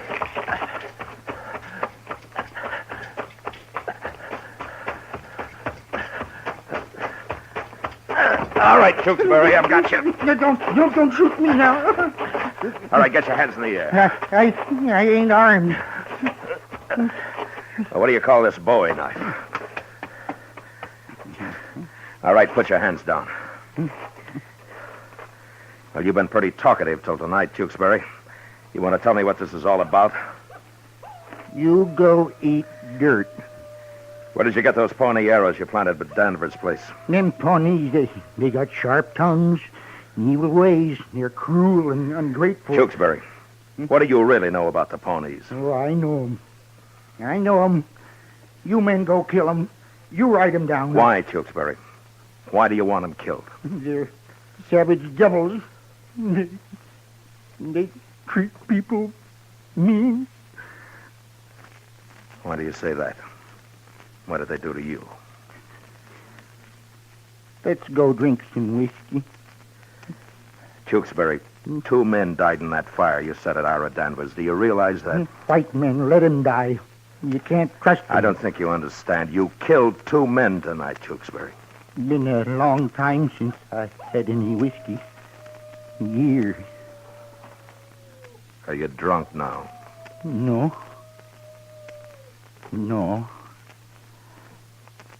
I'm tired. I'm awful tired. Tired and lonely. I want to lay down. Make camp. Yeah. Come along, old man. I'll show you a bed.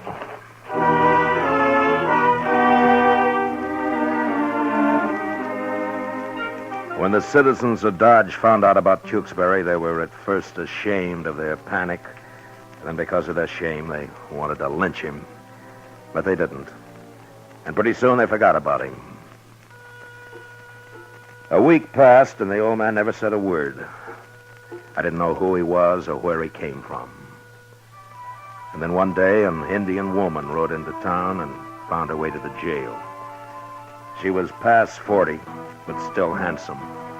And she carried herself with the instinctive pride of her people, the Pawnees.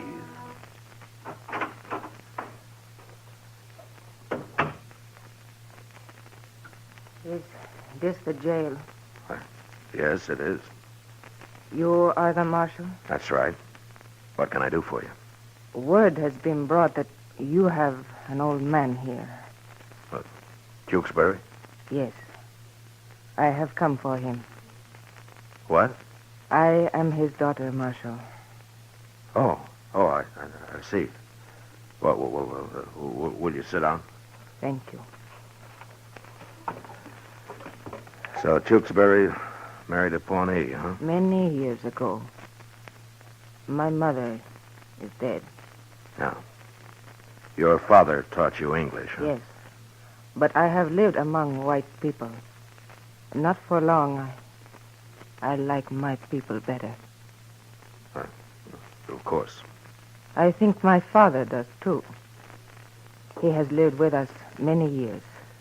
Tell me, what was he doing in Dodge? He is old. So old he is like a child.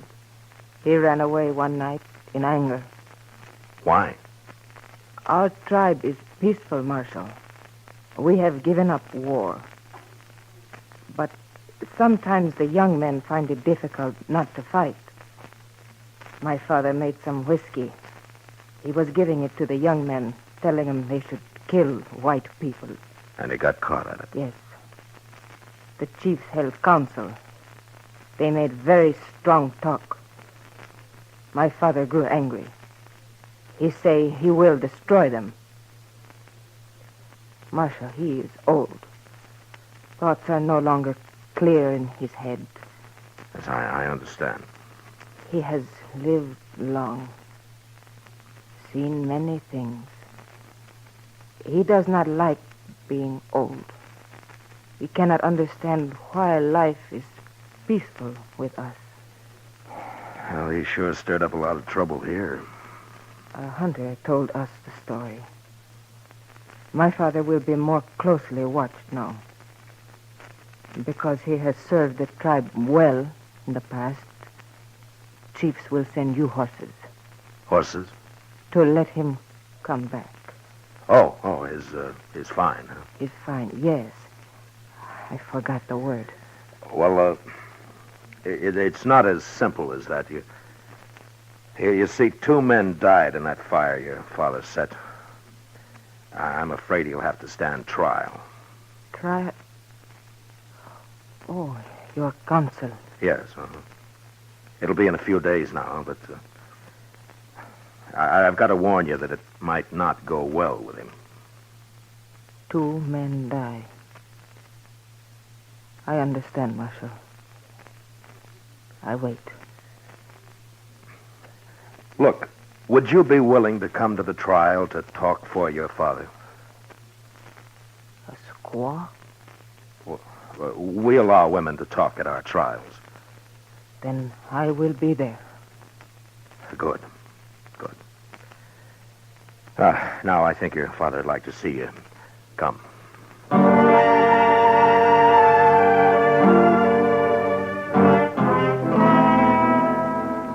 The trial lasted 1 day. I don't think Tewksbury knew what it was all about, or even cared. After seeing his daughter, he started talking again. But in Pawnee, never said a word in English, or even acknowledged it when he was spoken to. His daughter took the stand, and shortly after, impressed by her courage and honest dignity, the judge released Tewksbury to her custody.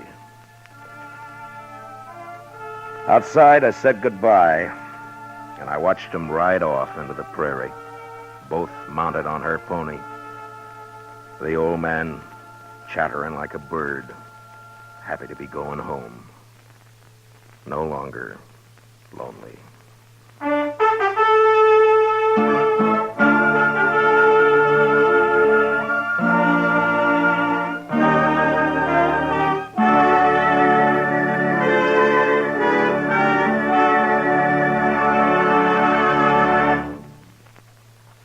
Gunsmoke, under the direction of Norman Macdonald, stars William Conrad as Matt Dillon, U.S. Marshal.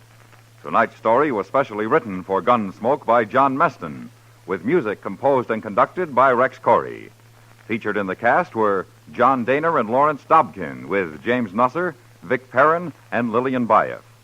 Parley Bear is Chester, Howard McNear is Doc, and Georgia Ellis is Kitty.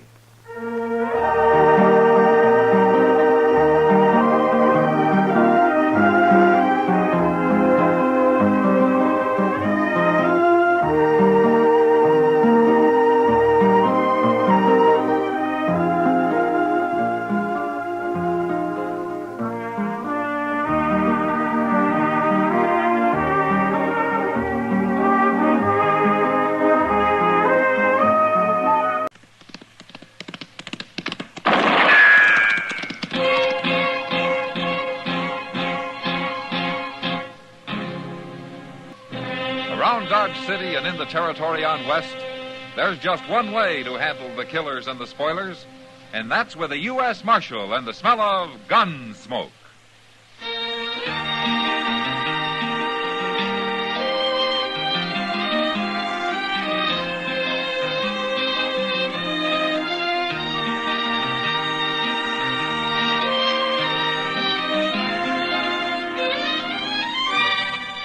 Gunsmoke, starring William Conrad.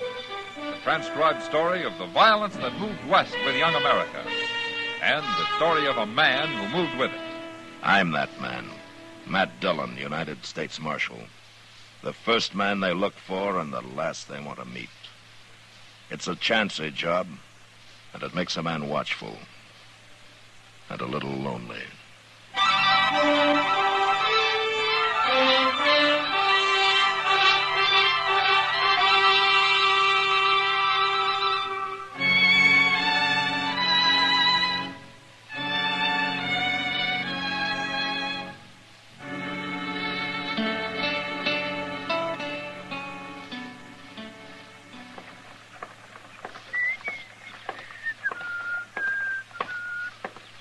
Dum.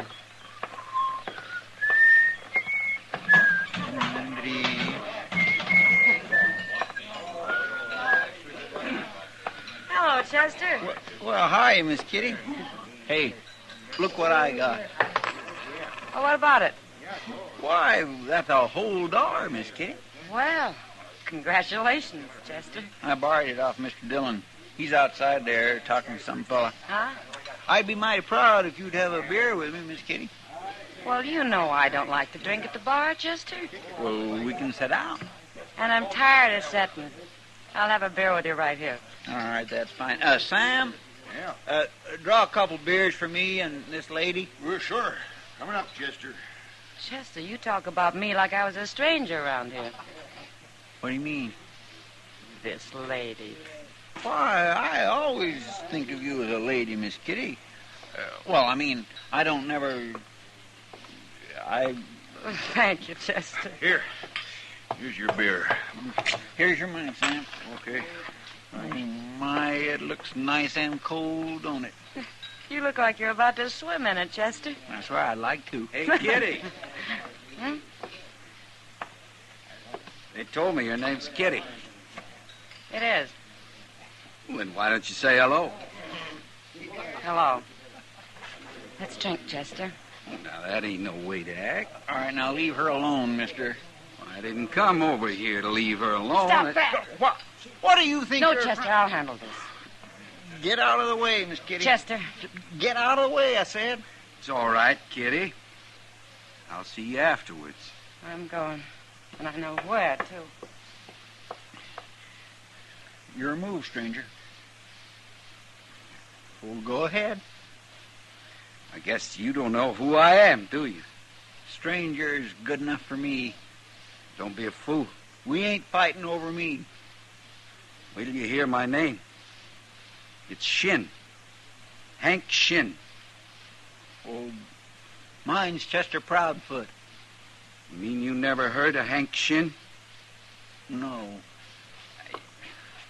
Anybody ever hear of Hank Shin? No. Who's he? Nobody never heard of you. Now, fight or get out. There must be somebody. You heard him. Chester. No, sir. This is my fight, Mr. Dillon. I interfere in all fights. You know that. But he insulted a lady. Yeah, she told me. But there isn't going to be any gunplay over it. There better not be. That's right, stranger. So you get out of here. You don't know who you're talking to. Hey, Marshal. Marshal? Yeah, what is it, Davy? I followed you in here, Marshal. It's a good thing, too. Oh, why? This here's Hank Shin. I've been telling him that. I never met him, but I seen him. So? Well, maybe you never heard of him here, Marshal, but I was up in Dakota Territory last year. Hank Shin's got quite a reputation up there. Oh? For what? For gunman, Marshal. Why, there ain't nobody up there to go against him. Ain't that so, Shin? 3 men tried it once. By golly, that's right. That was in the town of Blackhawk, wasn't it, Shin? That's where it happened. 3 men tried to take him in a saloon there, Marshal, and he killed every one of them. It was all gunmen, too. But people are still talking about it. Hank Shin's got about the biggest reputation of anybody up there. I guess the word don't get to Dodge very fast. Well, maybe I ought to apologize to you, Shin. Oh, it's all right, Marshal. You didn't know. Forget it. Okay, I'll forget it. But I want you to remember something. What? You're going to impress a lot of citizens around here. But I don't care how big a man you are in Blackhawk or anyplace else. You start trouble in Dodge and I'll cut your string. You're talking mighty loose, Marshal. You know, somehow I got a feeling you kind of thrive on talk.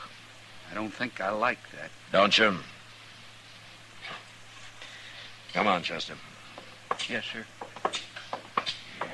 I'd have fought him anyway, Mr. Dillon. I don't care who he is. I didn't step in to help you out, Chester.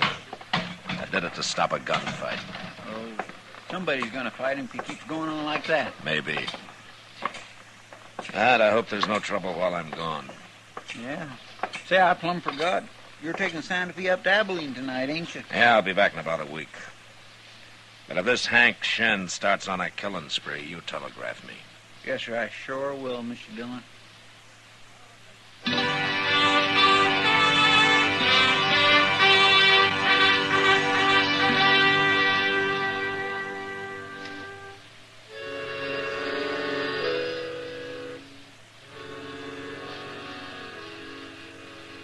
My business in Abilene didn't take as long as I thought it would. And I was back in Dodge 4 or 5 days later. And I found that the growth of Hank Shen's reputation hadn't taken long either. I heard about it at the depot, at the post office, and then at Delmonico's, where I stopped in for a cup of coffee. Kitty was there, finishing her dinner at a corner table, and she beckoned me when I walked in. Hello, Matt. Hello, Kitty. How are you? How's Abilene? Well, it's still growing. Bill Hickok sent his regards. That's nicer. Is he as handsome as ever? Yeah, he is. You know, I'm kind of worried about him, Kitty. Oh, why, Matt? That's his eyes. I don't think they're as good as they used to be. Oh, well, that's bad. Yeah. Well, how are things around here? Well, the only thing that's growing here seems to be Hank Shin. Yeah, they tell me he's having a real fine time. Oh, he's acting mighty proud, Matt. But I've seen his kind before. Oh? Oh, how do you mean? Well, somebody who hasn't heard what a devil he is with a gun just might shoot a hole in him one of these days. You know, I got a feeling that you'd like to do it yourself. Matt, if women ever took to carrying guns, you men would have to start behaving yourselves. All of you. Uh-oh. What? Welcome back to Dodge, Marshal. Hello, Shen. We missed you. Didn't we, Kitty? Something you wanted? I declare you're as hard to get along with as she is. She won't even talk to me. Just 'cause a person lives around hogs, he doesn't have to wallow with them. I wouldn't take that from a man. Well, from what I hear, no man's dared to talk to you like that, Shen. You bet they haven't. Yeah, you got the town pretty well buffaloed, haven't you? A little respect is all I ask for, Marshal. Uh-huh. The kind you got up in Blackhawk? The kind I'm getting here. From most people. But not from me. I got no quarrel with you, Marshal. You know, you can't seem to make up your mind. What's your trouble, Shen? I got no trouble. Why do you say that? I don't know. Just a feeling, I guess. But, don't let it spook you. Nothing spooks me. Oh, you're lucky. So far. I don't like this talk. Nobody's making you listen to it. Well, you bet they ain't.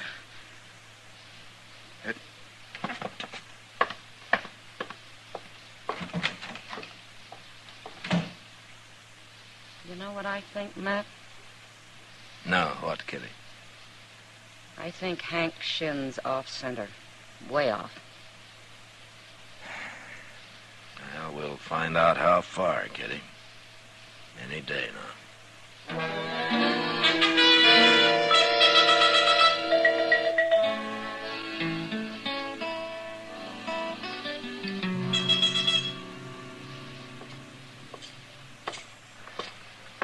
Matt! What? Oh, Matt! Well, how are you, Doc? When did you get back, Matt? Oh, about an hour ago. I was just coming up to see you. You were, yeah? Yeah. Hey, you remember Jim Branch? Jim Branch? Oh, Jim Branch. Yes, I oughta. I cut a frozen toe off of him last winter. Yeah, well, I ran into him up in Abilene. He wanted me to give you this. He did? But what is it? $20? Oh, $20. Well, that was worth waiting for. He didn't know exactly how much it was that he did owe you. I'd nick him for more if he was here, but this'll do all right. What's he doing in Abilene? He give up buffalo hunting? He told me he'd never go out on the prairie again. He's running the old golf house right now. The old golf house? You mean, did he buy that? No, he bought into it. Oh, yes, I always knew that man had money hidden away somewheres. Well, he's quite a dude now, Doc. Beaver hat, fancy shirts. Oh. I hardly recognize. What's that? It came from the Alfraganza. I thought things had been too quiet around here lately. It's about time we had to kill him. There's Chester. Oh, good. At least it wasn't him that got shot. Mr. Dillon? What happened, Chester? It was Hank Shin, Mr. Dillon. He just killed a man in there. What, a fight? Yes, sir. Oh, this fellow was awful drunk. Some stranger, I don't know who he was. Well, him and Shin got to arguing, and he went for his gun, and Shin shot him. Killed him dead. Well, I'll look at him anyways. He seemed half scared, Mr. Dillon. Oh, Shin? Yes, sir. He kept trying to say who he was, but the fellow was too drunk paying attention. And then afterwards, Shin looked kindly surprised, like he didn't quite know what had happened. Oh, is that so? There he is at the bar there. Oh, well, where's the dead man? Well, he was right here with you. Oh, somebody drug him off the corner there. Oh, yes, I see him. I see him. Stand back. Here's the marshal, Shin. Now, what's he want? Now, it was a fair fight. Now, you tell him, Davy. Sure, I will. Marshal, I seen the whole thing. Chester already told me about it, Dave. That fella drawed first. I tried to tell him who I was, but he wouldn't listen. I did, too. I told him this here is Hank Shin from Blackhawk. I told him that before he ever got started. He was drunk. He was too drunk to know what he was doing. Too drunk to fight? He shouldn't have tried to fight me. He should have known better than that. Now maybe people will leave me alone. Why? Because you outdrew a drunk man? What are you saying, Marshal? You seem kind of upset, Shin. Did it get you this way when you killed those 3 men up in Blackhawk? I'm all right. I'm all right. Now, you leave me alone. I want everybody to leave me alone. Yeah, sure. But next time it may be a little different. What do you mean? Somebody might come along who hasn't been told what a killer you were. A real gunman, Shin, not some drunk who probably couldn't shoot straight if he was sober. You're the worst man I ever met, Marshal. Anyway, I told you to leave me alone. Okay, Shin, I'll leave you alone. Here. Have a drink on me. You need it. Come on, Chester.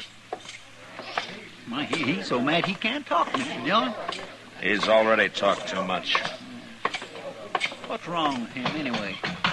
Maybe he's not getting all the respect he needs. No. Wait a minute. What? That man tying up his horse over there. I don't know him. He knows you, though. He coming over here. Yeah. Who is he? He's a gunman from New Mexico, Chester. His name's Al Janes. By golly, I was right. Matt Dillon. Yeah, that's right. Hello, Janes. It's Marshal Dillon now, ain't it? Uh-huh. Oh, this is Chester Proudfoot. Al Janes. How you do? Chester? Oh, what are you doing in Dodge?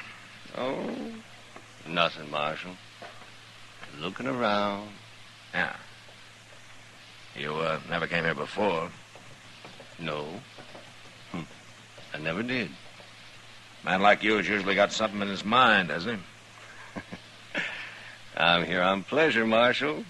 Little gambling and the like. Uh-huh. All right, Janes, but you stay out of trouble, huh? Dodge isn't as wide open as some of the towns you've been in. Man gets a reputation, it sure stays with him, don't it? You wouldn't be able to sell your gun if it didn't. Now, ain't that the truth? See you around later. I'll buy you a drink, maybe. You too, Chester. Sure.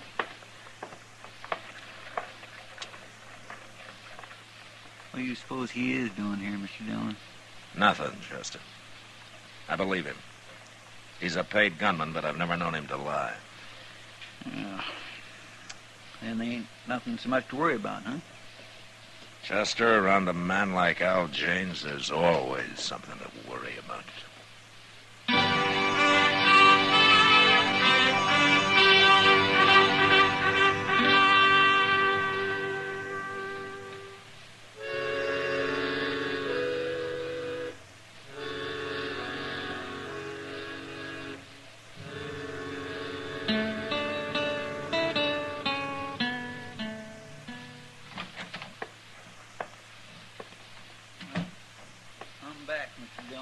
Did you have a good supper?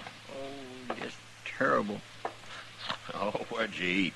Over at the Durango Cafe. Oh.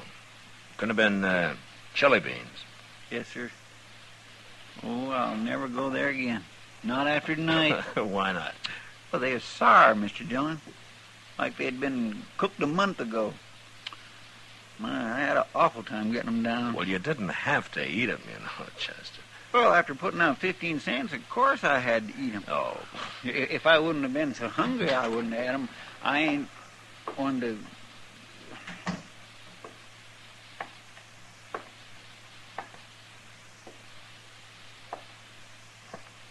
Marshal? Evening, Shin.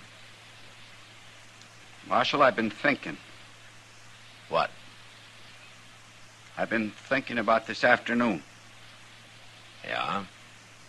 You was right. I needed a drink. So? I don't like killing people, Marshal. And that's the truth. I don't like it. Why are you telling me about it? I tried to tell Davy and some of them fellas, but they wouldn't believe me. I'm tired of it, Marshal. I just don't want no part of it. Oh? I thought maybe you could explain it to them, to everybody. And they'd listen to you. You tell them I'm through, Marshal. Tell them I ain't a gunman no more. Just a plain, ordinary man. And if you're so plain and ordinary, why don't you tell me what this is all about? I did tell you. And if you don't believe me, you know what I'm going to do? I'm going to take off my gun. And I'm going to leave it right here. Now, there. Now you believe me? Well, do you? I don't know what to think of you, Shin. But I proved it. Now, there's my gun. And you got to tell him, Marshal. I got me a bottle in my coat pocket. I'm going to my room, and I'm going to forget all about this. You tell him now, Marshal. And you tell him tonight. He is crazy, Mr. Dillon. Yeah, there's something sure wrong with him.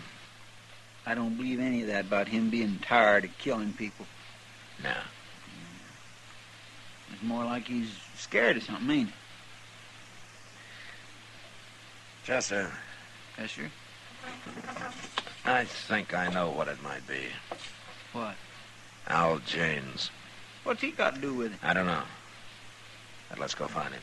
Well, what for? To tell him Hank Shin isn't armed. Well, he could see that. He was wearing a coat, Chester. That's right out there in the street. Yeah, come on.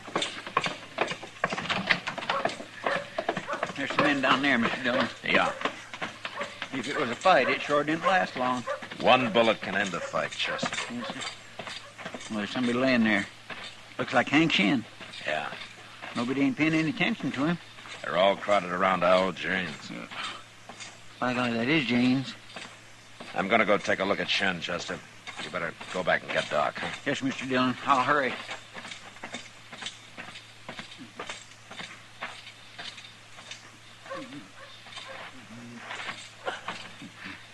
Shin. Shin.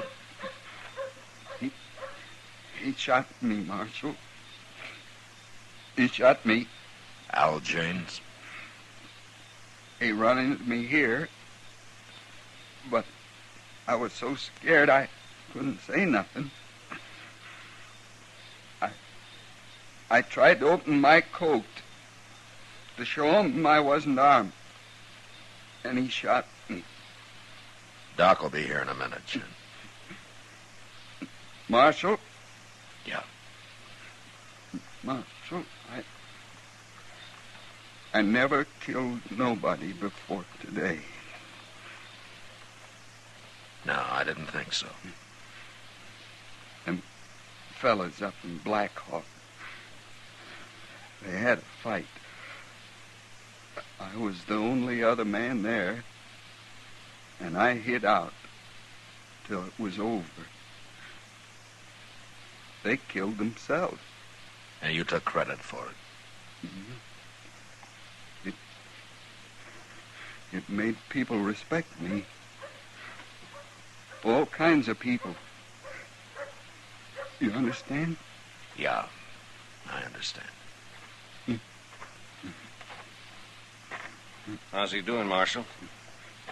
I hit him twice. Marshal?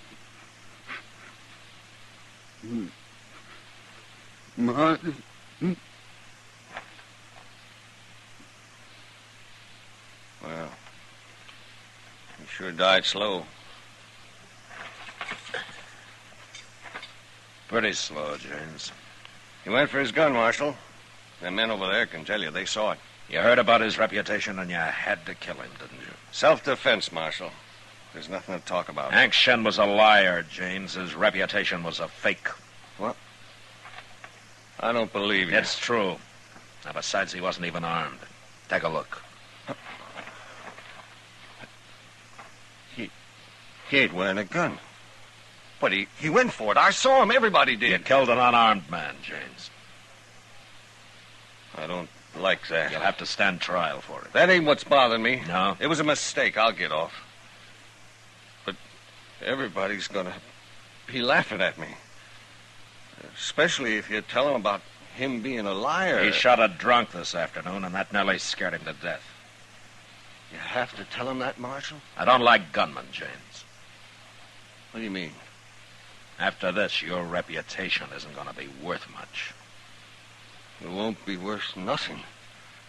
So it looks like Hank Shen got himself a gunman after all, doesn't it? All right, come on, let's go to jail.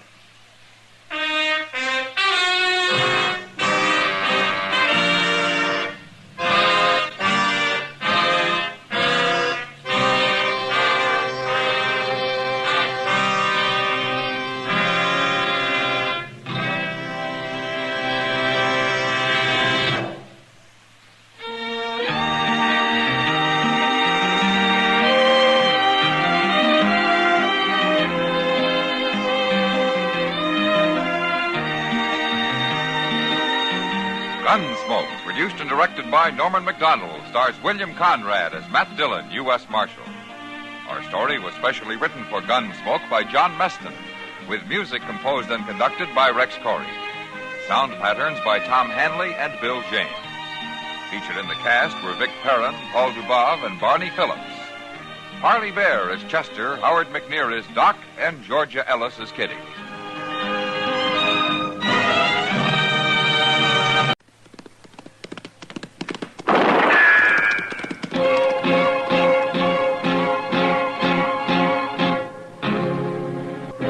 Around Dodge City and in the territory on West, there's just one way to handle the killers and the spoilers, and that's with a U.S. Marshal and the smell of Gunsmoke.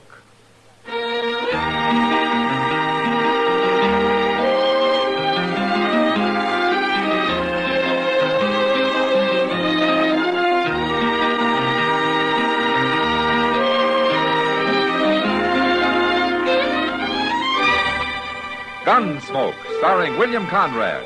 The transcribed story of the violence that moved west with young America. And the story of a man who moved with it. I'm that man. Matt Dillon, United States Marshal.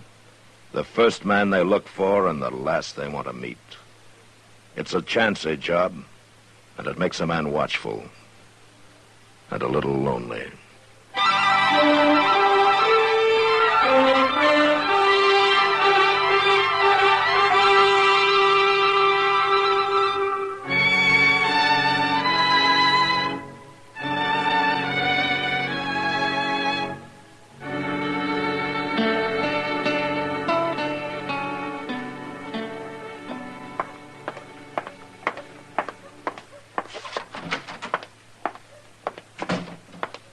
Dillon? Yeah, what, Chester? Mr. Dillon, you better come. Emmett Bowers is out there in the street, and he's about to shoot a man down unless somebody stops him. Oh, what's the trouble? Why, this fellow's accusing Bowers of stealing his horse, Mr. Dillon. What? That's what he's doing. Now, that doesn't make sense. Who is the man? I don't know. I never seen him before, but Bowers is getting awful mad at him. Oh, where are they? Right outside at the hitch rail. Yeah. And he must be drunk to call Emmett Bowers a horse thief. Oh, he don't look drunk to me. I'm through arguing with you, mister. You're wearing a gun. If this is your horse, you can claim it with that. Bowers. What? Oh.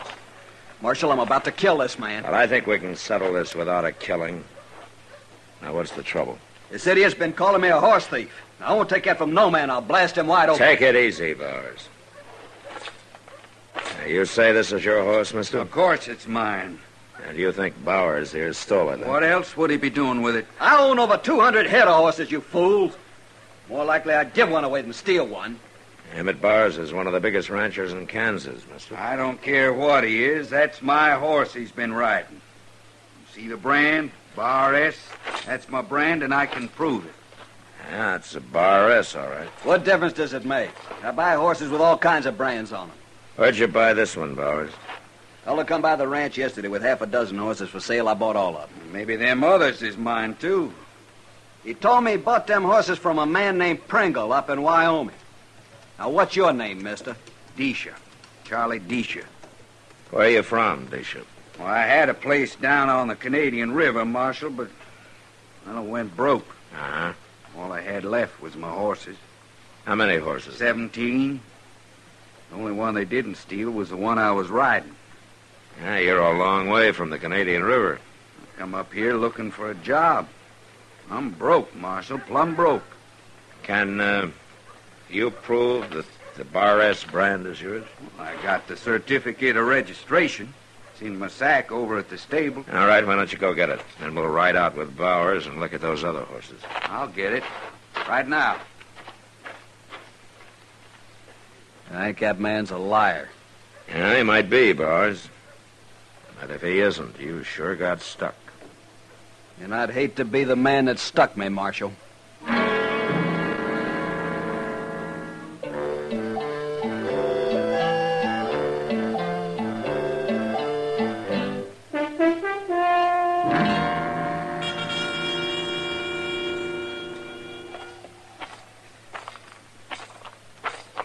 They're in the little corral there, Marshal. I told the men not to turn them out till I'd had a chance to ride them. I like to get on every horse I buy at least once. Them are my horses. I can tell from here. Are they all branded, Bishop? Ask Bowers. He's seen them. Yeah, it's true. There's a Bar S on all of them. Oh, by golly, look at him. I thought I'd never see him again. Yeah, you're awful lucky, Bishop. Sure, he's lucky, but what about me? Well, there's not much you can do, Bowers. What with that brand being registered to Disha? How much did you pay for them? $30 apiece. $30, huh?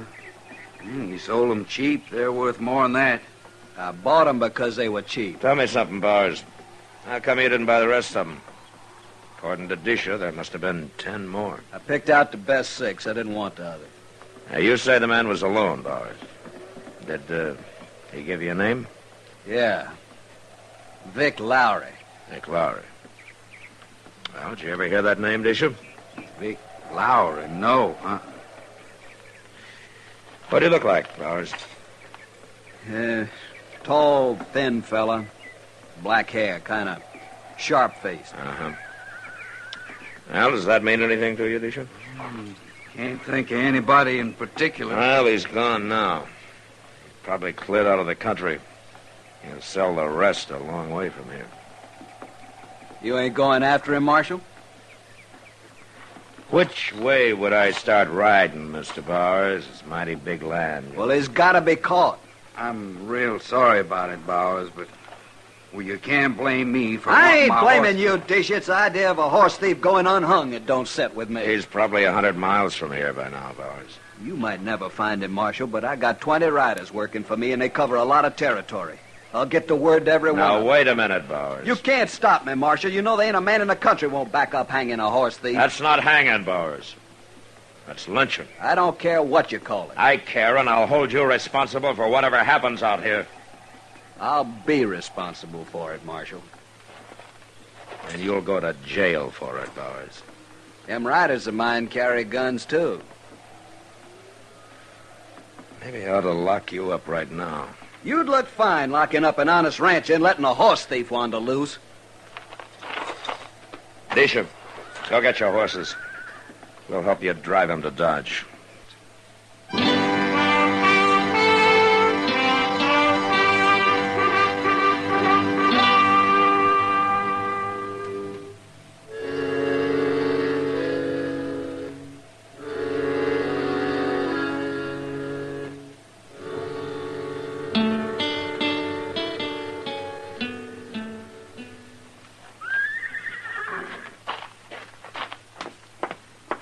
I can't find Moss Grimmick nowheres, Mr. Dillon. He's left this stable plumb deserted. Where's Disha? Oh, he's out back. He wanted to put some hay down for his horses. Oh, there. I stand still quick fighting that rope. There's Moss now. Yeah.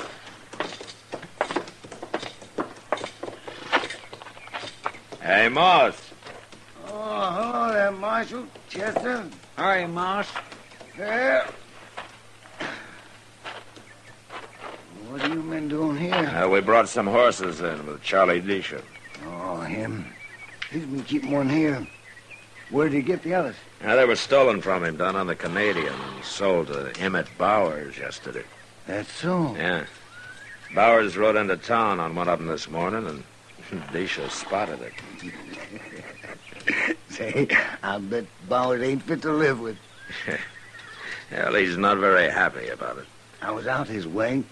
If I'd known, I'd have stopped by just to burr him a little. Where's that boy I left here? Oh, what boy? Well, I've been gone since yesterday morning, Marshal. Went out past Bowers' place to see a friend of mine. That's why I got these horses. Oh? Fella come by selling a bunch, and I picked these two out. Pretty good horses for $30, ain't they, Marshal? Now, looking at the brands, Moss. What about the brand? You're not going to be any more fit to live with than Bowers is, Moss. Those are both Bar-S. That's Disha's brand.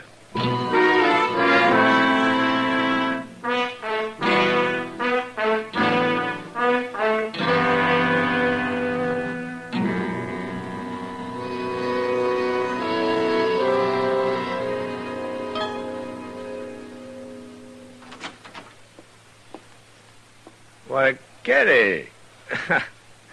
Well, come in. I don't know what's proper. Lady coming into the marshal's office this way. No, the only thing not proper about it is that it doesn't happen often enough. Sit down, Kitty, sit down. That is, if you can find a chair that isn't busted. Thanks, Matt. Yeah.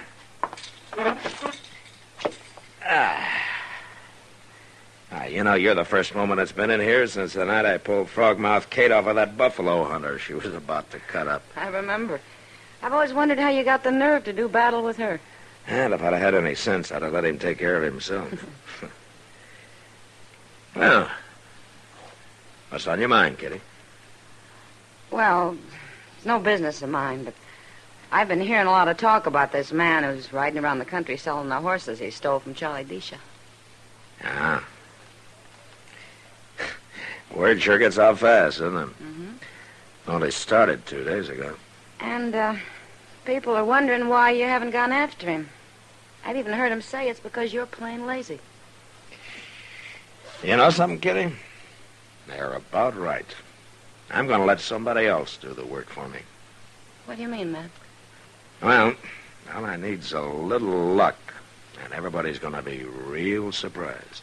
How? Mr. Dillon, Oh, Miss Kitty. Hello, Chester. Guess what, Mr. Dillon? I just run into Moss Grimmick out in the street, and he's headed for the Dodge House for a meeting. For a meeting? A meeting. Him and Bowers and Disha and Jake Worth. He said they're going to do something about that horse thief. What's Jake Worth got to do with it? He got robbed, too. He bought 6 head of them horses yesterday, and when he come to town today, he heard about Charlie Disha and everything, and Moss says they're going to get organized. They are, huh? Well, maybe we better join that meeting, Chester.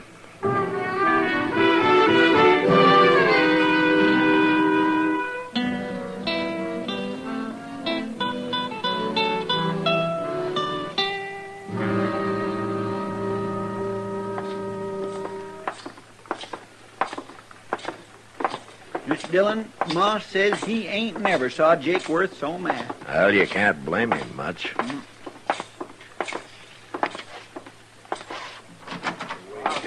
There they are. Yeah. Oh, now hold it, man.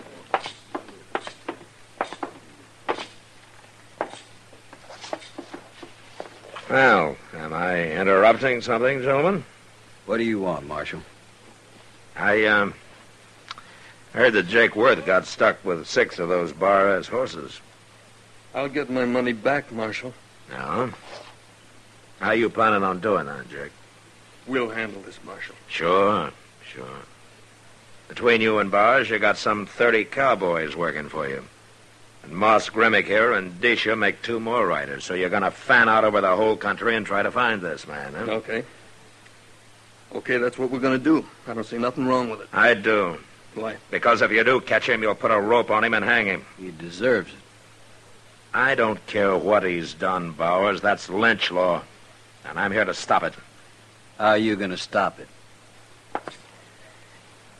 Well, I could throw all 4 of you in jail and hold you there. What kind of an idea? But I don't want to do that.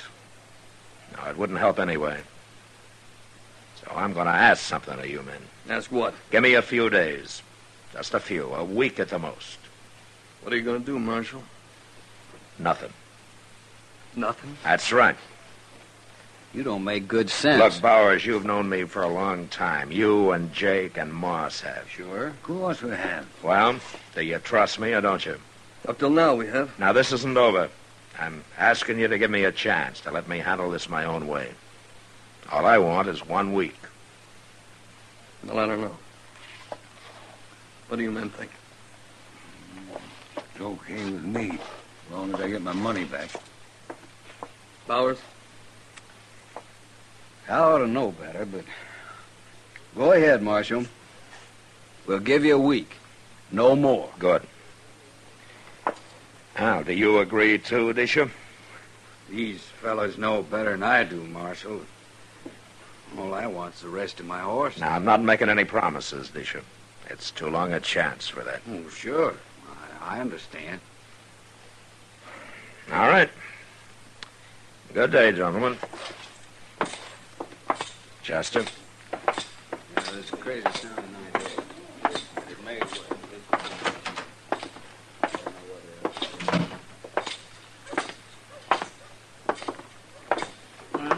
You think they mean it, Mr. Dillon? Now, they'll hold off for a week, Chester. I know.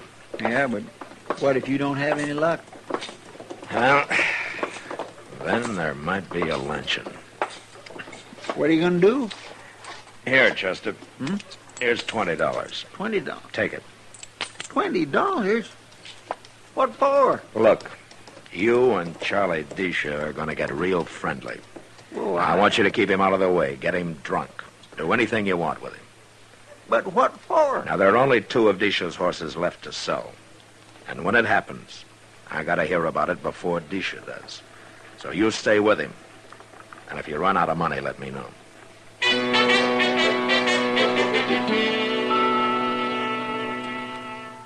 Chester worked hard at spending my money the next couple of days. He even came back twice for more. But it was worth it. On the 3rd day, Moss Grimmick came in and told me that a cowboy named Ed Harper had just come into his stable with the last 2 of Disha's stolen horses. I sent word to Chester to get Disha sobered up if necessary and bring him along. Then I walked over with Moss to talk to Harper. I give this fellow the bad news as soon as I seen that bar ass brand, Marshal. It kind of broke his heart. That's not often a plain cowpuncher can afford a couple of extra horses, Moss. That's him. By the door.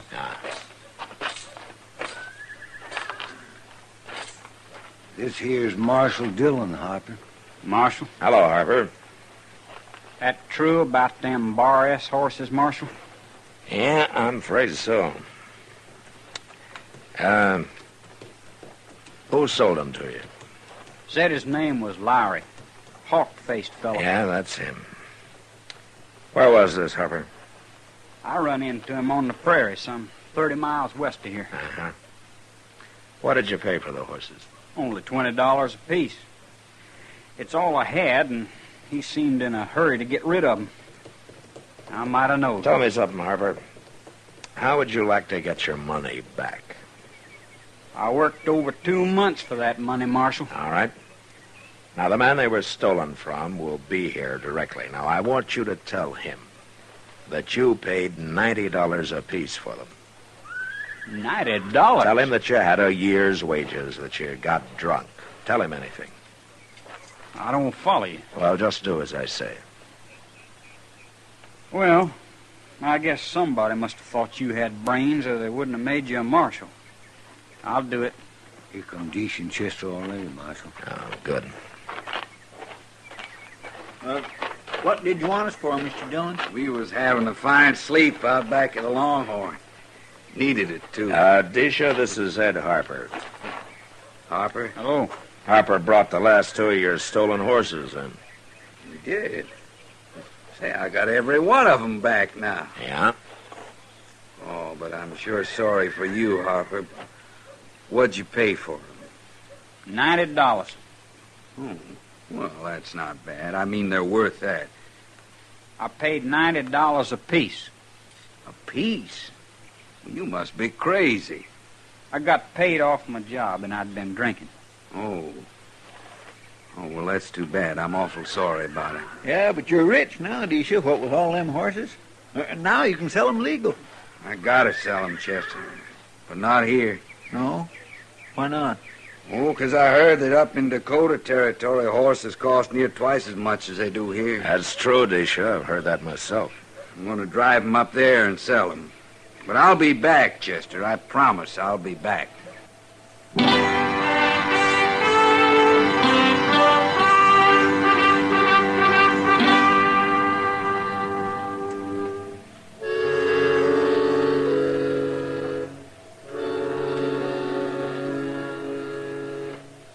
We helped Disha gather his horses and herd him to the edge of town. Then we said goodbye and watched him head north. As soon as he was out of sight, we took up his trail and followed him. He didn't ride north for long. Soon he changed his direction and circled west. It was near dark and some 20 miles further on when we came to the top of a small bluff and stopped. At the foot of it was a tiny cabin with a corral at one side, full of horses. We dismounted, went down on foot to within shooting distance of the place.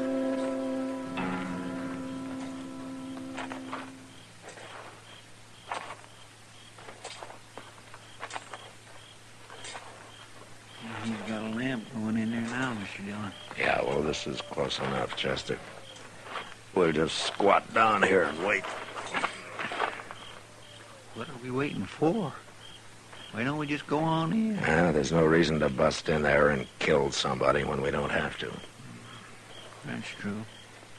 Of course, you could say that I'm lazy, letting Disha do my work for me this way. Oh, now you're thinking all that talk back in Dodge.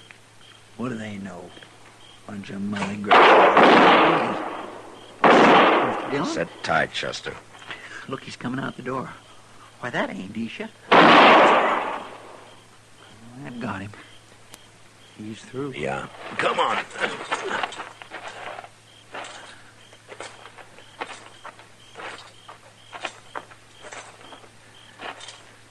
That fellow's dead, Mr. Dillon. He ain't moving none at all. Yeah. Who is he? I never seen him before. Stand away from the door, Chester. It's Marshal Dillon, Disha. Come on out of there. I can't move. Sounds like he's been hit. Then slide your gun across the floor.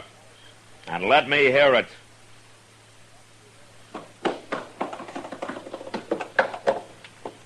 Okay, Chester.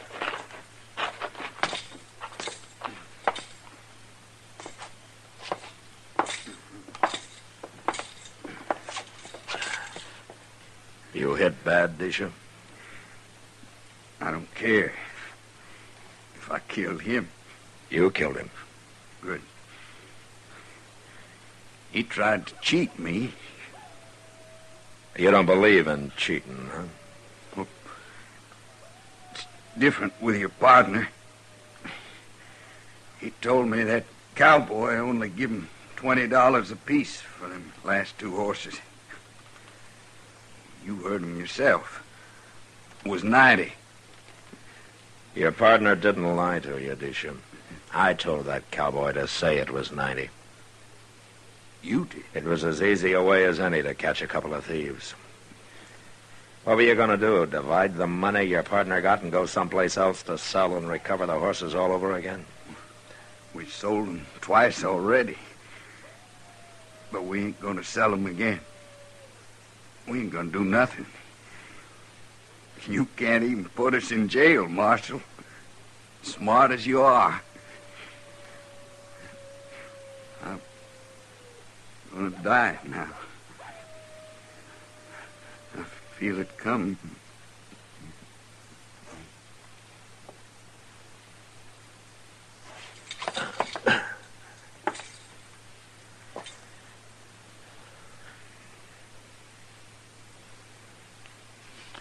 I guess he was right about jail, Mr. Dillon. Now they're both dead. Yeah. Well, at least we didn't have to kill him.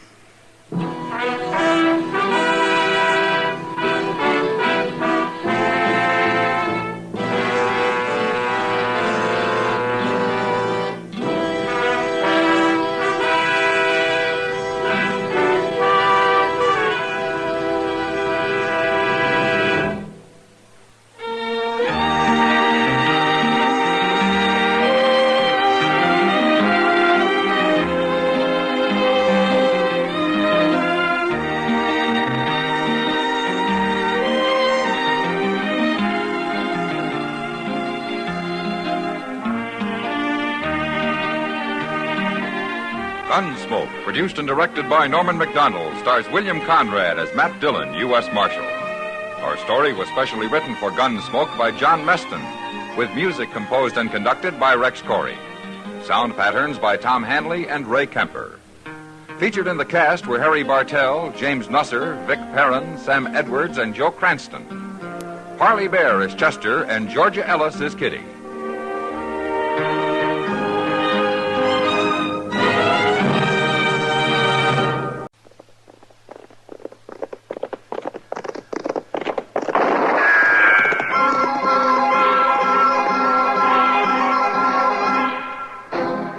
Around Dodge City and in the territory on West, there's just one way to handle the killers and the spoilers, and that's with a U.S. Marshal and the smell of Gunsmoke.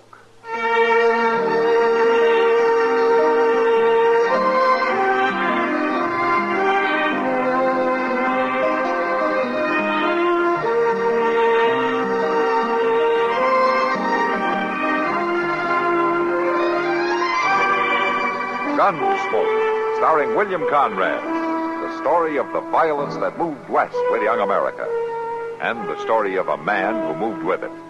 I'm that man, Matt Dillon, United States Marshal. The first man they look for and the last they want to meet. It's a chancy job, and it makes a man watchful and a little lonely.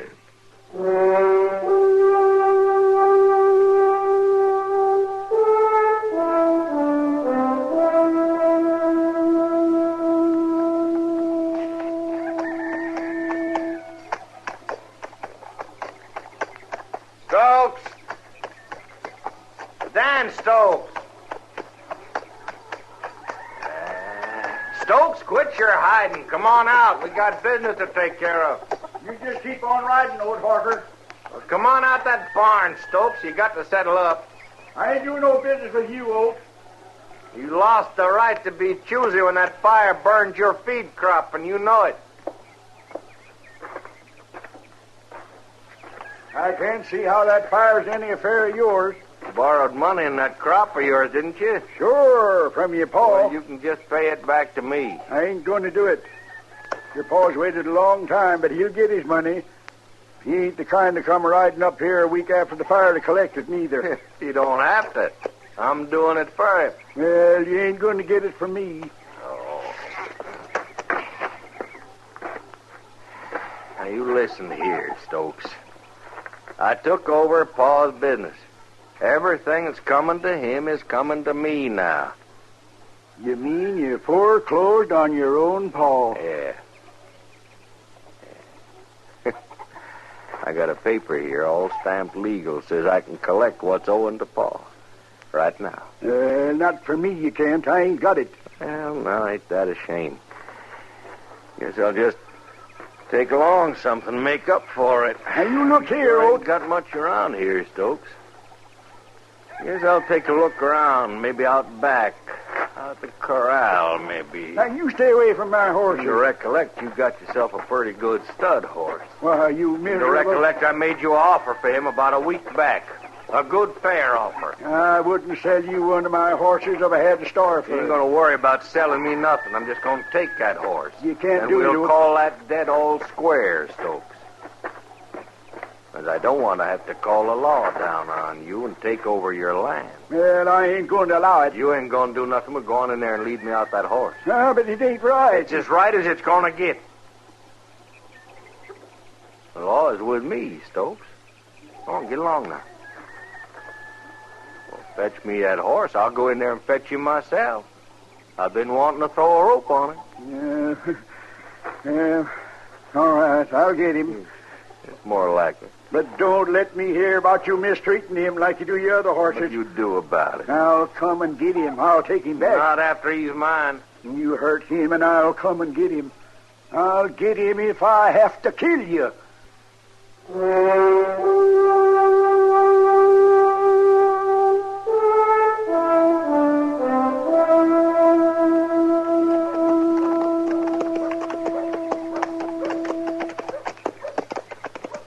Yes, sir, Mr. Dillon. Yes, sir, like I say, there's times when a man just sort of sinks back into himself and thinks about things, you know. Yes, sir, it comes over me ever so often. There's a time when I get to studying and figuring and don't want to talk much. Just kind of lost in thoughts, you might say. Yeah. I declare sometimes I go on being quiet like this for days, Mr. Dillon, days at a time. I don't hardly say nothing at all. Just sit back and think about the world and all that. Don't hardly talk at all. You ever get that way, Mr. Dillon? Not talking? Guess you didn't hear me, Mr. Dillon. I asked you a question. I say, do you ever get that way? I'm sorry, Chester. I guess I was just sunk back in myself thinking and not talking. Well, now, you see, that's what happens to me, too. I get to somebody sure riding up Front Street awful fast, ain't they? Yeah. That's a runaway horse, Chester. Come on, let's catch him. Get it!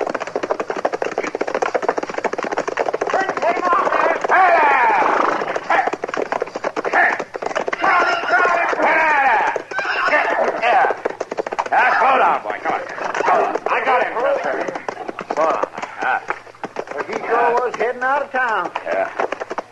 I sure was. No wonder. Look.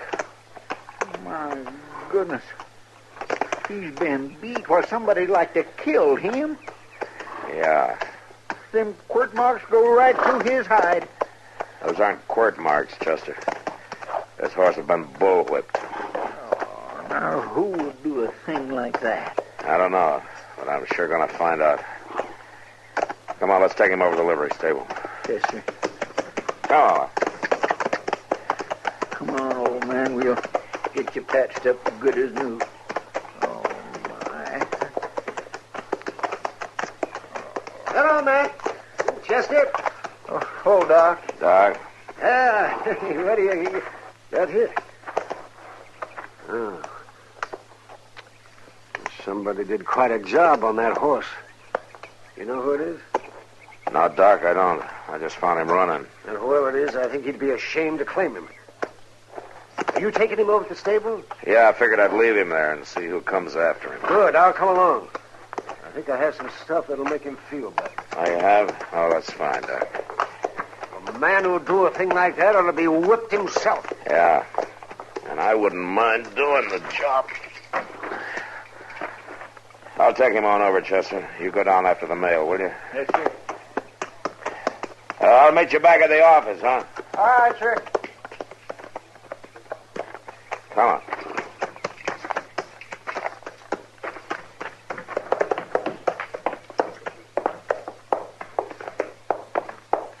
Hello, Marshal. Doc? Hello, Moss. Where'd you get that one? I was hoping you'd know where he came from, Moss. He's a runaway. I've never seen him before. He's sure carved up some, though, ain't he? Yeah. Doc's going to look him over. I'll put him in a stall for you. All right. I'm going to leave him here with you, Moss. I figure his owner will come and claim him. All right, Marshal. I want you to do something for me, if you will. What's that? I'm going to take his saddle and his bridle. Why, sure, Marshal. And whoever claims the horse, you send him over to me to pick him up, huh? Because I want to meet that man.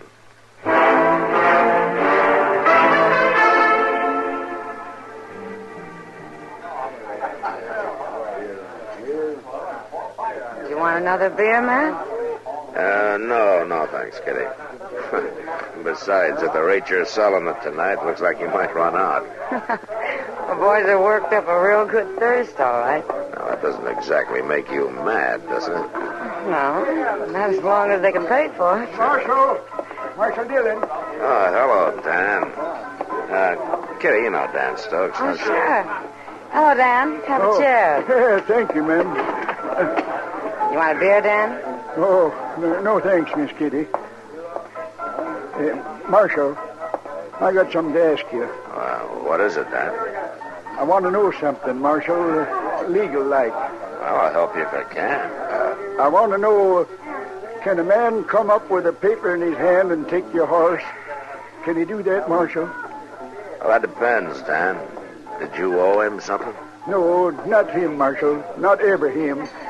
He just wanted that stud horse. Oh? You better tell me about it. Well, it's that Oat Harker.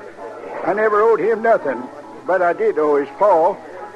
He says he took over his paw's business and he come with a paper and took my horse. Had he tried to buy your horse? Yeah, he sure had, but I wouldn't sell. Not to him. Oh, why not? Because he's a mean man, Marshal. A mean man with animals. I don't sell my stock to people like him. Now I'm going to get him back. I'd like to do it legal-like, but I ain't too particular. Yeah. Dan, what did your horse look like? Oh, he was a real good stud horse, Marshal. A big roan with a blaze. I raised him from a foal. No man's going to harm him. Yeah. Well, I'll tell you, Dan, I'll look into it. Now, Harker may be within his rights, but I'll see what I can do. Marshal, you know Oat Harker? You might say that we've had kind of an introduction, yeah. Well, I'd like to stay on the right side of the law, but I don't aim to have that horse hurt, and that's for certain. Well, thanks, Marshal.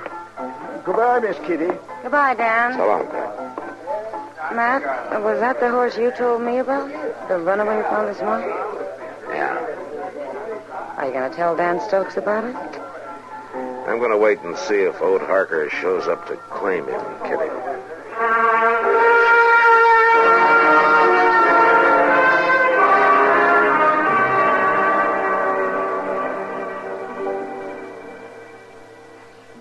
I sweep out this cussed office 40 times a day. Prairie dogs, just little glass of the... Hey! Then they... Oh! I'm sorry, mister. Why don't you watch what you're doing? Well, I was only sweeping the dirt out the door, and you just happened to walk in at the wrong time. Where's the marshal? Yeah, well, he's down having some breakfast. I expect he'll be back in a few minutes. Go on and get him. Well, now, just a I minute. said, go on, get the marshal. You look here who you're telling to go and get somebody. Somebody want to see me? Mr. Dillon, this Never man mind, says never mind. I'll do my own talking. Suppose you do it then, mister. What do you want? I hear you got my saddle and bridle. Your name, Old Harker? How do you know? Now, you got quite a reputation, Mr. Harker. For handling horses, anyway. Well, that's my business. Give me my saddle. I want to ask you something, Harker. Did you give that horse a beating? What a man does to his horse is his own business, ain't it? You got something to prove that he's your horse? Yeah. Old man Stokes come crying to you, huh? All right, Marshal, I got this paper. Here, go on. Look at it. All drawn up by Lawyer Reeves. It's a good paper. Uh-huh. You really hog-tied old Stokes to get that horse, didn't you? I get what I want. Yeah. So you can half kill it, huh? Marshal, that's my horse. What I do to him is my affair. Now, you just give me my saddle and my bridle, I can get out of here. All right, so is your horse, but I want to tell you something, Harker. If I ever hear you beating him or any other stock of yours, I'm going to come after you. You got a law about a man and his horse? I'll find one. Chester, give him his saddle. Yonder it is.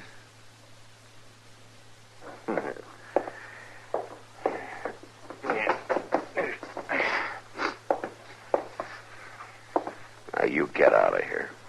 Sure didn't know you had such a kind heart, Marshal.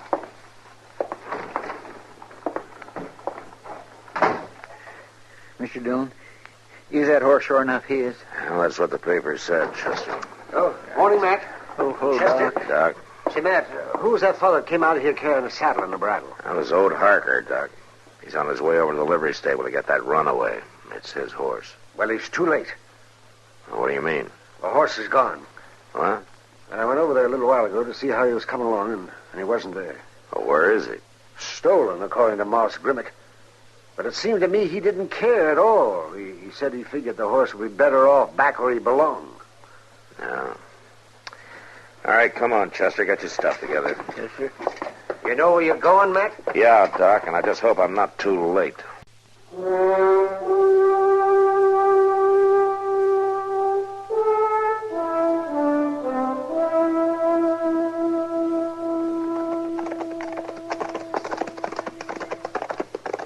Reckon we'll get there in time, Mr. Dillon? I don't know, Chester. Old Harker had a few minutes on us, and that's all he'd need. Yeah. We'll ride right on out to the corral, huh? Wait, Mr. Dillon. Huh? Look over there on the ground. What? That's old man Stokes. Yeah. Oh. Dan? He's all beat up, Mr. Dillon. Dan. It's Matt Dillon, Dan. Can you get on your feet? Sure. Here, let me help you. Sure, Marshal. Old Harker do this to you? Keep him away from my horse, Marshal. He's back there with my horse. You killed that horse, sure. Are you all right? Oh, yes, I'm all right. You go get him, Marshal. Keep him away from my horse. All right, Dan, all right. You just stay here and take it easy, huh? Come on, Chester. Yes, sir.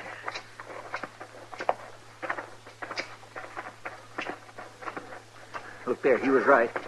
Old Harker's in the corral after that horse. From here, it's hard to tell who's after who. That stud's really going after him. Harker's going to have trouble roping him.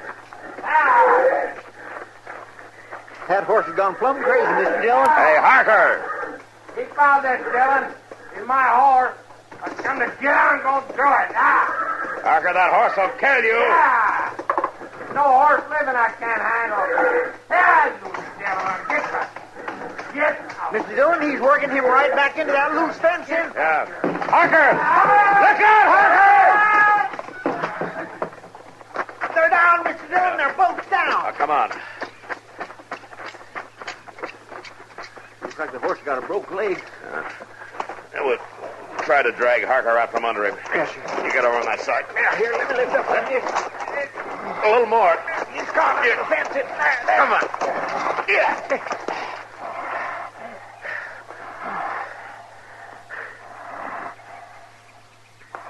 He's dead, Mr. Dillon. Yeah, he sure is. It wouldn't have been much good living the way that horse left him. No, sir. Well, we'll borrow a wagon from Dan and take him back to town. What about the horse? Pretty bad crippled. Yeah. Well, I guess there's only one thing to do. Marshal, wait a minute, Marshal. Wait a minute. What is it, Dan? That horse. Don't shoot him. That horse. Oh, now, Dan, he's got to be put away. He's got a broken leg. You know, you can't leave him like this. But, Marshal, if he's got to be shot, I'll do the shooting. He's still my horse. All right, Dan. Come on, Chester.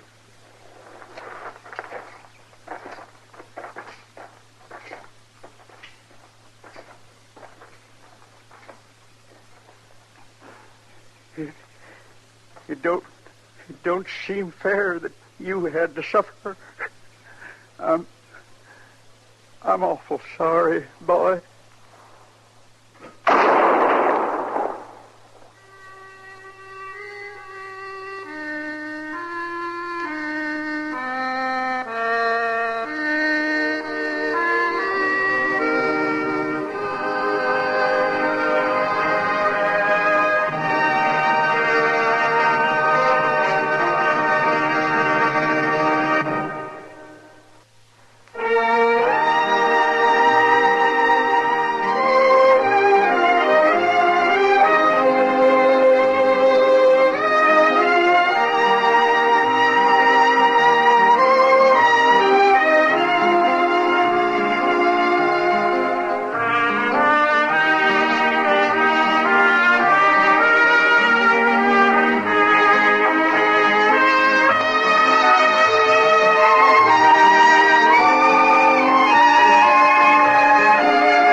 Gunsmoke. Produced and directed by Norman Macdonald, stars William Conrad as Matt Dillon, U.S. Marshal. The music was composed and conducted by Rex Corey.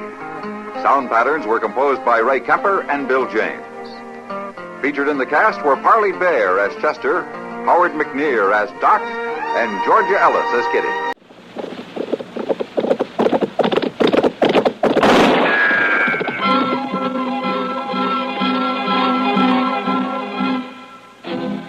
Around Dodge City and in the territory on West, there's just one way to handle the killers and the spoilers, and that's with a U.S. Marshal and the smell of Gunsmoke.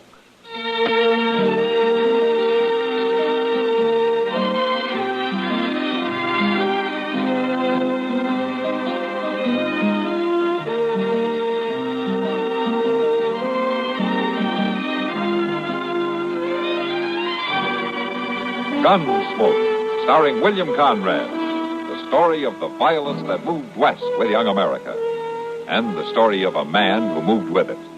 I'm that man, Matt Dillon, United States Marshal. The first man they look for and the last they want to meet. It's a chancy job, and it makes a man watchful and a little lonely.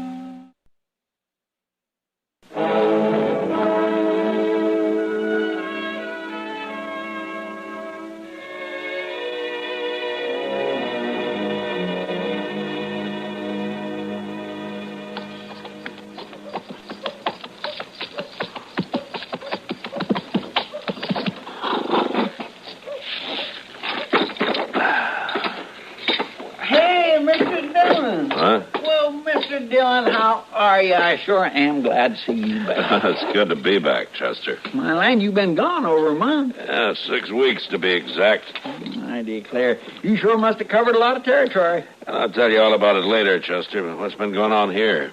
Oh, nothing much. Guess you know how Dodge is. Things are just about the same. They are, huh?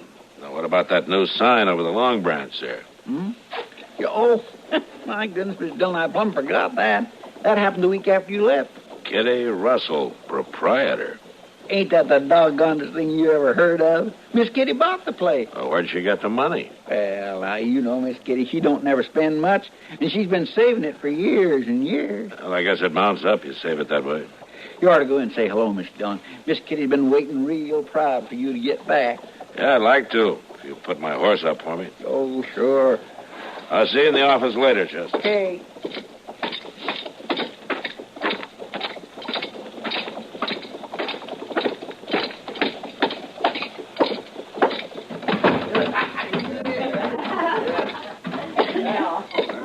Hello, Sam. Well, Marshal Dillon, when'd you get back? Just now. I saw the new sign outside, and I came in to see if the price of whiskey had gone up. Marshal, the price of whiskey's gone down at the Long Branch. It's the first thing Kitty did. Yeah, the place make more money than ever, though. Sure gotta hand it to her. Where is she, Sam? She went to her room, Marshal. I wish you'd go see her. She got me worried. Oh, why? Well, we were sitting here talking business, and a boy come in with a telegram for her. She read it, turned kind of pale, and she got up and left. Oh. Well, all right, Sam. I'll go up and see her.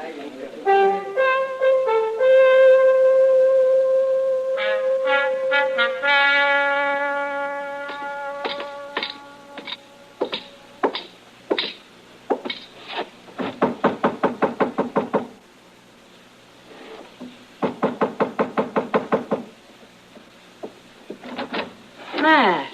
Hello, Kitty. Come in. I just got back. I thought I'd come around to congratulate you. Oh, thanks.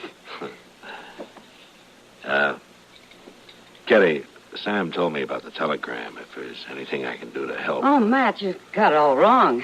Sam, too. It's not bad news. Oh? Well, I'm glad to hear that. It's my father, Matt. What?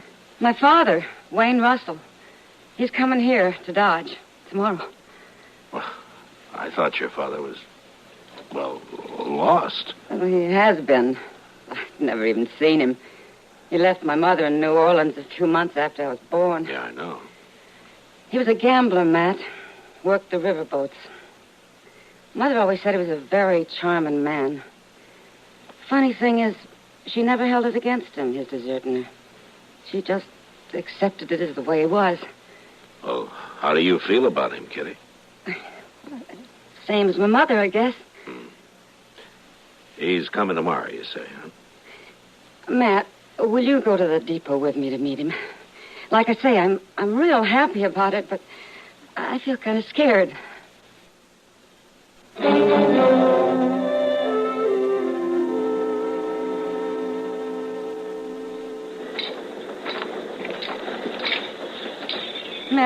Matt, do you really think you'll be honest? Now, you just keep calm, Kitty. Well, people are starting to get off, see? You see? Oh, I just thought of something. What?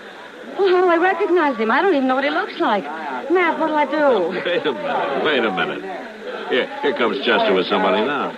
Oh, do you think that's him? Well, he's about the right age. Gray hair. Dressed mighty fancy. Well, what'll I say to him? Maybe it isn't him at all. Take it easy now, Kitty. I found him, Miss Kitty. He come right up to me and asked if I knew you. Imagine that. So you're Kitty. Hello. You're beautiful. I knew you'd be beautiful. Thank you. Well, I know how you feel, child. But we'll get acquainted. We're going to be great friends. Oh, sure. I mean, of course. Oh, this is Marshal Dillon. Welcome to Dodge, Mr. Russell. Thank you, Marshal. It's a pleasure to know you. Kitty, I want to meet all your friends. And I have an idea.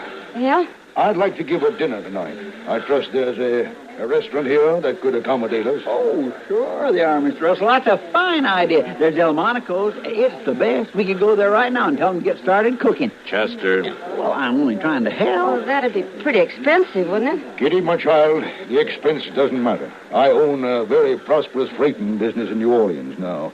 I've had it for some time. Well, that's wonderful. Will you invite your friends for me, Kitty? Yeah, if you want. And about how many shall I tell him to expect? Well, Chester and Matt and Doc Adams and... Oh, I don't know. Miss Kitty ain't going to ask Sam. After all, he's your very best bartender. A bartender? What does that mean, Kitty? Oh, it's nothing. Nothing? Why, Mr. Russell, she's the owner of the Go-In' Saloon in Dodge, after all. Is this true, Kitty? Well... You associated with the saloon business? An unmarried woman has to make a living, and I'm making a good one. Yes, of course. We'll talk about all this later, Kitty. But tonight, we'll celebrate. Shall we say, 8 o'clock at Delmonico's? I'll see you there, too, Marshal. Sure. I'll take you at the hotel, Mr. Russell. Thank you, Chester. Very kind of you to put yourself out of your way for a travel with a stranger. Well, Kitty, So that's my father, huh? he's quite a gentleman, isn't he? Matt, Yeah. I need a drink.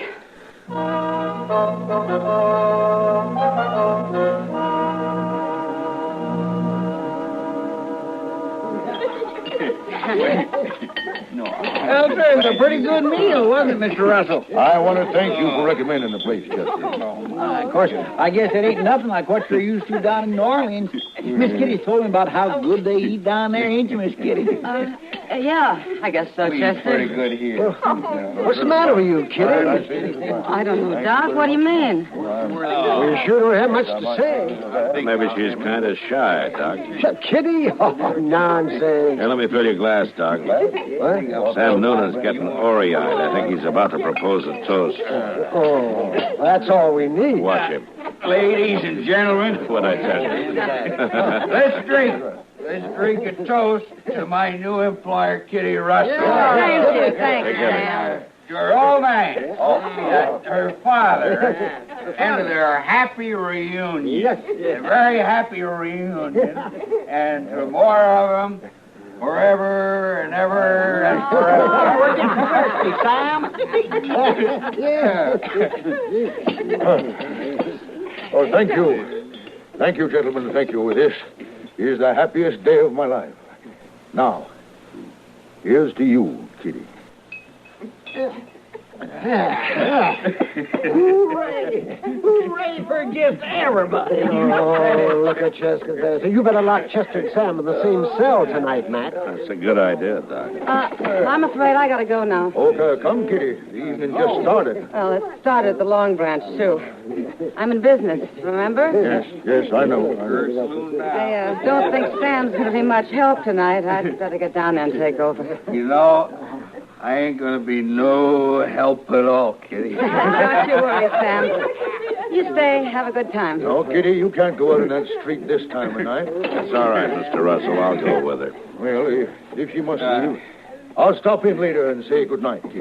Hey, now, Sam, you shouldn't be drinking all Well, now, look, I just get bored.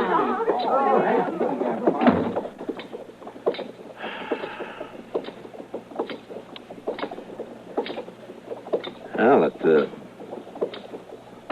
very nice party. Yeah. Fine.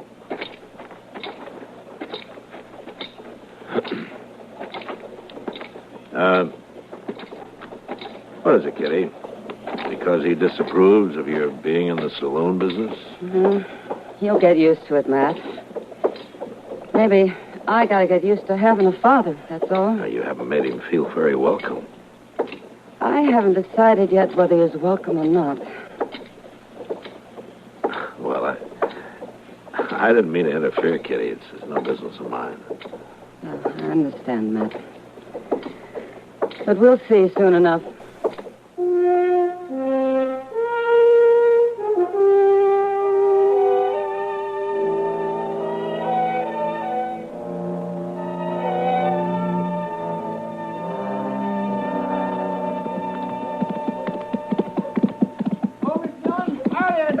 Look, Chester. It's a good-looking horse Chester's riding, Matt. He's thinking of buying it, Doc. Buy it, Chester? Yeah. With what? That horse will be old as a man before he closes the deal. Well, that could be. Oh, hey. Isn't that Kitty and her father coming out of the bank? Yeah, it is. Is she treating him as cold as ever, man? It's been 2 weeks, and she hasn't changed a bit toward him as far as I've noticed. No, she's waving to you, see? She wants you to come over there. No. All right. And I'll be back directly, Doc. All right. The sun will keep your seat warm. Yeah.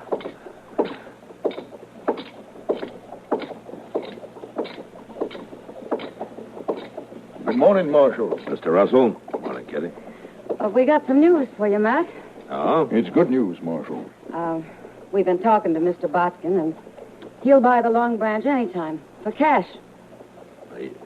You mean you're thinking of selling out? Tomorrow morning, just before we leave.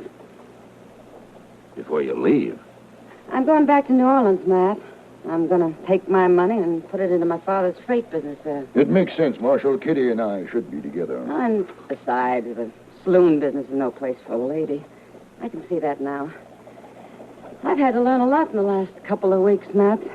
Yeah, I guess you have. Well, if you're going to get packed, you better start, Kitty. Oh, I am, right now. I'll see you at supper. Fine.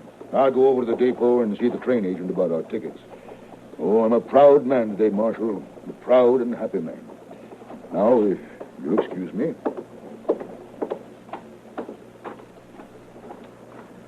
Kitty. Yeah, Matt. Whose idea was this? You're selling out and all. Well, he likes to think it was both of ours. But? I'll have to give him the credit, Matt. He's been talking about it one way or another for 2 whole weeks now. He's awful smart. He can convince anybody of anything. Yeah, I guess he can. What is it, Matt? Don't you like him? It doesn't matter whether I like him or not, Kitty. No. No, I guess it doesn't. But I sure don't trust him. Now we're getting somewhere. What? I'm going to need your help, Matt. I don't trust him either.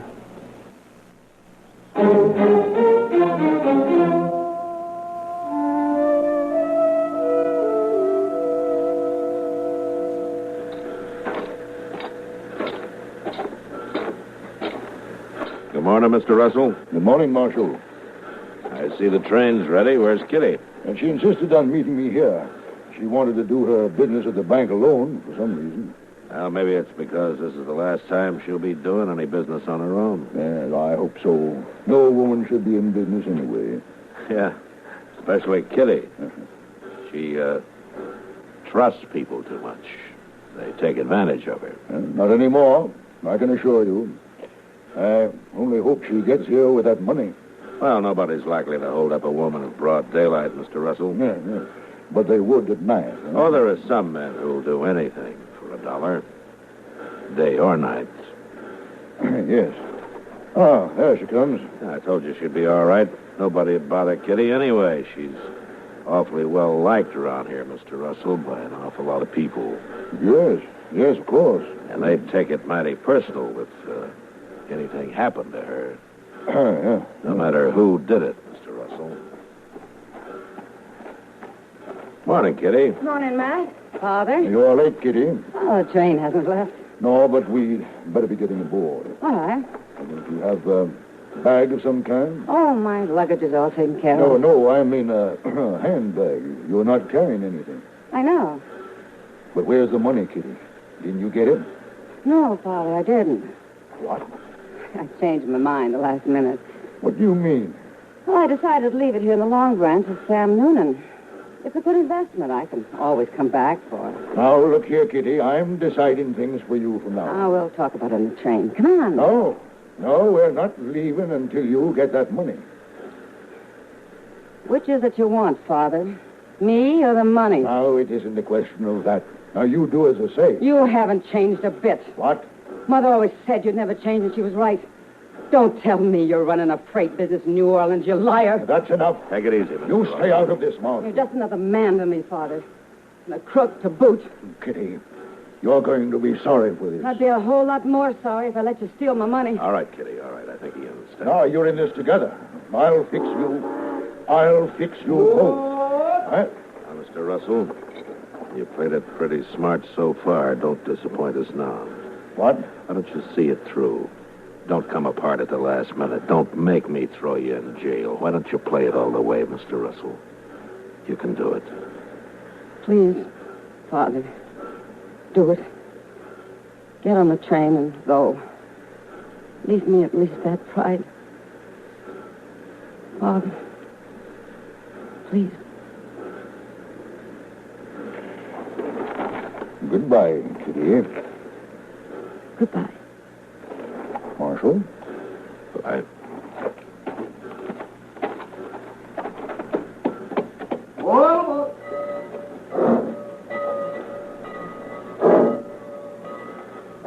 Well, he did it, Kitty. You were right. Sure he did. You bet he did.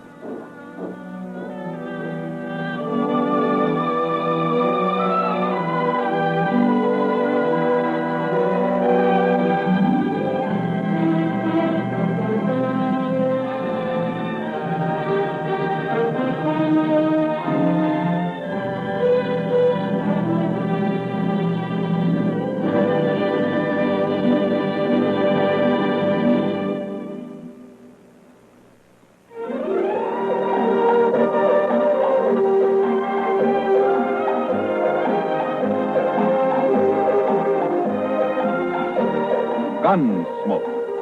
Produced and directed in Hollywood by Norman Macdonald, stars William Conrad as Matt Dillon, U.S. Marshal. The story was specially written for Gunsmoke by John Meston. Featured in the cast were John Daner and Vic Perrin. Parley Bear is Chester, Howard McNear is Doc, and Georgia Ellis is Kitty.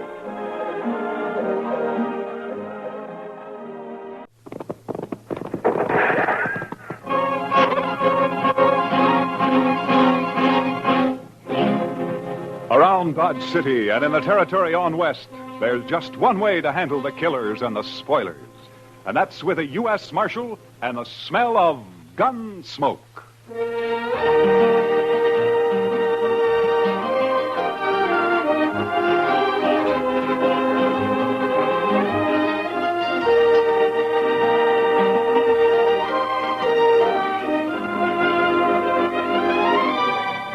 Gunsmoke, starring William Conrad. The story of the violence that moved west with young America. The story of a man who moved with it. Matt Dillon, United States Marshal.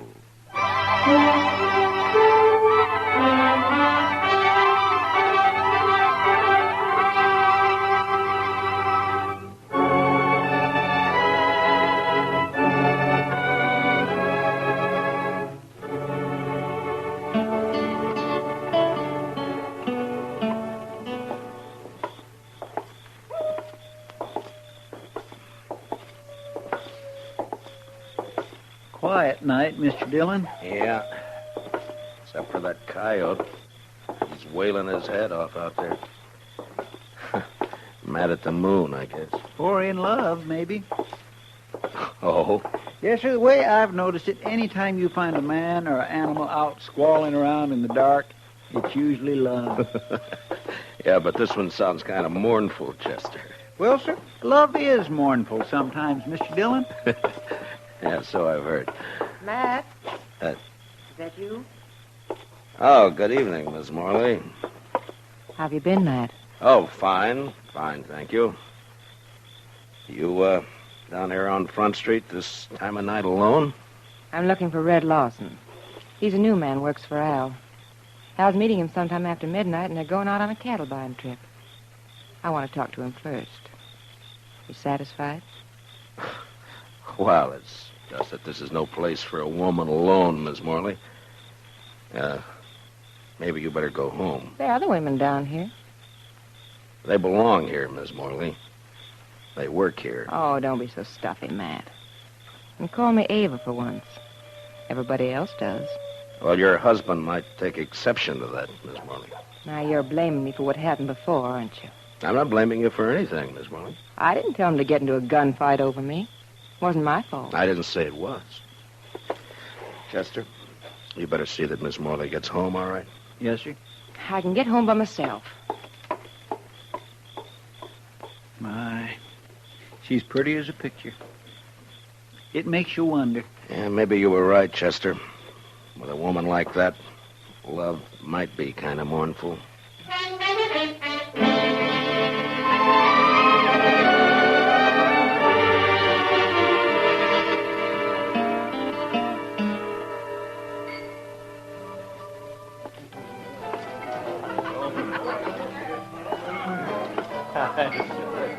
So I just give my rope a couple of turns around that juniper stump, and I jerk back on it. Lawson? Oh, hi, Marshal. I wonder if I could see you for a minute, huh? Yeah, sure. Be right back, boys.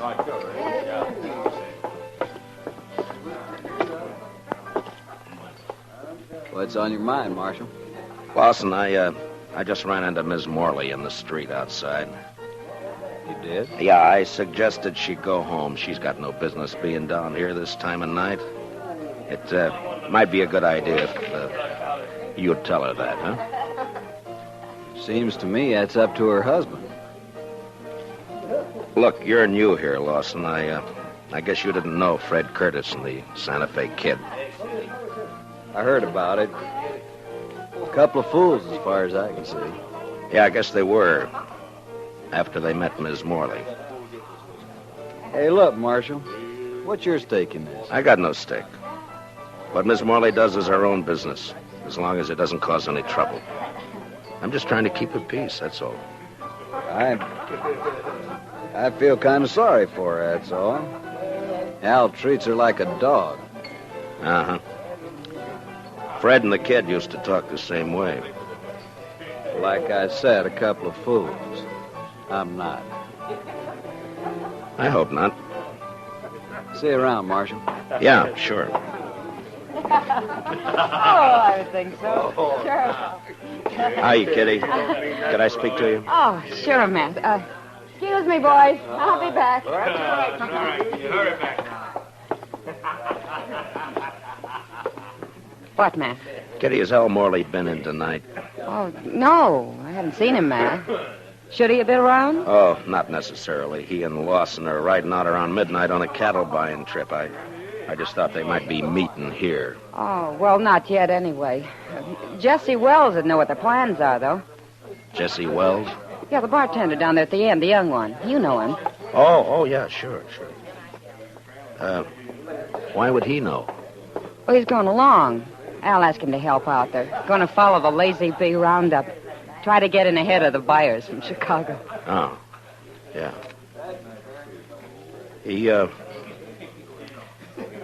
He's a nice-looking kid. I wonder if, Yeah. Yeah, he's another friend of Ava's.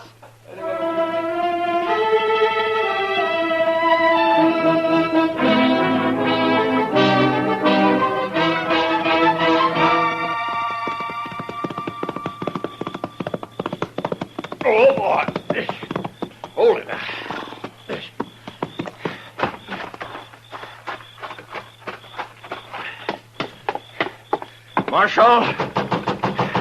Marshal Dillon. Oh, come on. Wake up, Marshal. All right. Take it easy. Who is it? Jesse Wells, Marshal. Open the door. All right, just a second till I get it. There. What's the trouble, Wells? Al Morley, Marshal. And you better get your horse, because we got to ride back out there. Out where? What happened? Buffalo Flats. We camped there to wait for the roundup crew. And Al's dead, Marshal. He's knifed in the back. Did you do it? No. It was Red Lawson. He knifed Al and he stole the money we were going to use to buy cattle. What in the world is going on, Mr. Dillon? You better saddle up, Chester. We got to ride. What's the trouble? The usual. Nothing new but the names. Seems Red Lawson turned out to be a fool in spite of himself.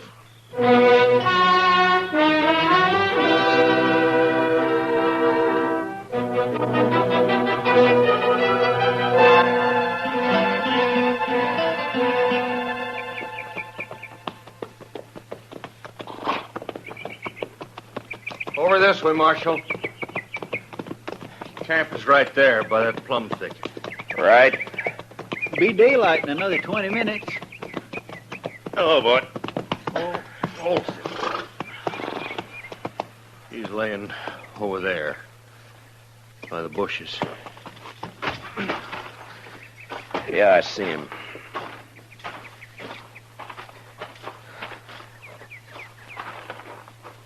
Whose knife is it, Jesse? It's Al's. We were all asleep. We built a fire, made some coffee, and then turned in. Going to wait for daylight, but Lazy Bee bunch planned to work their stock up this way. I see. Yeah, here, Chester. Wrap the knife in something and hang on to it. Huh? Yes, Mr. Dillon. Now go on, Jesse. What happened? Well, like I said, Marshal Dillon, we were all asleep. I guess it was the sound of the horse's hose woke me up. Mm-hmm. Red lost and he was pulling out. I run over to Al, shook him to wake him up and tell him. Then I saw the knife. He was dead. Where were you sleeping, Jesse? Well, right about here, I guess. Red was across the fire over there, and Al was where he's laying now. What about the money? How'd you know it was gone? Well, I thought about it right off, and I figured that's why Red had done it. Al was carrying about $10,000 in a little leather sack he'd stuck under the blanket before we'd gone to sleep. So I went and looked for it. It was gone. You figure Red killed him for the money, then? Well, sure. Of course, I doubt he meant it, though. I think Red was trying to ease the sack out from under the blanket when Al woke up and caught him. Yeah, it's possible. Be light enough to start tracking him in a few minutes, Mr. Dillon. Yeah, sun's poking up over there now. Looks like it's going to be a clear day. Which way'd Lawson head out, Jesse? East. Seemed to be following the wagon tracks. Odds are bad, Mr. Dillon. He's got quite a start on us. Yeah, too much of a start. Well, let's load the pack mule, Chester. I think we'll ride back into Dodge and then take the train from there to Abilene, then work back from the east. Say, that's a good idea. Lawson probably won't be expecting anybody ahead of him. I can't understand it. I just can't understand how anybody could do a thing like this. It sounds like a meadowlark, Chester. Yes, sir. He just flew into those bushes. Red seemed a pretty nice fellow as far as I could tell. It's a funny time of year for a meadowlark, isn't it? Guess $10,000 was just too much temptation, huh? Oh, some of them hangs around all winter, Mr. Dillon. That sure sounds a lot better than that coyote howling. All right, Chester. Get a hold of his feet. Let's load him up.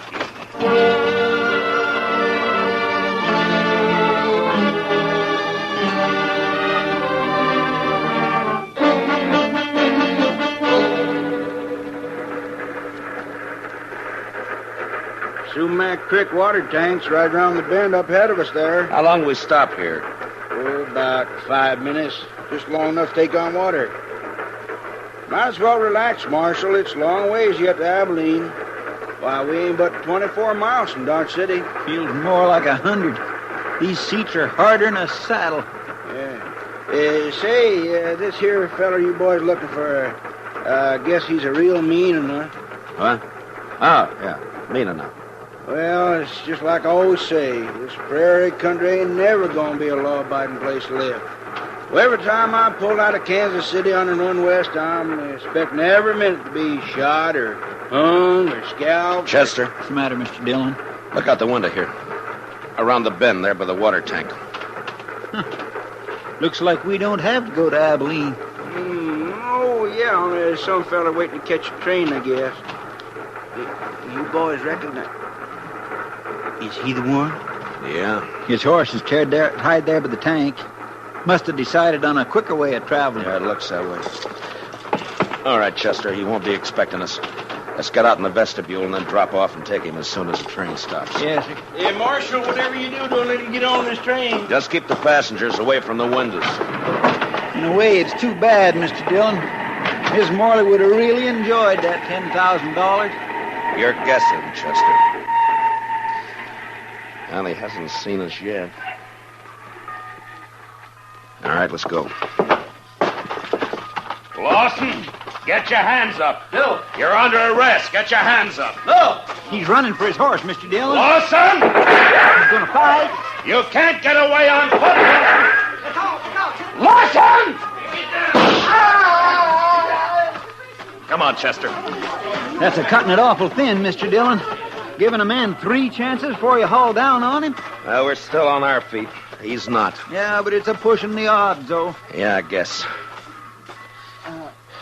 All right, pick up his gun there, will you? Yes, sir. Lawson, He's still alive, Mr. Dillon. can you hear me, Lawson? Sure. Sure, I can hear you. There's a sack of money. Looks like it fell out of his coat. Yeah, I see it. Lawson, there's no doctor on the train. We're going to try to stop the bleeding and do the best we can for you. There'll be a train back toward Dodge City in about a half hour. We'll wait for it. Is that all right with you?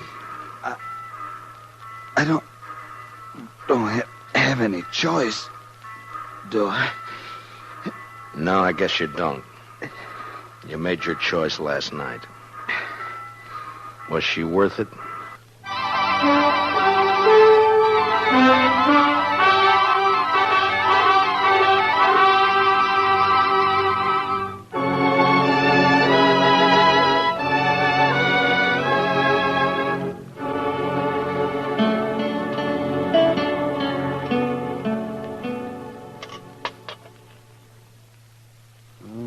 Let me see now. Oh, yeah. Oh, that's a bad one, Matt. Yes, I'd say the bullet's lying right in against his heart. I just tried to wing him, Doc, but we were both moving. You can't always call him, you know. No, I guess not. Well, I'm afraid that's about all I can do for him, Matt. It's not enough, is that it? He won't live an hour. Yeah, I wish he was conscious. I want to talk to him. Well, the stimulant might take effect, and then again might not. With this kind of a case, you never know.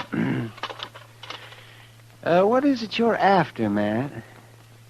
Ms. Morley? Accessory before the fact? She could have been. Mm-hmm. Well, I'm a broken down old man, Matt, but if that woman rolled her eyes at me just once, well, I do not know. I just might. Matt. Yeah. Lawson? Lawson, can you talk? Can you hear me, Lawson? Yeah. Sure. Was Ms. Morley in on it? Nobody was in on it. Did she know you were going to do it? She had nothing to do with it. Was she going to meet you somewhere later? She had nothing to do with it. It was my idea. Nobody else. Lawson. Lawson, listen to me. You're dying. Do you know that? Yeah. Yeah, I know. I can feel it. She wasn't in on it. All right. That's the way you want it. At least Al won't treat her like a dog anymore. What do you mean? I mean, a dead man can't bother anybody. Al? You ought to know you killed him. No. What? He was asleep. I took the money and rode away. And they were both asleep. I didn't touch him. You're telling the truth. I swear I didn't kill him. I only stole the money, and I didn't get... Well, guess I was wrong, Matt. The bullet was closer to his heart than I thought. Yeah. And I was wrong about something myself, Doc. I thought this was the end of it. Now it's wide open again. Wide open.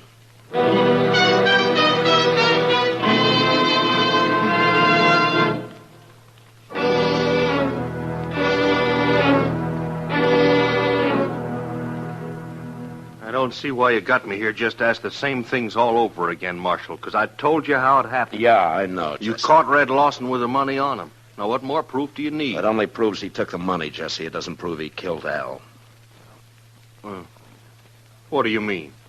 Chester, you better punch that fire up over there a little, huh? Does seem to be getting chilly in here. Now, what do you mean by that, Marshal? You killed Al yourself. Didn't you, Jesse? You're out of your mind. You woke up and saw Red steal the money and take off, and it gave you ideas. You slipped over and knifed Al in his sleep. You knew Lawson had got the blame for it. Well, sure. Sure, because he did it. He said he didn't. Dang stove. Well, Marshal, did you expect him to tell the truth? He was dying, Jesse. Knew he was dying. I think he told the truth.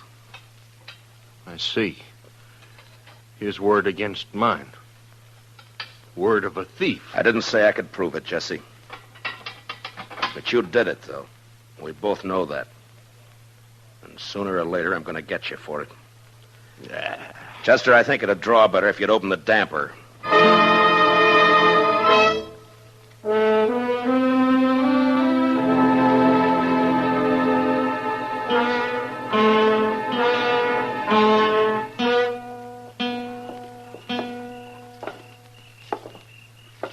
Quiet night, Mr. Dillon.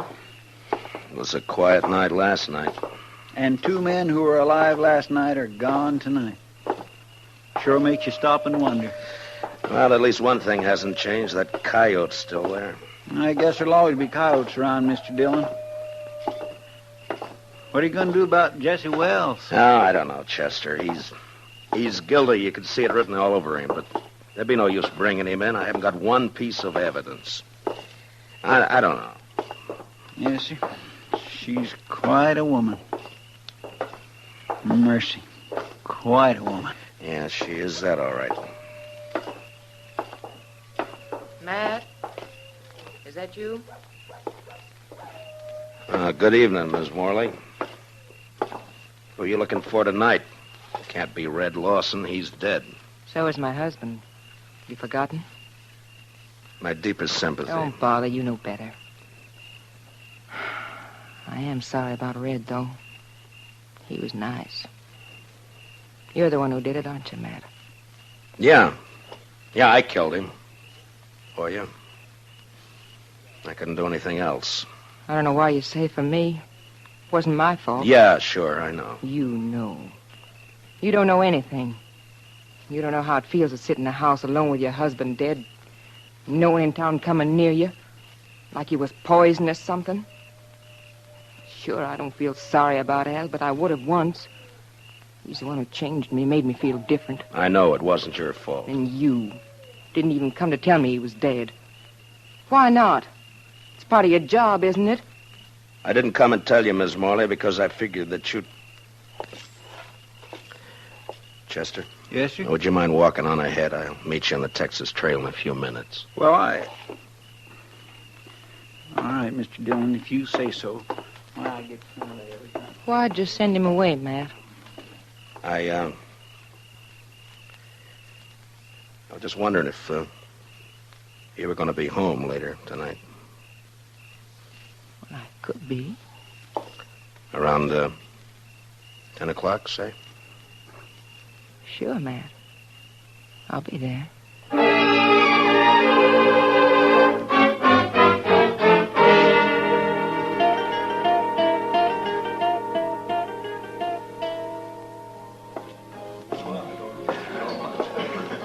Well. Hiya, Kitty.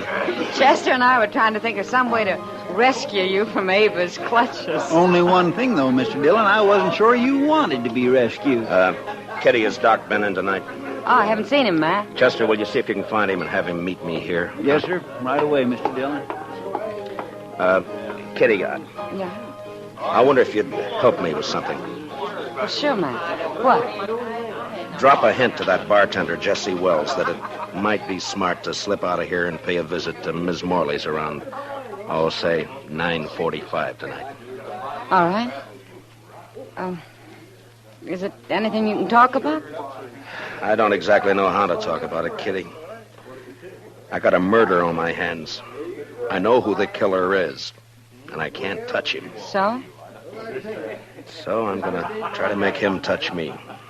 Oh. All right, Matt. I'll take care of it. Will you be around for a while? Yeah. I'll be here till about 10.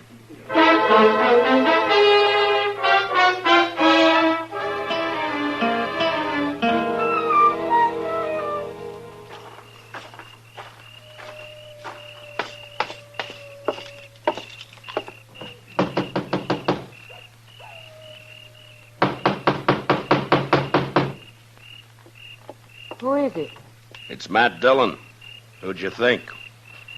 Just a minute. Well, hurry up. Let me in.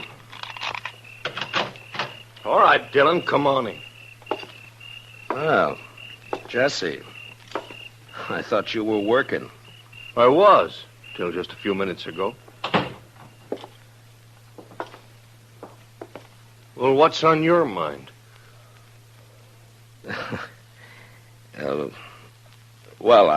I think Mr. Dillon probably wants to ask me some questions or something. Yeah, I do, as a matter of fact.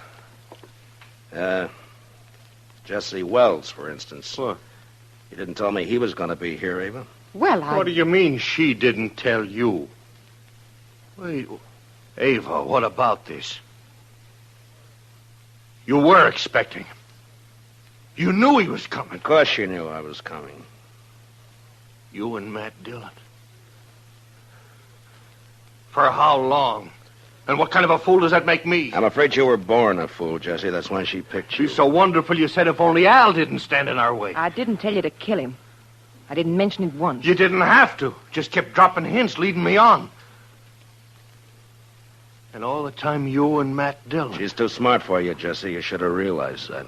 Yeah. And instead I played right into your hands. Both of you. How, Jesse? Killing Al, getting him out of your way, giving the two of you a clear field. You're under arrest for murder, Jesse. What? Oh, you'd like that, wouldn't you? Both of you would. Sit around and laugh about it while you're waiting for me to hang. I said you're under arrest. Now hand over your gun. No, you don't, Dillon. You're not going to carry it that far.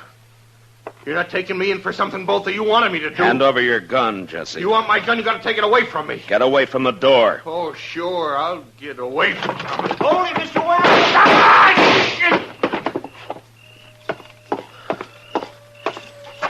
Are you all right, Chester? Yes, sir.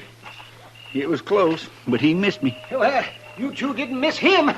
I don't know which one of you fired first, but either bullet would have done it. Well, you got his confession all right, Mr. Dillon. Doc and I heard every word from the front porch there. We sure did. Only one thing, though, Matt. He didn't implicate the woman in it. Yeah, I know. Will you take charge, Doc? Oh, sure. Be glad to. Part of my job, you know. Matt. All right, Chester, let's go. Matt? Could I see you for a minute before you go? Matt? What's it add up to, Mr. Dillon? 3 men have been killed since the same time last night. Yeah. And you know, Mr. Dillon, I think maybe it's kind of all her fault. And you can't pin a thing on her. My. Well, there's one lucky thing. There aren't many women like her.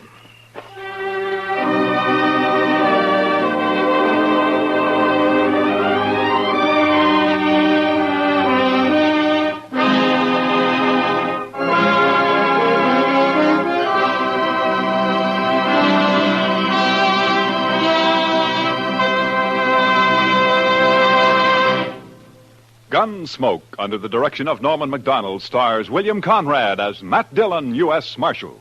Tonight's story was specially written for Gunsmoke by Les Crutchfield, with music composed and conducted by Rex Corey. Featured in the cast were Lillian Bayef, with Harry Bartell, Lawrence Dobkin, and Jack Crucian. Parley Bear is Chester, Howard McNear is Doc, and Georgia Ellis is Kitty. Gunsmoke is heard by our troops overseas through the facilities of the Armed Forces Radio Service. Join us again next week as Matt Dillon, U.S. Marshal, fights to bring law and order out of the wild violence of the West in Gunsmoke.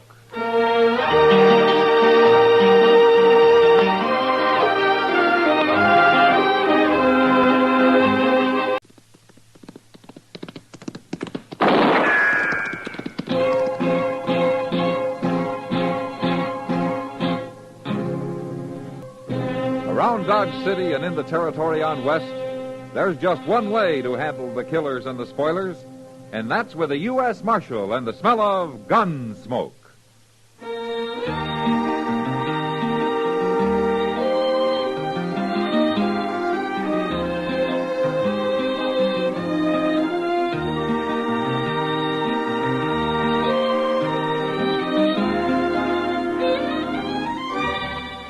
Gunsmoke, starring William Conrad. The transcribed story of the violence that moved west with young America. And the story of a man who moved with it. I'm that man. Matt Dillon, United States Marshal. The first man they look for and the last they want to meet. It's a chancy job, and it makes a man watchful. And a little lonely.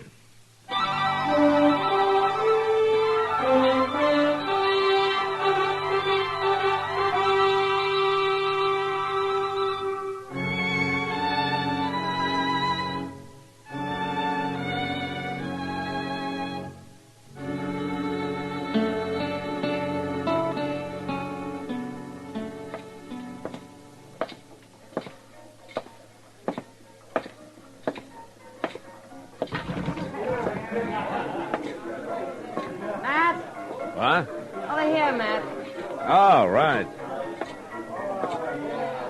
Well, how are you, Kitty? Where'd you get the crowd? Oh, some trail herd just came in. Circle B, I think. Oh? Come on upstairs and have a drink with me. I gotta get clear of here for a few minutes. All right, let's go. Yeah, they are kind of loud, aren't they? They sure are. You ever get fed up with it, Matt? Fed up with what? Everything. Come on in. Oh, make yourself to home. Yeah, thank you. What's bothering you, Kitty? Oh, nothing special. Just the whim-whams, I guess. Ah. Pour us a drink. Okay. You know, since you're so fed up, why don't you get out of it? Go back east.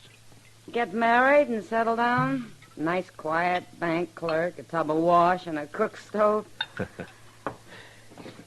And, kids? I'd like kids. Let's have that drink. Yeah. There you are.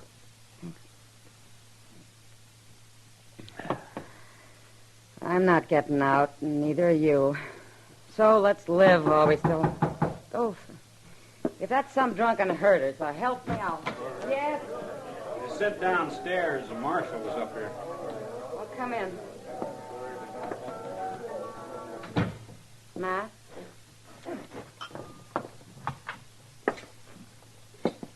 What's on your mind, fella? I thought maybe you could give me some information, Marshal. I'm looking for some folks named Crail, Mr. and Mrs. John Crail. I understand they've got a place around Dodge somewhere. Yes, Miss Crail does. John Crail died about 3 years ago. No. Are you an old friend of theirs? They're my folks, my ma and pa. What? I'm Billy Crail. Maybe they've mentioned me. Oh, why, yeah, your mother's always said that you'd come home someday. But she's never given up hoping. How is she, Marshal? Oh, she's not too good. She's got a big ranch on her hands. She's been trying to run it alone since your dad died. You, think she'll recognize you? She might not at first. It's been 17 years since I run away from home. Yeah. A kid does crazy things. Maybe not right at first, but I'll convince her all right. Yeah, you probably will. She'll even help you do it. Where you been all these years, Billy? Just drifting. Here, there. You know how it goes. Yeah, sure. How do I get out to the place? I'm anxious to see it. That's about 5 miles east of town. You just follow down river. You can't miss it. Thanks a lot, Marshal. I guess we'll see each other again since I'm going to settle down there. Oh, sure. So long. All right, let's have it. What? What do you mean, Kitty? Well, I know you, Matt. Something was wrong there. What was it? Well, it's just this, Kitty. A few years ago, Miss Crail asked me to try to trace her son for her. I did it. But then I didn't have the heart to tell her. Tell her what? I got a report back from the War Office. Billy Crail had joined the Union Army at the start of the war. He was killed in action at the Battle of Shiloh.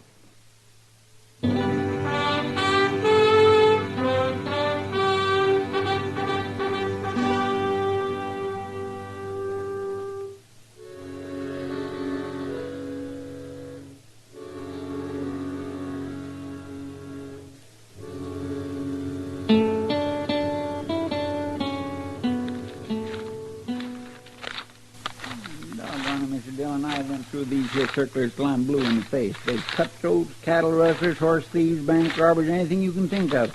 Ain't nary one of them fits the description of that Crail fellow. I'll just keep looking, Chester. Might be 2 or 3 years back, but I seen that face of his somewhere.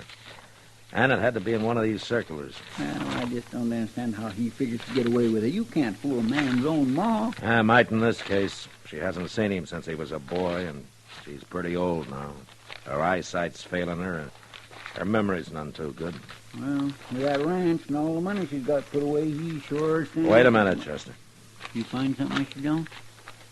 Uh-huh. Yeah, I thought so. He sure looks like him, all right. It is him. 3 years ago. Height 6'1", weight 185, sandy complexion, so on, so on. Sure fits him.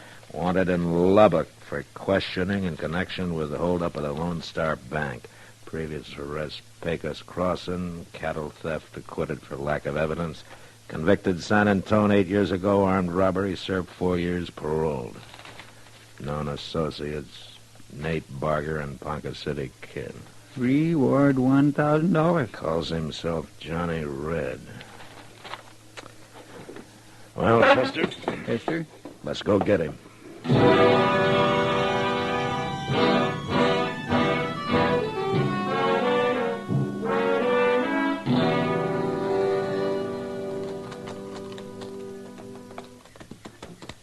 Oh. I don't see him nowheres around. Ah, that's good. I was hoping I could talk to Ms. Crail first.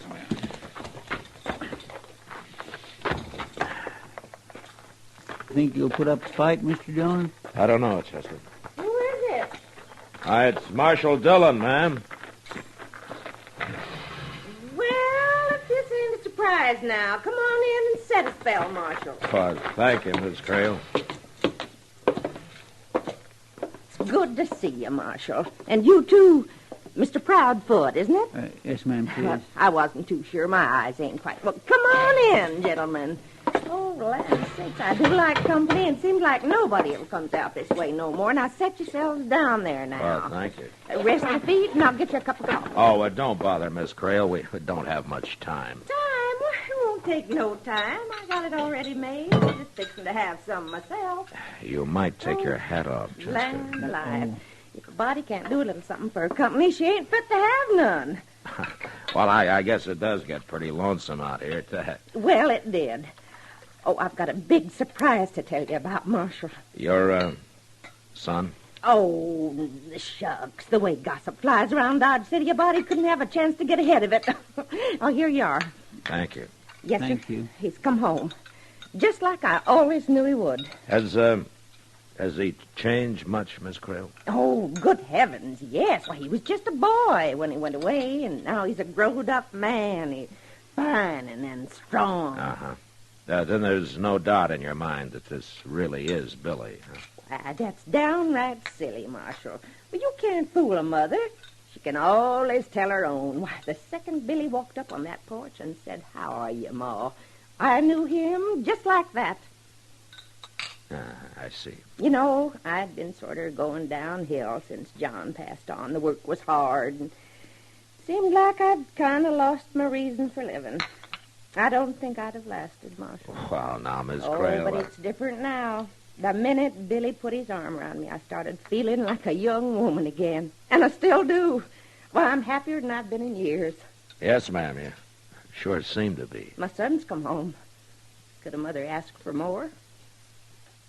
No, ma'am, I guess not. I suppose that is all that matters. That's all. Well... Oh, I'm sorry, Marshal. I've been talking a leg off you. I haven't even thought to ask what brings you out this way. Why, nothing, Miss Crail.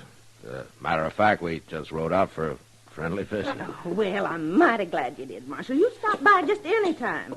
And you, too, Mr. Proudfoot. Well, I thank you, ma'am. Well, thank you for the coffee, ma'am, and goodbye. Goodbye. Goodbye. Bye. Yeah, you couldn't have done nothing else, Mr. Dillon.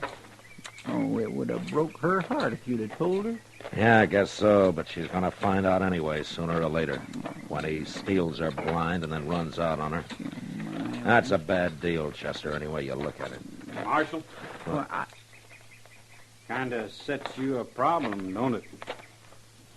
Well, I may set a few problems for you before I'm done with you, Johnny. And break an old lady's heart? I don't think so, Marshal. And the name is Billy, by the way. Billy Crail. Not in Lubbock. Lubbock? Where's that? Don't worry, Johnny. When I send you back, there'll be somebody along to show you the way. I don't know why you keep on calling me Johnny. Because that's your name, Johnny Red. Bank robber, gunman, cattle thief. You fell out the list. Maybe you could get my mother to fill it out. Miss Crail's an old woman. She doesn't know that her son was killed at the Battle of Shiloh. That report was a mistake, Marshal, but I figured it was best to let it stand. See, I deserted 2 weeks before Shiloh. Oh, yeah, sure you did. I don't know where you got this crazy idea I'm somebody named Johnny Red. And before you go off half-cocked, I'd say it might be a good idea to check with the sheriff in Lubbock. Meanwhile, I figure it's like your friend there was saying. You wouldn't want to break an old woman's heart, would you?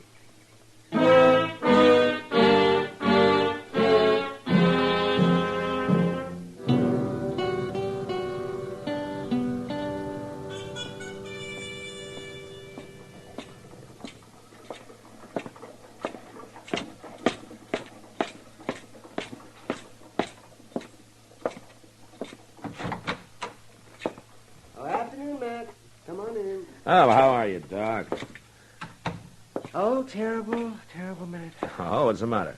Oh, lost another patient this afternoon. Did somebody die? Oh, no. You kind of figure on that happening, but you don't count on them getting well on you. And they don't very often. Well, who was it that pulled this mean trick on you? Old Lady Crail. Oh? Mm-hmm. A month ago, I wouldn't have figured her to live through the winter. Well, I even thought she might leave me something in her will, too, but I... Well, doggone it, she was jumping around out there this morning as chipper as a young filly. Ah, she's a young mother now.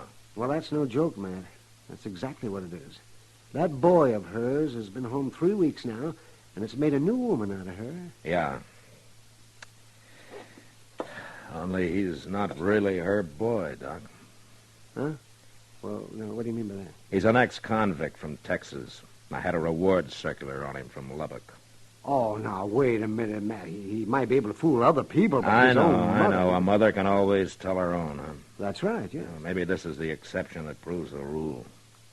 Well, if you really think that, and if he's wanted, well, why don't you go on out there and arrest him? I got no charge against him, Doc. A word Lubbock seems he was wanted, but not anymore. They already picked him up and then turned him loose for lack of evidence. Well, if he's not Billy Crail, then what's he up to? What's his reason? Well, you know how much that ranch is worth. And Ms. Crail keeps ever since she's got out there at the place because she doesn't trust banks. What more reason would a man like that need? You better come quick, Mr. Dillon. Now, what's wrong, Chester? Jake just brought the Cimarron stage in. He got held up right outside of town. They shot the guard.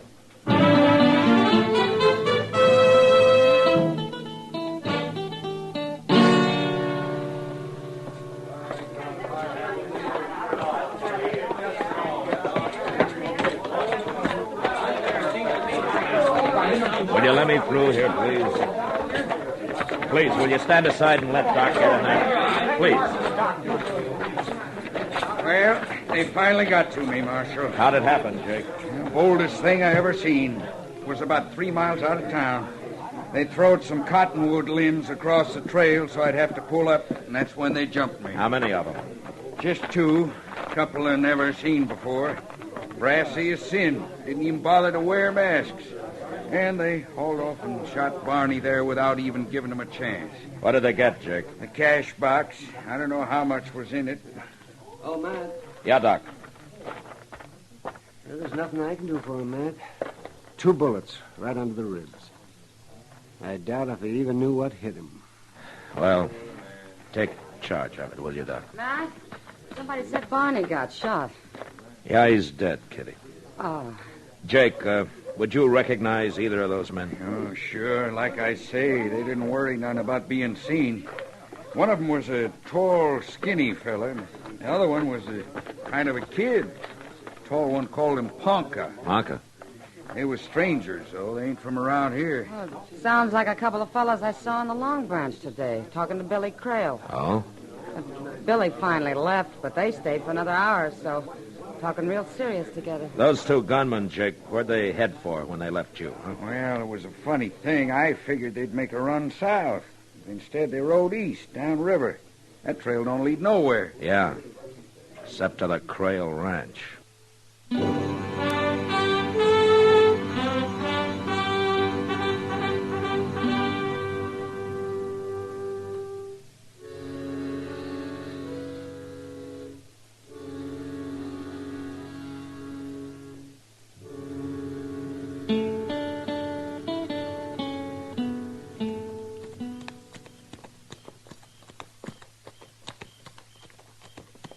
No sign of life, Mr. Dillon.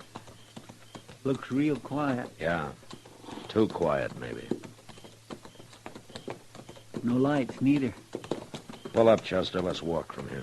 Yes, sir.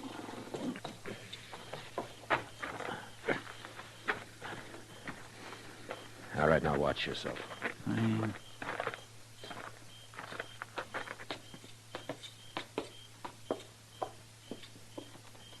Now, when I jerk the screen open, I'm going to go in fast. I'll keep you covered, Mr. Dillon.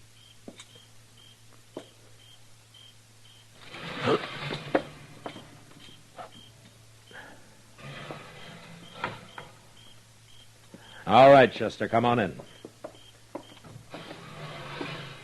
See if you can find a lamp, huh? Well, I think there was one over here on the table the other day.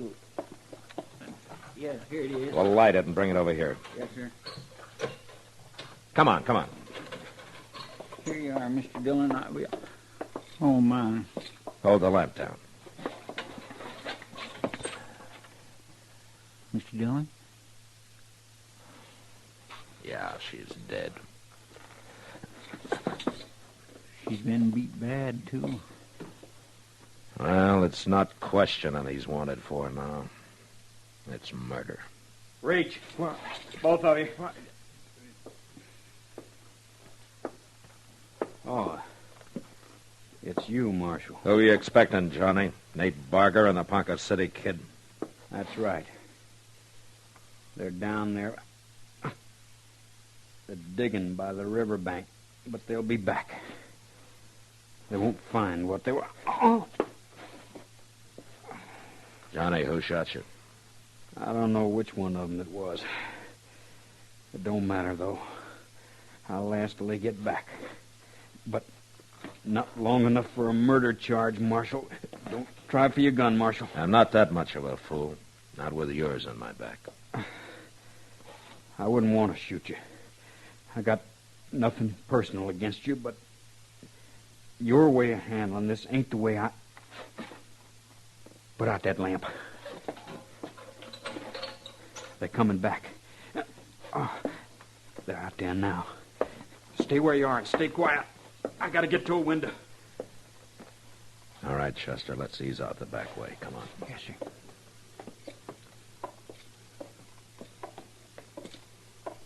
Here, over here.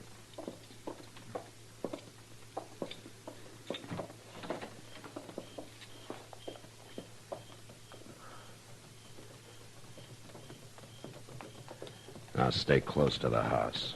They'll walk toward the porch. We'll have a chance to take them from the side then. Yes, sir.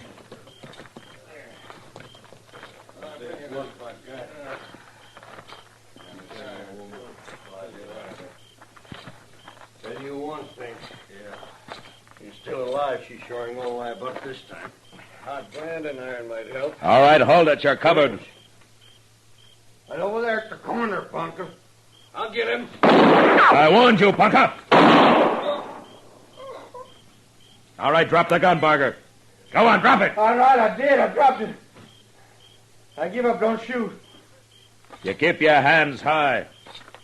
That's right, Nate. Keep 'em up high.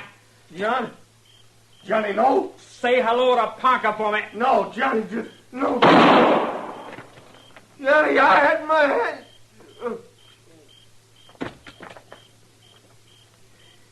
All right, drop your gun, Johnny. Sure, Marshal. I'm through with it now.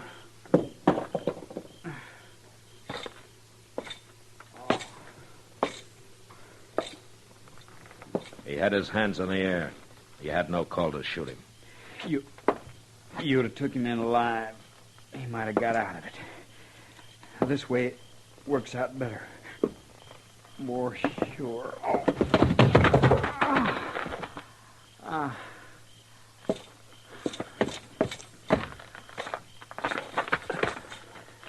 Johnny?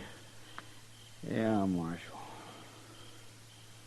Well, I guess you know how you stand. You don't have a chance. It don't matter. I lasted till it was finished. What started it?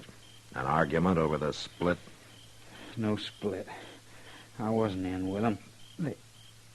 They followed me here from Texas. That's right, Marshal. I'm Johnny Red. I never doubted it. They thought I was double-crossing them. They laid for me out here at the ranch. Thought they'd killed me. And her. They beat her, Marshal, trying to find out where she kept her money. But she wouldn't tell. She lied to him. Said it was buried down by the riverbank. Where is it buried, Johnny? No place. I took it into the bank for her last week. You what? I figured it wasn't safe for her to keep it here. Been a lot easier to get your hands on it, though, when you were ready to leave, huh? So you still think a mother can't tell?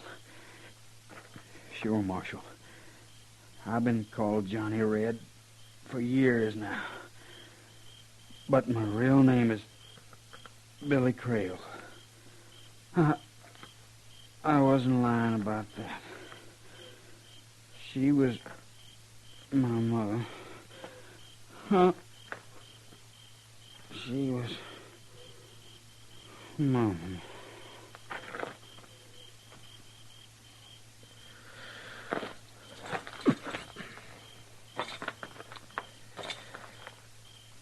Well,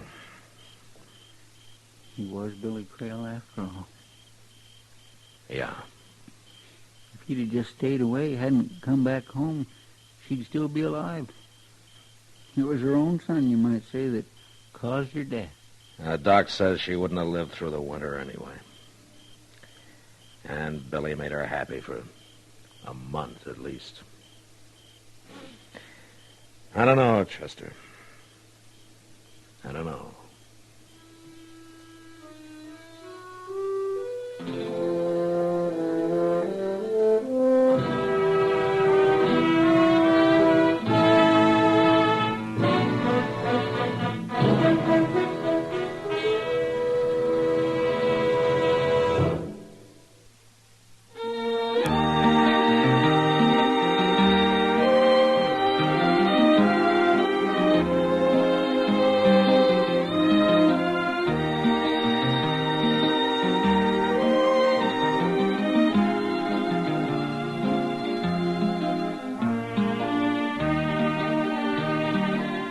Gunsmoke, produced and directed by Norman MacDonald, stars William Conrad as Matt Dillon, U.S. Marshal. The special music for Gunsmoke was composed and conducted by Rex Corey. Sound patterns by Tom Hanley and Bill James. Featured in the cast were Sam Edwards, Virginia Gregg, Vic Perrin, Lawrence Dobkin, and Paul Dubov. Harley Bear is Chester, Howard McNear is Doc, and Georgia Ellis is Kitty.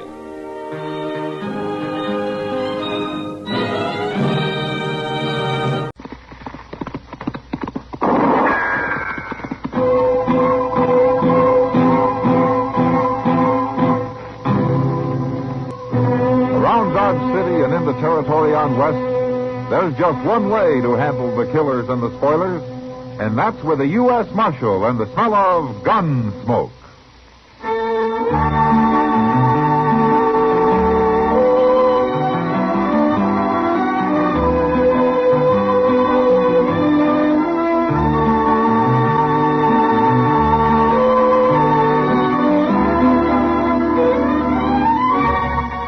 Gunsmoke, starring William Conrad, the transcribed story of the violence that moved west with young America, and the story of a man who moved with it.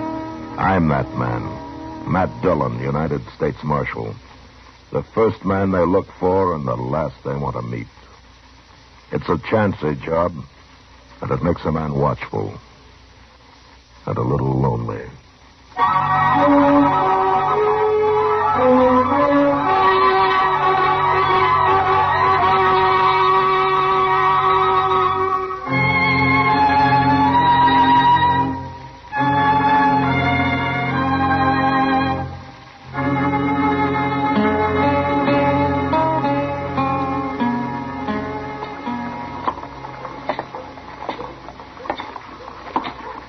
Morning, Doc.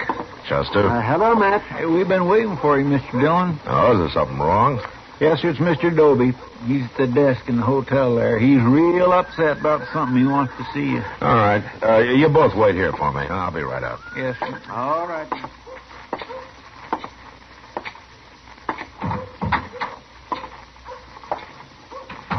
Marshal Dillon, I've sure been wanting to see you. Oh, what's the trouble, Mr. Dobie? You got a riot in here or something? There'll be a riot if you don't get them people out of here, Marshal. What people? The Daggets, that's who.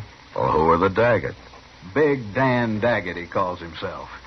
And he is big, too, Marshal. I never heard of him. He's only been in Dodge since yesterday. He's one of them mountain men from on west. He's a hunter or something, one of them real hairy fellas.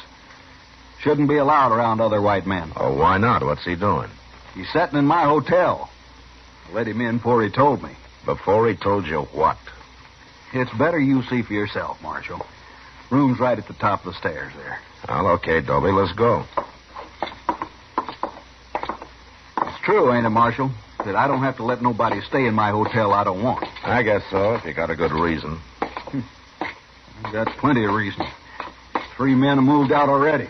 And it sounds to me like he must have a box of rattlesnakes with him or something. Worse than that. This is room here. This is a double room, isn't it? He needs it. Needs the whole doggone prairie. And that's where he's going. Now, you tell him, Marshal.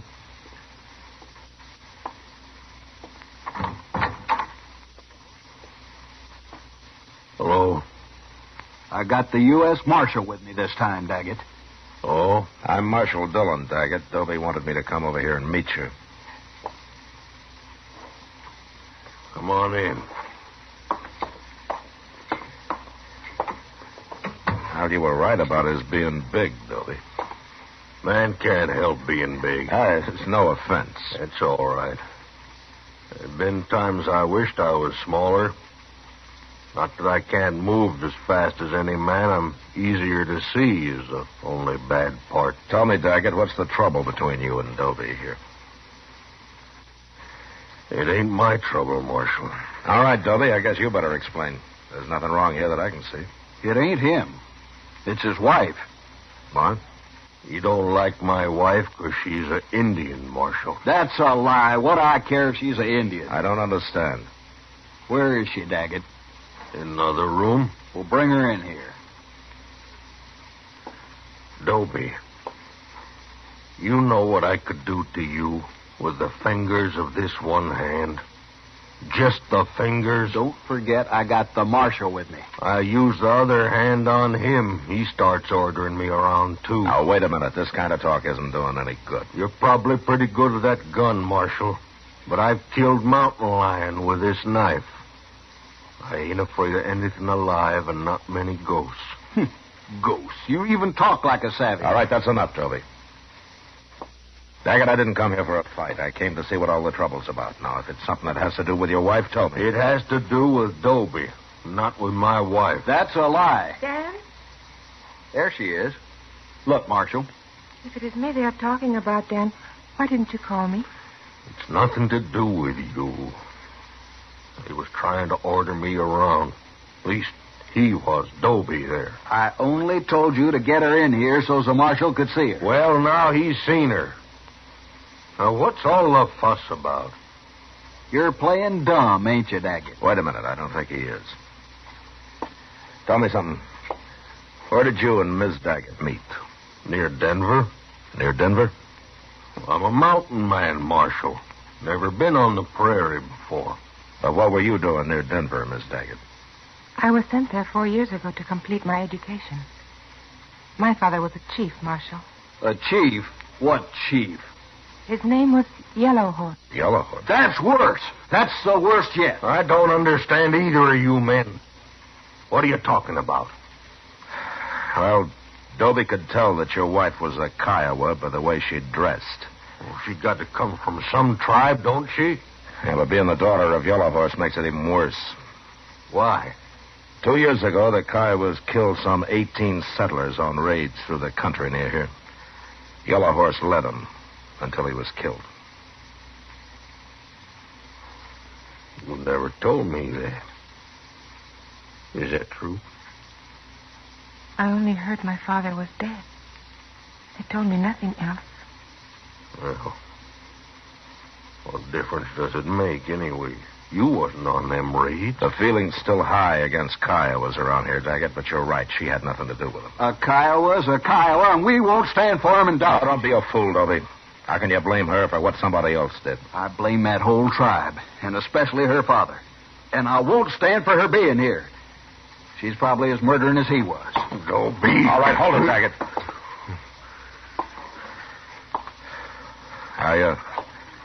I'd like to apologize to Miss Daggett for bothering her.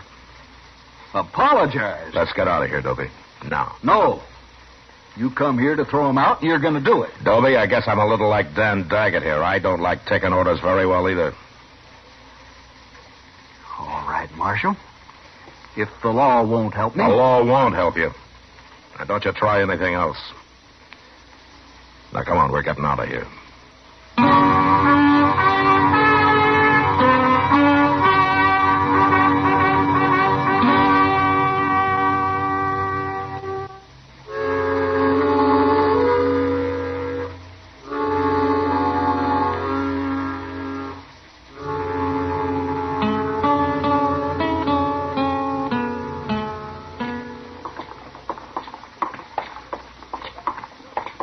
Mr. Dillon? Yeah, what is it, Chester? Well, would you mind stopping in Mr. Jones's store here? It won't take but a minute or two. Oh? You're going to spend your betting money on clothes again? Oh, no, sir. I mean, well, you see, Mr. Dillon, I need a little string tie. For Sundays, kind of. Oh. They don't cost more than a quarter. All right, in that case, I'll go with you.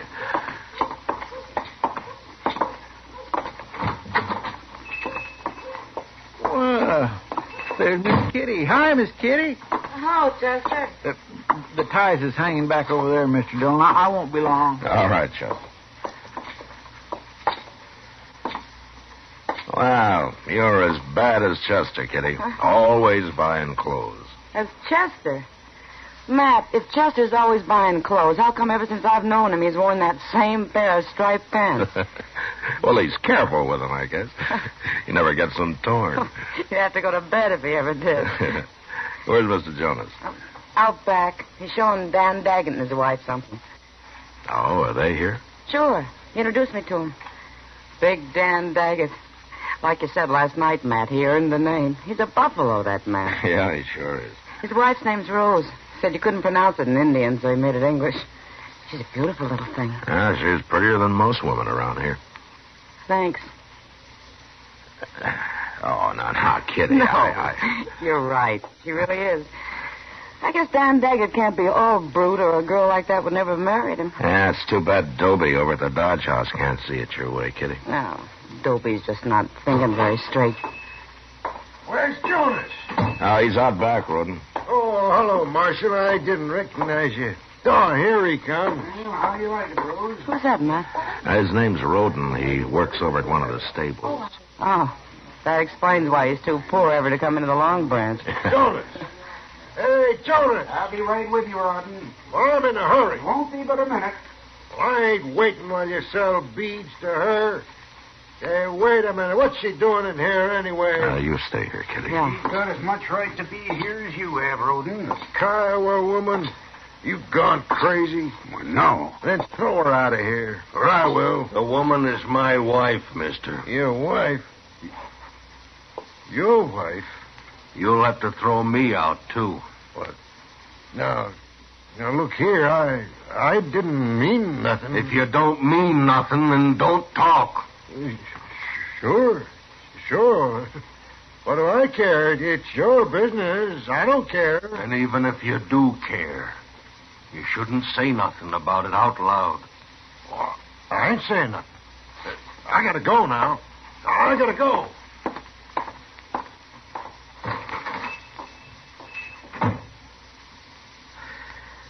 Well, it looks like you handled that pretty well, Daggett. Can't fight every man in the world. No, I guess you can't. And I don't aim to. As long as they don't push me too far. Is Dobie leaving you alone? Oh, he's doing a lot of talking around. He's trying to stir up trouble. But before it comes, we'll probably be gone. Back to Colorado in the mountains. Oh? But, Marshal... yeah? You come and see us sometime the next day or so. Rose would kind of like that. Well, thank you, Daggett. It'll be a pleasure.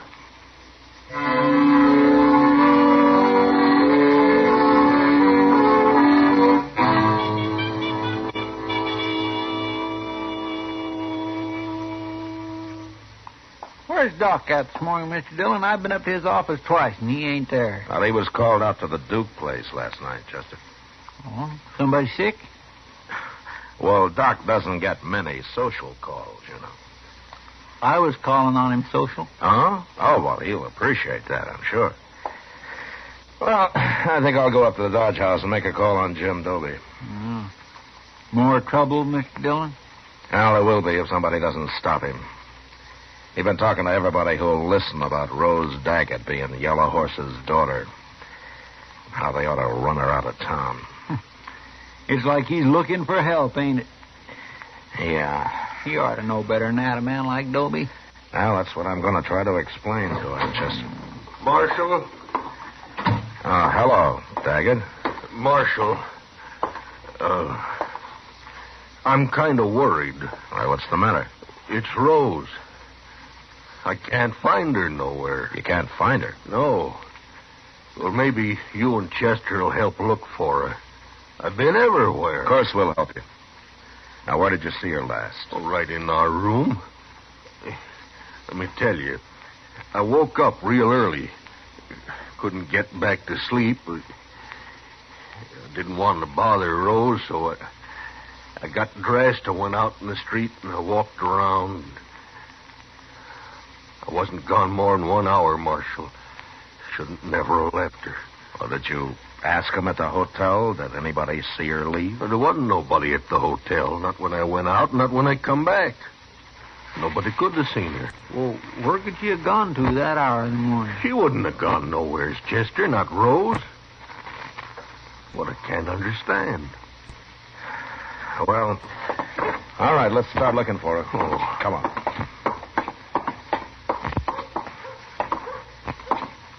I guess we'll start with the hotel. Sure do want to thank you for this, Marshal. You too, Chester. Oh, we'll find her, don't you worry. Hey, there. Yeah, it sure is. Look, he's got somebody with him. That's Rose. That's Rose in that buggy. Rose? Rose, what are you doing there? Hello, Dan. Well, get down. Here, up, take you. You'll have to carry me, Dan. Where you been? What happened to your feet? Chester? What, Doc? Do me a favor. Take this buggy, will you? Sure will. Let me get down here. And you. You must be Daggett. Yeah. Take Rose into the marshal's office. She shouldn't be on the street out here. We'll go.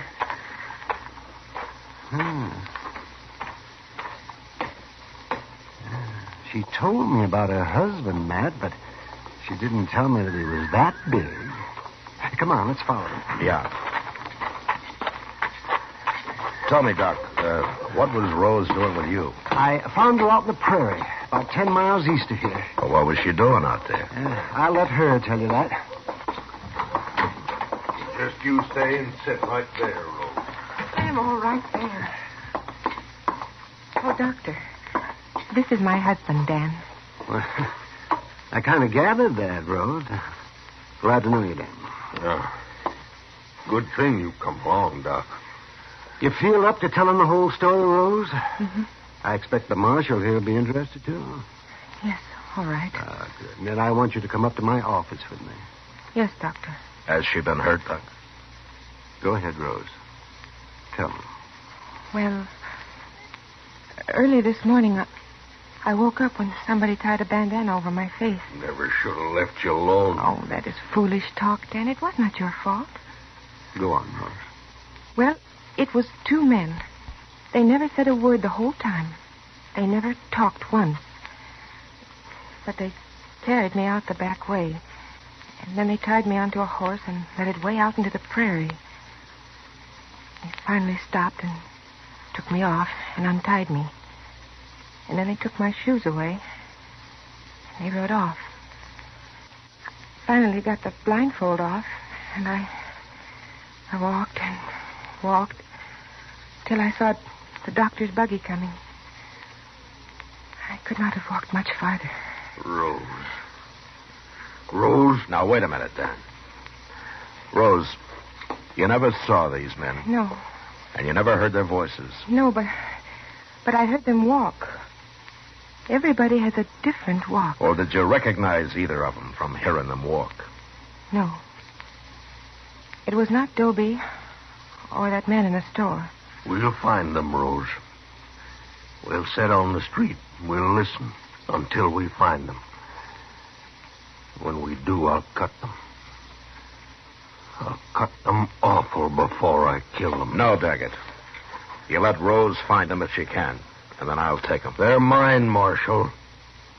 They're just as much mine as Rose is mine. I wouldn't let nobody else in the world touch them but me. That'd be murder. Is that what you call it? Rose, Doc wants you in his office. You go along now. And then we'll start listening.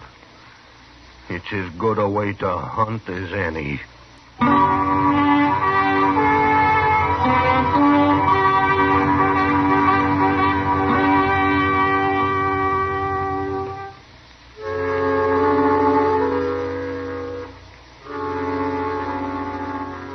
For the next few days, the Daggets took up their post on the boardwalk halfway down Front Street. Rose would sit there for hours, her head down, her eyes half closed, listening to the footsteps of hundreds of men as they passed. And Daggett would stand at her side, his bowie knife in his belt, waiting with animal patience for a sign from his wife. But it didn't come. And I began to hope that for his sake the kidnappers had left the country and nothing had happened. And then the morning of the third day, Chester and I were loafing around on the porch of the general store. Well, where's the Daggets this morning, Mr. Dillon? They ain't over there where they usually are. Well, I guess they haven't started yet, Chester. I swear every man in Dodge must have walked past there by now. All but two, maybe.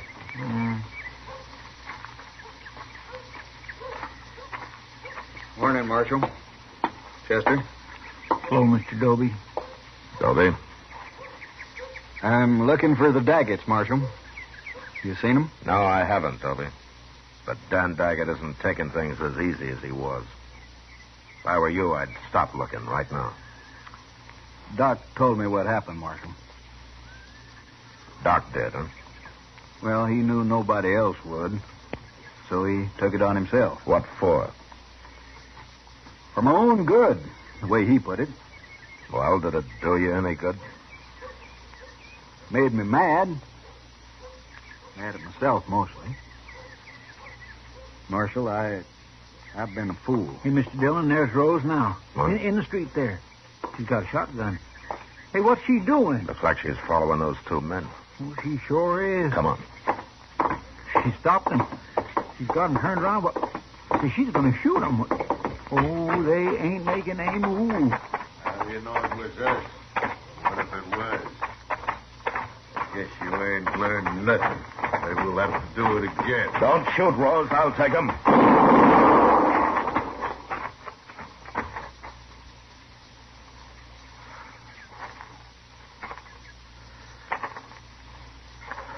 All right. Give me the shotgun, Rose. It is empty, Marshal. Why did you do it? I'd have arrested him. Dan would have found a way to kill them, even if you had. They're dead, Mr. Dillon. Both of them. Who are they, Chester? I never saw them before in my life. Couple of strangers, I guess. Rose! I'll go get somebody to give me a hand. Rose! Was that them? Why didn't you tell me? What'd you run away for? Why'd you kill them? They are the ones, Dan. How'd you know? Where did you spot them? They walked past our table while we were eating breakfast. You said you was going up to our room. I did go. Long enough to get the shotgun. Why didn't you tell me? Why'd you have to kill him? I could not see you hang for what happened to me, Dan. I'd have gladly hung for it. Anything's better than your going to jail. I will not mind, Dan. It'll kill you. I won't let it happen. It ain't right. Don't try to take her, Marshal. Don't you try. I know how you feel, Daggett. But I've got to arrest her. Rose has got to stand trial. What'll they do to her? Well, I don't think there's a judge in Kansas who'd convict Rose for what she did under the circumstances. Marshal Dillon. Yes, what, Toby? I got to say something, Marshal. All right, say it. Them two men she killed. I just looked at them, and I don't know who they are. But I've seen them. So?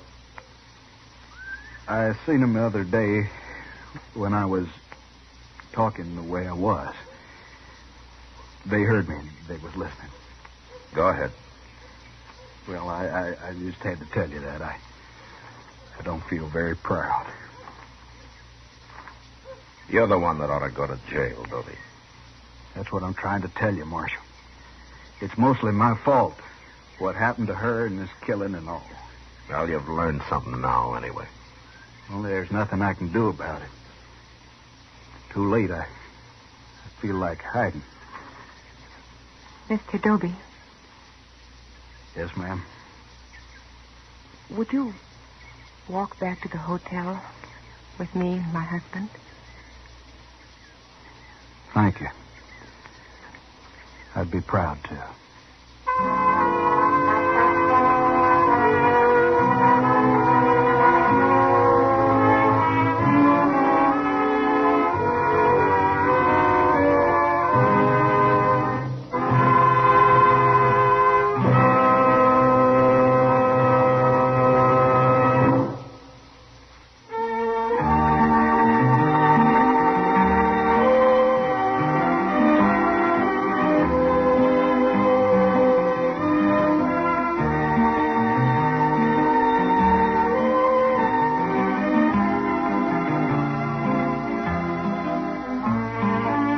Gunsmoke, produced and directed by Norman McDonald, stars William Conrad as Matt Dillon, U.S. Marshal.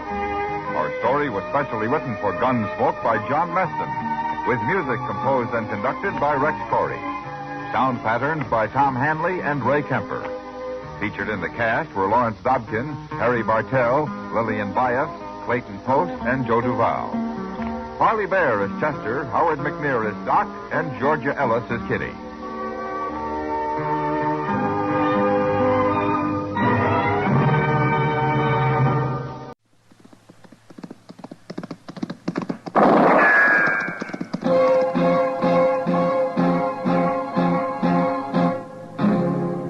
Around Dodge City and in the territory on West, there's just one way to handle the killers and the spoilers, and that's with a U.S. Marshal and the smell of Gunsmoke.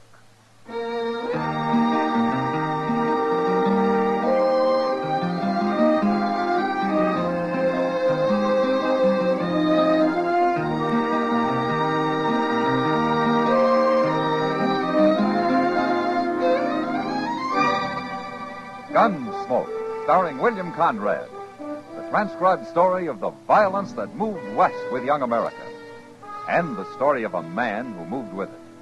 I'm that man, Matt Dillon, United States Marshal. The first man they look for and the last they want to meet. It's a chancy job, and it makes a man watchful and a little lonely.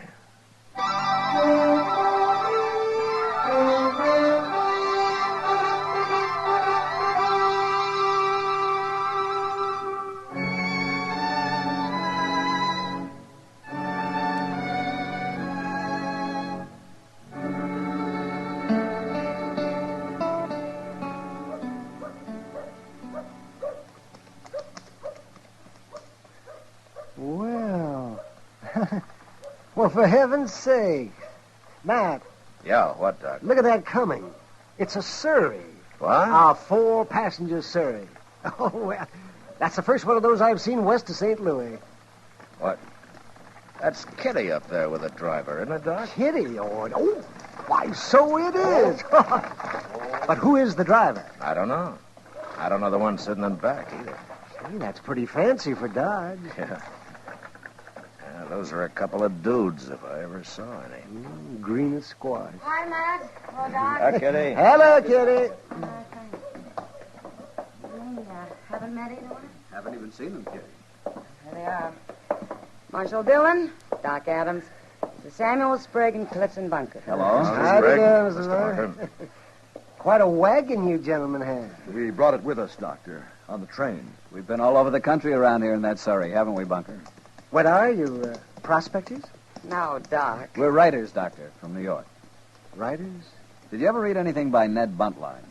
Oh, then you're not reporters. You write make-believe stories. Well, we want to write true stories, Doctor, but there doesn't seem to be much material around here. Kind of disappointed. There hasn't been a gunfight since they arrived, and every Indian in Kansas seems to be growing old on a reservation. We're not going to get any stories this way. You mentioned that writer, Ned Buntline, Mr. Sprague. I met him once through Jim Bridger. Oh, yes, he wrote a lot of stories about Jim Bridger's adventures. Mm-hmm. Most of them were lies. They made Bridger look like a fool. They also made Jim Bridger famous, Marshal. Like Wyatt Earp, Buntline wrote about him, too. Anything wrong with being famous? I guess it depends how you get that way, Mr. Sprague. Yeah, go stir 'em up some Indians, Matt. A few massacred families out here would... Oh, that'd make nice reading in New York. Yeah. Let's go get a drink, Kitty. You two go ahead. I'll join you. All right. Good day, gentlemen. Gentlemen. Well, you were a great help. What do you care about them, Kitty? I don't think a series of stories in the New York papers would hurt Dodge any, do you? Oh, she's thinking of business, Matt. I keep forgetting she's half owner of the Long Branch now. So that's it, huh? Of course it is. Don't want anybody killed, but you might at least be polite to them. Haven't got time, Kitty. What? I got to ride up to Hayes City tomorrow. May not be back for a week. Good. You want to come along? Ha!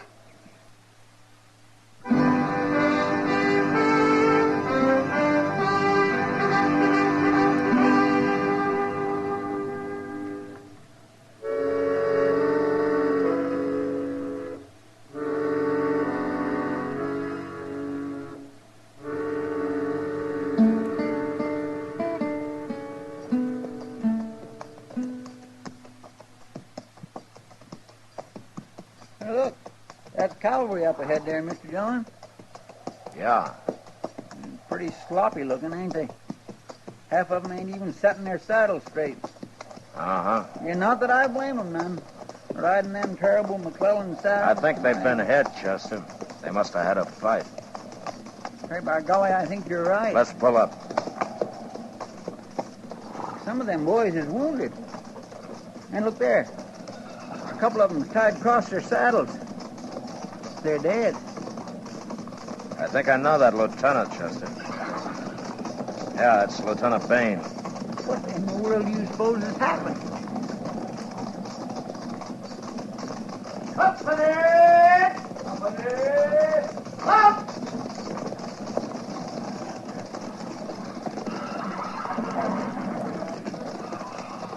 Hello, Lieutenant.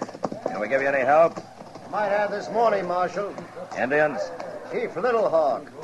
Little Hawk. The Pawnee? Haven't you heard, Marshal? What? I've been in Hayes City for a week. Little Hawk and 40 Brave jumped reservation 4 or 5 days ago. He's one of the most peaceful chiefs in Kansas, Lieutenant. Look at my patrol, Marshal. 2 dead and half a dozen wounded. I don't understand it. Neither does anybody else.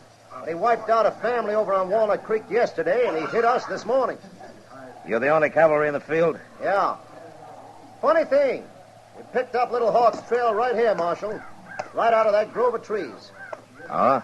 It's a Pawnee burying ground. Guess they stopped there to make medicine or something. Well, see you at the dance, Marshal. Yeah, Lieutenant. I'm sorry it happened. Yeah, so am I. Company! Forward! Forward!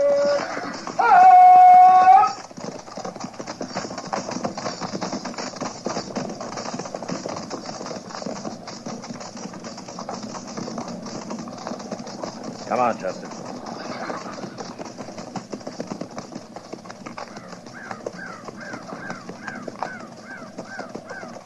Them poor devils, they really got it, didn't they? Well, they're not far from Fort Dodge now. Where are we going? To look at this Pawnee graveyard? Not exactly a graveyard, Chester. Well, what is it then? You'll see.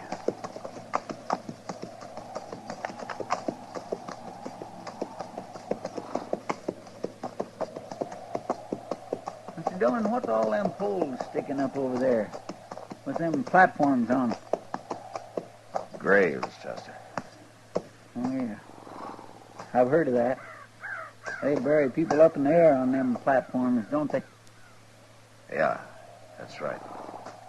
But these is all new, Mr. Dillon. At least they're empty. There ain't no corpses laying on them. No. Little Hawk must have come by here to pick up his dead and take him with him. What for? I don't know. They must have been in an awful hurry. Look at that platform over there. Uh-huh. It's half tore down. Yeah, I noticed it. The rest of them ain't. No. I declare, I don't feel right here, Mr. Dillon. Neither do I, Chester. All right, come on, let's go.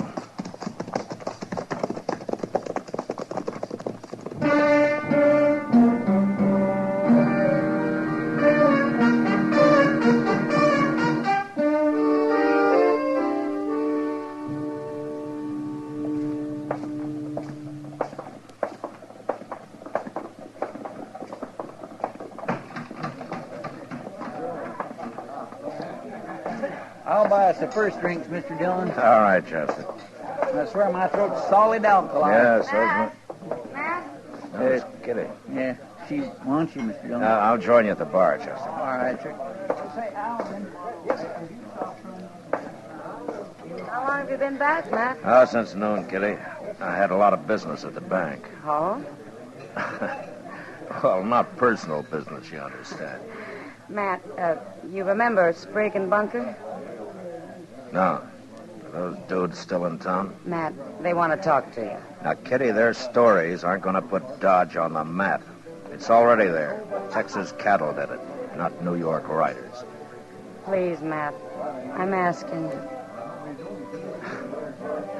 Well, if you're going to turn female on me. You forget I'm part owner of this place now. I can have you thrown out. Yeah? Well, I'd sure be talking to those two. Oh, right there, Matt, at that table. You see him? No. Well, then walk around a while. You'll find him. I'm going to talk to Chester.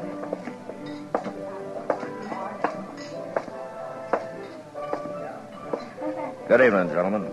Marshal Dillon. Sit down, Marshal. Sit down. All right. Marshal, we've got a proposition to make you. Oh? You tell him, Sprague. Well, Marshal, we heard about those Indians.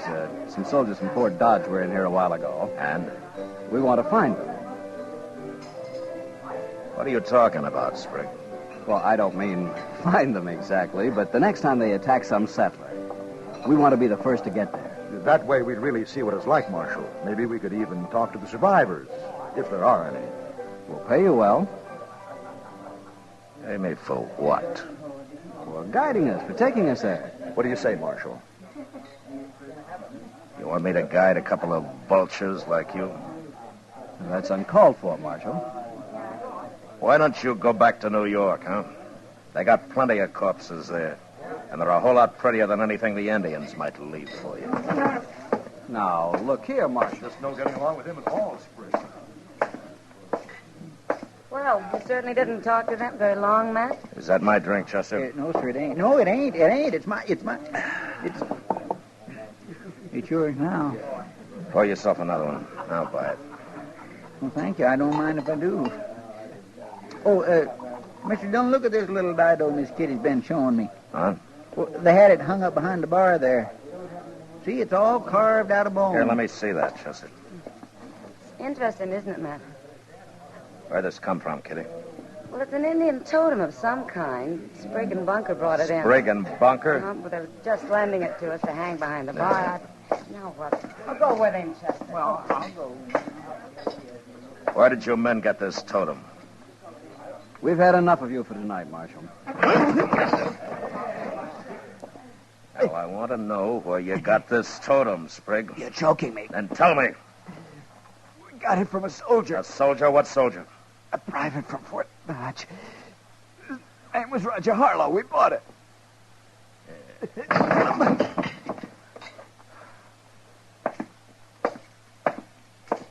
What is it, Mr. Dillon? Chester, we're riding out to Fort Dodge in the morning. And time to wake up Major Honeyman.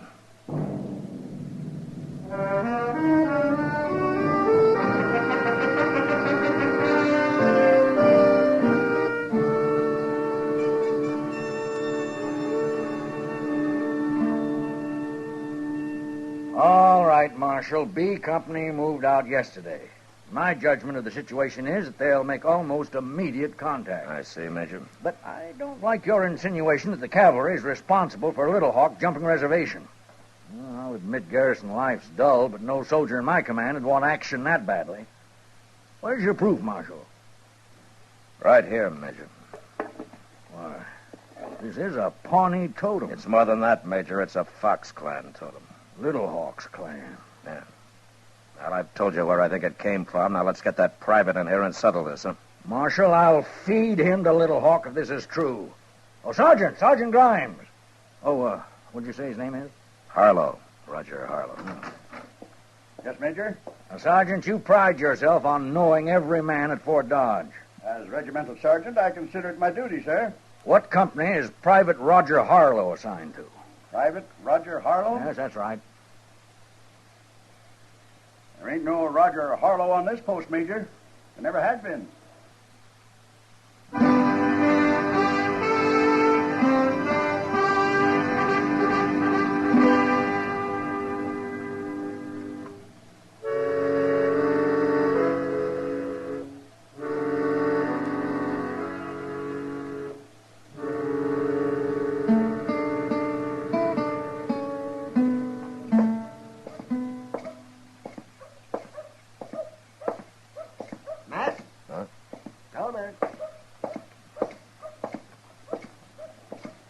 Morning, Doc. Good morning. Did you find Sprigg and Bunker last night, man? No. We finally learned at the stable they drove out of Dodge in that Surrey yesterday morning. You going after them? Yeah. As soon as Chester comes with our horses. What do you think they're up to now, man? I wish I knew, Doc. They ought to be hung. Hey, Doc. Huh? Look over there. Coming into the plaza. Oh, yeah, well, you won't have to ride after them now. No. Them and their fancy Surrey. Yep, Matt, yep. Where you going?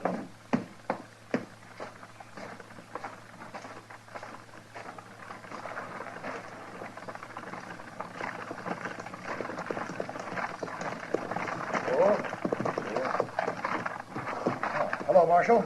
Get on, Bunker. You too, Sprigg. Now. Well, all right.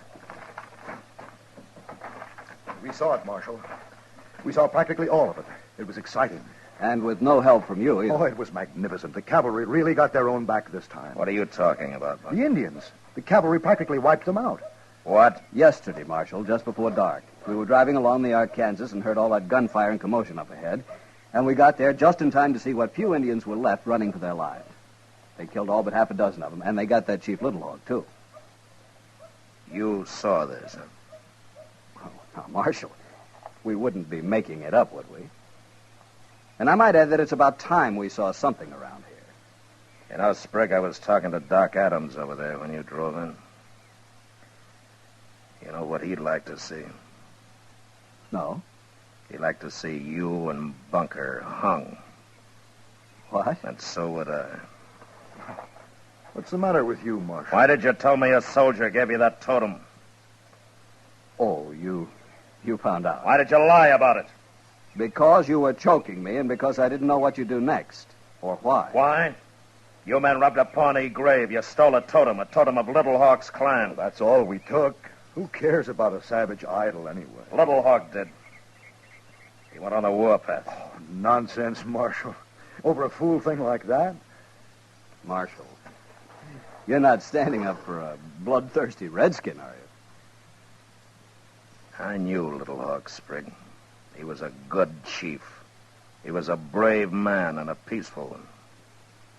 Till you shamed him. Well, he's not shamed now, Marshal. He's a good Indian.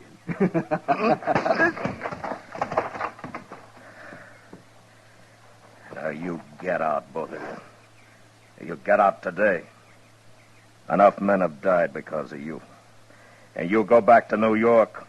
And when you get there, you write a story about a marshal who'd have liked nothing better than handing you over to Little Hawk. If he were still alive.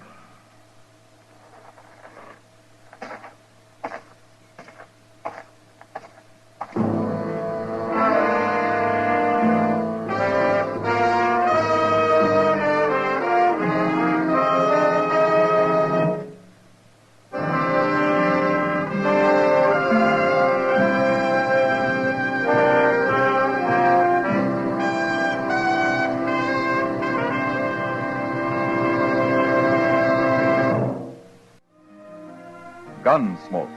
Produced and directed by Norman McDonald, stars William Conrad as Matt Dillon, U.S. Marshal. Our story was specially written for Gunsmoke by John Meston, with music composed and conducted by Rex Corey. Sound patterns by Tom Hanley and Bill James. Featured in the cast were Harry Bartell, John Daner, Joseph Kearns, Lou Krugman, and Ralph Moody. Harley Bear is Chester, Howard McNear is Doc, and Georgia Ellis is Kitty.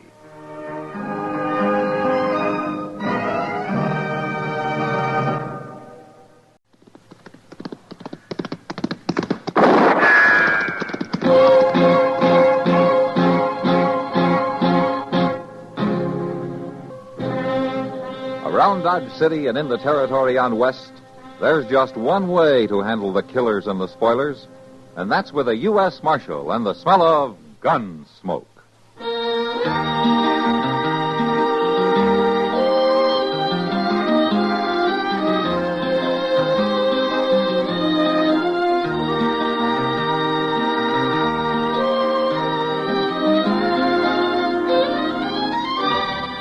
Gunsmoke, starring William Conrad.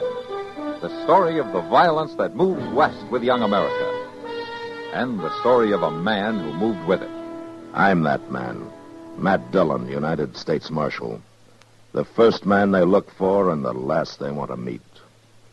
It's a chancy job, and it makes a man watchful. And a little lonely.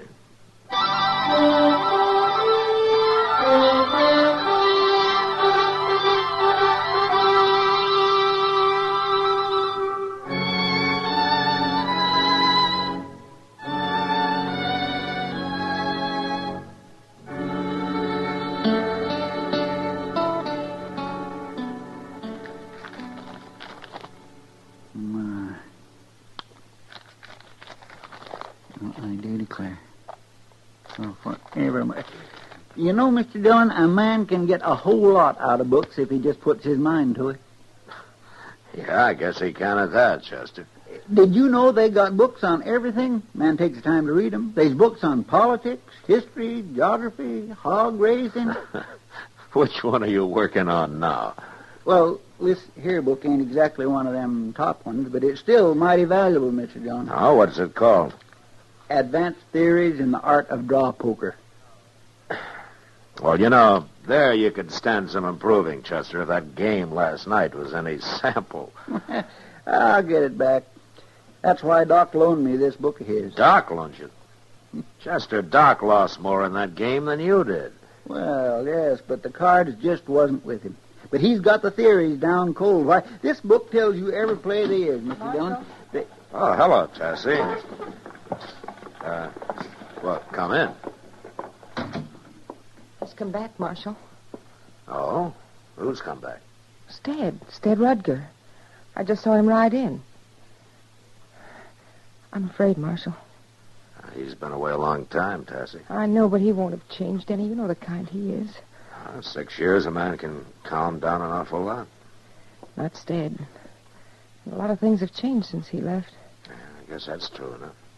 When he finds out about me and Tom, there's going to be trouble. Marshal, can't you arrest him? Arrest him? On what charge? He hasn't done anything. But he will, Marshal. Believe me, he will. You got to keep him and Tom apart. Where's Tom now? Over at the Long Branch. Marshal, what are you going to do? Look, Tessie, I don't go looking for trouble now. Stead can't expect to find everything the same way as he left. But he will, Marshal. I know. Hello, Stead. Evening, Marshal. Well,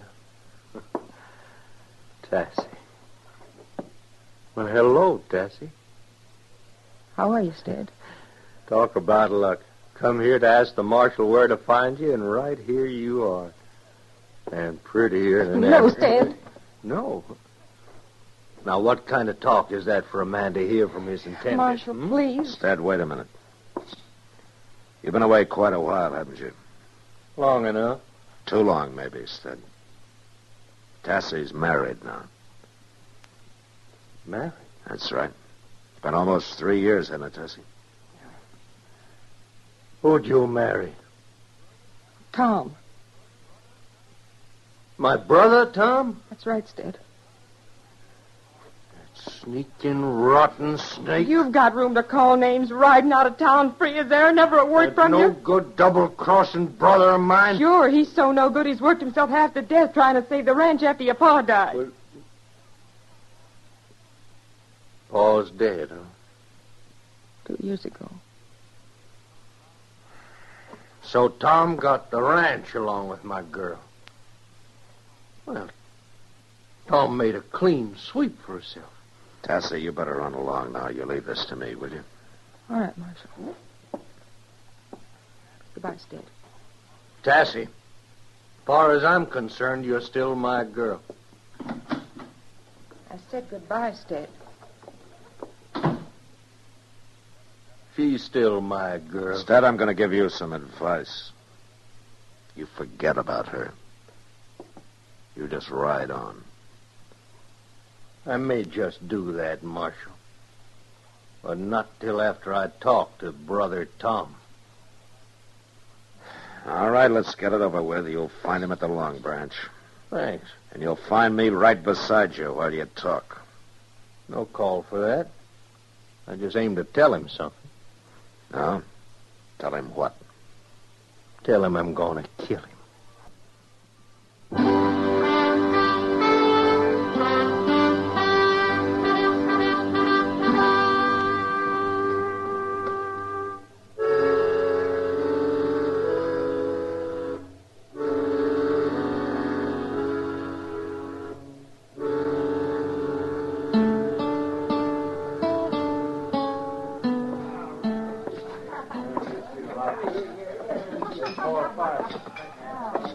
Some things don't change, Marshal.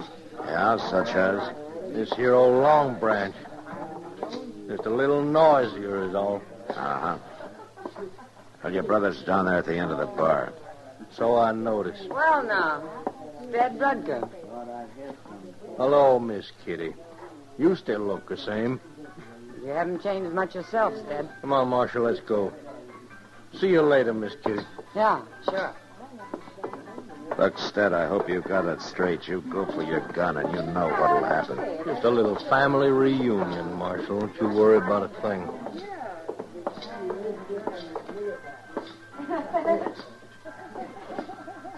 Good evening, Marshal. Well, haven't seen you for quite a spell, Stead. Heard you was in town. Tell me, how are you, Tom?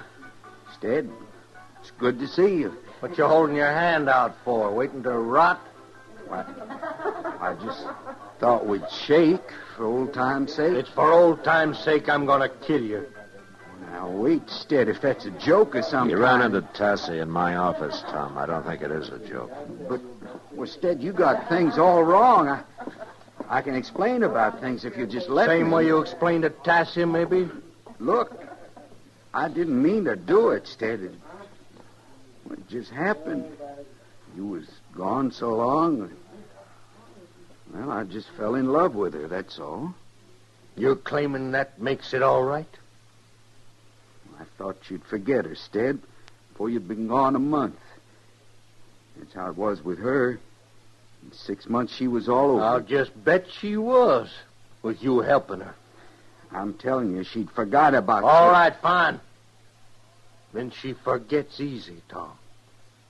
So in 6 months, she'll forget about you. Marshal, are you going to stand for this? I can't run him in for talking, Tom. We're going to settle this ourselves, Tom. Just you and me. You're a gunman, Stead, for 6 years now. I heard about you. I ain't got a chance against you. You should have thought of that before. Wait a minute. Tom, are you in any position to pay him off in cash for his share of the ranch? Well, reckon I could borrow it from the bank, but he ain't got no share, Marshal. Pa left the whole thing to me. The whole thing to you? But tomorrow night you won't be worrying about the ranch or about Tassie. What do you mean? Just listen to me, Tom. Early tomorrow morning I'll be sitting on the front porch of the Dodge House, just waiting for you. And unless you want it to happen right in front of Tassie, you better ride in. If you ain't showed there by sundown, I'll ride out after you. Stead, Good night, Marshal.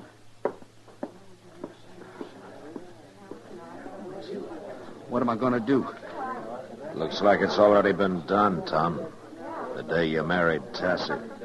She's the one that counts. She's the only one. Stead doesn't see it that way. Well, he thinks I wronged him, but he won't listen. He never would. But I ain't going to let it hurt her, no matter what it takes.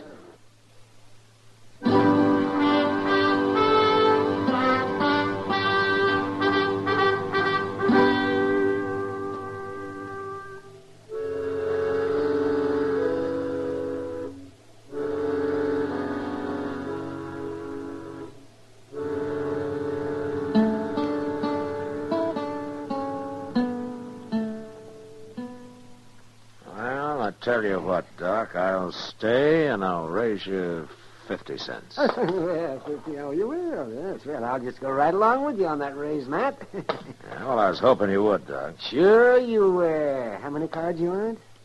Let me see now.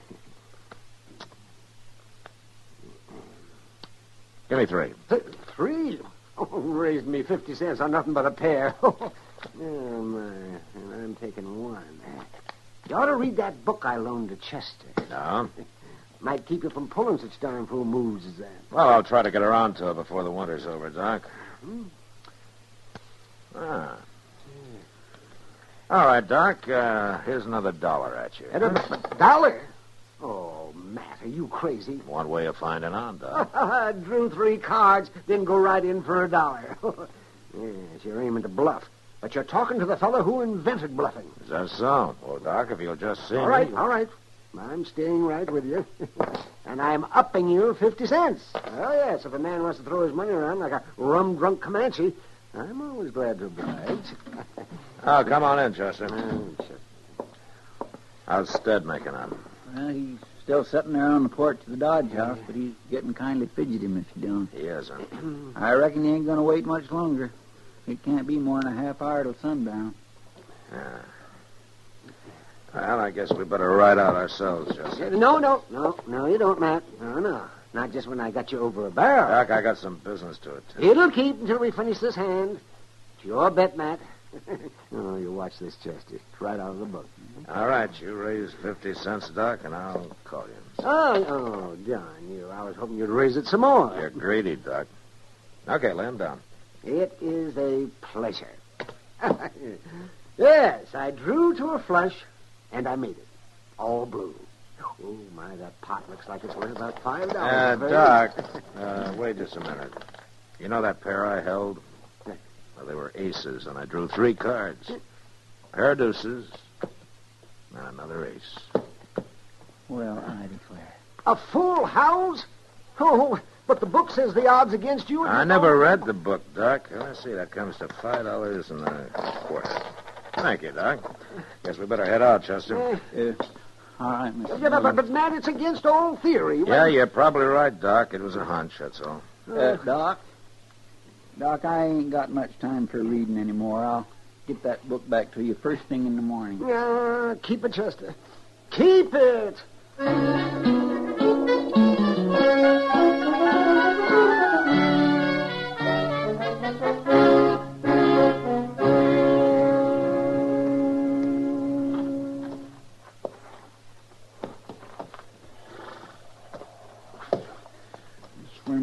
If he don't show up pretty soon, I ain't gonna be nothing but a doggone human icicle. He'll show up, Chester. Maybe he won't. It's just too doggone cold for him to even think about killing. It's not cold when you're carrying the hate in you that Stead is, Chester. It's a downright shame. Things being all twisted up this way, it just ain't justice, that's all. No, but it's a fact. It's a shame. Quiet, Chester.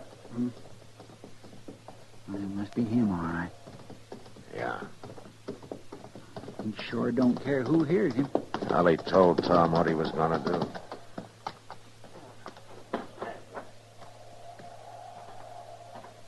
Tom? Hold it, Stead. What? It's Marshal Dillon. You're covered. You walk up here slow.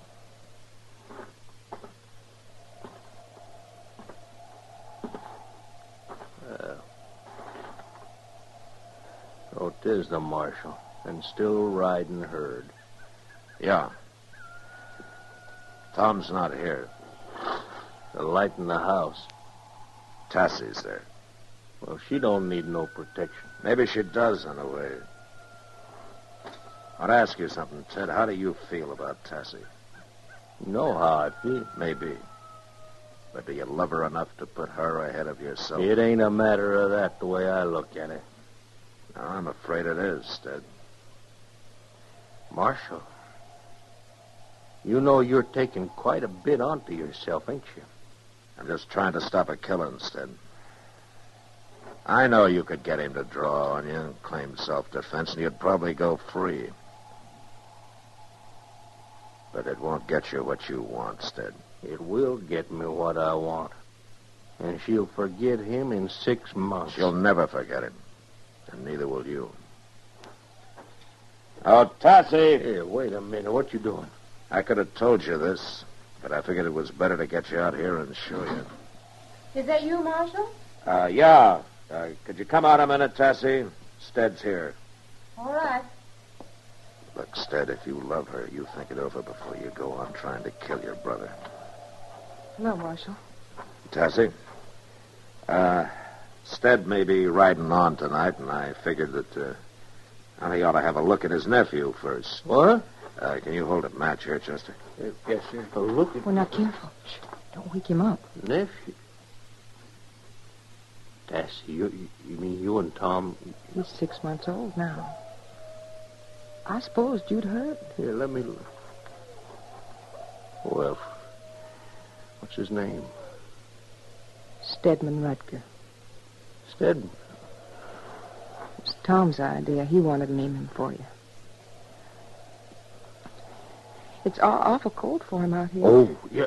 Well, get him back in the house, Tassie. Oh, listen, it's... like Marshal said, I'm riding on tonight. I just wanted to see him and say goodbye, and And good luck, Tassie. If ever you need for anything, why, you can reach me somehow. Thank you, Stead. Good luck to you. Night, Marshal. Tassie, by the way, Tom will be out later. He, accidentally got locked up in jail today. In jail? Well, he'll explain when he gets here. Good night, Tassie. Night, Marshal. All right, you win, Marshal. It's like poker, Stead. You size up your man, then you play your hunches. I kind of had a hunch that you really did care for her. Yeah. Well, I ain't getting no younger around here. Oh! See you again sometime. Yeah, Stead. Listen, Maybe. Marshal, you keep an eye on her, will you? Her and the kid both. Sure I will, Stead. Good luck. Thank you, Marshal.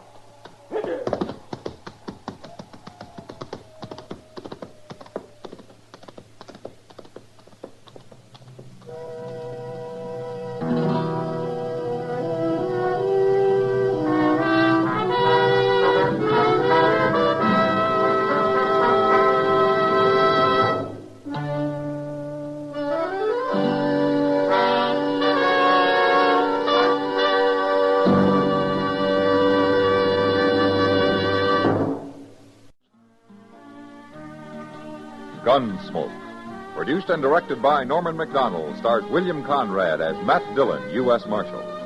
The script was specially written for Gunsmoke by Les Crutchfield, with editorial supervision by John Meston. The music was composed and conducted by Rex Corey. Sound patterns by Ray Kemper and Tom Hanley. Featured in the cast were Lillian Baeff, Lawrence Dobkin, and Vic Perrin. Harley Bear is Chester, Howard McNear is Doc, and Georgia Ellis is Kitty.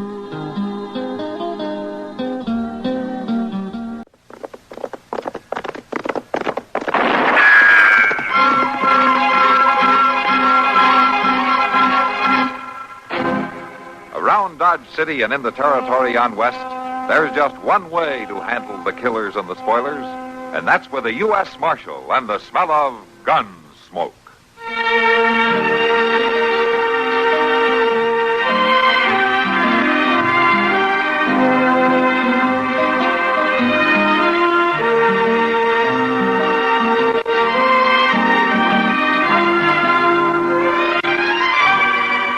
Gunsmoke, starring William Conrad, the story of the violence that moved west with young America, and the story of a man who moved with it. I'm that man, Matt Dillon, United States Marshal. The first man they look for and the last they want to meet. It's a chancy job, and it makes a man watchful and a little lonely.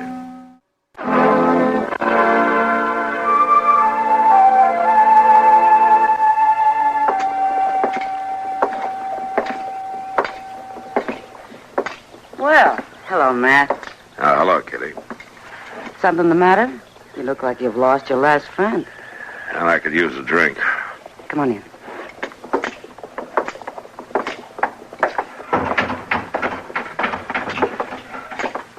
Sam, bring Matt a whiskey, will you? Sure, Kitty. Sit down, Matt. Yeah. Now, what's the trouble? Yeah, I just got word that a couple of old friends of Something happened to him? Yeah. They're dead. Oh, I'm sorry, Matt. Here's your whiskey, Marshal. Oh, thanks, Sam. Yeah, it's a tough one, Kitty. They both took the fever. And they left a kid. A young boy. Oh, that's a terrible thing. Yeah, it is. Boy's parents both dying suddenly like that? Now, it's kind of funny in a way. Joe and Lyda could have been killed a lot of times. He was in the war. They were on a riverboat that was sunk one time. They'd been living on a ranch in Apache country. And it was fever that finally killed him. Yeah. Were you close friends, Matt? Joe and I rode together on the border with his brother, Will. Yeah, we were close friends. I'm sorry. I hope there'll be somebody to watch out after the boy. Well, I don't know about the rest of the time, but I know somebody will be riding herd on him this summer. Somebody you know? Mm-hmm. Me. You? Yeah, Will figures the boy ought to get clear away for a while. So you're going to take him? Well, he asked me to in this letter. It doesn't seem like a lot to do. How old's the boy? Oh, 15, 16, somewhere along there. He won't be any trouble. You're certainly changing your tune. Oh, how's that? Seems to me you've always dodged being a family man up to now. Oh, Kitty, the boy needs help. Sure, Matt. Of course he does. And I think you have it in you to be a real good father. I always have. Oh, Kitty. I'm sorry, Matt. I couldn't resist it. I think it's fine. Thanks. When does the boy come? On tomorrow's stage. Well, Matt, let me know if there's anything I can do, huh? Who knows? I might be quite a mother if I had a chance. Yeah. I think you might, Kitty.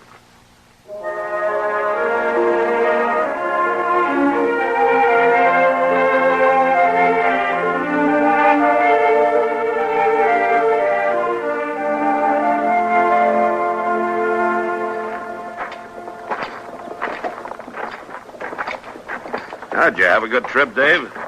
Weren't nothing to it at all. I'd rather have rode. You what? Well, the stagecoach wasn't bad, but I'd rather have rode my own horse in. That was kind of a long way for that, wasn't it? That's what my Uncle Will said. But I could have done it. Maybe you could at that. We heading for your office, Marshal? Mm-hmm. That's where your headquarters will be most of the time. Might as well go there first. Oh, that's fine with me, Marshal. I like to be around guns. No? Well, we keep the guns locked up in the office. All the time? Well, unless we're using them or cleaning them. Oh, well, then I can help clean them. Yeah, maybe you can. I know how, Marshal. My pa learned me. He knew how to teach you, all right. Your pa was a good man with a gun. I'm sorry about that, Dave, about what happened. You must miss him a lot, your ma and pa. I guess I do. I ain't gonna let it bother me none, though. Kind of hard not to, isn't it? You know, a fella's got to do his growing up, Marshal. Can't be thinking on his ma and pa. I suppose not. I wouldn't have stayed at home much longer anyhow. You know, Marshal, Pa used to wear 2 guns. Yeah, I remember. Why don't you, Marshal? Wear 2. Well, I guess I figured one was heavy enough to pack around. All the real good men with a gun wear 2. Why... I just meant you might get where you'd need to wear 2 sometime. I didn't mean no... That's all right, Dave. So far, I've just been lucky enough to get by with 1. Now, here we are. Go on, walk in. Oh, hello, Mr. Dillon. And I guess this must be the boy. Yeah, Chester, this is Dave Barrett. I'm pleased to meet you, Dave. Dave, this is Chester Proudfoot. He really runs things around the marshal's office. Well, I'm Mr. Dillon. Chester will keep an eye on you for the next few days. I'm going to have to ride up to Hayes City. I don't need nobody to watch out for me, Marshal. Now, it won't be no trouble at all. You show him around, Chester. I want to see Ed Brody before I go. Yes, sir, I sure will do that, Mr. Dillon. Oh, can't I go along with you, Marshal, instead of staying here with him? Now, don't you worry, boy. It won't be nothing tall for me to make you feel to home. You better stay here this time, Dave. Maybe you can ride with me another time before you go. Sure, a nice young fellow like you. You and me'll get along just fine. Thanks, Chester. You all right, Dave? Me? I'm always all right. Good, I'm glad to hear it. I'll see you later.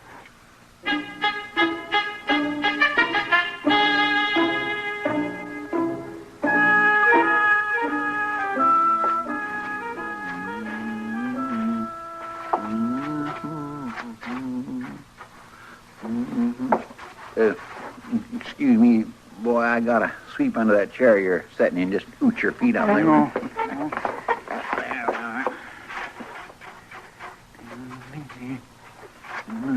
You sure do a lot of sweeping around here. Well, that there's a fact, boy.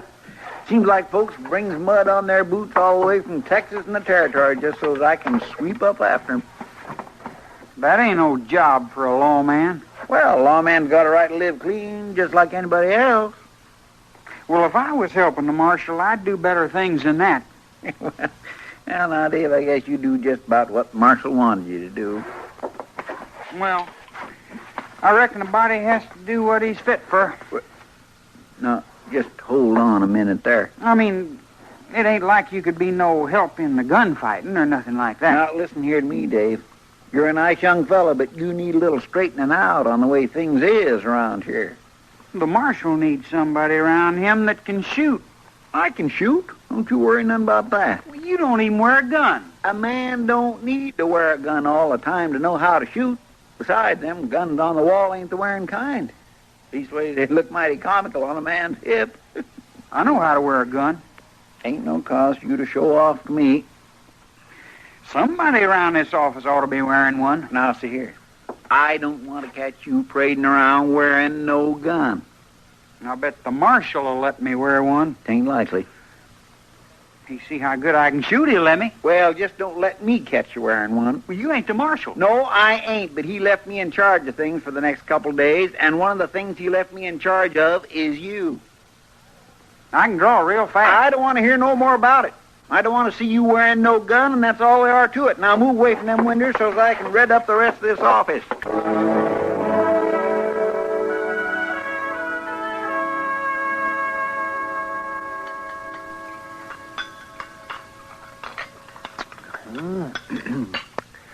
Well, I tell you, Dave, there's no particular trick to taking out a bullet.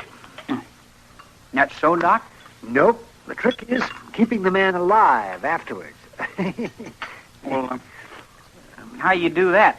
Well, if I knew the answer to that, Dave, I'd be the most famous doctor in the West. And the richest to boot. It sure would be nice. There's so many things to consider. The size of the wound, how much blood has been lost, infection, suppuration. Doc? Huh? I ain't so sure it's a good idea to go on about things like that. Why not?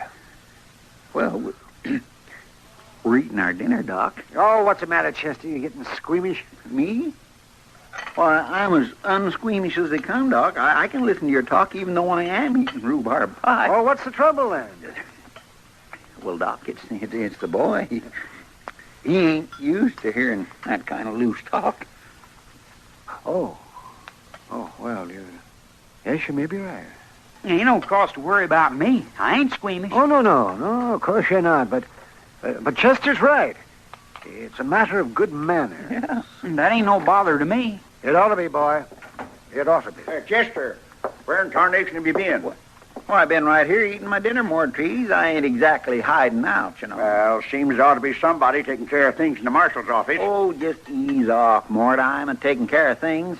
What's all the caterwauling about, anyway? Well, they want you down at the telegraph office. Why didn't you say so? I had to find you first. They got a message that's got to be answered right away. All right, Mort, all right. Keep your braces up. I'm coming. I'll take care of it all right. I'll see you back over at the office, Dave. Shouldn't take me very long to handle this. Well, do I have to go right back to the office? Ain't it all right if I mosey around a little? Well, now, you know you're Oh, give the boy his head, for heaven's sakes. He's no child, Chester. I sure ain't.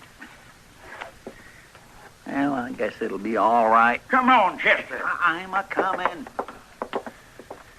Oh, But mind you be back there for supper, boy, here? Sure, I'll be there. Oh. Well, you wander around all you like, Dave. Chester gets more like a mother hen every day. I don't need no mothering. Of course you don't. Sometimes, though, it seems that Chester has more talent for that than for marshaling. Yeah, it sure does.